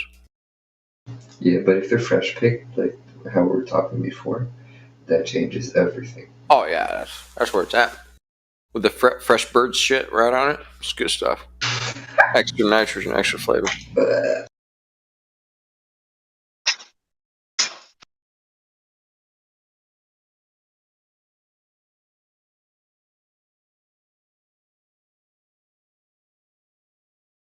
You sent me another one. Oh my god. It's not important, bro. It's not? Okay, alright.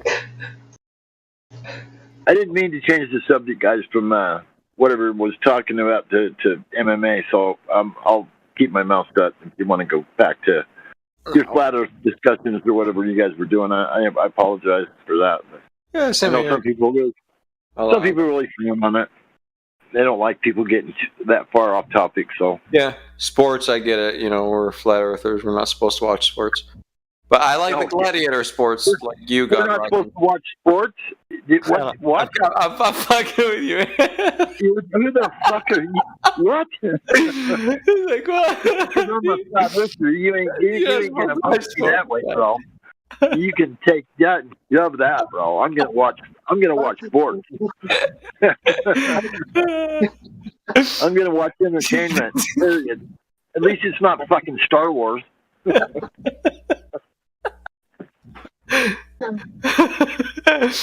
I don't. Well, it's not fair because I do watch MMA, so I don't call it a sport, I guess, but it is 100%. It is a sport. It's more like gladiator, like shit, you know. Call it what you want. I'm watching it. The Christians watch sports. You mean Christians?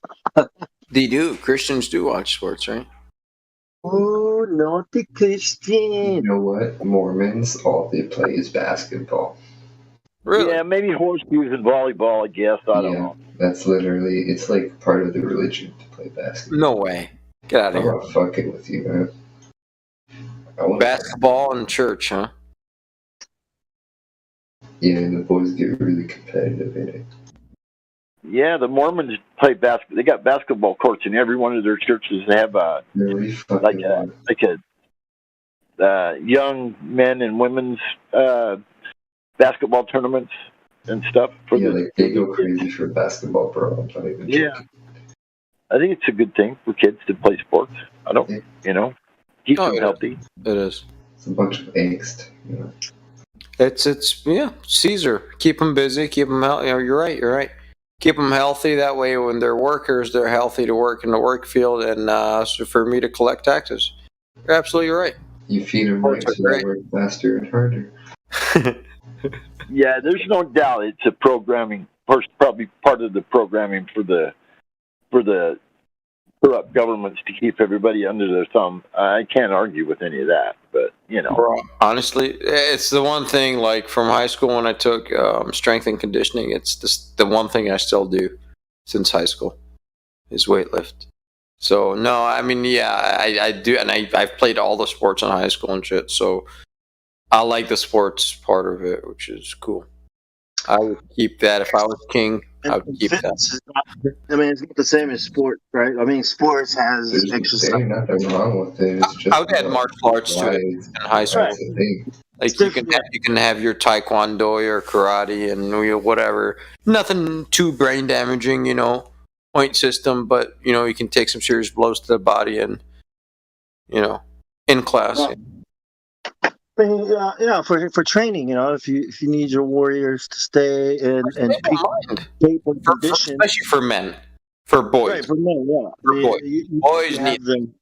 Okay, so Bong, I got a question for you. When you say warriors, are you talking like biblical wars? They're okay, but the wars that we're into nowadays are totally corrupt and like not right at all. I mean, but did we need biblical time warriors? Was that a? I mean, I understand that there was a time when the giants had to be eradicated off the earth, but that was of sport, of sparring. How did the giants die? I believe that too. Usually to sharpen skills and get better. Yeah, where's the giants' fossils? One of the reasons I work out too is to always be fit for war until I die, sort of thing. Why not? You never know when shit might hit the fan, man. Well, I think you better keep your eyes peeled.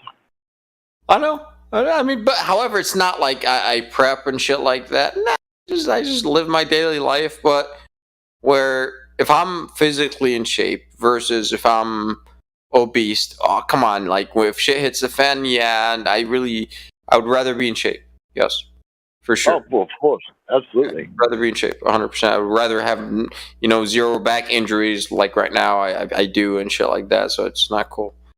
So there's a lot. I think the real future threat, though, in my opinion, is probably going to come from, like, if it ever really does hit the fan and it goes completely screwy haywire. I think the real threat for most people is going to be the vigilante groups that band together. I agree. They show up. 50 of them show up all armed and dangerous, and there's not going to be much you can do about it. You just best not be around for them to find you. Well, before you would scout the area before you drive, and shit like that. Well, yeah, but still, I'm just saying. Yeah, you're fine. If shit hits the fan like Mad Max, it's a done deal, man. Yeah. It's gonna take a long time to reset. Yep. Long time. So no one wants to go to Mad Max. I don't. No, I don't think anybody does. But the government, and I'm telling you, I think they do. I want to buy cat food and cat litter from the grocery store, man. Come on. And water from Walmart. No, I just reverse osmosis my own. Yeah, I know. I get mine from the dollar. I get mine from the dollar store, but it is reverse osmosis. Yeah, it is. Yeah, there's also RO at Walmart. You're right. I just don't know how much it is. I don't have one of those jugs, but I have my own filter. So I need to get me one of those fucking things. It's about how much is it? How much for a good one? I heard $500-$600. Is that true? No, my God, no way. Listen, so even the cheapest, and I had this regret. Like I regretted buying this. I wish I would have spent $50 more. I bought mine. It's a 7-stage RO reverse osmosis on eBay. The membrane, the reverse osmosis membrane, is American, so that's all that matters. Everything else is, the plastic's Chinese. Is fine, and everything for $100. And when I bought it, the only thing I didn't like about it is the valve, the pressure valve. So whatever. So I was like, man, next time spend $150, because there were other systems like also 7-stage for like $100. I was like, just spend the extra bucks, more quality components such as the because it has a complex valve where it's so simple. You just put it together. There's nothing to it. Everything's labeled. How much water can it process in 50 gallons? Time? 50 gallons a day. Depends on the membrane. You can buy membrane. Yeah, it depends on the pressure that's coming in. So can you clean the membranes and use them again or no? Dude, I haven't swapped mine out in 7 years, and I'm still doing good on it. But it's about time. Oh, I see. So it's not that big of an issue. No, man, you don't have to. If you use it for cooking and water and all that, your just daily consumption. Well, that $100. I mean, for like 6 or 7 years now. About 6 years to be more accurate. 6 years. That's killer. That's a killer deal there. Gangster, yeah. And I'm just gonna buy one just because I'm gonna. It's about time to service the new membrane, and it came for $100. So it's a 7-stage. So there's like a sediment and 2 carbon filters, and then after the carbon, it goes into I think the reverse osmosis. That would be 4. That's the membrane. So it's a 7-stage. Then a post carbon, then something else, and then something else. It's like it's a 7-stage system, which is cool. And then there's like an 8 or 9 stage where it has UV at the end. If you want to disinfect it, it's totally unnecessary. But if you want to splurge, you can buy one with ultraviolet all the way at the end. Like the 8th stage or something. Which is does the reverse osmosis system, does it take all of the minerals out of it? Or? Takes about 95 to like 98% of what you start with. So my water starts pretty good.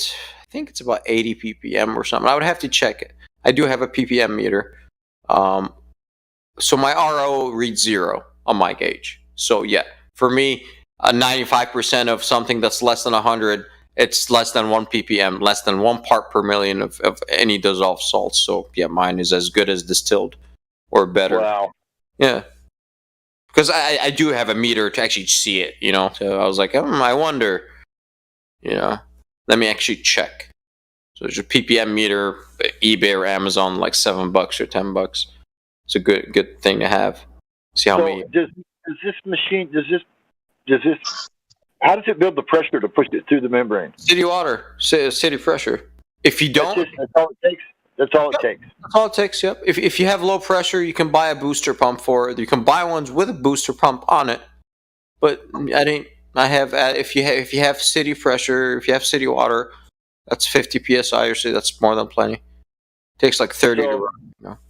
Do they make one that's like a hand pump? They do. They do. So if you're out in the wilderness and you got to suck the water out of a lake or a river or something. They do, bro. Yep, they do. Ah, cool. So the thing about RO is it creates waste. So the membrane self-flushes the system. You're right. It pushes the water through. It forces the water through the membrane, so the salts remain behind. So they need to get flushed. So it's self-flushing. So there's a waste. There's always a drain. There's a waste line that has concentrated salt solution. Whatever it's removing from your water, this is where it gets dumped.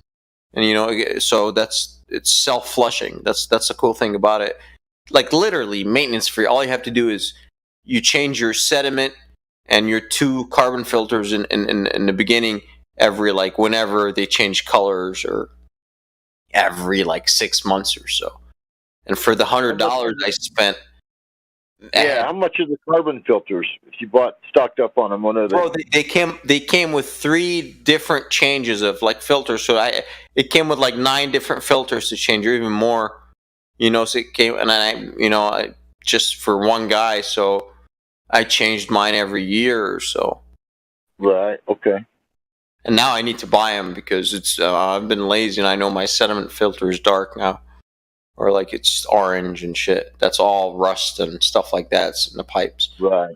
It's just sediment, then 2 carbons, and yeah. Really, that kind of gives you a real good idea what you've been putting in your body before you got one, eh? 100%. Yeah, I never drink tap water, no matter what. I never cook with it. If anything, I just buy distilled from the store, the gallon jugs for $1. Yeah.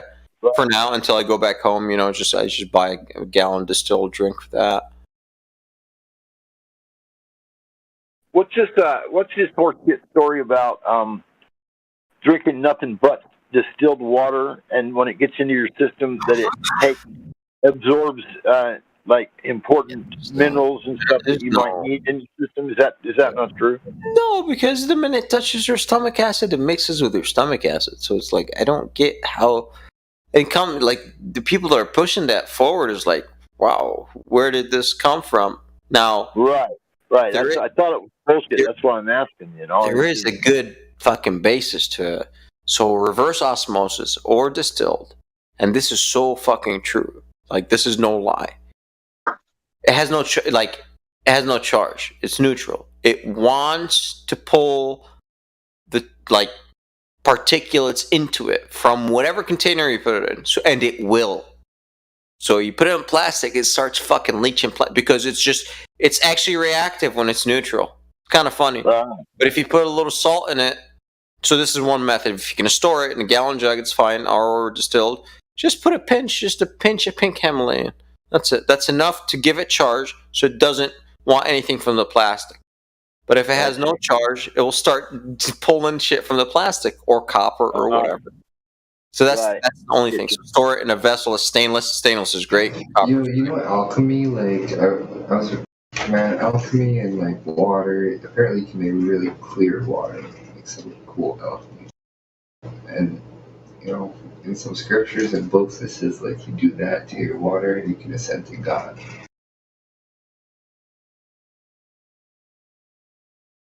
Reckoner, no, it's not going to pull it from your body because you have hydrochloric acid in your stomach.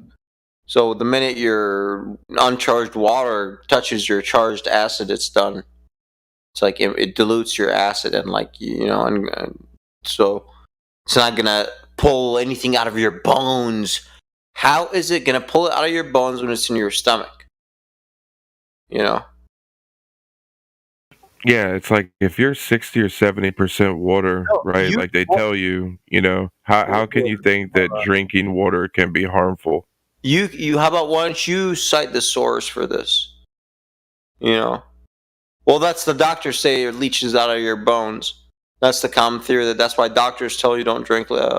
However, you're talking about distilled water leaching and pulling, particulates out of the container. No, that's proven. I never went against that. Anyways, go ahead, piss drinker. No, I said if you're drinking water, right, and you're over half water, you'd have to be delusional to think that it can be harmful. We're talking about distilled and reverse osmosis because but the point is H2O is water. The filtration process obviously matters, but at the end of the day, you have to be delusional to think that drinking water can harm you. So when you see those videos online where people are like, oh, if you drink water, it's going to harm you. Literally, those people are literally delusional. Yeah. Well, I would agree with that definitely once it reaches your stomach because there's a lot of stuff for the water to absorb in your stomach. I mean, not only food is going to have minerals and it's going to have derivatives as the plant. If you eat plant, material for food, or you eat meat, it's all going to have minerals and taken from the earth. It's all going to be in that food. Period. You can't get rid of it. And so as soon as you dump that into your stomach, that's a huge swimming pool of nothing but minerals and acid and check this out, bro. Will definitely take care of what that water wants. Check this dumb shit out too. Okay, on the other hand, they tell you to drink tap water. Okay, so my tap water has 80 parts per million of what? I promise you, 70 of them will be calcium. And a calcium in a form that only forms what? Kidney stones. So it's not absorbable by the body. It just, it's what the fuck then? Why, just because it has no charge, just because it has charge, so it doesn't bleach minerals out of my body, so I should get kidney stones? Really? It has what minerals are in there? It's but only 1 or 2 or 3, 4 or 5 minerals in tap water, chlorine, fluorine or fluoride. What else? It's shit you don't want. It's fuck. Calcium that in a form that your body cannot absorb. So it's it has shit in it, man. It's you actually want to get rid of that shit. It's not good spring water at all. If it's coming out of the spring, man, it's good. It has no sulfur or whatnot. So yeah, of course I'll drink it. Of course. It tastes good.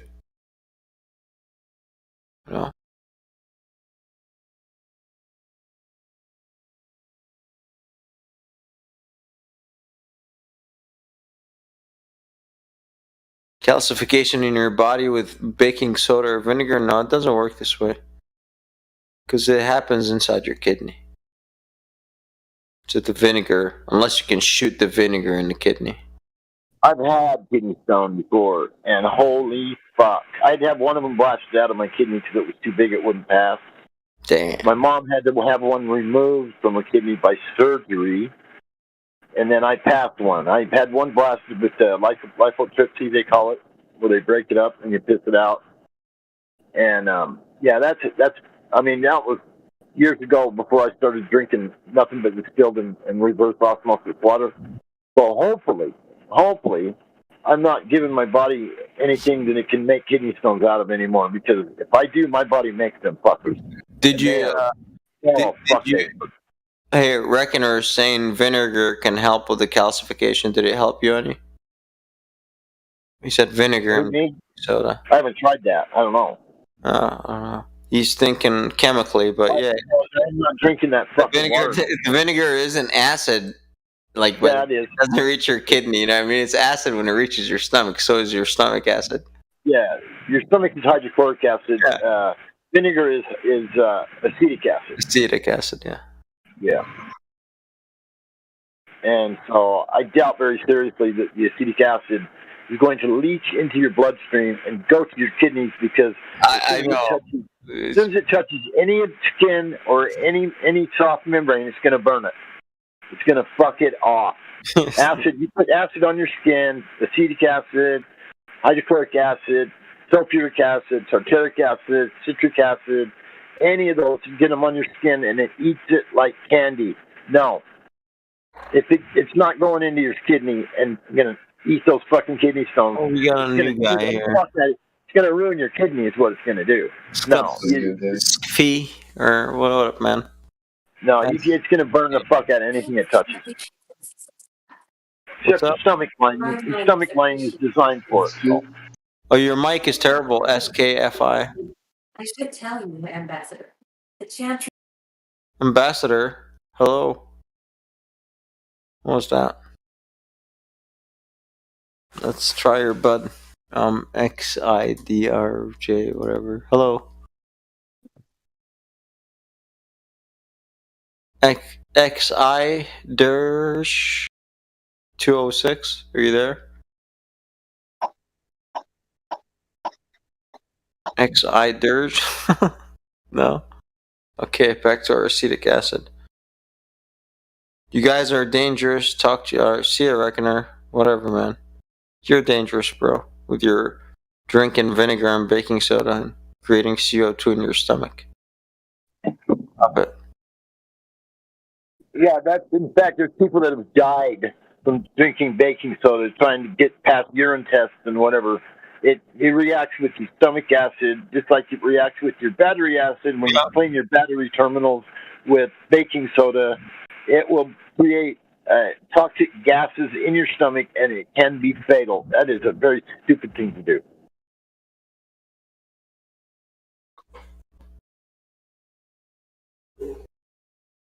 I could just call. I should ban you for calling me an ass while you're just talking and not proving things. Why is this guy here, Reckoner? All right, let's take a vote. All right, all in favor, say aye. Okay, I'm about to ban him. Who's in favor?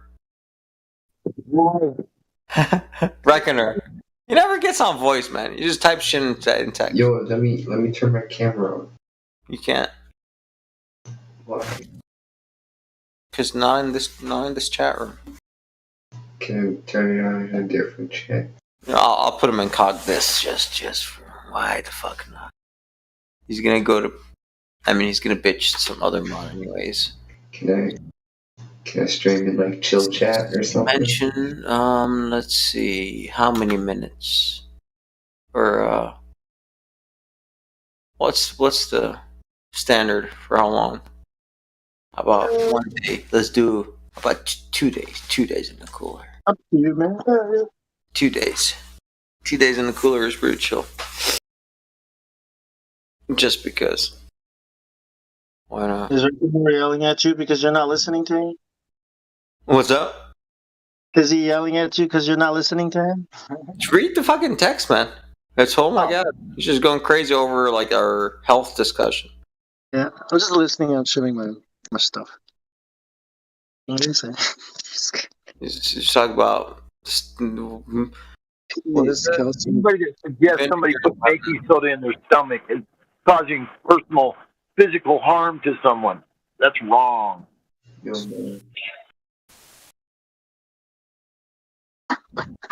been people die from that shit, eating baking soda. But it's dangerous. Creates gases that form from reacting with the acid. And those gases are toxic. Yeah, eating more than 2 spoons of baking soda a day is really dangerous. What's up, man? How you doing? Hello. What about in chill chat? What's good? Can I stream in chill chat? Why do you want to stream? Because I want to read the secrets of the universe. And You can read it. We just don't allow streaming in this in the live stream. But in other channels you can. I can't stream in other channels. Yes, you can. Pervs. What's your guys? What kind of pervs you got? Oh, yeah. What are okay? Are you you globe or you flatter? What are you? Flatter. Oh, then you're gonna have to prove yourself. Okay, you should have went with globe.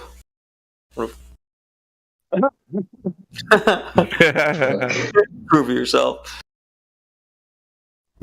What's the radius of the Earth model 4x? God damn, man. I hate tests. Any flatter knows that one. Come on, dude.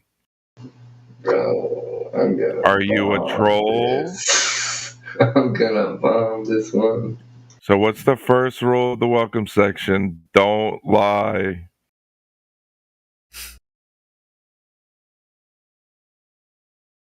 The correct answer is 3959. I would have never ever. What are your 3 best proofs that Earth is flat? I mean, like the video evidence from space is severely lacking. Like, Well, severely lacking evidence is not proof. I mean, at this point, it's kind of stupid to not have it. I'm with you on the space part, but that's what I mean. Like, what proved to you that Earth is flat? Yeah, saying something one thing is not correct doesn't mean the other thing is correct. Why don't they have a picture of like a telescope looking through the telescope at the space station? By your logic, you can also believe the Earth is made of Lego. Say, why do you think it's flat? Man, gotta fail logic. I don't know what's going on. Legos or so. Yeah, like I said, man. Maybe not sure if I give you on the fence, or if that will give you perms to stream. Until you prove yourself flat, or you know how to prove to yourself, I mean, dude, it doesn't make sense that they don't have proper like pictures of photographs. Okay, let's say that you don't. That alone kind of makes me skeptical, right? Okay, let's say the Earth isn't a globe. Why do you think it's flat? It's not a globe. No. I'm asking him. Oh, okay. Like, even globe skeptic. Yeah, he doesn't have. Like, saying one thing is not correct doesn't mean the other thing is. Is he complaining about not having pictures of the space station from a telescope? I think so. That's Glober shit. There is no space station. We know. Everyone knows that. That's what I'm saying. What the fuck? He's not no flat earther. That's what I'm saying, brother. There's no picture of that. So why would I believe it exists? And like, it's a pretty popular thing amongst the mainstream. That's what I'm saying. Some people would say flat Earth is popular. You're just trying to be popular. I'm not siding with that. What do you mean? Why are you guys yelling at me? I'm literally agreeing that it's a question mark why there's no picture, right? And now you're asking me if I'm trying to be popular. But we do have pictures. What are you talking about? I don't know. I haven't seen any. Got the ISS live. We're on YouTube. That's great, man. But you can't see it like through Earth, and you can't see That's it. live right on it, man. It's kind of, I don't know, man. It's like, it looks like Fugoozy, you know, there's nothing realistic there. I'm trolling you, man.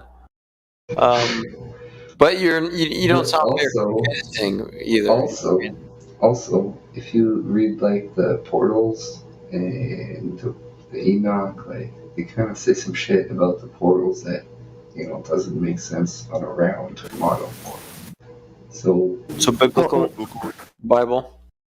There's one. There's also like, I'm down with that. You know. Down with what? If your proof to flat Earth is religious, I'm okay with that. Oh no, the Bible is totally against the idea of a flat Earth. No, it's not. The secret. Yes, it is. It is not. Get out of here. There are many things, for example. Many verses that claim the Earth is not moving. There's also like. Okay, here let me tell you one verse that tells otherwise. No. Yo, if you read the secret teachings of the ages by All ages, I know. That one convinces me. I like that book a lot. Yes, I love that fucking book. That's what I want to stream before. I know. That book's Bong Chao, are you there? Yeah, what's up? This dude is claiming Bible says ball. Please prove him otherwise. No, I'm not. Okay, so not you for it. Other guy. Yeah, where? He's got a verse for me right now. Help me. Go ahead, man. Circle of the Earth? Yeah, I'm assuming it's that one. What else has he got? Yeah, what else he got? Maybe he's got some. I'm not too familiar with the Bible. Well, how do you say your name, man? I'm just gonna call you 206. 206. Okay. There's a lot of different versions of the Bible, so some of them will what verse you got? 206. Okay. All right, go ahead. Okay, do you want me to say it? The verse? Yeah. Okay, so and look, so the verse is, people will come from east and west and north and south, and will take their places from the feast in the kingdom of God. And the flat model, in the flat idea of the Earth, east and west aren't really identifiable. Nice straw man. What are you talking about? Like the straw men of straw men, bro. That is straw men. That's like plural straw, because an XY grid is what you're explaining. Okay. East to west, that's x-axis. Okay. North south, y-axis. Bro, it's Cartesian coordinates. It's describing a flat Cartesian coordinate plane where the sun rises from the east, sets in the west, and the other two is the north and south. How hard is that? They're all 90 degrees to each other, right? On your ball, they're not. So your idea is, now I got your idea. Yeah. Okay. Like, I mean, it's a Bible verse. Like, just listen to the verse, what it's telling you. It's telling for like, how'd you assume there's a ball in there, bro? Like, it told you nothing about the ball. So what I always ask, was it 206? Is where did the Earth orbit around in the first 3 days? What? Where did the Earth orbit around in the first 3 days of creation? Oh, I don't believe in God. Right, so then you come here and you try and use a verse to think it's a ball. I don't get it. So you say, I don't believe in God, but you use the Bible to prove the ball. What? That's crazy, right? No, one person said that it's. I'm glad you witnessed that shit, supports the Rob. idea of a flat Earth. I just wanted to show that it doesn't. Yeah, but you're wrong, right? So you made a straw man and tried to fit that into what you made up in your mind. That is what you did. So when we really look at Genesis 1 and ask ourselves, where did the Earth orbit around in the first 3 days? How is that possible in the heliocentric model? Fun. Good one. Yeah, it's not. But also, okay. Then why use the Bible then? Why? I don't know, because he said that it supports the idea of a flat Earth. Yeah, sure. So let's get off religion, right? Because we are not a religious bunch here, right? This server is made. But also, wait a minute. But also only in the fourth day. Also in your model, only in the fourth. I don't have a model, so don't come here. The idea of a flat Earth. How in a flat Earth would you count days if there is also no sun? Talk about the Bible. There is a sun, bro. I think you still talk about the Bible. There's what yeah. No, he was talking about the Bible, and by the Bible, only in the fourth day the sun was created. Right. And how in the flat Earth idea, or how they don't have. There's no tie between the two, between the Bible and the flat Earth. There is no tie. And I don't know why you're still trying to use the Bible to if you don't believe in it, why are you using it? You're trying to use it as a hostile witness, but you have to study that first. But no, I'm just showing you that the Bible doesn't it does specifically support the flat Earth model or. So what does fixed and unmovable mean? Yes, it does. What does fixed? If you read the Bible. No. You literally just said, "Oh, that's what it means." So, where in the Bible does say that God created a ball? Where does it say it created a flat surface? So why are you using the Bible then?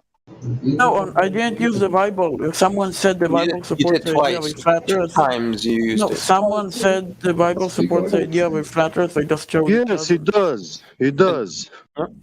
And you showed nothing. The Bible does contain many verses where it describes the face of the earth. And I have a question. Okay. Okay. What about your question? What's that question? Wait a second. I forgot. Well, let me remember it again. Oh. You know, when it says a face, it didn't say it's convex or concave. And flat. I didn't read it in English, so I don't know what it says in English. When you talk about faces of an object, if you don't mention curvature, convexity, or concavity, then you're talking about flat surface. No, also when in geometry, this is a default. If you don't describe the surface, by default we take everything flat, straight. When you say the word line, it means straight. It can be horizontal or vertical. Can you tell? If you say the arc curvature line, that's also a line, but it's curved.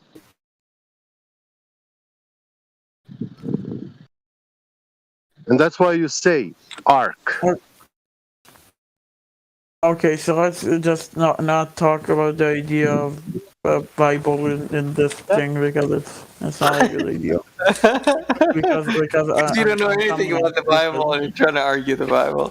You bring up a verse about east and west, trying to prove a ball. What does that have to do with a ball, man? Come on, man. You're trying to prove a ball, Cardinal directions. I just didn't understand your model or idea. Well, it has nothing to do with the Bible, man. You know, we don't have a model. Do you know what the model is? Who put that in your head? That flat Earth. Hold on, I'm sorry. Do you know how, let's say, days and nights? How? Just how? Yeah, I'll tell you exactly how. It works the same exact way that it's been working. That's exactly you listen. You are asking us how days and night work, but do you know the physics of light? Because when you talk about something that you see, you are actually talking about the physics of light propagation and all the laws the light obeys to. Do you know any of them? Do you know anything about quantum locking?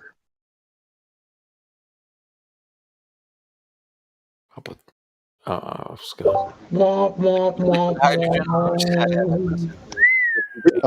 So,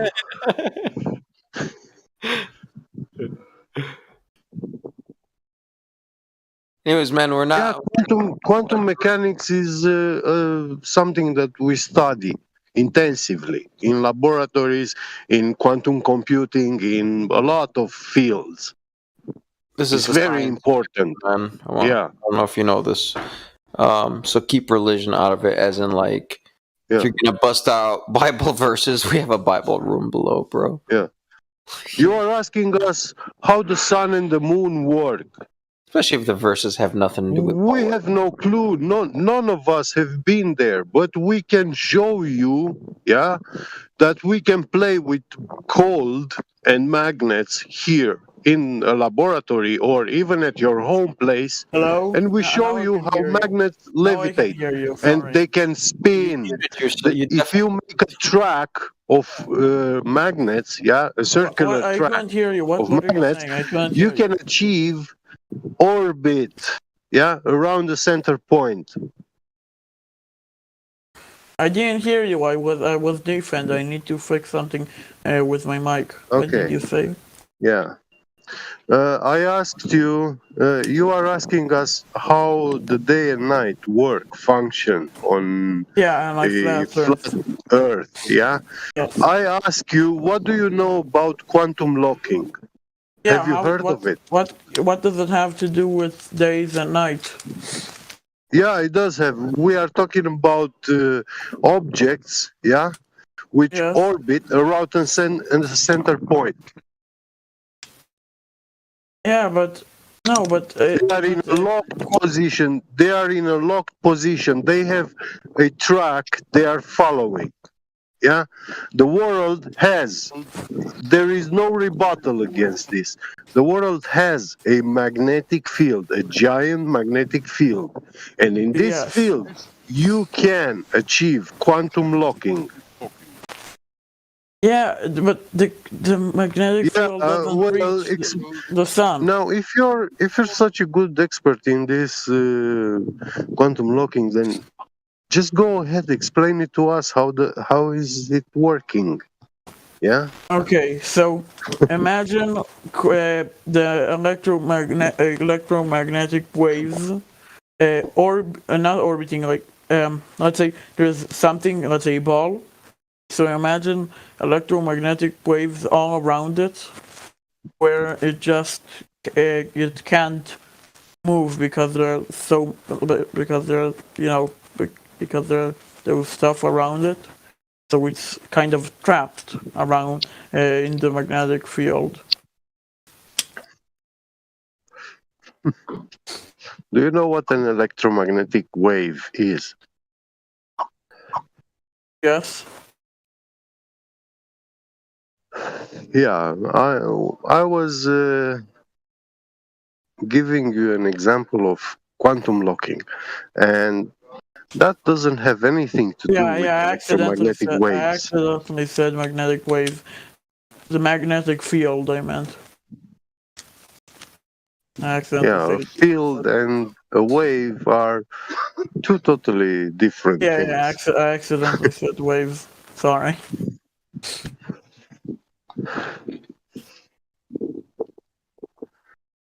Well, but So it's trapped even in the this magnetic is field from all the listen, sides. listen. This is a worldly speculation. We observe something that is happening here on Earth, yeah, which we can deal with, and then we speculate that these things, which see them spinning, orbiting above us, yeah, they can work in that manner. But Why can't to they prove work? that, listen, no, to prove that they function like this, you have to just go up there and prove it. Nobody has been there to prove it. There, where? There where the sun and the moon is. Oh, they're two different places. Yeah, Not just one. that's a place you have no access to. People have access to going to the No. What you see on TV, yeah, people have access to Hollywood studios also. Yeah. Yeah. Yes, but People have access to Adobe Illustrator. You can make video effects, all sorts of those animations. make Yeah, video effects at those that don't. level. Those are not reality. Sure, okay, so Okay. how? Yeah. Let's say the sand, and when they went on the moon, the sand on the moon. I don't know if it's actually sand. I'm not a geologist, but the sand thingy, it was moving like it would move in a vacuum, like it would move in a vacuum, and at those times they couldn't make. You saw a Mr. Sensible video, didn't you? You saw him in Sensible. What? Oh, okay. Yeah, he was the guy that claims that the moon buggy was there because of. So, can you speed up or slow down video? Yes. Okay, so there you go. Yeah, but it moves. Okay, like no, there you go. Right? It moves there like you go. It would in a vacuum. So you can speed up. Yeah. You can speed up and slow down video. Yes. There you go. That's not an answer. That is the answer. You didn't explain why it moved. They never went to it couldn't in. You mentioned a big word. You used a very big word. You used the word vacuum. Do you know what that is? A place with nothing. No, it's not a place. It's something that doesn't fucking exist.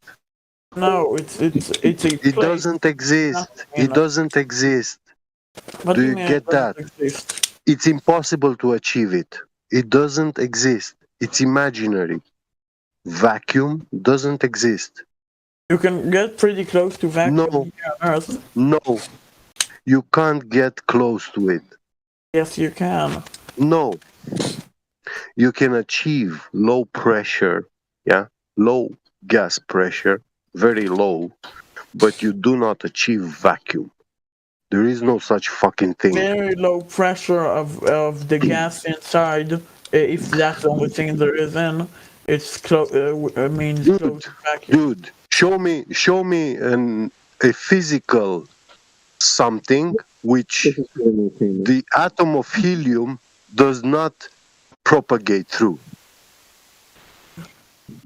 But a place that has show me a perfect barrier which does not allow helium to go through it.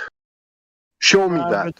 Gravity, what keeps the. There is no such fucking thing like gravity. That's what. Gravity cannot hold helium. Yes, it can. No, it can't. Yes, it can, and it does. You never saw a helium balloon then. You are a lunatic. You have no clue what you're talking about. It just floats above the air because it's lighter than the air. It doesn't float above the air. You have no clue why the helium is rising up. You have no clue about why the helium is rising up. You haven't studied it. Yes, I did. It's like when you didn't. Just because you listen to the clown stories, that doesn't mean you have actually studied it. Why aren't you letting me talking? Okay. Because when you're talking bullshit, I can't allow you that.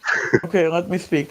When you throw something less dense than water on water, is it going to float above or below? Okay, let me give you an example. You're not answering my question. It's going to float above. Something less dense. So when I throw, okay, yeah, I drop. Listen. I drop a drop of dichloromethane on water. Okay. Dichloromethane is much denser than the water, so it has to sink in the water. But it doesn't. It fucking floats on the water. Okay, that's because probably the surface tension of the That's water. because you have no clue what's going on and how to explain it. And yes, I do. I can also give you a piece of graphene aerogel. Yeah? A graphene aerogel is 7 times lighter than the air. When you drop it from your hand, it's gonna fall right down to the ground. It's not gonna float above the air. Despite the fact it's yes, it is. It is 7 times lighter than the air. Wait, really? No, that doesn't make any sense. Duh. It does make sense because it's a solid. It doesn't fucking belong above the gas matter, gaseous matter. Yeah. If something is a solid, very dense, no, solid and liquid matter belong to the ground. Yeah. Not always. And the last, you have the gaseous and plasma. Listen, plasma is the last state of matter at very, very high altitudes. Very, very high temperatures. You don't breathe that shit. Very, very high temperatures, not very, very high altitude. No, plasma doesn't mean it's necessarily. Okay, lightning. Plasma doesn't mean necessarily it's hot. Most plasmas, no, all plasmas are hot, but it depends which material it's made from. Yeah, my break is over. If you lightning, come back later, we can continue this discussion, but I have to go now. Okay, plasma is lightning is a plasma, Yeah. and it's down. It's not floating up. How can you explain this? He said that plasma has to go up. Lightning is plasma, and it goes down and it can hit people. It can hit anything on the ground. Hello?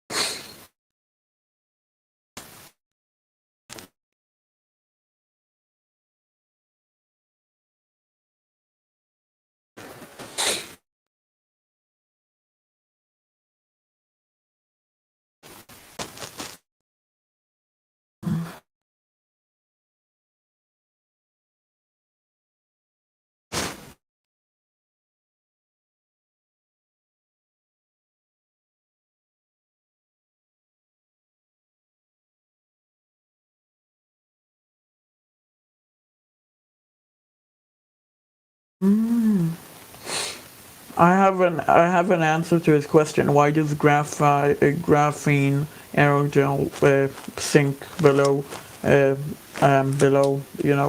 below the air? It's because it can absorb around 800 times its weight. Because all the little spots that has nothing in them. And the density of air divided by 7 times 800 is more than the density of air. That's the reason it floats. It doesn't float, that's the reason it doesn't float.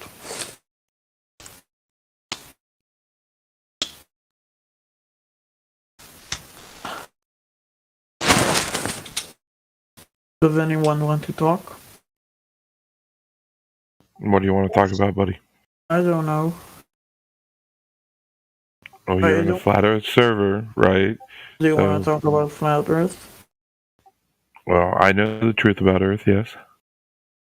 What do you want to talk about? I'm laying in bed, man, kind of just listening. So you guys, Cyrus. what's up?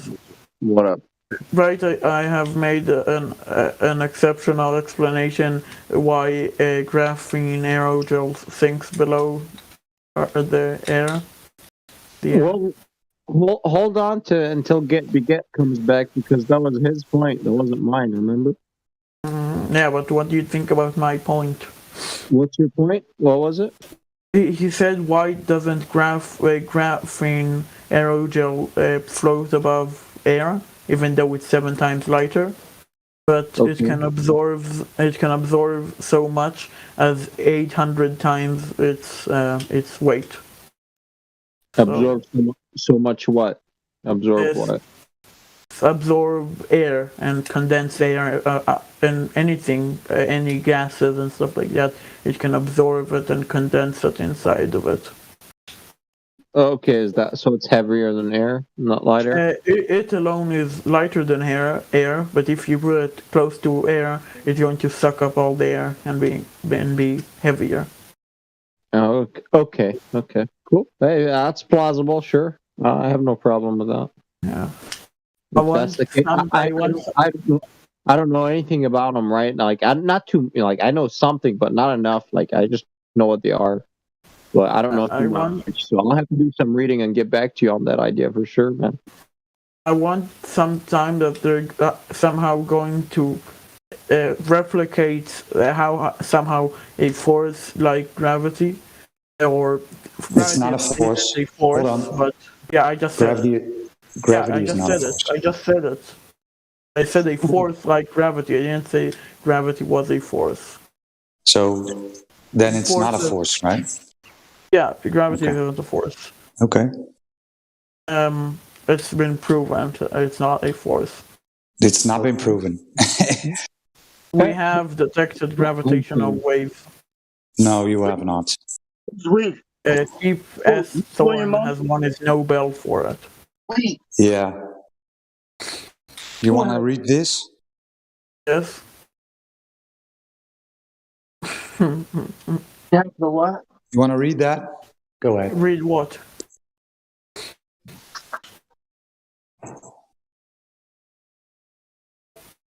So, can you take me through the scientific method in this experiment?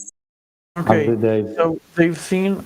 Okay, so they've had lasers with mirrors that with something that can detect the laser, and it's and because light,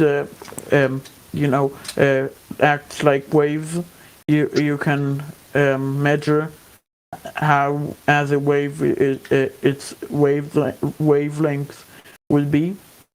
And they've seen a gravitational wave from probably two black hole. No, they didn't see it, but two black holes. Yeah, 2 black holes probably collided and probably made a gravitation. Yeah, that's our explanation. So so it's a story then, right? No, let me just speak. Why aren't you letting me speak? You're telling me a story. Probably, maybe, perhaps. No, it can be more than 2. Maybe it can be something else. So you don't know what it was then? So a thing, yeah, because we didn't see it. So it's not an experiment then? Okay, let me speak, okay? Yeah.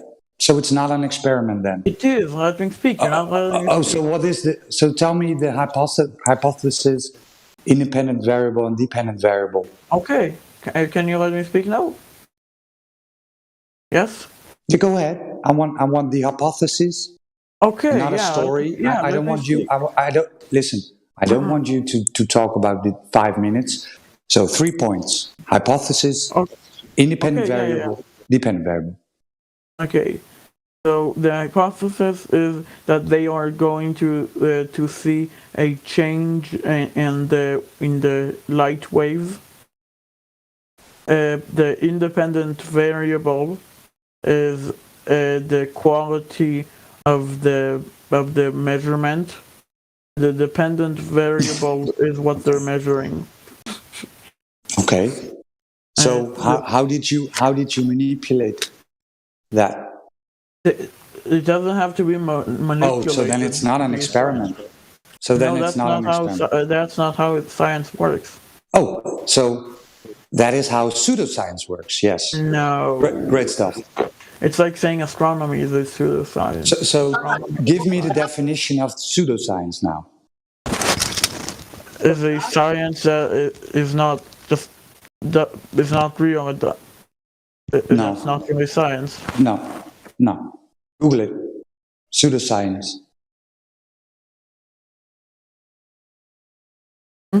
What do you say?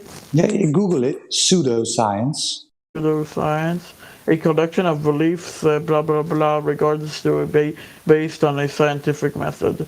Oh. Mistakenly regarded as based on a scientific method. Okay. So you conceded. Yeah, something that's nobody. So listen. So you conceded that it has nothing has been manipulated. So it's not science then. It's pseudoscience. No, because let's say yes, we can see. Let's say astronomy.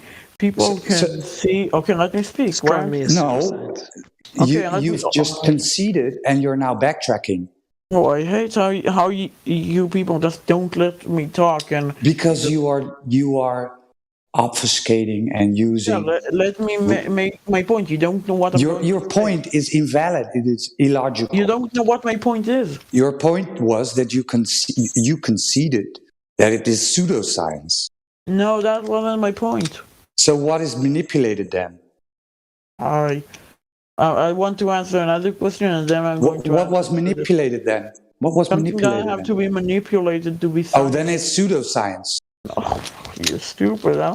Just not listening to what I'm saying. So what was the definition of pseudoscience again? Something that's mistakenly regarded as using the scientific method. Okay. So how do we use the scientific method? What was it? We make an hypothesis, make an experiment, isolate a variable, and you don't have to isolate it if it's already isolated, and get to a conclusion. No, you conveniently skipped manipulating the variable. No, you don't have to manipulate. Then it's pseudoscience. No, that's not how it works. Okay, then you're a science denier. No. Yes, you are. That's just not how the scientific method works, and you're saying it does. It doesn't work like this. So let me pull up something. Yeah. 1 second. Because I just have the walls of something, and how are you going to do that if you don't manipulate variable? Something can be isolated without manipulating it. But you have to change the independent variable to see that this is the cause.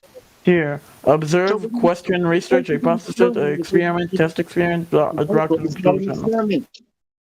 All of them. Observe, question, hypothesis, experiments, conclusion, result. So now define experiment. What is an experiment? Experiment can be a lot of things. Okay, so I've posted one thing. Okay, so but an experiment is it's when you how do you say it in English? Let's see, when you show results to something I don't know how to say it in English. I don't really know how to say it in English. Hello? Yeah, I'm here. I don't know how to say it in English. Okay. Describe it. I don't know how to say it in English. So an experiment. I can say it in another language if you want me to. If you're not manipulating the independent variable, you're not doing an experiment. I don't know what you're doing. Where does it say anywhere? Here, let's search what is an experiment. Experiment definition. Are you serious? Are you serious? The idea of experimentation is natural to all humans. You put your hand over a fire when you're a child. What do you learn there, right? It burns. What is How the do you independent? know? Yeah, how do you know? How do you know that it was the fire that burnt you and Can not? you point out which is the independent variable? Putting your hand over the How do you know fire. that it was the fire that burnt you?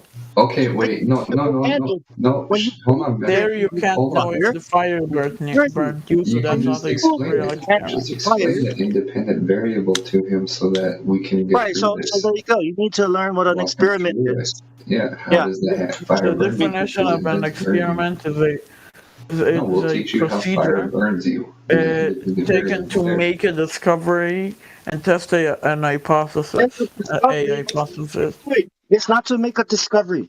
Why are we doing experiments? Why don't we just explain to him how Test fire burns his hypothesis. hand so that he'll Test understand what an hypothesis. experiment is and No, can see he can that do it's not this. a He can proper do this. experiment. He can do this. Why do we look at something that we don't understand and say, let's do an experiment? What are we We trying don't to do figure out? experiments on things we don't understand. What? We don't do experiments on things we don't understand because we can't do a good experiment if we don't understand it. What is it that we don't understand that we are trying to establish with the experiment? It depends which experiment you're talking about. Cause. We're trying to figure out what is causing such a thing to happen.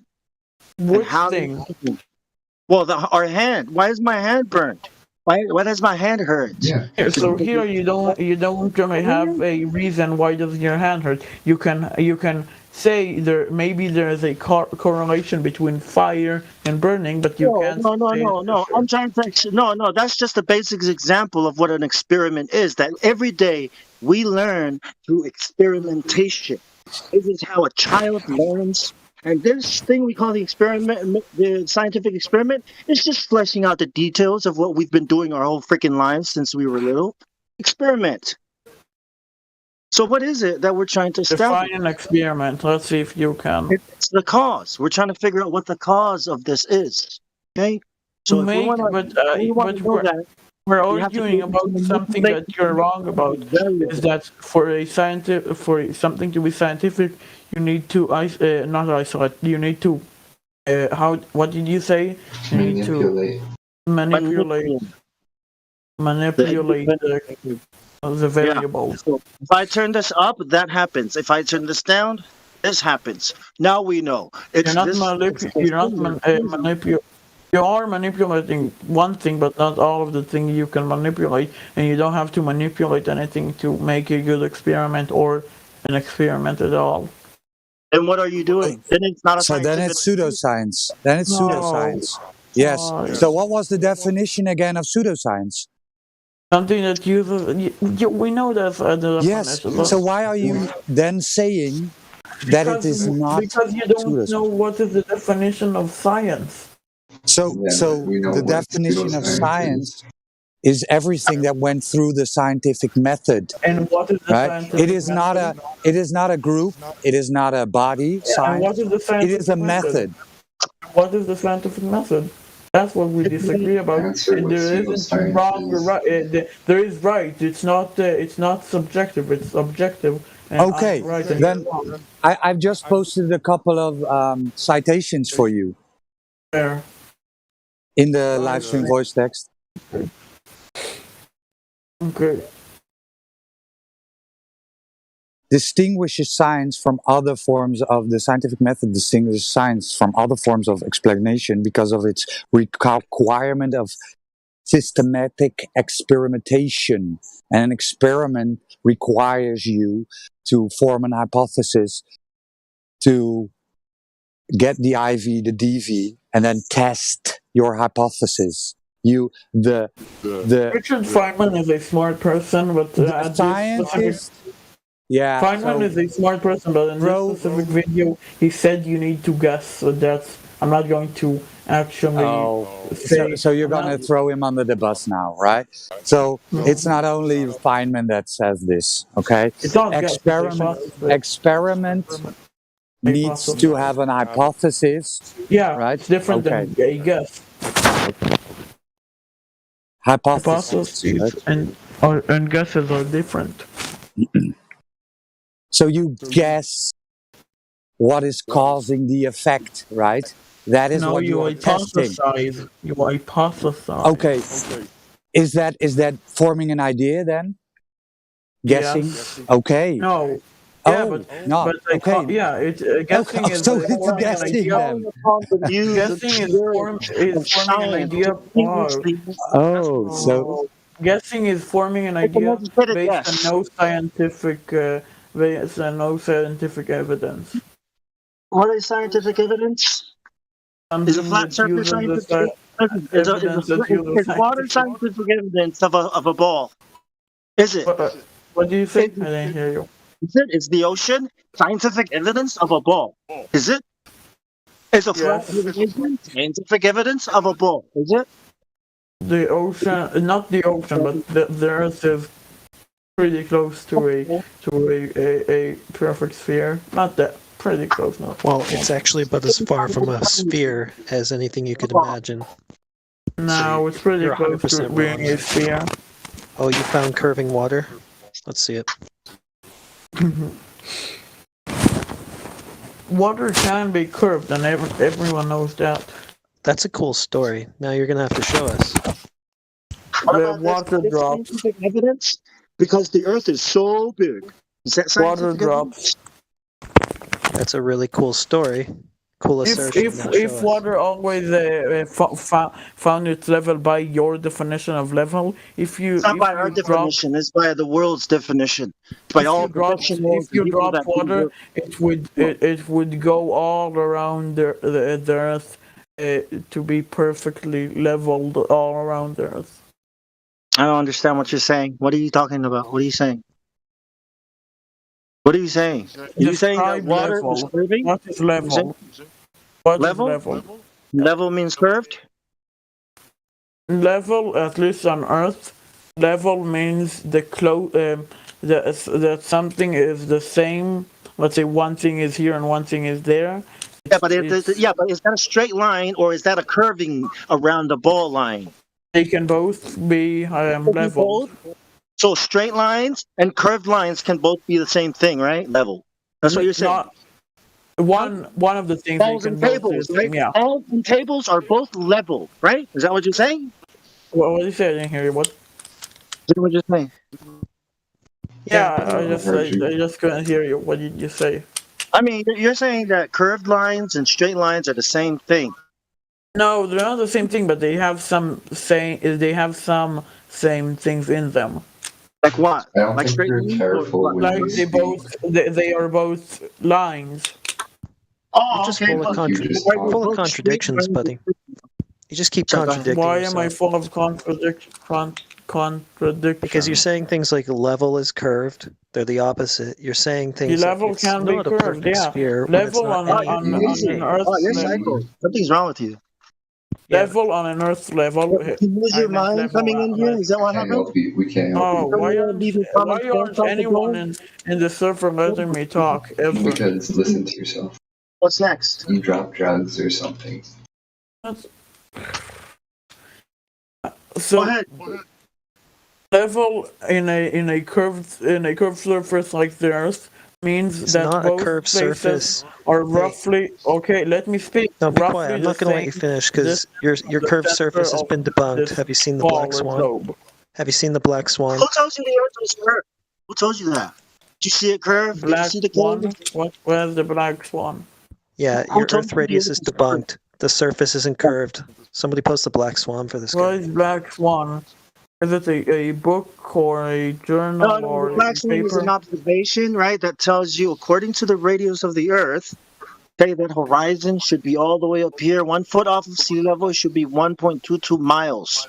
That's where the horizon and the edge of the ball Earth should be. But it's not. It's all the way back there, fucking 10, 20, 30 miles. That's what the black swan is. It's an observation you can make every day. Here, I'll post it. But you can make this observation every day. Show me. Well, what this image has are 2 oil rigs that tell you how far you're looking. Yeah, there you go. You see it?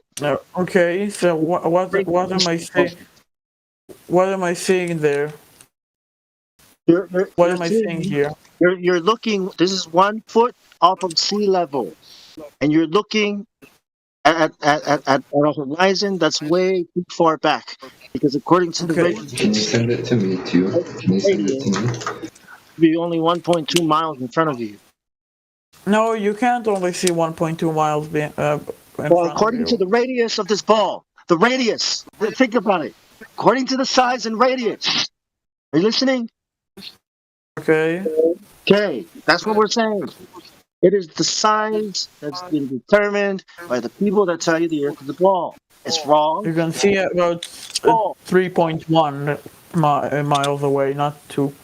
No, you're hallucinating, buddy. It's not at 3.1. It's past 10. Take a closer look. There's a horizon. No, I'm saying that's what you can see, like the maximum you can see. Okay, No, that's so what here, that that's 1 should be. foot. No. That's the point. That's not the maximum you could see. That would be the maximum you could see if the ball you believed in existed, but it doesn't. So that's Let me not see. the Send maximum. it to me. Send it to me. The maximum's much further than that. Your ball's debunked, buddy. That's the maximum if you are. No, it's not. Be quiet. Look let at the me black speak. swan. That's not the maximum. That's the at maximum all. if you are exactly down at the, No, you're chanting. Earth. It's not the maximum. Look at the picture. We're seeing way further than that. The horizon is out at 10 miles. It's over. How it's called how high is the camera? 1 foot. 30 centimeters. 30 centimeters. Okay, let's check 1 foot 2 centimeters. 30. 30. 30. It's 30.48. You were wrong. Okay, so yeah, I can't. 30 centimeters, bro. 30. 30.48. It's over. Not 30. I have to explain why such a small ball that we should be able to see the edge of, right? You have to explain why it looks like an infinitely big ball with flat surface. Here, now there it says that the max distance you can see is 1.22 miles, which is wrong. It's 1 foot. You can see around 3, maybe 3.5 miles. No, not 3, 4.5 miles. Given that, okay, we'll get to that. So why is it at 3 foot? Why is it all the way 4.5 miles? You can see. 3 miles. Why is it all the way back there, way past those oil rigs? See, even with your calculation, it's still off. It's still too small. The point is 4.5. I don't know if it's actually 9 miles away. How can the horizon be at eye level if it is a ball with that radius? Because the only way anything can be at eye level, horizon can be at your eye level if it's a flat surface. You know this because you have a table. Probably eat on. You look at this table and you extend it indefinitely, it will give you a flat surface. It will give you a horizon at eye level. Only a flat surface can do that. Not balls. Balls will never do that. Balls will always be below. Yeah, but they will be pretty close to it. But for such a small radius, and then you have to explain. Small compared to what? Compared to the horizon, that's all the way out there being flat. Okay? No, scale the ball up and down. You see how the horizon moves to you as you scale it down? And if you make it a bigger ball, it moves away, but never. Wait a second. So that thing there, platform hill house, how tall is it? The what? The rigs? The oil rigs? Yeah. What does that mean? We're talking about the ground. We're talking about the edge, the geometric horizon. Yeah, but if something is tall enough, you'll be able to see it. 1 second.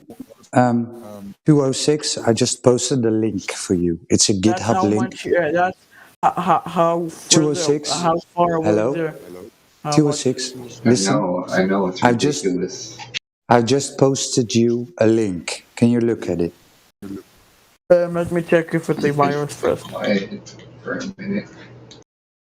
Or if it's not safe. I'm going to check if it's safe. It is safe. It's GitHub. You know what GitHub is? Okay. You know what GitHub is? Okay, yeah, let me check. Yeah, what is this? Okay, so go on to the link, type in 1 foot, and then 10 miles. 10 miles. Okay, calculate. Target hidden height. What is the distance to the horizon? It says that at 1 foot it's 1.2, which is wrong, but let's say it is right. There isn't wrong. Okay, let's say it is right. It is not wrong. What is target hidden height? So listen. Go What on is to target Google. hidden height? Depends on your distance to the ground. Listen. No, So what go is on to target hidden Google. height? You're not answering my question. What is The target hidden height would be. So the target hidden height would be the amount of curvature blockage. Yes, curvature blockage. So 206. So a thing needs to be at least. No, one second. Needs to be at least 51.354 206. or Listen. 4 miles. Feet 206. tall, so you'll be able to So see it. if he's not going to listen, I'm going to mute you. 206. Listen. He's fucking gone, man. 206. Are you there? Yes. Okay. Go on to Google and type in Earth curve calculator. Find any one you like. Anyone. I don't care for the. This Okay. one is okay. So then stop saying it's wrong. No. What I said, this one is okay. Okay. Then you were wrong. So 1.225 You're not miles. answering what is target hidden height. That would be the amount of curvature blockage, right? Okay, but we are so talking that about. means. So that means if something is horizontal to you. Let me speak. That means if something is horizontal to you and it's that height or more, if it's more than that height, would mean that you'll be able to see it. Okay, so which means I think that thing is taller than 51. Listen to me. So what should be blocking those oil rigs? Water if they're no feet tall, but they are the horizon, tall. Right? They are tall though. Listen. Miles away. Yeah, he's now. So the horizon should be blocking it, right? What the fuck is at sea level? but if it's that tall, no. It shouldn't be. It shouldn't be. No, it shouldn't. Dude, you gotta stop talking and listen. Yeah. So the horizon should be blocking That's why I'm angry. The horizon should be blocking it. No, it shouldn't. Yes, it That's should. what I'm trying to tell you. No, Okay, because you started out by trying to tell us that the horizon should be at 3 miles, which is wrong anyway, but that's the thing that's supposed to be blocking the stuff in the picture, and the horizon is behind the oil rigs. Okay, that's so the point. let's say the 1.2 miles for 1 foot is correct. So it is. So something has to be parallel to you and horizontal or parallel. I don't know. Horizontal or parallel. It doesn't matter. Everything is irrelevant because the horizon is all the way back there. That's what you Let me speak. So something has to be at 10 miles away that you are 1 foot. Something has to be 51.3543 feet tall or more, like more than that. You'll be able to see it. Which means those pictures are possible if those things if those things aren't sticking out of the horizon, dude. Those things are in front of the horizon. They're not behind it. Yeah, you're missing the entire point, guy. You're missing the entire point. You have to understand the Earth curve calculator. According to the ball, those should be hidden by the horizon, meaning that thing behind them, the horizon, should be in front of them, blocking them. But it's behind them. So what you're saying is not, it's irrelevant. Because you're ignoring the horizon that's behind them. Where? They're not being obstructed by the horizon because it's behind them. Where? Exactly. Behind it. Look at the photo. The horizon is behind both rigs. So why do I see only part of it in your flat Earth thingy? Okay, the thing that's obstructing it, that's not Earth curvature. Okay, that's the water going up and down. All right. It's not the curvature of the Earth because it should be, the horizon is back there. If that was the curvature of the Earth, That's where the horizon should be, and that's what we're saying. That's where it should be, or in front of it, or close it. I need to go to sleep. Let's talk tomorrow. Okay, hey, think about the horizon that's behind those oil rigs. Okay. I don't know if it is. Where should it be if it was a ball? Just think about it. It should be behind the horizon, compared to you. Well, you're ignoring the radius and the observer height. Compared to you, it should be behind the horizon. What's so wrong? According to radius, yes, it should be. Exactly. It should be in front of. It should be in front of the oil rigs. Okay, it should. The horizon should be in front. Yeah. So think about it. Why is it not in the front? Well, it is. Why does it appear like a flat surface, like a really big? It is. It is in front of it. It's not. The horizon is behind them. It's not. Go make an observation yourself with your own eyes. Not. What are you talking about? It's not. Look at the picture again. Go set up an observation for yourself to see.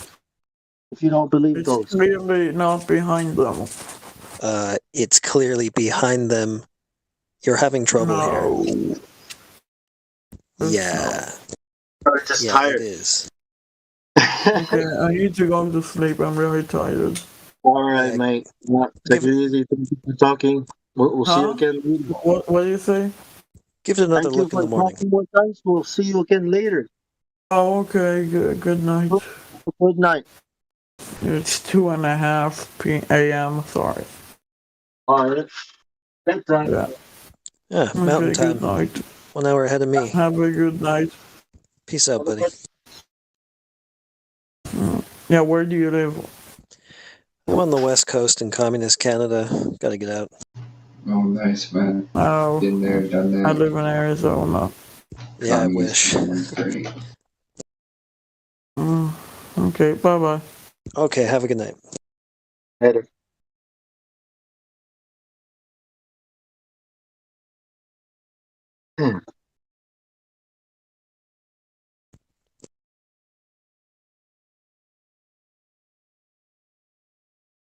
They just don't want to see it.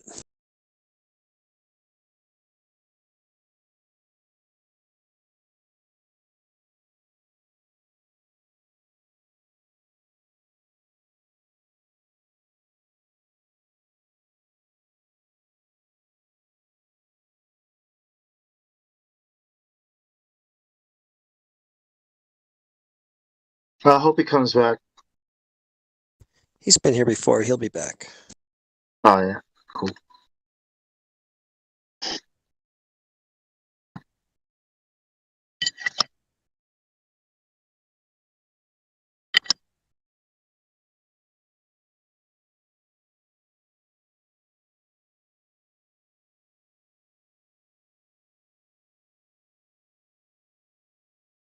Did he leave? Yeah.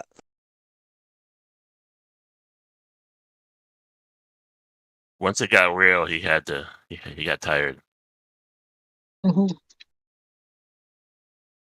think he's smart enough to get it, but he doesn't want to yet. That's the first time I heard somebody ask, "What is target hidden height?" Target hidden height is the target's hidden height. It says it. Yeah, and what's supposed to be hiding the target? The thing that's behind the target. Curve of the Earth. Yeah. The horizon, which is behind the target. But he's looking at it like, I don't know, he's hallucinating the horizon somewhere where it isn't. He just does not want to see it for what it is. Yeah, it's the ocean. That's what's, the rest of it is under the water. Then there's some waves. And if you think that's the curvature of the Earth, what the? Yeah, no kidding.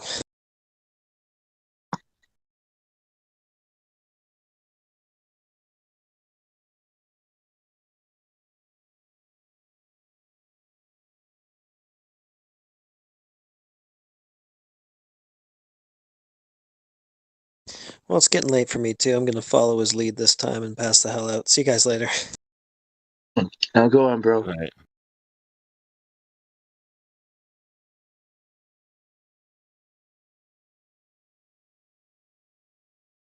Can I stream?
Can I stream?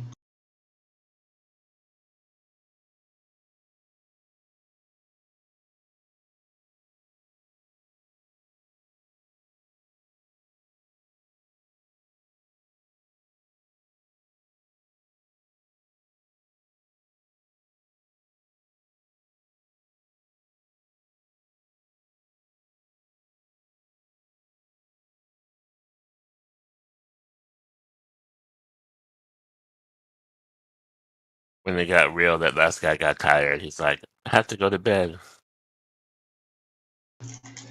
I mean, now I'm getting tired, dude. We're kind of stuck in a loop.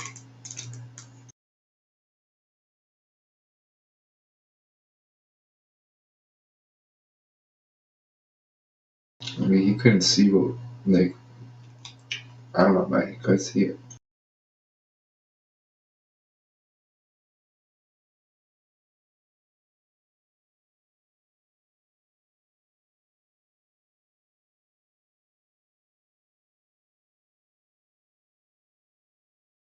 Problem with these intellectual types is they have knowledge from books, but they've never tested it themselves. So they don't know that there should be a observable curvature of the Earth.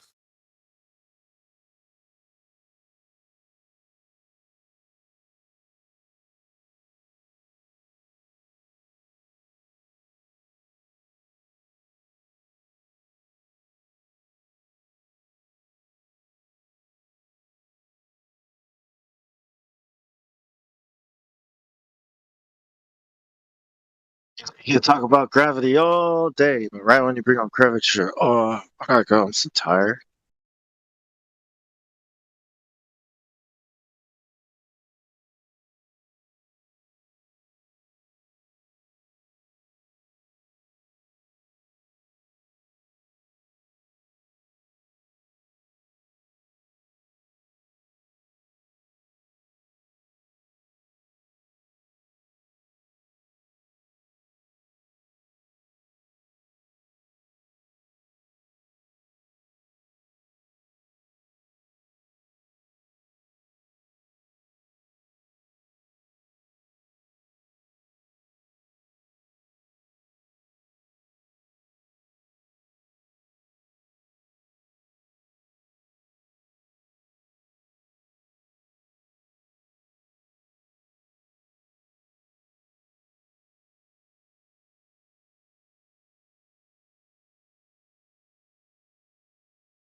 Yeah, case dismissed.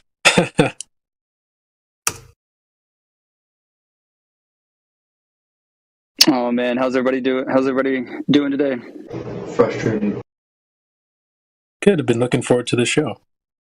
Oh yeah, sorry we're running a little bit late. I don't know how to use the this Craig bot.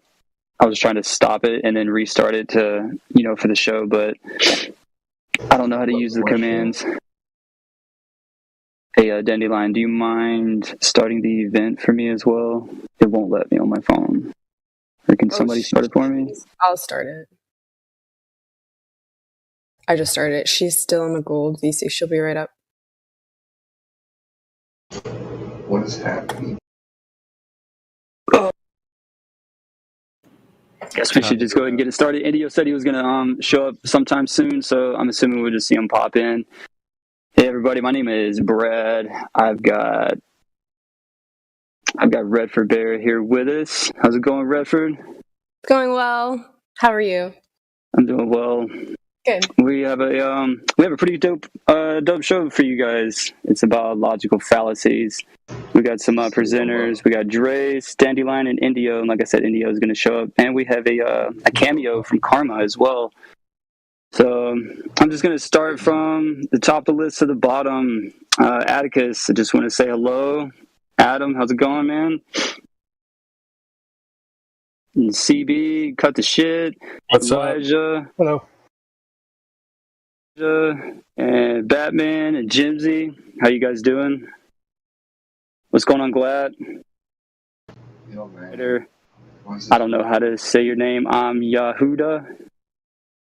Yeah, I have no idea. I probably bummed that up. I'm sorry. How's it going, JK, Jelly? How's it going, Karma? And KJ, and Master Chief, and Miguel. How's it going, Napalm? What's going on? Orion, Pwets, Resolve, Rookie. What's up? Sebu, and then Seb, Sons of Thunder, the Doc, Toasty Feet. Already mentioned some Redford Bear there, and Old Dude, Sonny, and Branch. Hope you guys are all doing well today. Yeah, hey, thanks. So, I have no idea what these guys are going to be talking about. I do know what they're talking about. They're talking about logical fallacies, but I have no idea what's on their list of things to talk about. So I just wanted to bring it up. In the live stream, most of the time, most of you guys are debating right versus wrong. This is a break from that. So I just want to make it aware that let's try not to judge these presenters' information against each other. Let's be open-minded individually. Just absorb all their information with your own discernment. If you disagree with something they have to say, either keep it in the text chat or keep it to yourself. Let's try not to interrupt them. Everybody's free to mute whomever. Let's try to keep the normal live stream etiquette. So with that being said, Redford Bear, do you got anything to say? No, I think you covered it. Yeah, just please don't interrupt when the speakers are talking, as they've put a lot of effort into preparing this for us. So we'll just be muting. No questions asked if you guys interrupt. And just save your questions till the end. We'll, after each person has presented, we can open up the floor to that. And you can also put your questions in the text chat and we can read them at the end as well. And I think Indio's here. Maybe he can start the bot. Yeah, I'm here. No, I'm not starting. I'm going last. Oh, okay. She said start the bot. That's what she said. Isn't that what you said? Oh, I did start the bot. Yeah. Oh, okay. I already did. Way ahead of you. Oh, the bot's not there though, bro. We're just saying we can't see the bot. Is it Craig bot?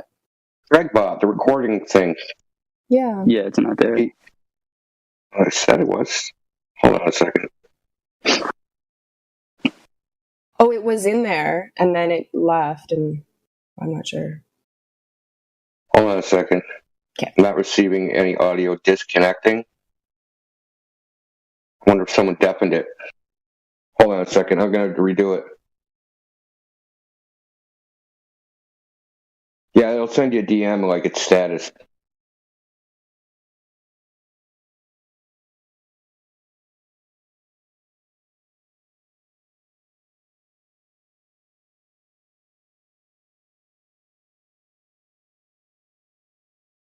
Fallacies, fallacies, fallacies, fallacies. Who was that? Was that CV? Yeah, that's Jesse Pinkman. Breaking Bad reference.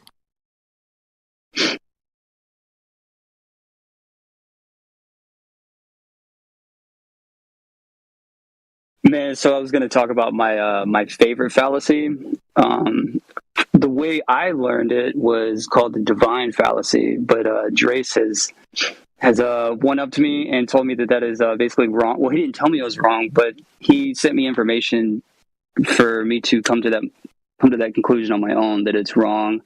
I can't figure out what it's really called, but the fallacy is just because you believe something is true doesn't mean it's true. I was just searching through Google. I was searching through Google's fallacy means, and I just saw it come up just like one of his red card means. And I kind of just took it from there, kind of like the meme with Abraham Lincoln saying that everything you see on the internet is true. Yeah, I was shown up by Drace. Maybe Drace can tell me what that fallacy is actually called. I'm not too sure. Drace, do you have anything? Yeah, it's argument from incredulity or argument from personal astonishment. It has many names. Argument from personal incredulity or personal incredulity. It's also called some places online the divine fallacy. So I think that's fine. Yeah, but when I went to go back and like actually research it for myself after you told me, I couldn't find anything to validate the divine fallacy of what I thought it was. So that's why I kind of just was like, all right, well, I guess Drace is correct. So I thought I read it somewhere online as well. So maybe they change stuff online all the time. So I don't know. Yeah, there's tons of lists too. It's almost information overload.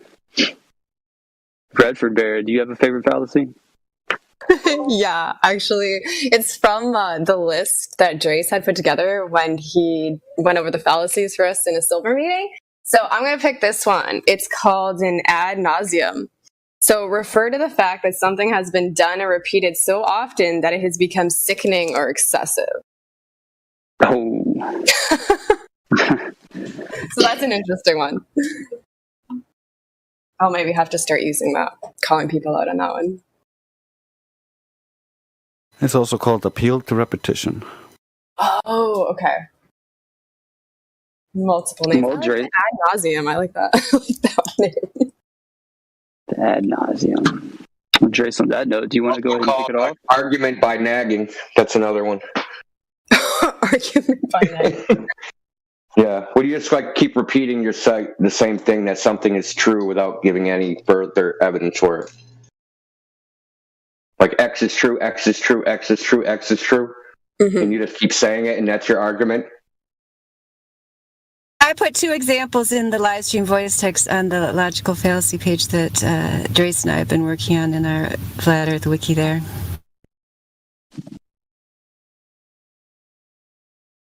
Well, before we kick it off, does anybody have any questions, comments? Anybody have any concerns they want to bring up?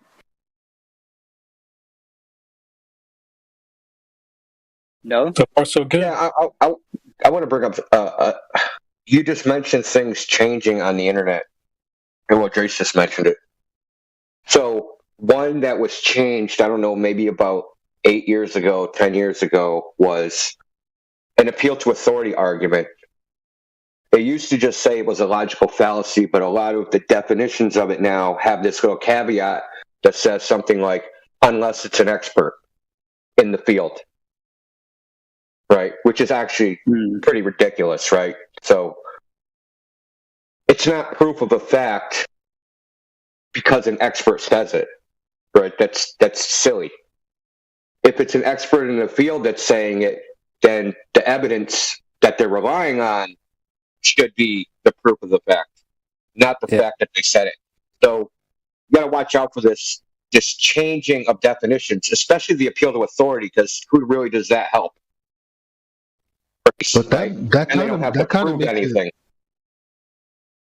that kind of makes it mean both. You know, like the appeal to authority is an appeal to authority unless it's an authority on the subject. What? You know, like that defeats the whole purpose. The problem here is they're conflating appeal to false authority and appealing to authority. Appeal to false authority is just like saying, my mom said this and therefore it's true. Your mom is not an authority on the subject; she's just a false authority, and you're just making her up to be an authority. Whereas appealing to authority is saying like, oh, he's an expert in this, therefore it must be true, even though he has no evidence for it. He's just saying it. It has no relation to it being true. Yeah, and another example would be an appeal to a false authority. I think, or maybe a derivative of it, is when somebody says, dude, ours had, a Toyota has a 357 engine. I know because my dad's a mechanic. Things like that. When people appeal to some relative or acquaintance, they have some expertise. Therefore, they themselves have the same expertise, and what they say is true. That's silly stuff. I've actually dealt with that nonsense my whole life. People saying that. I have a particular friend who thinks he knows everything about cars because his father's a mechanic. So that's funny because my father was also a mechanic for a while, and I know nothing about cars. There you go. I am a Discord mod, therefore I know everything about Discord.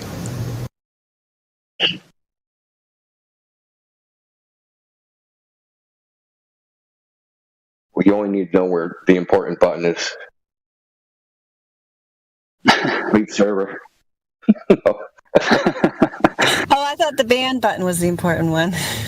Yeah, that is. Someone's leaving the server. Me, myself, and I or them. The shitty part about leaving the server is, once you leave and you come back, it starts your counter all over.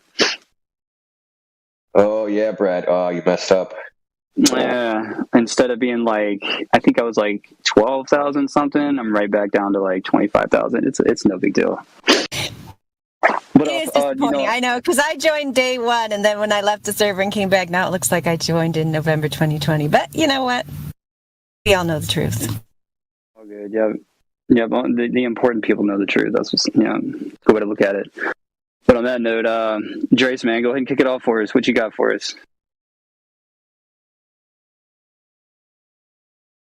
Okay, so I wrote you a little presentation and I collected some materials together. I will stop from time to time to give you a chance to ask any questions if you have any. But I will essentially cover two informal fallacies, the non sequitur and the begging the question fallacies, two formal fallacies, the denying the antecedent and affirming the consequent fallacies, and two logical proofs, the modus tollens and the modus ponens. But I will start with the basics and defining some terms to avoid confusion. I will also briefly mention the fallacy and the fallacy variation at the end of this presentation, so that will round everything up. I recorded it, so it will take about 15 minutes to do this. Do you have any questions before I begin? No, man, I don't have any questions. Redford Bear, do you got any questions for him? No, I don't have any questions. Take it away. Okay. Thanks, Jace. Moving on. Fallacies, the basics. Most of you probably already know this, but a quick overview for people new to this. A fallacy is a defect in an argument that involves mistaken reasoning. Sometimes fallacies are committed purposefully to influence or mislead the reader or listener, and sometimes unconsciously, as an ego defense mechanism. There are two main types of fallacies, the formal and informal. Formal fallacies happen when there's a problem with how someone structures his argument and how he's making his points. He might be speaking the truth, but the logic breaks down because of the way he's putting his argument together. A formal fallacy is one that can be detected by examining the form of the argument. It is an argument with a premise and a conclusion that does not hold up to scrutiny. Any questions? None so far, man. Anybody got any questions for him? I'll take silence as a no. Unlike formal fallacies, which are identified through examining the structure of the argument, informal fallacies are identified through the analysis of the content of the premises. In this group of fallacies, the premises fail to provide adequate reasons for believing the truth of the conclusion. There are numerous different types of informal fallacies, but I will only mention 4 here. To help clarify a little the terminology used in logic for people who are not used to it, I will define 2 words that get used a lot in logic: antecedent and consequent. An antecedent is the first half of a hypothetical proposition, whenever the if clause precedes the then clause. A consequent is the second half of a hypothetical proposition, the then clause following the if clause. And I will post these. Since these are important to keep in mind, since these words get used in quick succession and unfamiliarity with them can make the logic sound confusing. To start with, I think I will go with the most common or the simple formal fallacy. Simple. This is badly written. Or the simple informal fallacy, the good old non sequitur. It is present within most fallacious argumentation, so it's a great start. It literally means it does not follow. It means there's a divide between the premise and the conclusion. A non sequitur is all about making a giant logical leap that is totally unreasonable. Non sequiturs can also just be assumptions that are not necessarily true. All the following statements still take that giant leap which defies basic reason. Marilyn drives a Mercedes. Marilyn must be wealthy. She might be, she might not be. His apartment building is huge. His apartment must also be huge. It could be many small apartments within a huge building. You don't know. Billy is eating broccoli. Billy must love eating vegetables. Must he? What if you asked him and he told you he hates it, but he only eats it because mom wants him to eat his greens? NASA has pictures. The Earth must be a globe. When they say anything followed by the Earth is a globe, it generally is a non sequitur. It doesn't actually follow.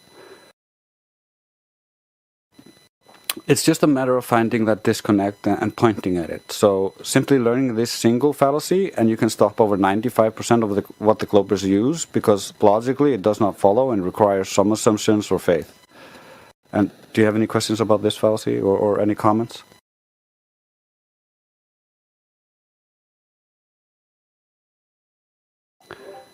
Moving on. Now, because how closely related the other fallacies I want to cover are, and how it gets weaved together with them, I feel it's important to mention this informal fallacy, or the begging the question fallacy.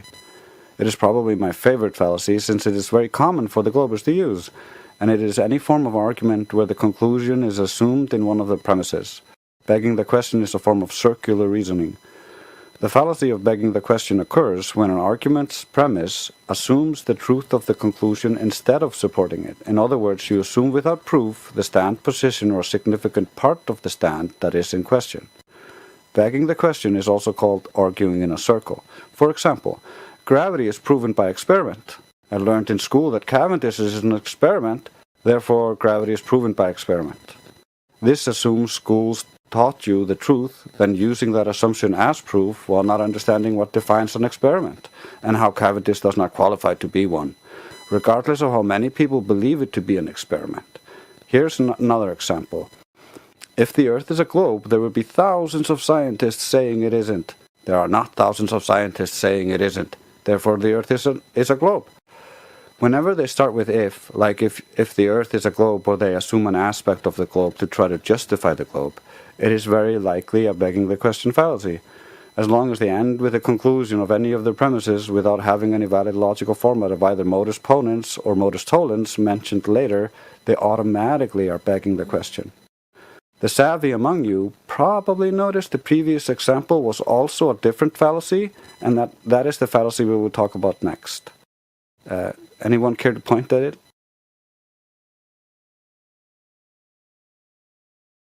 What was the example you gave again?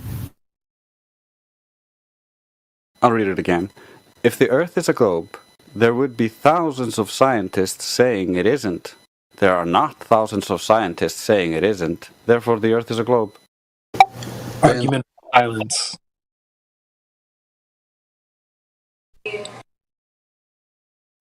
That's actually a very good, astute observation, because that fallacy is also hidden in there, but that was not the fallacy I was talking about. Good job.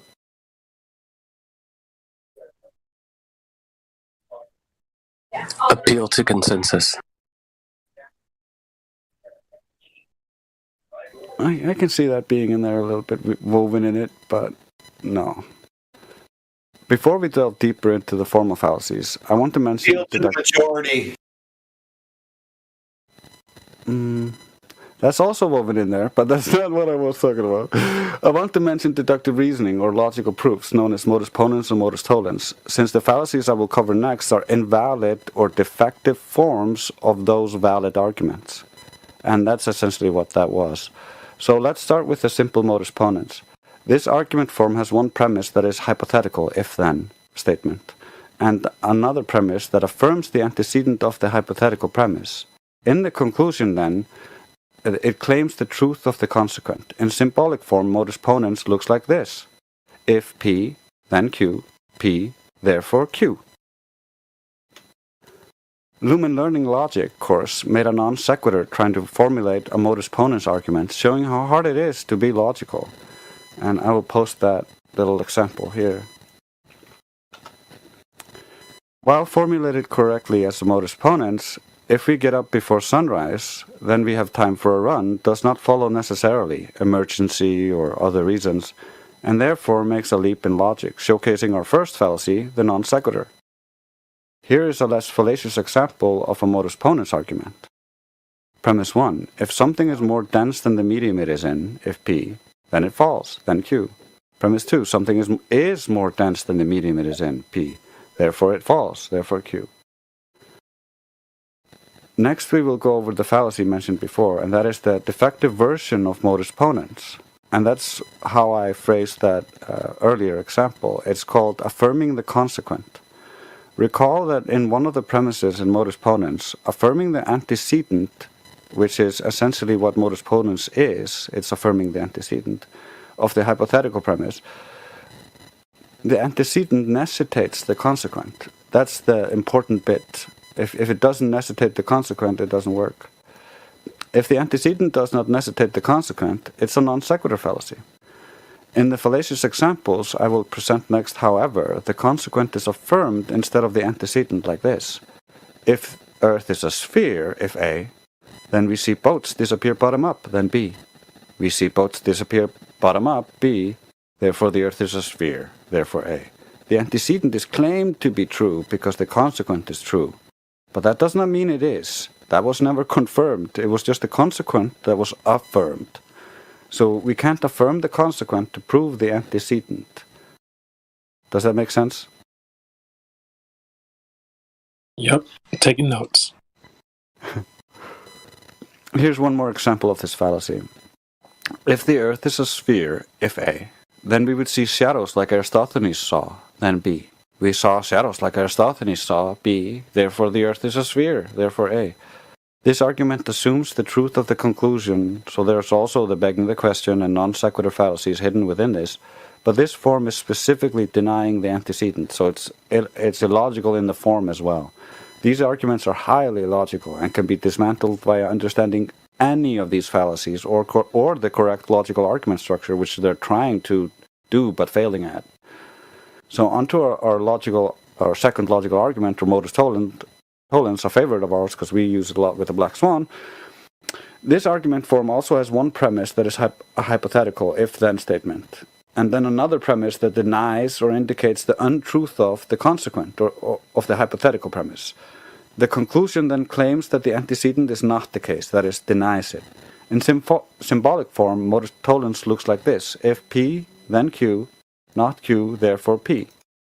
And I will give you an example of that as well. We are all familiar with the Black Swan, so I will go over this very quickly, and with new examples I made just for this. Starting with this fact: Taylor columns form in rotated fluids.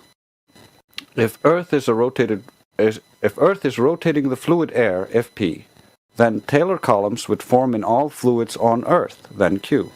Taylor columns don't form in all fluids on Earth, not Q. Therefore, the Earth is not rotating the fluid air, therefore not P.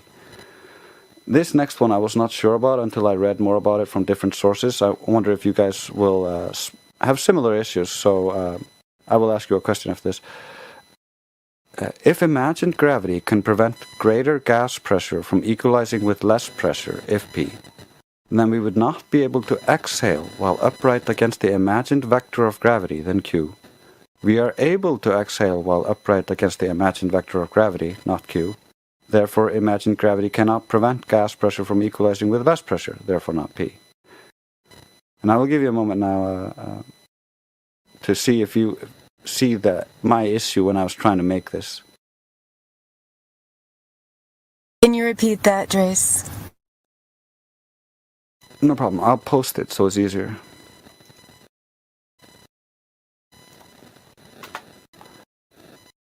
And there we go.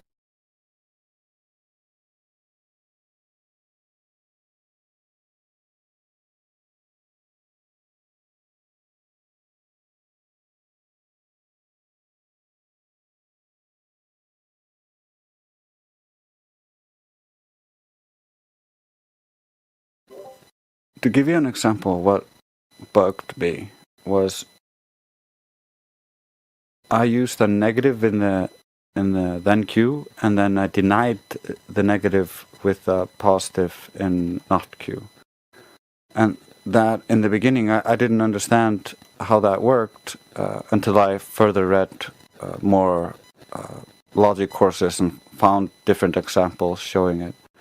To help clarify the context, not Q simply means the denial of Q. So using a negative claim and denying it using a positive claim feels very counterintuitive, but I have more examples of this to follow. Does it make sense?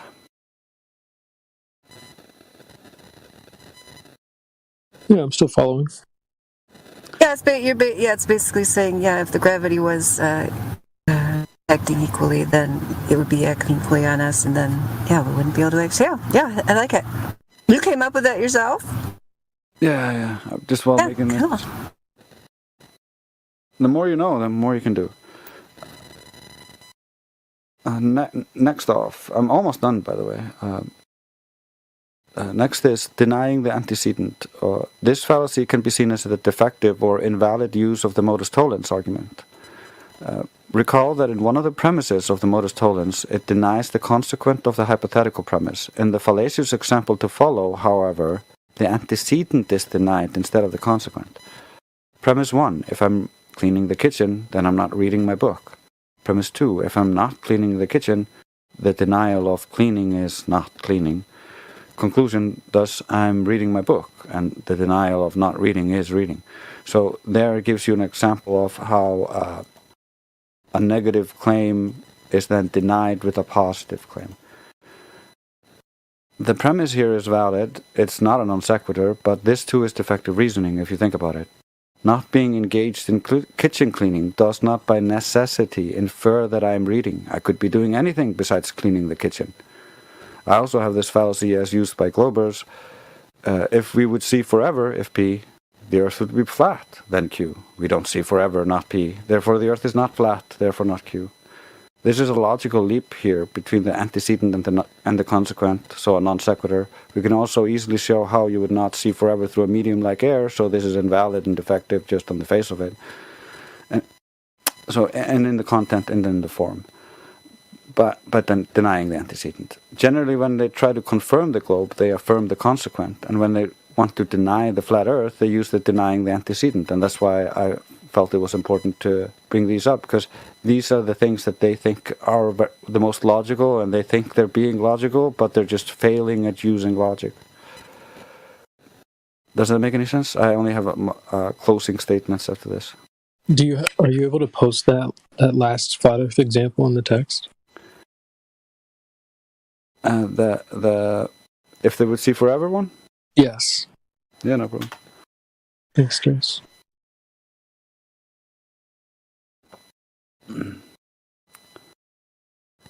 And my closing words would be, the movies teach them these fallacies and more as logical deductive reasoning, so people use them unconsciously thinking they're being logical. I would class them as level 0 in logic because they don't know any logic. A level 1 hears at least the irrationality, but he can't name the logical fallacies being used, but he at least knows it's wrong. Level 2 can name the fallacies, but struggles to help others understand how they're being fallacious. They can be like, oh, that's a fallacy. It's this fallacy, but I can't really help you understand how you're being fallacious. And I would say level 3 uses the weaknesses of their fallacious argumentation to show others how it is fallacious and doesn't work. And that's, I think, the level we all want to be at. And some here are at that. I'm not at that level yet. I'm like level 2, crawling my way to level 3 by learning this stuff. Application is far harder than the book learning.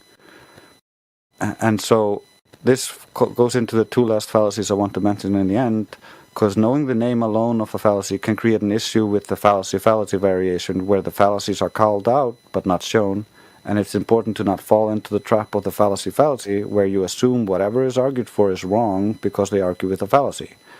However, they should attempt to reformulate an argument without a fallacy, since that specific argument can't be dismissed on the ground of being fallacious, regardless if they are arguing for the truth. This is the end of my presentation, so I hope you guys enjoyed it. Well done, Drace. That was For real, Drace. Yes, agreed. I'll have to go back and study it and take notes, and yeah. Yeah, that was a lot of awesome information, though. I'm going to have to do that as well. Drace, you're all over it, buddy. Thanks for doing all that work. And also, is there a section where Drace can just kind of have all this stuff to? And Drace, have you posted this anywhere else on the server? I guess. Yeah, it's on our wiki.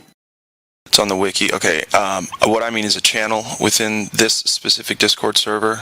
You know, like down the additional information, stuff like that. Is there a spot there where you can just label it, you know, Hashtag fallacy fiasco or whatever? Yeah. Logical fallacies, yeah, something like that. Is that a good idea or what? I mean, the easiest way to do it is exactly what he just said. I mean, he posted the wiki. Cool. Okay. Word. Yeah. Yeah. That's we do have a page down there for fallacies. I'm not sure if it's specifically like labeled as fallacies for people to find it. But yeah, it's pretty much just information copied and pasted from the wiki page and other fallacy web pages online. Cool. Okay. Thank you. What I would like is screenshots of Globers using every single type of fallacy from within here. I keep forgetting to do that. So anybody else who also could take those pictures and screenshot those is a valuable contribution. Yeah, I can see the benefit in that. Yeah, great idea, because we got some examples there on the fallacy page, but there's so many more we haven't even added. Like in the discussion tab on that logical fallacies page, there's some that I want to add that we don't have examples of yet. And so, yeah, and we can even add more examples to the examples we've already got there. Because some of the examples are just ones that we made up, but I have a few screenshots there of examples. It would be great to have more screenshots for sure. Yeah, and the more you have, the more we just put into that individual fallacy page, and you can see all the different Globers saying all this dumb stuff.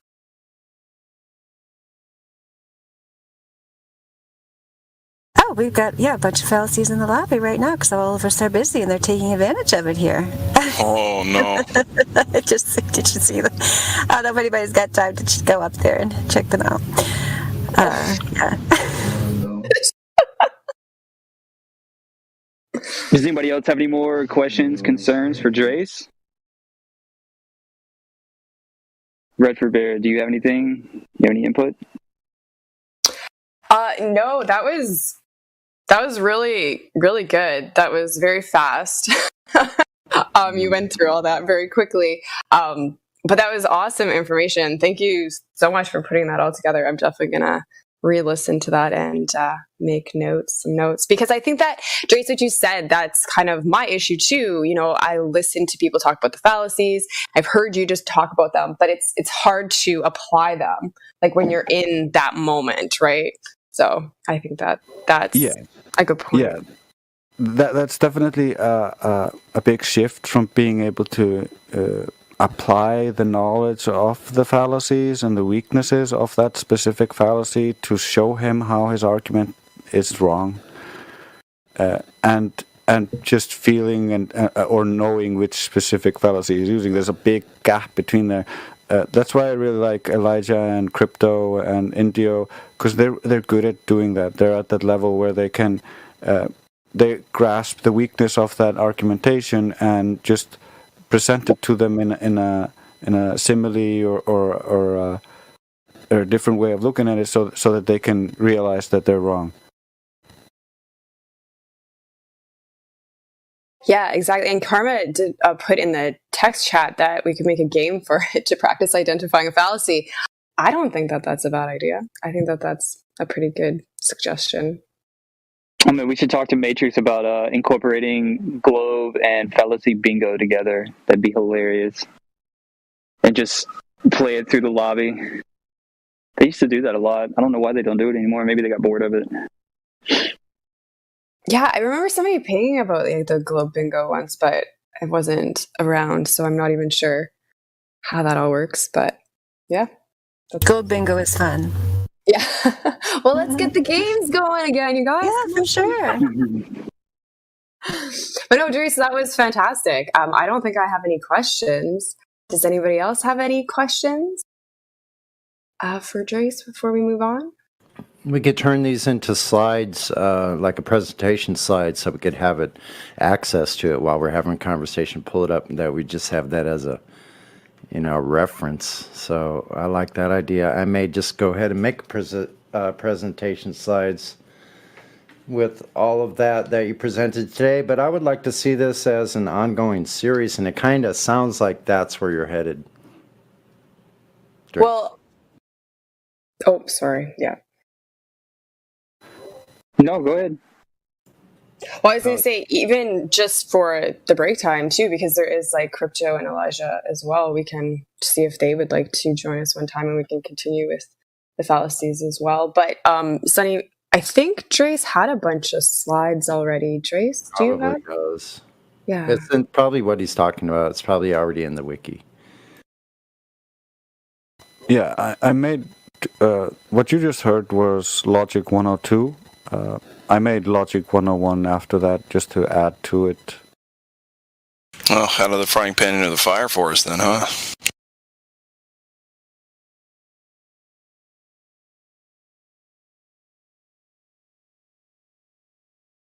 Everybody's cool with moving on to Miss Dandelion? Sure. Yeah. All right, Dandelion, go ahead and take the floor. Okay, yeah, Brad asked me to give just a general introduction about why logical fallacies are important. So before I go on to my main thing, which is basically about education, I'm actually just going to read what is the intro at the Logical Fallacies wiki page, which hopefully will give you a general overview. But I think what me and Karma are going to talk about will also kind of address that, because Karma is going to chime in with her experience with young people and so on, because she works with young people. So anyway, why are fallacies important in examining the globe claim? One of the reasons that an unverifiable globe model with impossible dimensions has been able to be perpetuated for so long is that there is a serious lack of training in systematic logic. At one time, formal training in logic was an accepted and important part of classical education. I'll just add here, like you've heard about the trivium, logic, grammar, and rhetoric, that used to be like just the basics of education. Now they're like almost nowhere to be found, especially the logic part. It should surprise no one familiar with current world affairs that it is advantageous for those hoarding power and resources to keep the masses uneducated and their minds untrained. By learning about and pointing out the errors in logic known as logical fallacies when they occur, we can retrain our mind to think more logically and clearly about the nature of our world and other important issues. So yeah, I think, when I came to the server, I was impressed that people were talking about logical fallacies, proofs, these kind of arguments, because, for example, the way geometry used to be taught in school was you would see these kind of, argument formations, if P then Q, all of those all over the place, especially if you took, like a higher level mathematical proofs course and so on.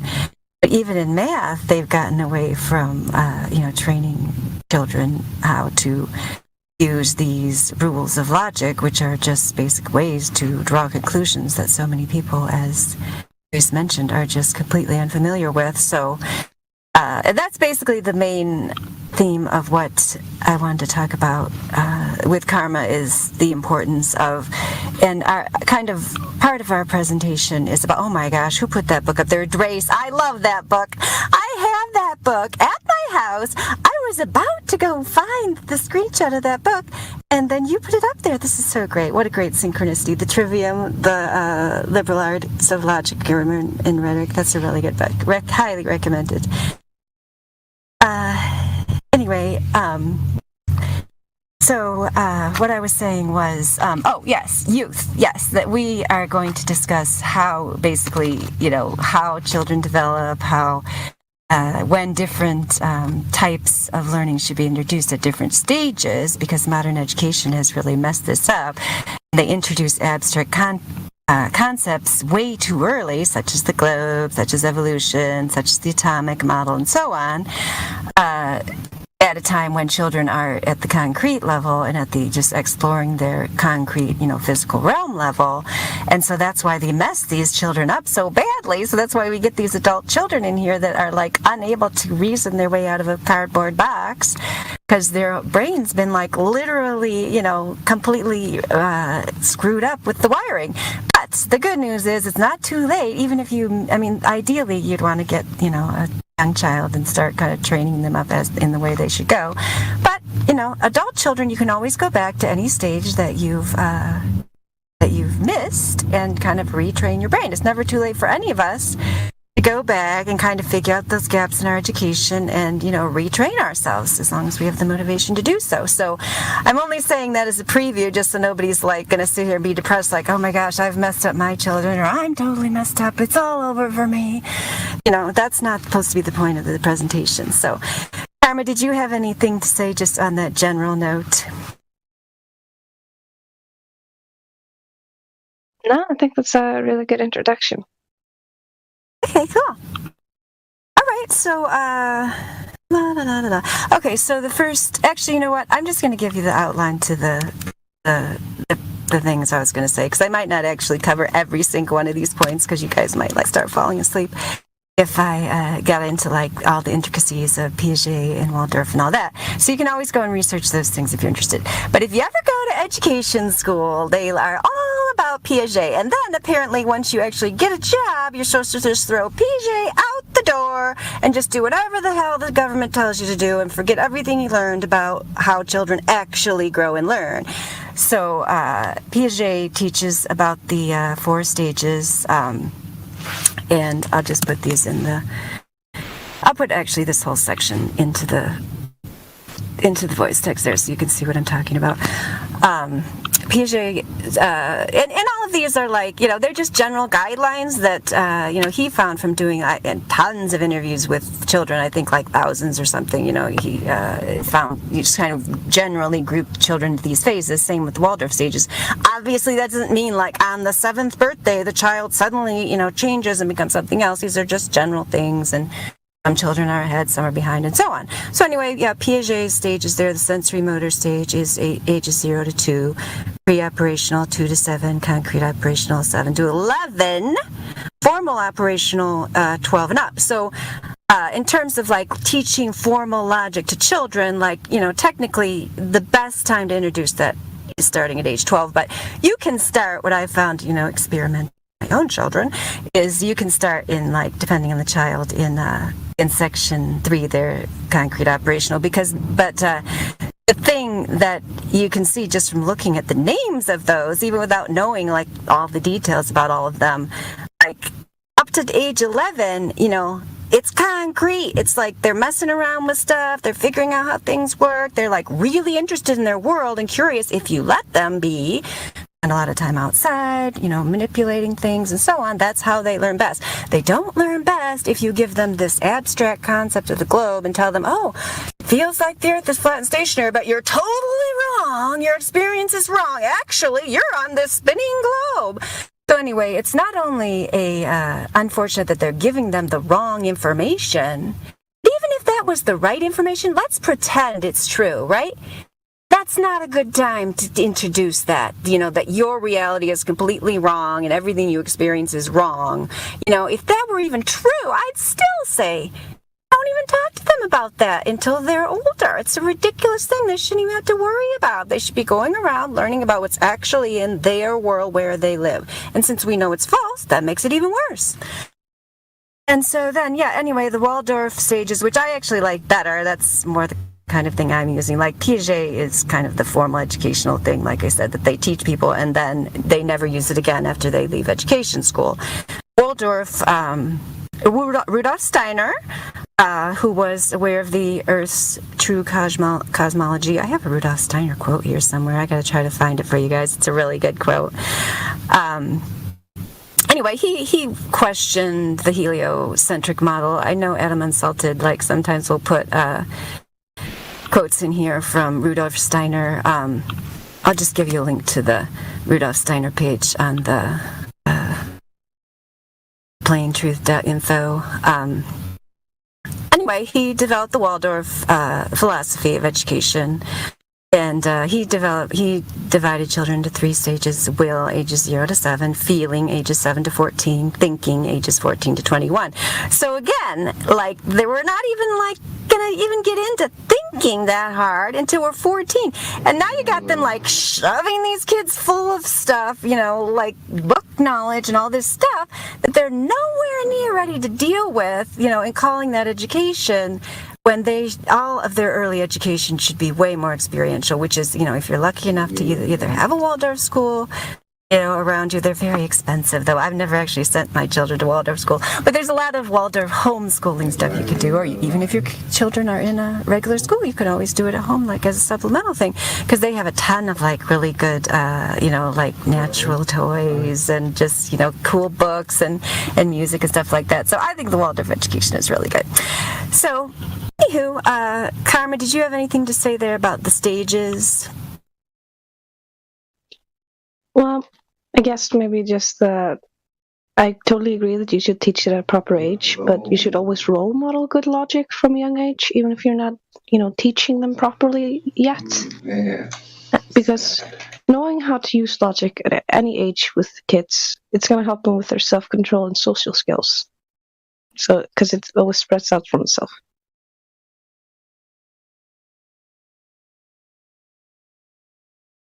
I totally agree. Yes, and even though, you might not necessarily at a young age, and that's the part we can talk about a little more in the next section. Even if you're not at a young age sitting there and making them watch Drace's presentation and teaching them to identify the formal names of fallacies, you're still doing things that develop the logic that will come later. For example, we all know, if you want to use the scientific method, which is a very reasonable, logical, deductive method, you have to make a natural observation first, which is where tons of people can't even seem to do step 1, make a natural observation.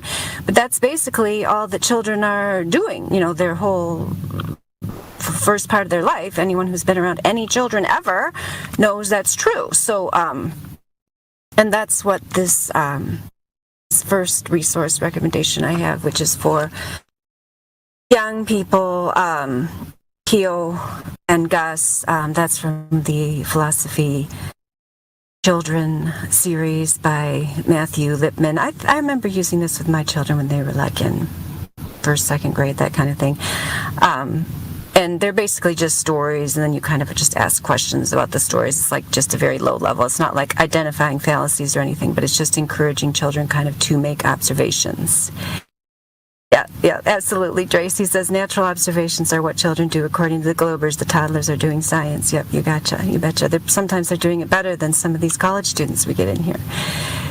So, anyway, those are my recommendations for teaching logic from 0 to 7 is mostly informal training.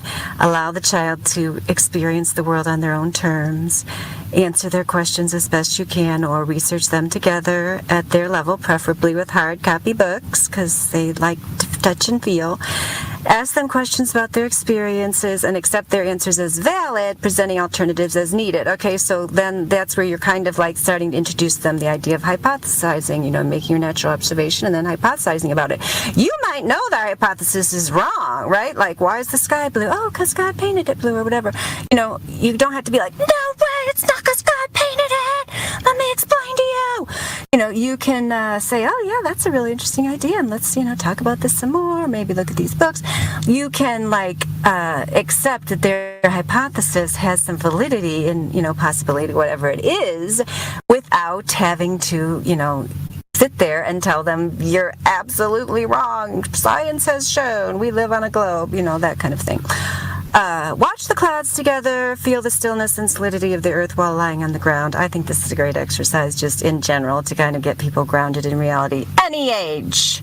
If I had Zanuck here, I'd take him out to the field and we'd be looking at the clouds and we'd just say, Zanuck, you feel any emotion? And would Zanuck lie to me? Hard to say. Number 4, use natural materials as much as possible. Oh, somebody hasn't answered that question. It was rhetorical, but if you have got an answer of whether Zanuck would lie, I totally want to hear it. Is Zanuck here still? No, that's good. Thanks. Probably. I want to talk to him. He said probably. Okay. Yeah, I totally feel the movement, Mary Mom. Don't you? I feel it so hard right now. Something like that. Okay, so number 5, encourage imaginative play. Number 6, begin to introduce musical instruments, starting with drum, endo recorder, or pentatonic flute, lap harp. So Waldorf is really into the pentatonic scale in introducing music, and they have tons of very cool songs. They encourage singing songs about things you're doing. When you have cleanup, you have a cleanup song. Which doing cleanup songs, that's kind of a thing that they do a lot in early education, which I love. Do you have a cleanup song at the place where you work, Karma? I actually just always make songs for everything without having heard of this.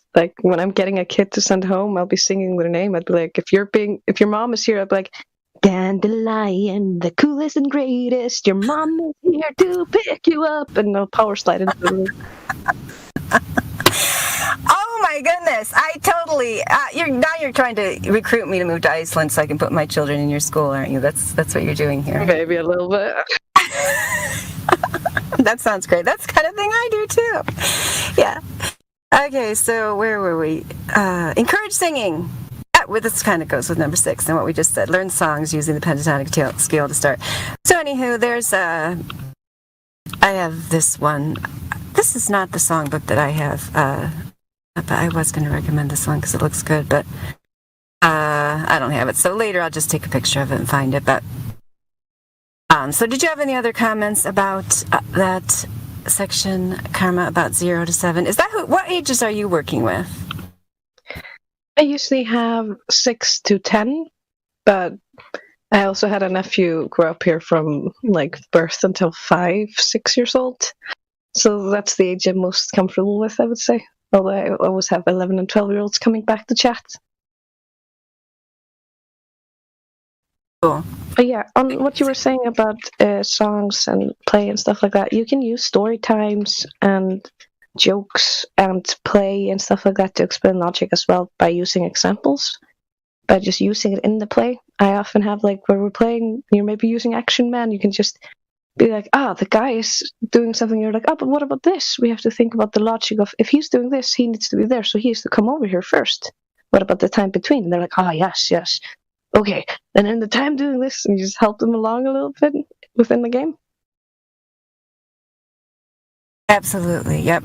And so I think that's the important thing, that people, with their own children or children, that are their relatives or friends, can always be doing these things without necessarily. I mean, that's the common question we get in here, isn't it? Do you teach your children about the flat earth? It's well, yeah, whatever. I mean, we've said 100 times, that takes 5 minutes to explain when you have someone who knows how to use reason and logic. The more important thing is to have a child who is actually able to observe and make determinations about the actual world where they live, and realize the difference between fantasy and reality, and that what's on their TV screen is not necessarily reality. I mean, that's just another example. Yeah, I do with my children because I don't like them being traumatized by like violent images on the TV, which I try to reduce them in general, especially for the young ones. But if they happen to be there and there's some kind of violent image, I will often say to them, yeah, well, that those, because they look shocked. They're like, if you notice, especially children that haven't been desensitized to it yet. I'm like, oh yeah, those are just actors. They're playing a part. Those people are alive and well today.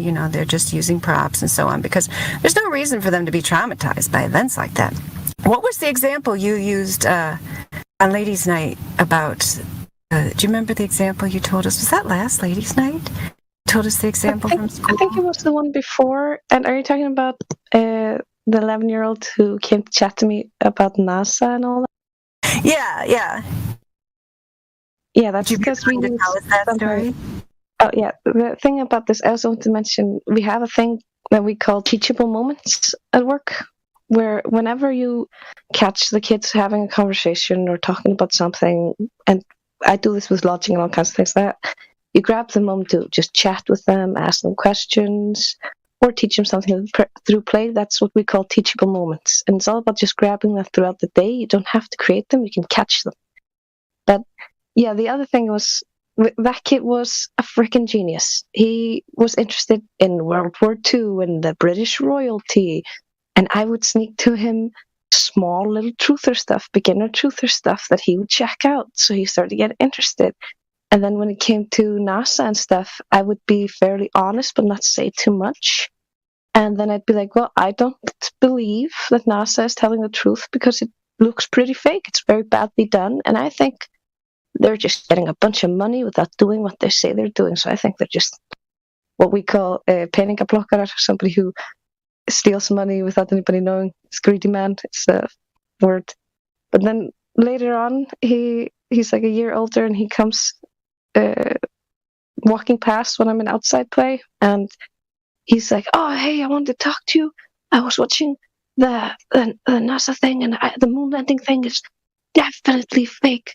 And he was talking about how he watched a bunch of stuff, and his grandma is 6 years old, but she's been working in this pool thing for like 20, 30 years. And she said that the pool they're using isn't even deep enough for competitive use. And then he said he was watching something to do with like launch to Mars and stuff. And he was just like, this is so fake. It was absolutely adorable. But got a little truther growing there. That is cool. Yeah, that actually made me think of a thing that happened with my, he's 10 now, but when I joined the server, I bet he was only like 7 or 8. And, yeah, Brad and Redford, tell us if we're taking too much time, because me and Karma could probably just have a tea party here and talk all day long. I think we're only on like section 1, but anyway. Why does there need to be a time limit? Yeah, I didn't know if there was. Yeah, I'm enjoying listening to you. Like, I think it's great. Continue, please. Okay, yeah, so I joined the server like not that long ago, and yeah, news flash for people who weren't here when I joined the server. I used to get like really agitated at the Globers. Like I kind of do now sometimes, but I used to get like way more agitated with them because I was shocked. Like when the teenagers would first come in and like be like they're not getting paid. They're just like children, 14, 15 coming in and just like defending their oppressors left and right, and getting angry if you even tried to just hint that NASA might be lying. That just like blew my mind. I was like not very happy about it. So anyway, and then my son I can't remember what, he heard something on the radio that NASA was, going to Mars, and one of their lies. I said, oh, Zach, this guy's, this is not accurate. This is a complete lie. NASA's definitely not doing that. There's zero objective evidence that they're doing this. And then he said to me, oh, I know, Mom. I hear you yelling at people in the basement about it. And I just thought it was so funny because I had no idea that he was even listening to anything that I said, and apparently he's listening to every word. So anyway. I remember hearing you talk about them before. That is awesome. Yeah. So now we are on, that was 0 to 7. Now we're on beginning formal training generally after age 7. Informal training never stops. Number one, continue encouraging natural observation. Continue encouraging questioning and keep asking questions. Look into their eyes when they're answering. So that's again about keeping them grounded in reality, not getting off into crazy fantasy land of the internet and the television, which they're going to start hearing more and more. Encourage them to choose a higher level instrument to learn. So yeah, the Waldorf at the young age starts with that pentatonic scale and kind of those easier instruments, but then, at this time they could start learning the violin or the trumpet or whatever, piano's always good. I think everybody should learn the piano because that one's right and left hand together. You have to learn to do both. Even if you choose another instrument, it's always good to have a bass.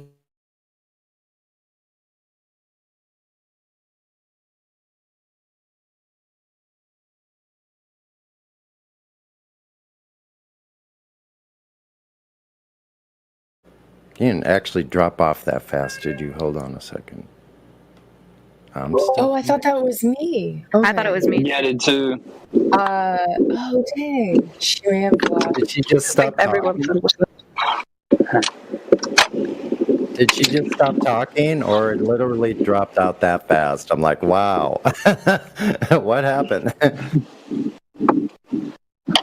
But I really enjoy listening to Dandelion. Oh my gosh. It's fantastic. Man.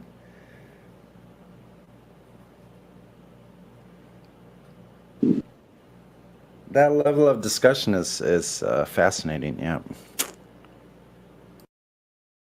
Well, until she comes back, I have an example of how knowing logic can help children, if you guys want to hear that. Sure. Yeah, by all means, go ahead. Okay, for example, I'm going to give you an example of how bad logic hurt a kid. A girl who had horrible anger issues. Turns out the reason why she had anger issues was because somebody had told her you couldn't control your anger. That's why it did. It's okay, you just couldn't control your anger. So her logic for herself was, I cannot control my emotions control me. And when she started getting help with this, someone taught her that these are your emotions. If you're not controlling them, then who is? You're the one who controls your emotions. They don't control you. And as soon as she changed this and she started using good logic for herself, she stopped having these anger issues, and her social skills also improved. Because when you have bad logic and you make logical leaps, you can get easily upset, especially as a child. They'll be like, he meant to do that because of this, and and they'll explode and get angry. And they push their friends away and they isolate themselves. And the same thing can apply to good logic, where you can see when there is a disagreement within the child group, when a child has been brought up with good logic, they can actually resolve the dispute between the kids by just presenting it logically and calmly, and the other kids will be like, okay, it makes sense. They'll actually calm down, and it works even with 6-year-olds. But yeah, I think Dandelion's back, so I'm going to pass it back to her. I'm so glad you took over. I don't even know when I cut off here. I told Redford Beer and Brad earlier, I even drove to the city, and I'm sitting in the parking lot right next to Cell Tower just for you people, but I still can't stay connected. But nonetheless, thank you for taking over. I'm glad to have you back. Yeah. But so I started off with the 7 after age 7. I don't know where I left off, but anyway, I was going to talk about the Fallacy Detective book, so I'll just go ahead with that. So yeah, another story about the same son that was secretly listening to me talking to Globers in the server. So when I first started using this book in my homeschool, because I think the ages, it's somewhere on the page, it gives the ages, and like the official ages were only for my 3 older children. So I was only officially teaching them, but then the 2 younger ones were sitting there the whole time, and it's very goes into naming something. They have naming each fallacy. I'm trying to give you an example here from the website, and they usually have like little cartoons, like it appeals to children and so on. And so anyway, and my children just really liked this book. Like every time they would like ask to do it, and it's something that we would do, as a group and so on. So anyway, I was going through and teaching each chapter and fallacy with the 3 older, but then the other one was sitting there just doing his own work because I thought he was too young. I think he was only like 7 or 8 at that time. But then he started like identifying them, and sometimes he was identifying them better than the older boys were. So I realized, we gotta get him in here too. And so then he started doing it. So no matter what it is, the age they say in there, you can do it younger. So same thing, like I said about just these, the stages in general are just general. It's not like you have to sit there and like wait for their birthday. And Karma says they learn fast when it's like a game, right? They're competing, and he was like showing up his 3 older brothers by getting the answer before them. Absolutely. So yeah, if you can get any kind of competition in there, then that's very good. So anyway, I find that to be a really good book to use for older children. I went through the 5 points of the informal training, never the stops, but I'm not going to repeat those again. So, okay, here's the C. This is one I really wanted to mention. And I've heard Mimas, our admin, talk about this with his children before, because, people will ask, how do you deal with this kind of thing with children? So I'll just read the paragraph I wrote before, how to deal with the influence of the mass formation psychosis. At this point, young people will likely be hearing false information out in the world about the globe, evolution, and other pseudoscientific ideas. You can begin to explain to them that it is possible to explore these ideas and learn these fantasy models while also recognizing that they have no basis in reality. You can also tell them that if they discuss these ideas with other people, expect an emotional response for the very reasons explained above. These ideas were implanted in them as children before their reasoning stage was able to properly incorporate them as abstractions. Use your intuition when determining what is appropriate to discuss here, depending on your relationship with the child and their life situation. So yeah, basically what they've done there, by implanting, let's just talk about the globe in particular, because there's many other pseudoscientific ideas out there, of course. The globe in particular, by implanting that as a solid object, the globe in the classroom, the globe on every cartoon, the globe on the Weekly World News or whatever, the globe. They're like implanting that as a solid object, as if it's real at that concrete stage when the child is, learning from actually exploring their environment. So even though they've never experienced a globe, never experienced rotation and so on, we get them in here as adults, and they are like not capable of even thinking that it's possible that the globe doesn't really exist, even though they've never actually seen it, right? They've only seen images of it. Even when you point out, NASA explaining how Did she drop out again? Oh my gosh, did I drop out? Oh, you're back. Okay. I can You're still here. Okay. Oh yeah. So speaking of that, Detective One Shot, he did send me a message DM there, even though we're in the middle of presentation. Detective One Shot, I did want to say, and since it applies to what we're talking about right now, his question is, can we go to space and see if it's flat? So the answer to that, Detective One Shot, and hopefully you'll stick around for after the presentation, because I see you don't have any roles. Or if you want to jump up to the VC check-in and get a role so you can talk to us later, that'd be cool. But yeah, we can't go up to the fantasy medium of outer space as it is portrayed, because Drace did point this out earlier in his presentation of why the entire concept of having gas pressure without a container is fallacious reasoning. But yeah, it's impossible for that medium to exist. We can't have a vacuum uncontained next to the atmosphere of outer space. And on NASA.gov website, they come right out and tell you that they've created the globe image for you on a computer on the ground. There's no images from space, Detective One Shot. And Mr. Robert Simon will tell you that right on his own NASA.gov website. All right. What's wrong with just going outside to see if it's flat? Why do you have to go to a special place? Great question, Indio. Did I come in clear? Oh, I heard you. Like, why do we have to go to a special place? It's silly.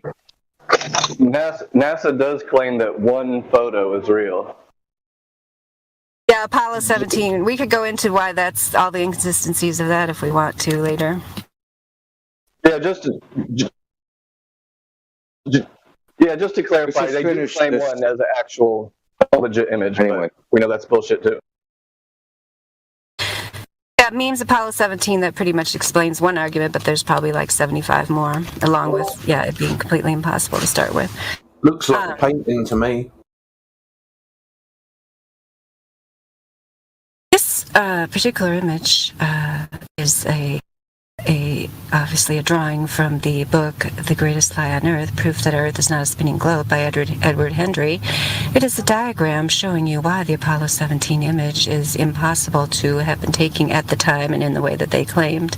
There's an entire chapter on it if anyone's interested. The book is free on the internet. Okay, so here's the next book I recommend, Harry Stoudemire's Discovery Philosophy for Children, number 5. That's just another resource if you have children, or if you don't have children yet, you can always bookmark it and save it onto a playlist for when you have children. Never too late to start. I think I was pregnant with my first child when I started researching whether I was going to homeschool. They had charter schools in Michigan. I started meeting with this group that wanted to open a charter school. Never too early. Anyway, Karma, did you have anything to say about the age 7 and up stage? Well, I did have one comment on the mass psychosis and the globe inundated with everywhere, I've seen a presentation on how that just your general attitude, body language, and things and opinions of the parents can affect the children subconsciously. Mm-hmm. And I've seen examples of that in real life. For instance, a child came to me and showed me a drawing he made that was Donald Trump. Instead of Trump, it's the word for fart in Icelandic. And I'm like, why is he Donald Fart? And he's like, because he sucks. He's a bad man. And I'm like, why is he bad? And he's like, I don't know. And I'm like, well, why do you think he's bad? And he's like, my dad doesn't like him. And he's like, has he said something about him? And he's like, it's mostly just, even if your body language and the way if you treat the globe like it's a bit of a joke or it's funny, or if you treat it like it's just a religion that some people believe in, just like with the kids that are smart and figure out, okay, Santa Claus obviously isn't real or whatever, then you tell those kids off and like, let's not ruin it for the other kids because they want to believe in it and they're having fun with their little fantasy. They want to believe in this stuff. And I remember being told that as a kid and being like, okay, I'm not going to ruin it for the other kids though. And you can do kind of the same with like, it's people just believe in this, kind of like some people believe in this religion or that religion, and approach it that way. I don't know, I just want to comment on it. That is an excellent point, Karma. Yeah, you absolutely, it does not have to be a crisis for the child. It doesn't have to be like, and you now must go, and you must each day wear a shirt that's to school that says the earth is flat. You must fight with everyone all day long. No, that's not what it needs to be at all. And it isn't that way. I mean, I've experienced the same thing. Like my youngest one, I was wondering, like, has he ever, because I never presented the globe to him as, as reality, whereas these other ones, some of them were at a school, earlier where they got that presented to them and so on. My older ones, but my youngest one, I'm like, I wonder what he thinks about that. And then one day I was actually making, I was either working on the Flat Earth Wiki or a video or something. I think I was working on a video, and my youngest one came up and pointed at the globe image. She's like, "What's that?" I think he was 5 or 6. And I was kind of happy that he said, "What's that?" Like he's never seen one before. I'm like, I guess I've done my job well. And so the first time he saw it was, me making a Flat Earth video. But anyway, I just said like a simple thing, like, that's just, it's a, people say this is where we live. That's an image of the globe where people say we live, but actually, we don't. They just made that up, and he's just like, okay. And then he just went on playing, they're not like, they don't need to have an existential crisis about it because they don't really care. Like you said, if your emotion level is not high about it, like they don't really care like that much about it. It's these adult children, little hissy fit tantrum throwers here that have, staked their whole life on the globe, apparently, and, spent all that time memorizing the Klingon dictionary that are worried about it. I love this one that Drace put up here. I don't think I've heard of that one before, and it goes along with our friend Sisyphus rolling my boulders, Sisyphean fallacy, where a proponent of a position says someone can refute or confirm a position if they are able to complete an impossible task. That is good. That's based on the question that our friend asked about if we can go up into space. Grace? Yeah. When they say they can prove the globe by either you or them going up into space and looking at it as a globe, they're using the Sisyphean fallacy. I love that. That is wonderful. Wonderful. Yeah, and then I found a link to Hendry's book. So if anyone's interested in seeing, all the inconsistencies, even in the images that they claim to be true, beyond the ones that Robert Simon admits are CGI, you can read that entire book. And it has a lot of other good stuff in it, too. Okay, there's a few sources I wanted to give for like high school or college level, like an advanced high school student could do these, especially if you've been like training them up the whole time. This first one is from Carnegie Mellon University. It's a free logic course. This next one's the Lumen Learning course that Drace found, which I haven't actually looked at that a ton, but I know Drace uses it, so it must be good. And this other one's a book that my high school sons use, and I have some lesson plans based on this book if anybody's interested in it. Static Logic. So anyway, those are those 3 resources, and that's pretty much all I had to say, unless anybody, I don't know, Karma, if you have anything else to say, or if anybody has any questions. I think that's good, at least as far as I'm concerned. Yeah, and I just wanted to emphasize again, just ending the way I started was it's never too late, to retrain your brain. Like, actually, I mean, even this logical fallacy book, like, I go through that with my children, and, I learn stuff from it, because even stuff written at a child's level, you can learn things by teaching it to other people, obviously. And then, you can, it's not too late for any of us. So I just wanted to, even though this is focused on like how to reach children, it can apply to all of us. And Drace says the same thing. Yep, every time you go over it, you learn more. Absolutely. And even if you don't have kids, it's good resources, because sometimes you really do have to explain it at a child's level, whether it's a language barrier or an intellectual problem. But it can be helpful with the Globers as well.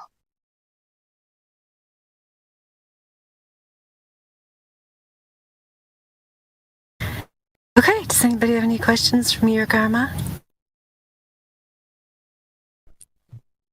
Well, like one of the things about you're talking about the adult kids, it takes more patience, because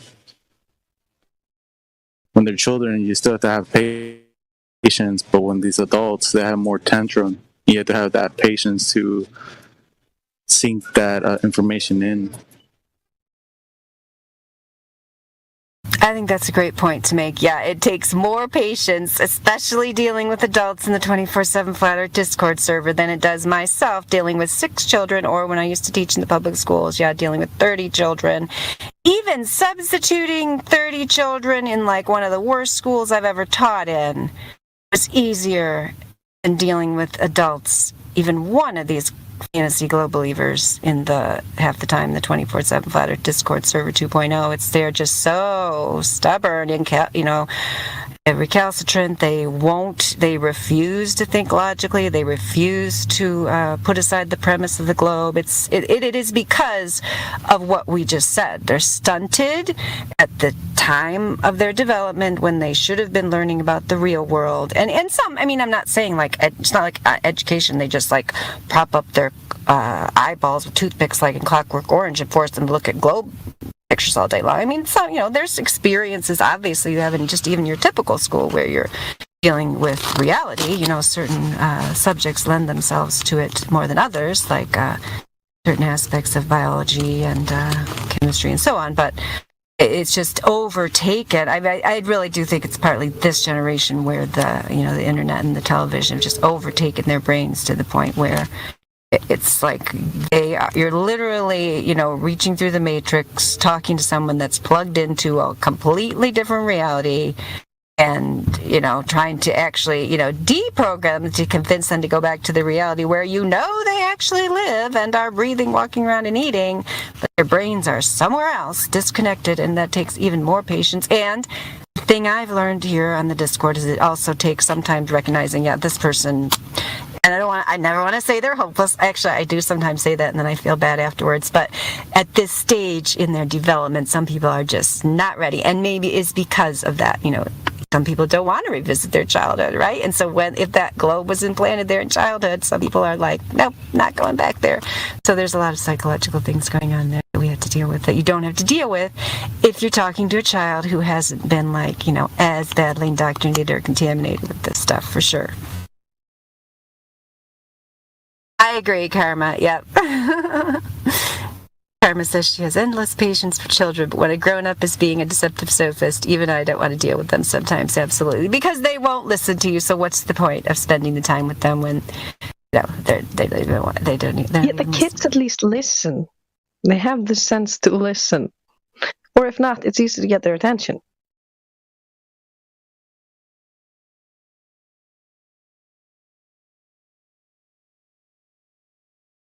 Dandelion, can I just say something that I've said to other people in the survey before? And that's these children are taught things at the age of roughly 5 years old, and it's kind of a 1 or 2 year period in which they get taught this information about the globe.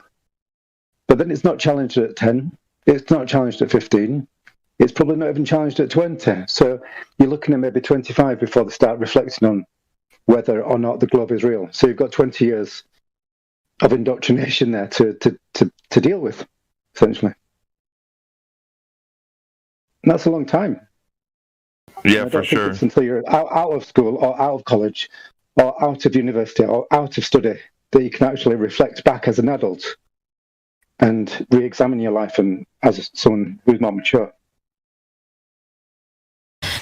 Yeah, that's why I think, and I don't know what the answer is, because it's not like people are coming to this gaming server and saying, yes, can you please go back and retrain my brain and re-educate me? No, they're not. So, we just can do what we can and present the information, and some people are ready to hear it, some people aren't, but, we can give them different resources and hope that maybe, even if they're not going to, thoroughly get it, completely understand this globe model has zero basis in objective reality and is not scientific, or mathematical in any way, even if they just start to even question that, or question the moon landings, or question just stories that they're told. I mean, at least that's a start. So we aren't necessarily going to bring everyone to completion. That's here. Helio also suggested this logic lessons with Mr. Spock, which I haven't actually watched, but I know other people have recommended this in the server, so I just thought I'd put that up there. Apparently, it's good. I haven't actually watched it.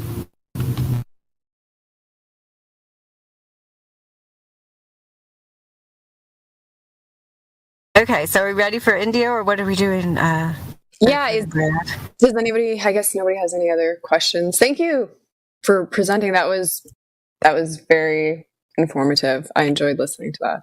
Bravo. Thanks for having us. It was almost like a 2-for-1 special. It was like a presentation on logical fallacies, and then we got like a grinds my gears type of rant. I love those rants. So yeah, it was like a 2-for-1. I appreciate that. Did I rant? No, I don't even remember ranting. It just comes naturally. I probably did. It was a 3-for-1 with ladies' night included. There you go. Do you want me to start ranting about ladies' night? Yeah, if India's not here, I could rant about something else for a while. Let's see if India's around. I'm here. Give me a second. Give me 2 minutes. Okay, no problem. But yeah, I wasn't sure how you were going to tile that in, Dandelion. And then when I saw the what was that, a PDF or that wiki link thing that you had sent in the chat, and when I read it, I was like, oh, this is going to be so good. So that was very enjoyable to listen to. But yeah, if you want to add anything else till India's ready. Oh, I do have a question for Dandelion. Go ahead. I was just wondering what you would say to teachers or educators regarding like flat Earth and like looking into it? Because I'm sure we have those people listening as well. Yeah, see, that is a very good question, Cyberblitz. Thank you for asking that. Because when I first realized, and I will go into this story in detail on my podcast with Crypto and Crowd. I can't even remember the name of that podcast anymore because they stopped doing it. But, it was called Why Would They Lie? I don't remember. Anyway, regardless, I explained like how I got into Flat Earth. It's because I was writing a term paper get my master's in science education to tell students why they were wrong when they said the earth was flat. If they heard that on Twitter with their favorite rapper, I was going to explain to them why they were wrong, because that was our assignment, is to explain them. Well, sometimes... No, continue. I'm not sure who that is. Okay. So anyway, but then when I started researching it and I realized, oh my goodness, I can't, I did write the paper and I kind of presented both sides of the issue, but I realized there is not a lot of good answers to some of these questions these flat earthers are raising. And at that time in 2016, I didn't, in no place on the internet did I find the 8 inches per mile square predicted curvature, any mathematical measurements and so on. Once I found that, later on, it was game over for me, but it started to make me agitated. Like, how am I ethically going to keep teaching this if I can't, back this up?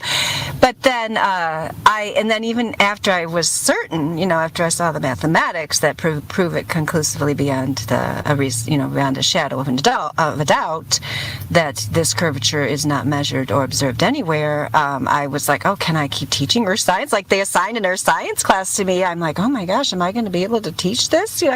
But then I found that it's just kind of like how I explained about teaching to your own children. It's like, I have not even one time lied to a student about any of this, and it's not an issue. And it's basically the things actually, to the contrary, I found I've gotten way better at my job because I am hammering home the scientific method, hammering home examining sources, hammering home, you might find that on the internet here, but look over here where it completely contradicts what it says there. So what do you think the real story is? I mean, it's made me a way better teacher without one time ever using the phrase flat earth. So my advice would be, if you start to realize it, don't get anxious about it or think you have to quit your job because you probably have to feed your family and all that. And that goes for anyone who has a job that's, where you think it's going to be a problem. You don't have to go to work and, start, like I said about the children, you have to go wear a flat earth t-shirt to work.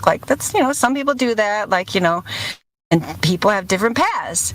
But to me, it's way more important to just to get people grounded, thinking logically, thinking in reality, than to get involved in phrases and ideas that are controversial, that are going to make people emotionally triggered, to where you're not actually going to make any progress with them and so on. So I don't know if that was your question, was what should they do? I mean, I would say just, keep doing what you're doing, but become the best you could possibly be at it, so that, there's no room for anyone to be questioning you, basically. I mean, isn't that what we do here? Yeah, and just to touch on that, I think what Dandelion said is really key. Especially when you're still in the learning, or you think you're in a research phase and you're still gathering information. Right, because not everyone is ready to tackle this topic in public, as we've seen, and that's why this place is a great training ground. And then you'll find, that you can't, in India, whenever you're ready, you can cut in. We're just killing time till you're ready. But you can find that, you can introduce, is he roboting? Yeah, was that India? Okay. I think you were, I don't know, maybe try disconnecting and Oh yeah, he's roboting. Yeah, so I was just going to say, what I found is you introduce, and I know a lot of people do this, you see what level of truth the person you're talking to is ready for. So you don't have to go right to the juggler, right, with flat earth. I mean, you can if you want to, if you're with it, and you are into that kind of thing.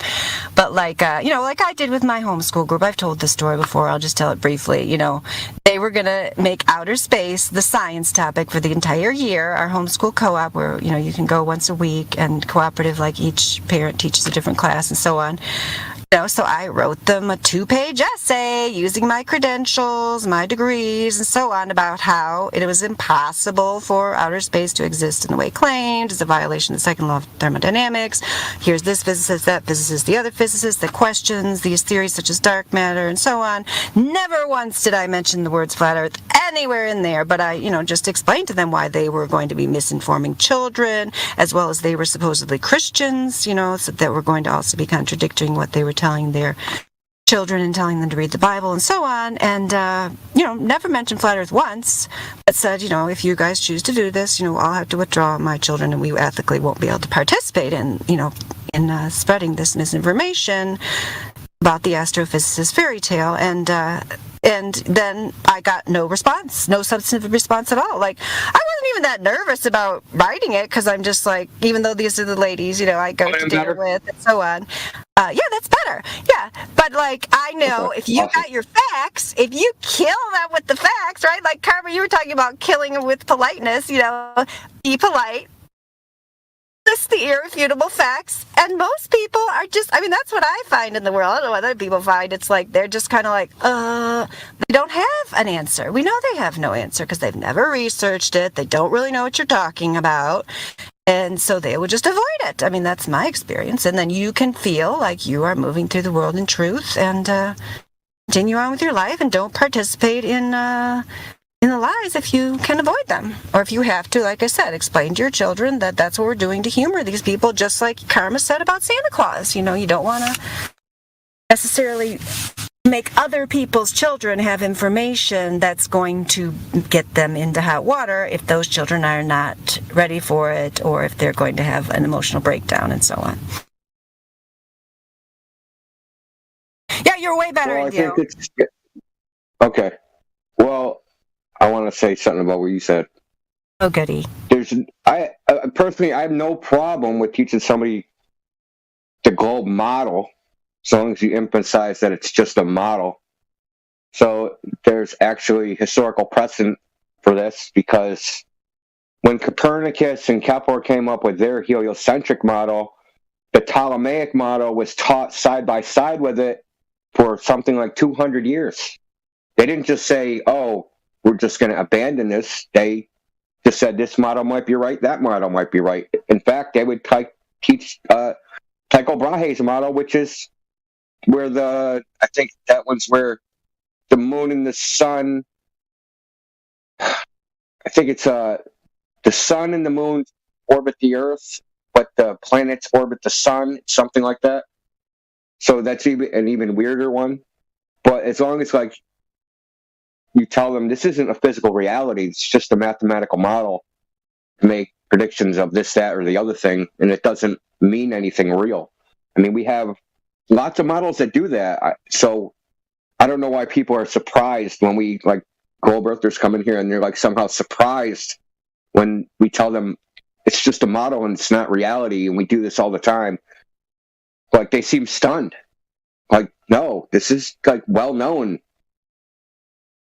Things aren't really in two places at once. They have no problem. Quantum physics does it, but when it comes to the shape of the Earth, all of a sudden, no, it really is. No, it's really a globe. Go to space. You'll see.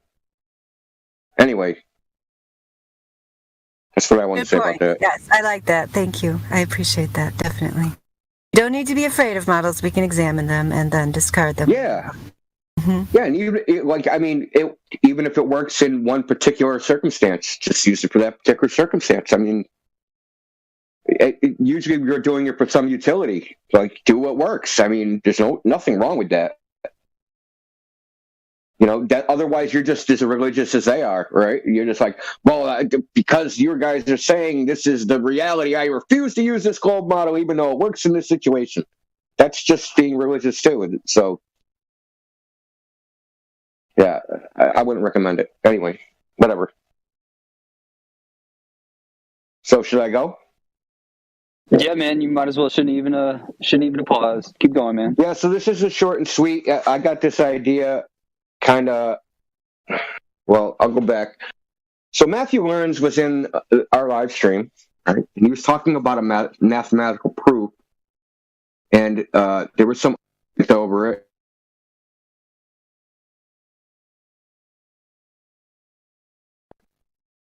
Did he cut out for anybody? Yeah, I cut out for a second. Sorry.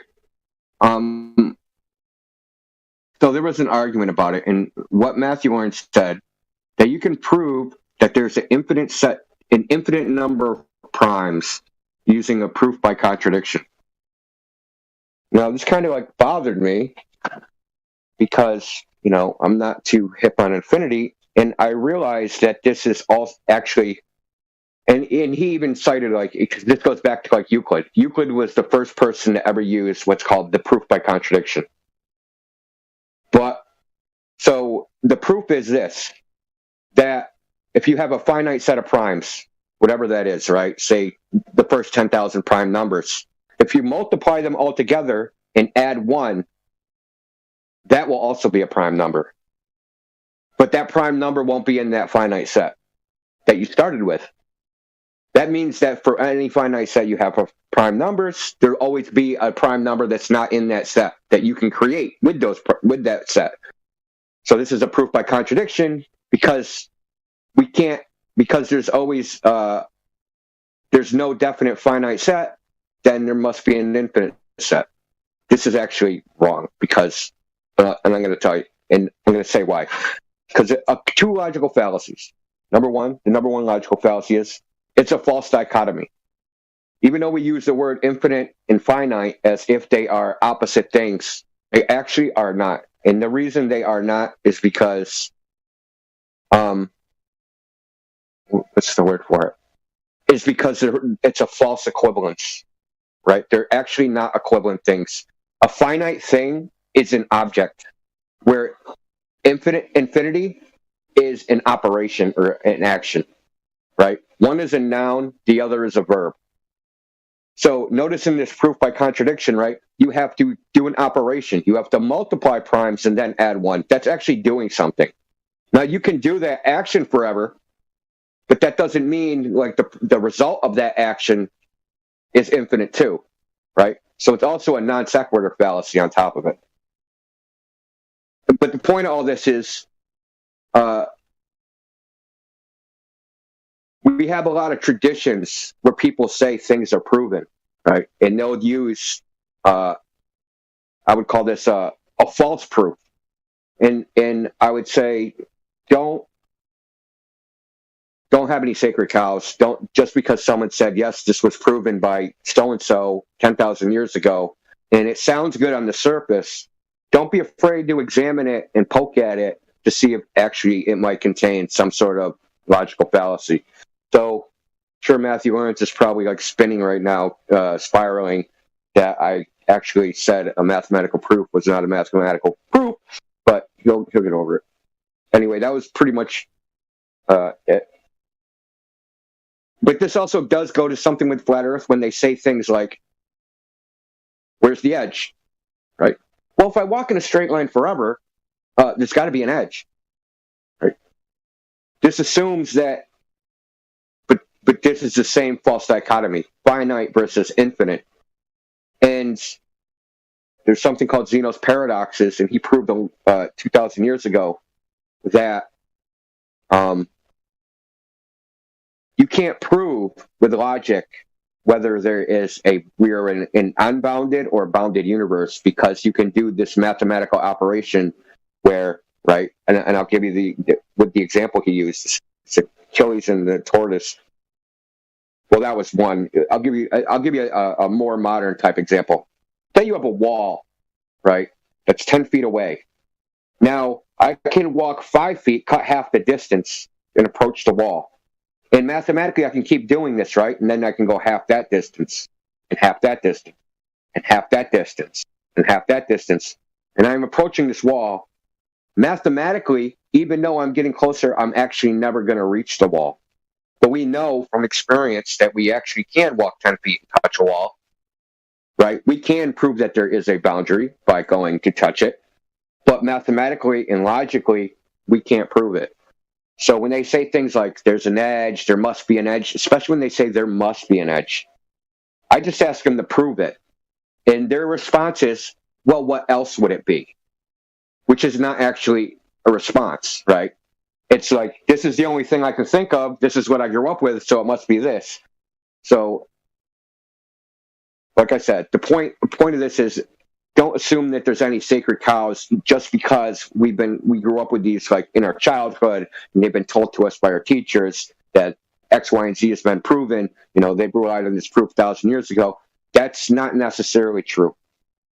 Re-examine what you've been told, and you know, you will all be better off for it. That's it, Finny. I got a question for you, Indio. Since you got a pretty short presentation, I wanna bounce a question off of you. All right. What do you think the number one fallacy that a flat earther commits? That we don't call each other out on. Let me think about that for a second. All right, go ahead. While you're thinking about that, does anybody have any questions, concerns, comments, or anything? I would like to answer that question real quick, and I would say the fallacy, because I mentioned it earlier. Yeah, I was thinking that, but there's a lot of flat earthers that in the heat of the moment do make non sequitur statements. Yeah. And like you said in your presentation, non sequiturs are very common. They're not like some weird thing. They're very common that people just jump to. It's really non sequiturs are jumping to conclusions without evidence and without a logical step in the middle. And everyone does this. I'm sure I do it. So I'd say probably that is the most prevalent. But the fallacy, that's probably a cancer too. Thinking just because somebody can't prove something that it's disproven. That's not how it works. It just means they can't prove it. Proving something is actually pretty tricky. Yeah. Like the primes, that's a good example of they tried to disprove that there's a finite number of primes, right? Or disprove that there's an infinite number of primes, and in order to do that, you know, they do these, you know, weird contortions, and what they end up skipping over, they have to make an assumption, a non sequitur in there, that finite and infinite are opposite things when they're actually not. I can actually take a finite thing and have it, but no there's no infinite thing I can possess, and I can only talk about it by doing an operation that I can actually never complete. Basically, it's imagination versus reality, in my opinion. Yeah, I agree. I have another one that we are sometimes guilty of, and that's the red herring, because we allow them to drag us into the weeds, or we drag them off into the weeds ourselves instead of letting them concede the point.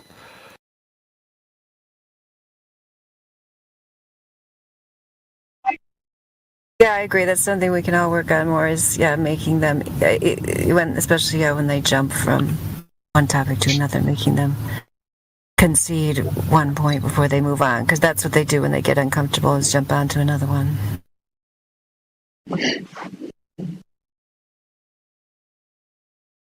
Can I input here? Go ahead, man. Yeah. Awesome show. I had some audio issues, so I've been listening the entire time because this is an amazing presentation that everyone's given. Jace, that was awesome. Karma and Mary Mom. I hear Redford over there too. And is Norman hosting it? Is it Norman? Is that his name? And then Norman? No, man, this is Brad. That should be your next name. I like Norman for you, Ghost. I think that'd be good for your next name. Well, my bad. Everybody involved. This is awesome. This really makes my day. I would say that Flat Earthers affirm the consequent in an attempt to answer a question after the burden of proof has been reversed. So they'll try to come up with a reason as to why something happens in the sky, and sometimes it falls into an affirming the consequent fallacy. Okay, Elijah, I got a question for you, man. I tried to when we were planning the show and we were coming up with the presenters. I tried to get a hold of you, but I couldn't. So I'm actually glad I got your attention for a second. I have a question for you. So, I had it on the tip of my tongue, and now I don't. Give me 1 second. Give me 1 second, man. It's gonna come to me. Somebody start playing elevator music for me. No problem. I'm here. Whenever it comes back to you, I'll be on the side. Yeah, somebody else take over for a second. I'm gonna try to think of this. I had it, and then it just went away. Yeah, I was just going to say in regards to what India said earlier about,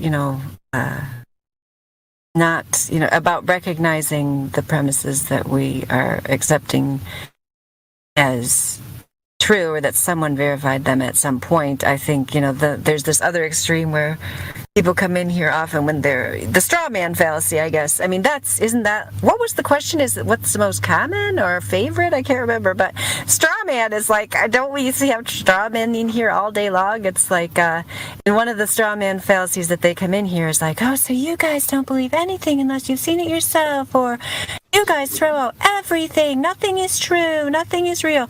And that's just so far from the truth, because I feel like what we're doing is the opposite. We are starting from scratch, but we are building up, kind of a body of knowledge here with the info channels we have down here, with the work we do here every day, with the YouTube streams, with this Flat Earth Wiki we're working on, we're coming up with some information here that, is highly verifiable.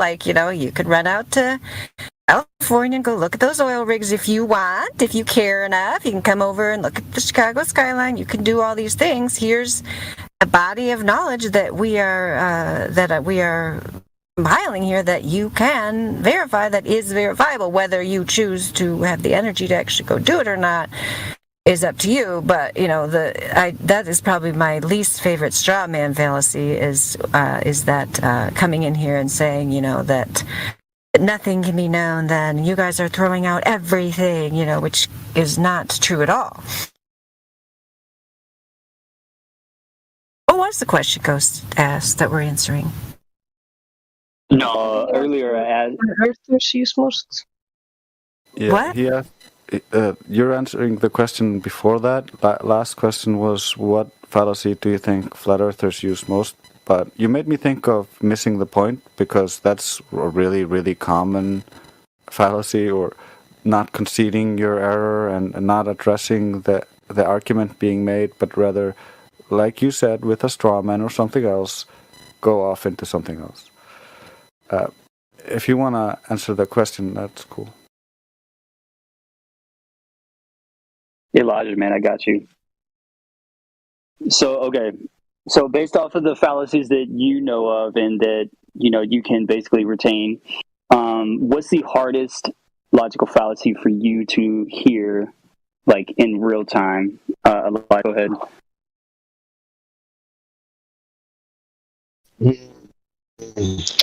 I'm sure it happens all the time, because I'll hear something that sounds off or not logically consistent, but I won't have the proper term for it. I just can't think of it off the top of my head. So I know how you feel, man. A trick for me when that happens is finding an example that works, that uses the same logic, that's really absurd, that can often, you just condense it a little bit, and then that often helps you identify it. I think I might have one, because I was just questioning what fallacy it was, and I think I've identified it.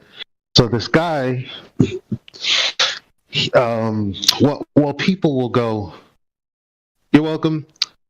People will go, so this black swan, how was this scientifically proven or scientifically validated? I don't know how to answer it, because the first thing, the first feeling you have is to tell them, well, it's not a scientific experiment that I'm doing, but they'll insist that that you can't scientifically validate something that was never supposed to be scientifically that was never put forth as a scientific inquiry. So I think that would be a category error on their part, you know. And a category error is pretty much when something is said that's odd, that doesn't necessarily go together, necessarily make sense. Like, let's hold on. Let's go to good old Google.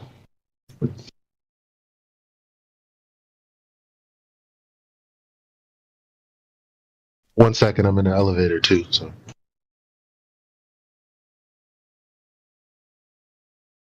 So yeah, before he comes back, I don't know if all you saw there that CJ made a logical fallacies category while we were all speaking here, because somebody asked about that at the beginning, so now we have one.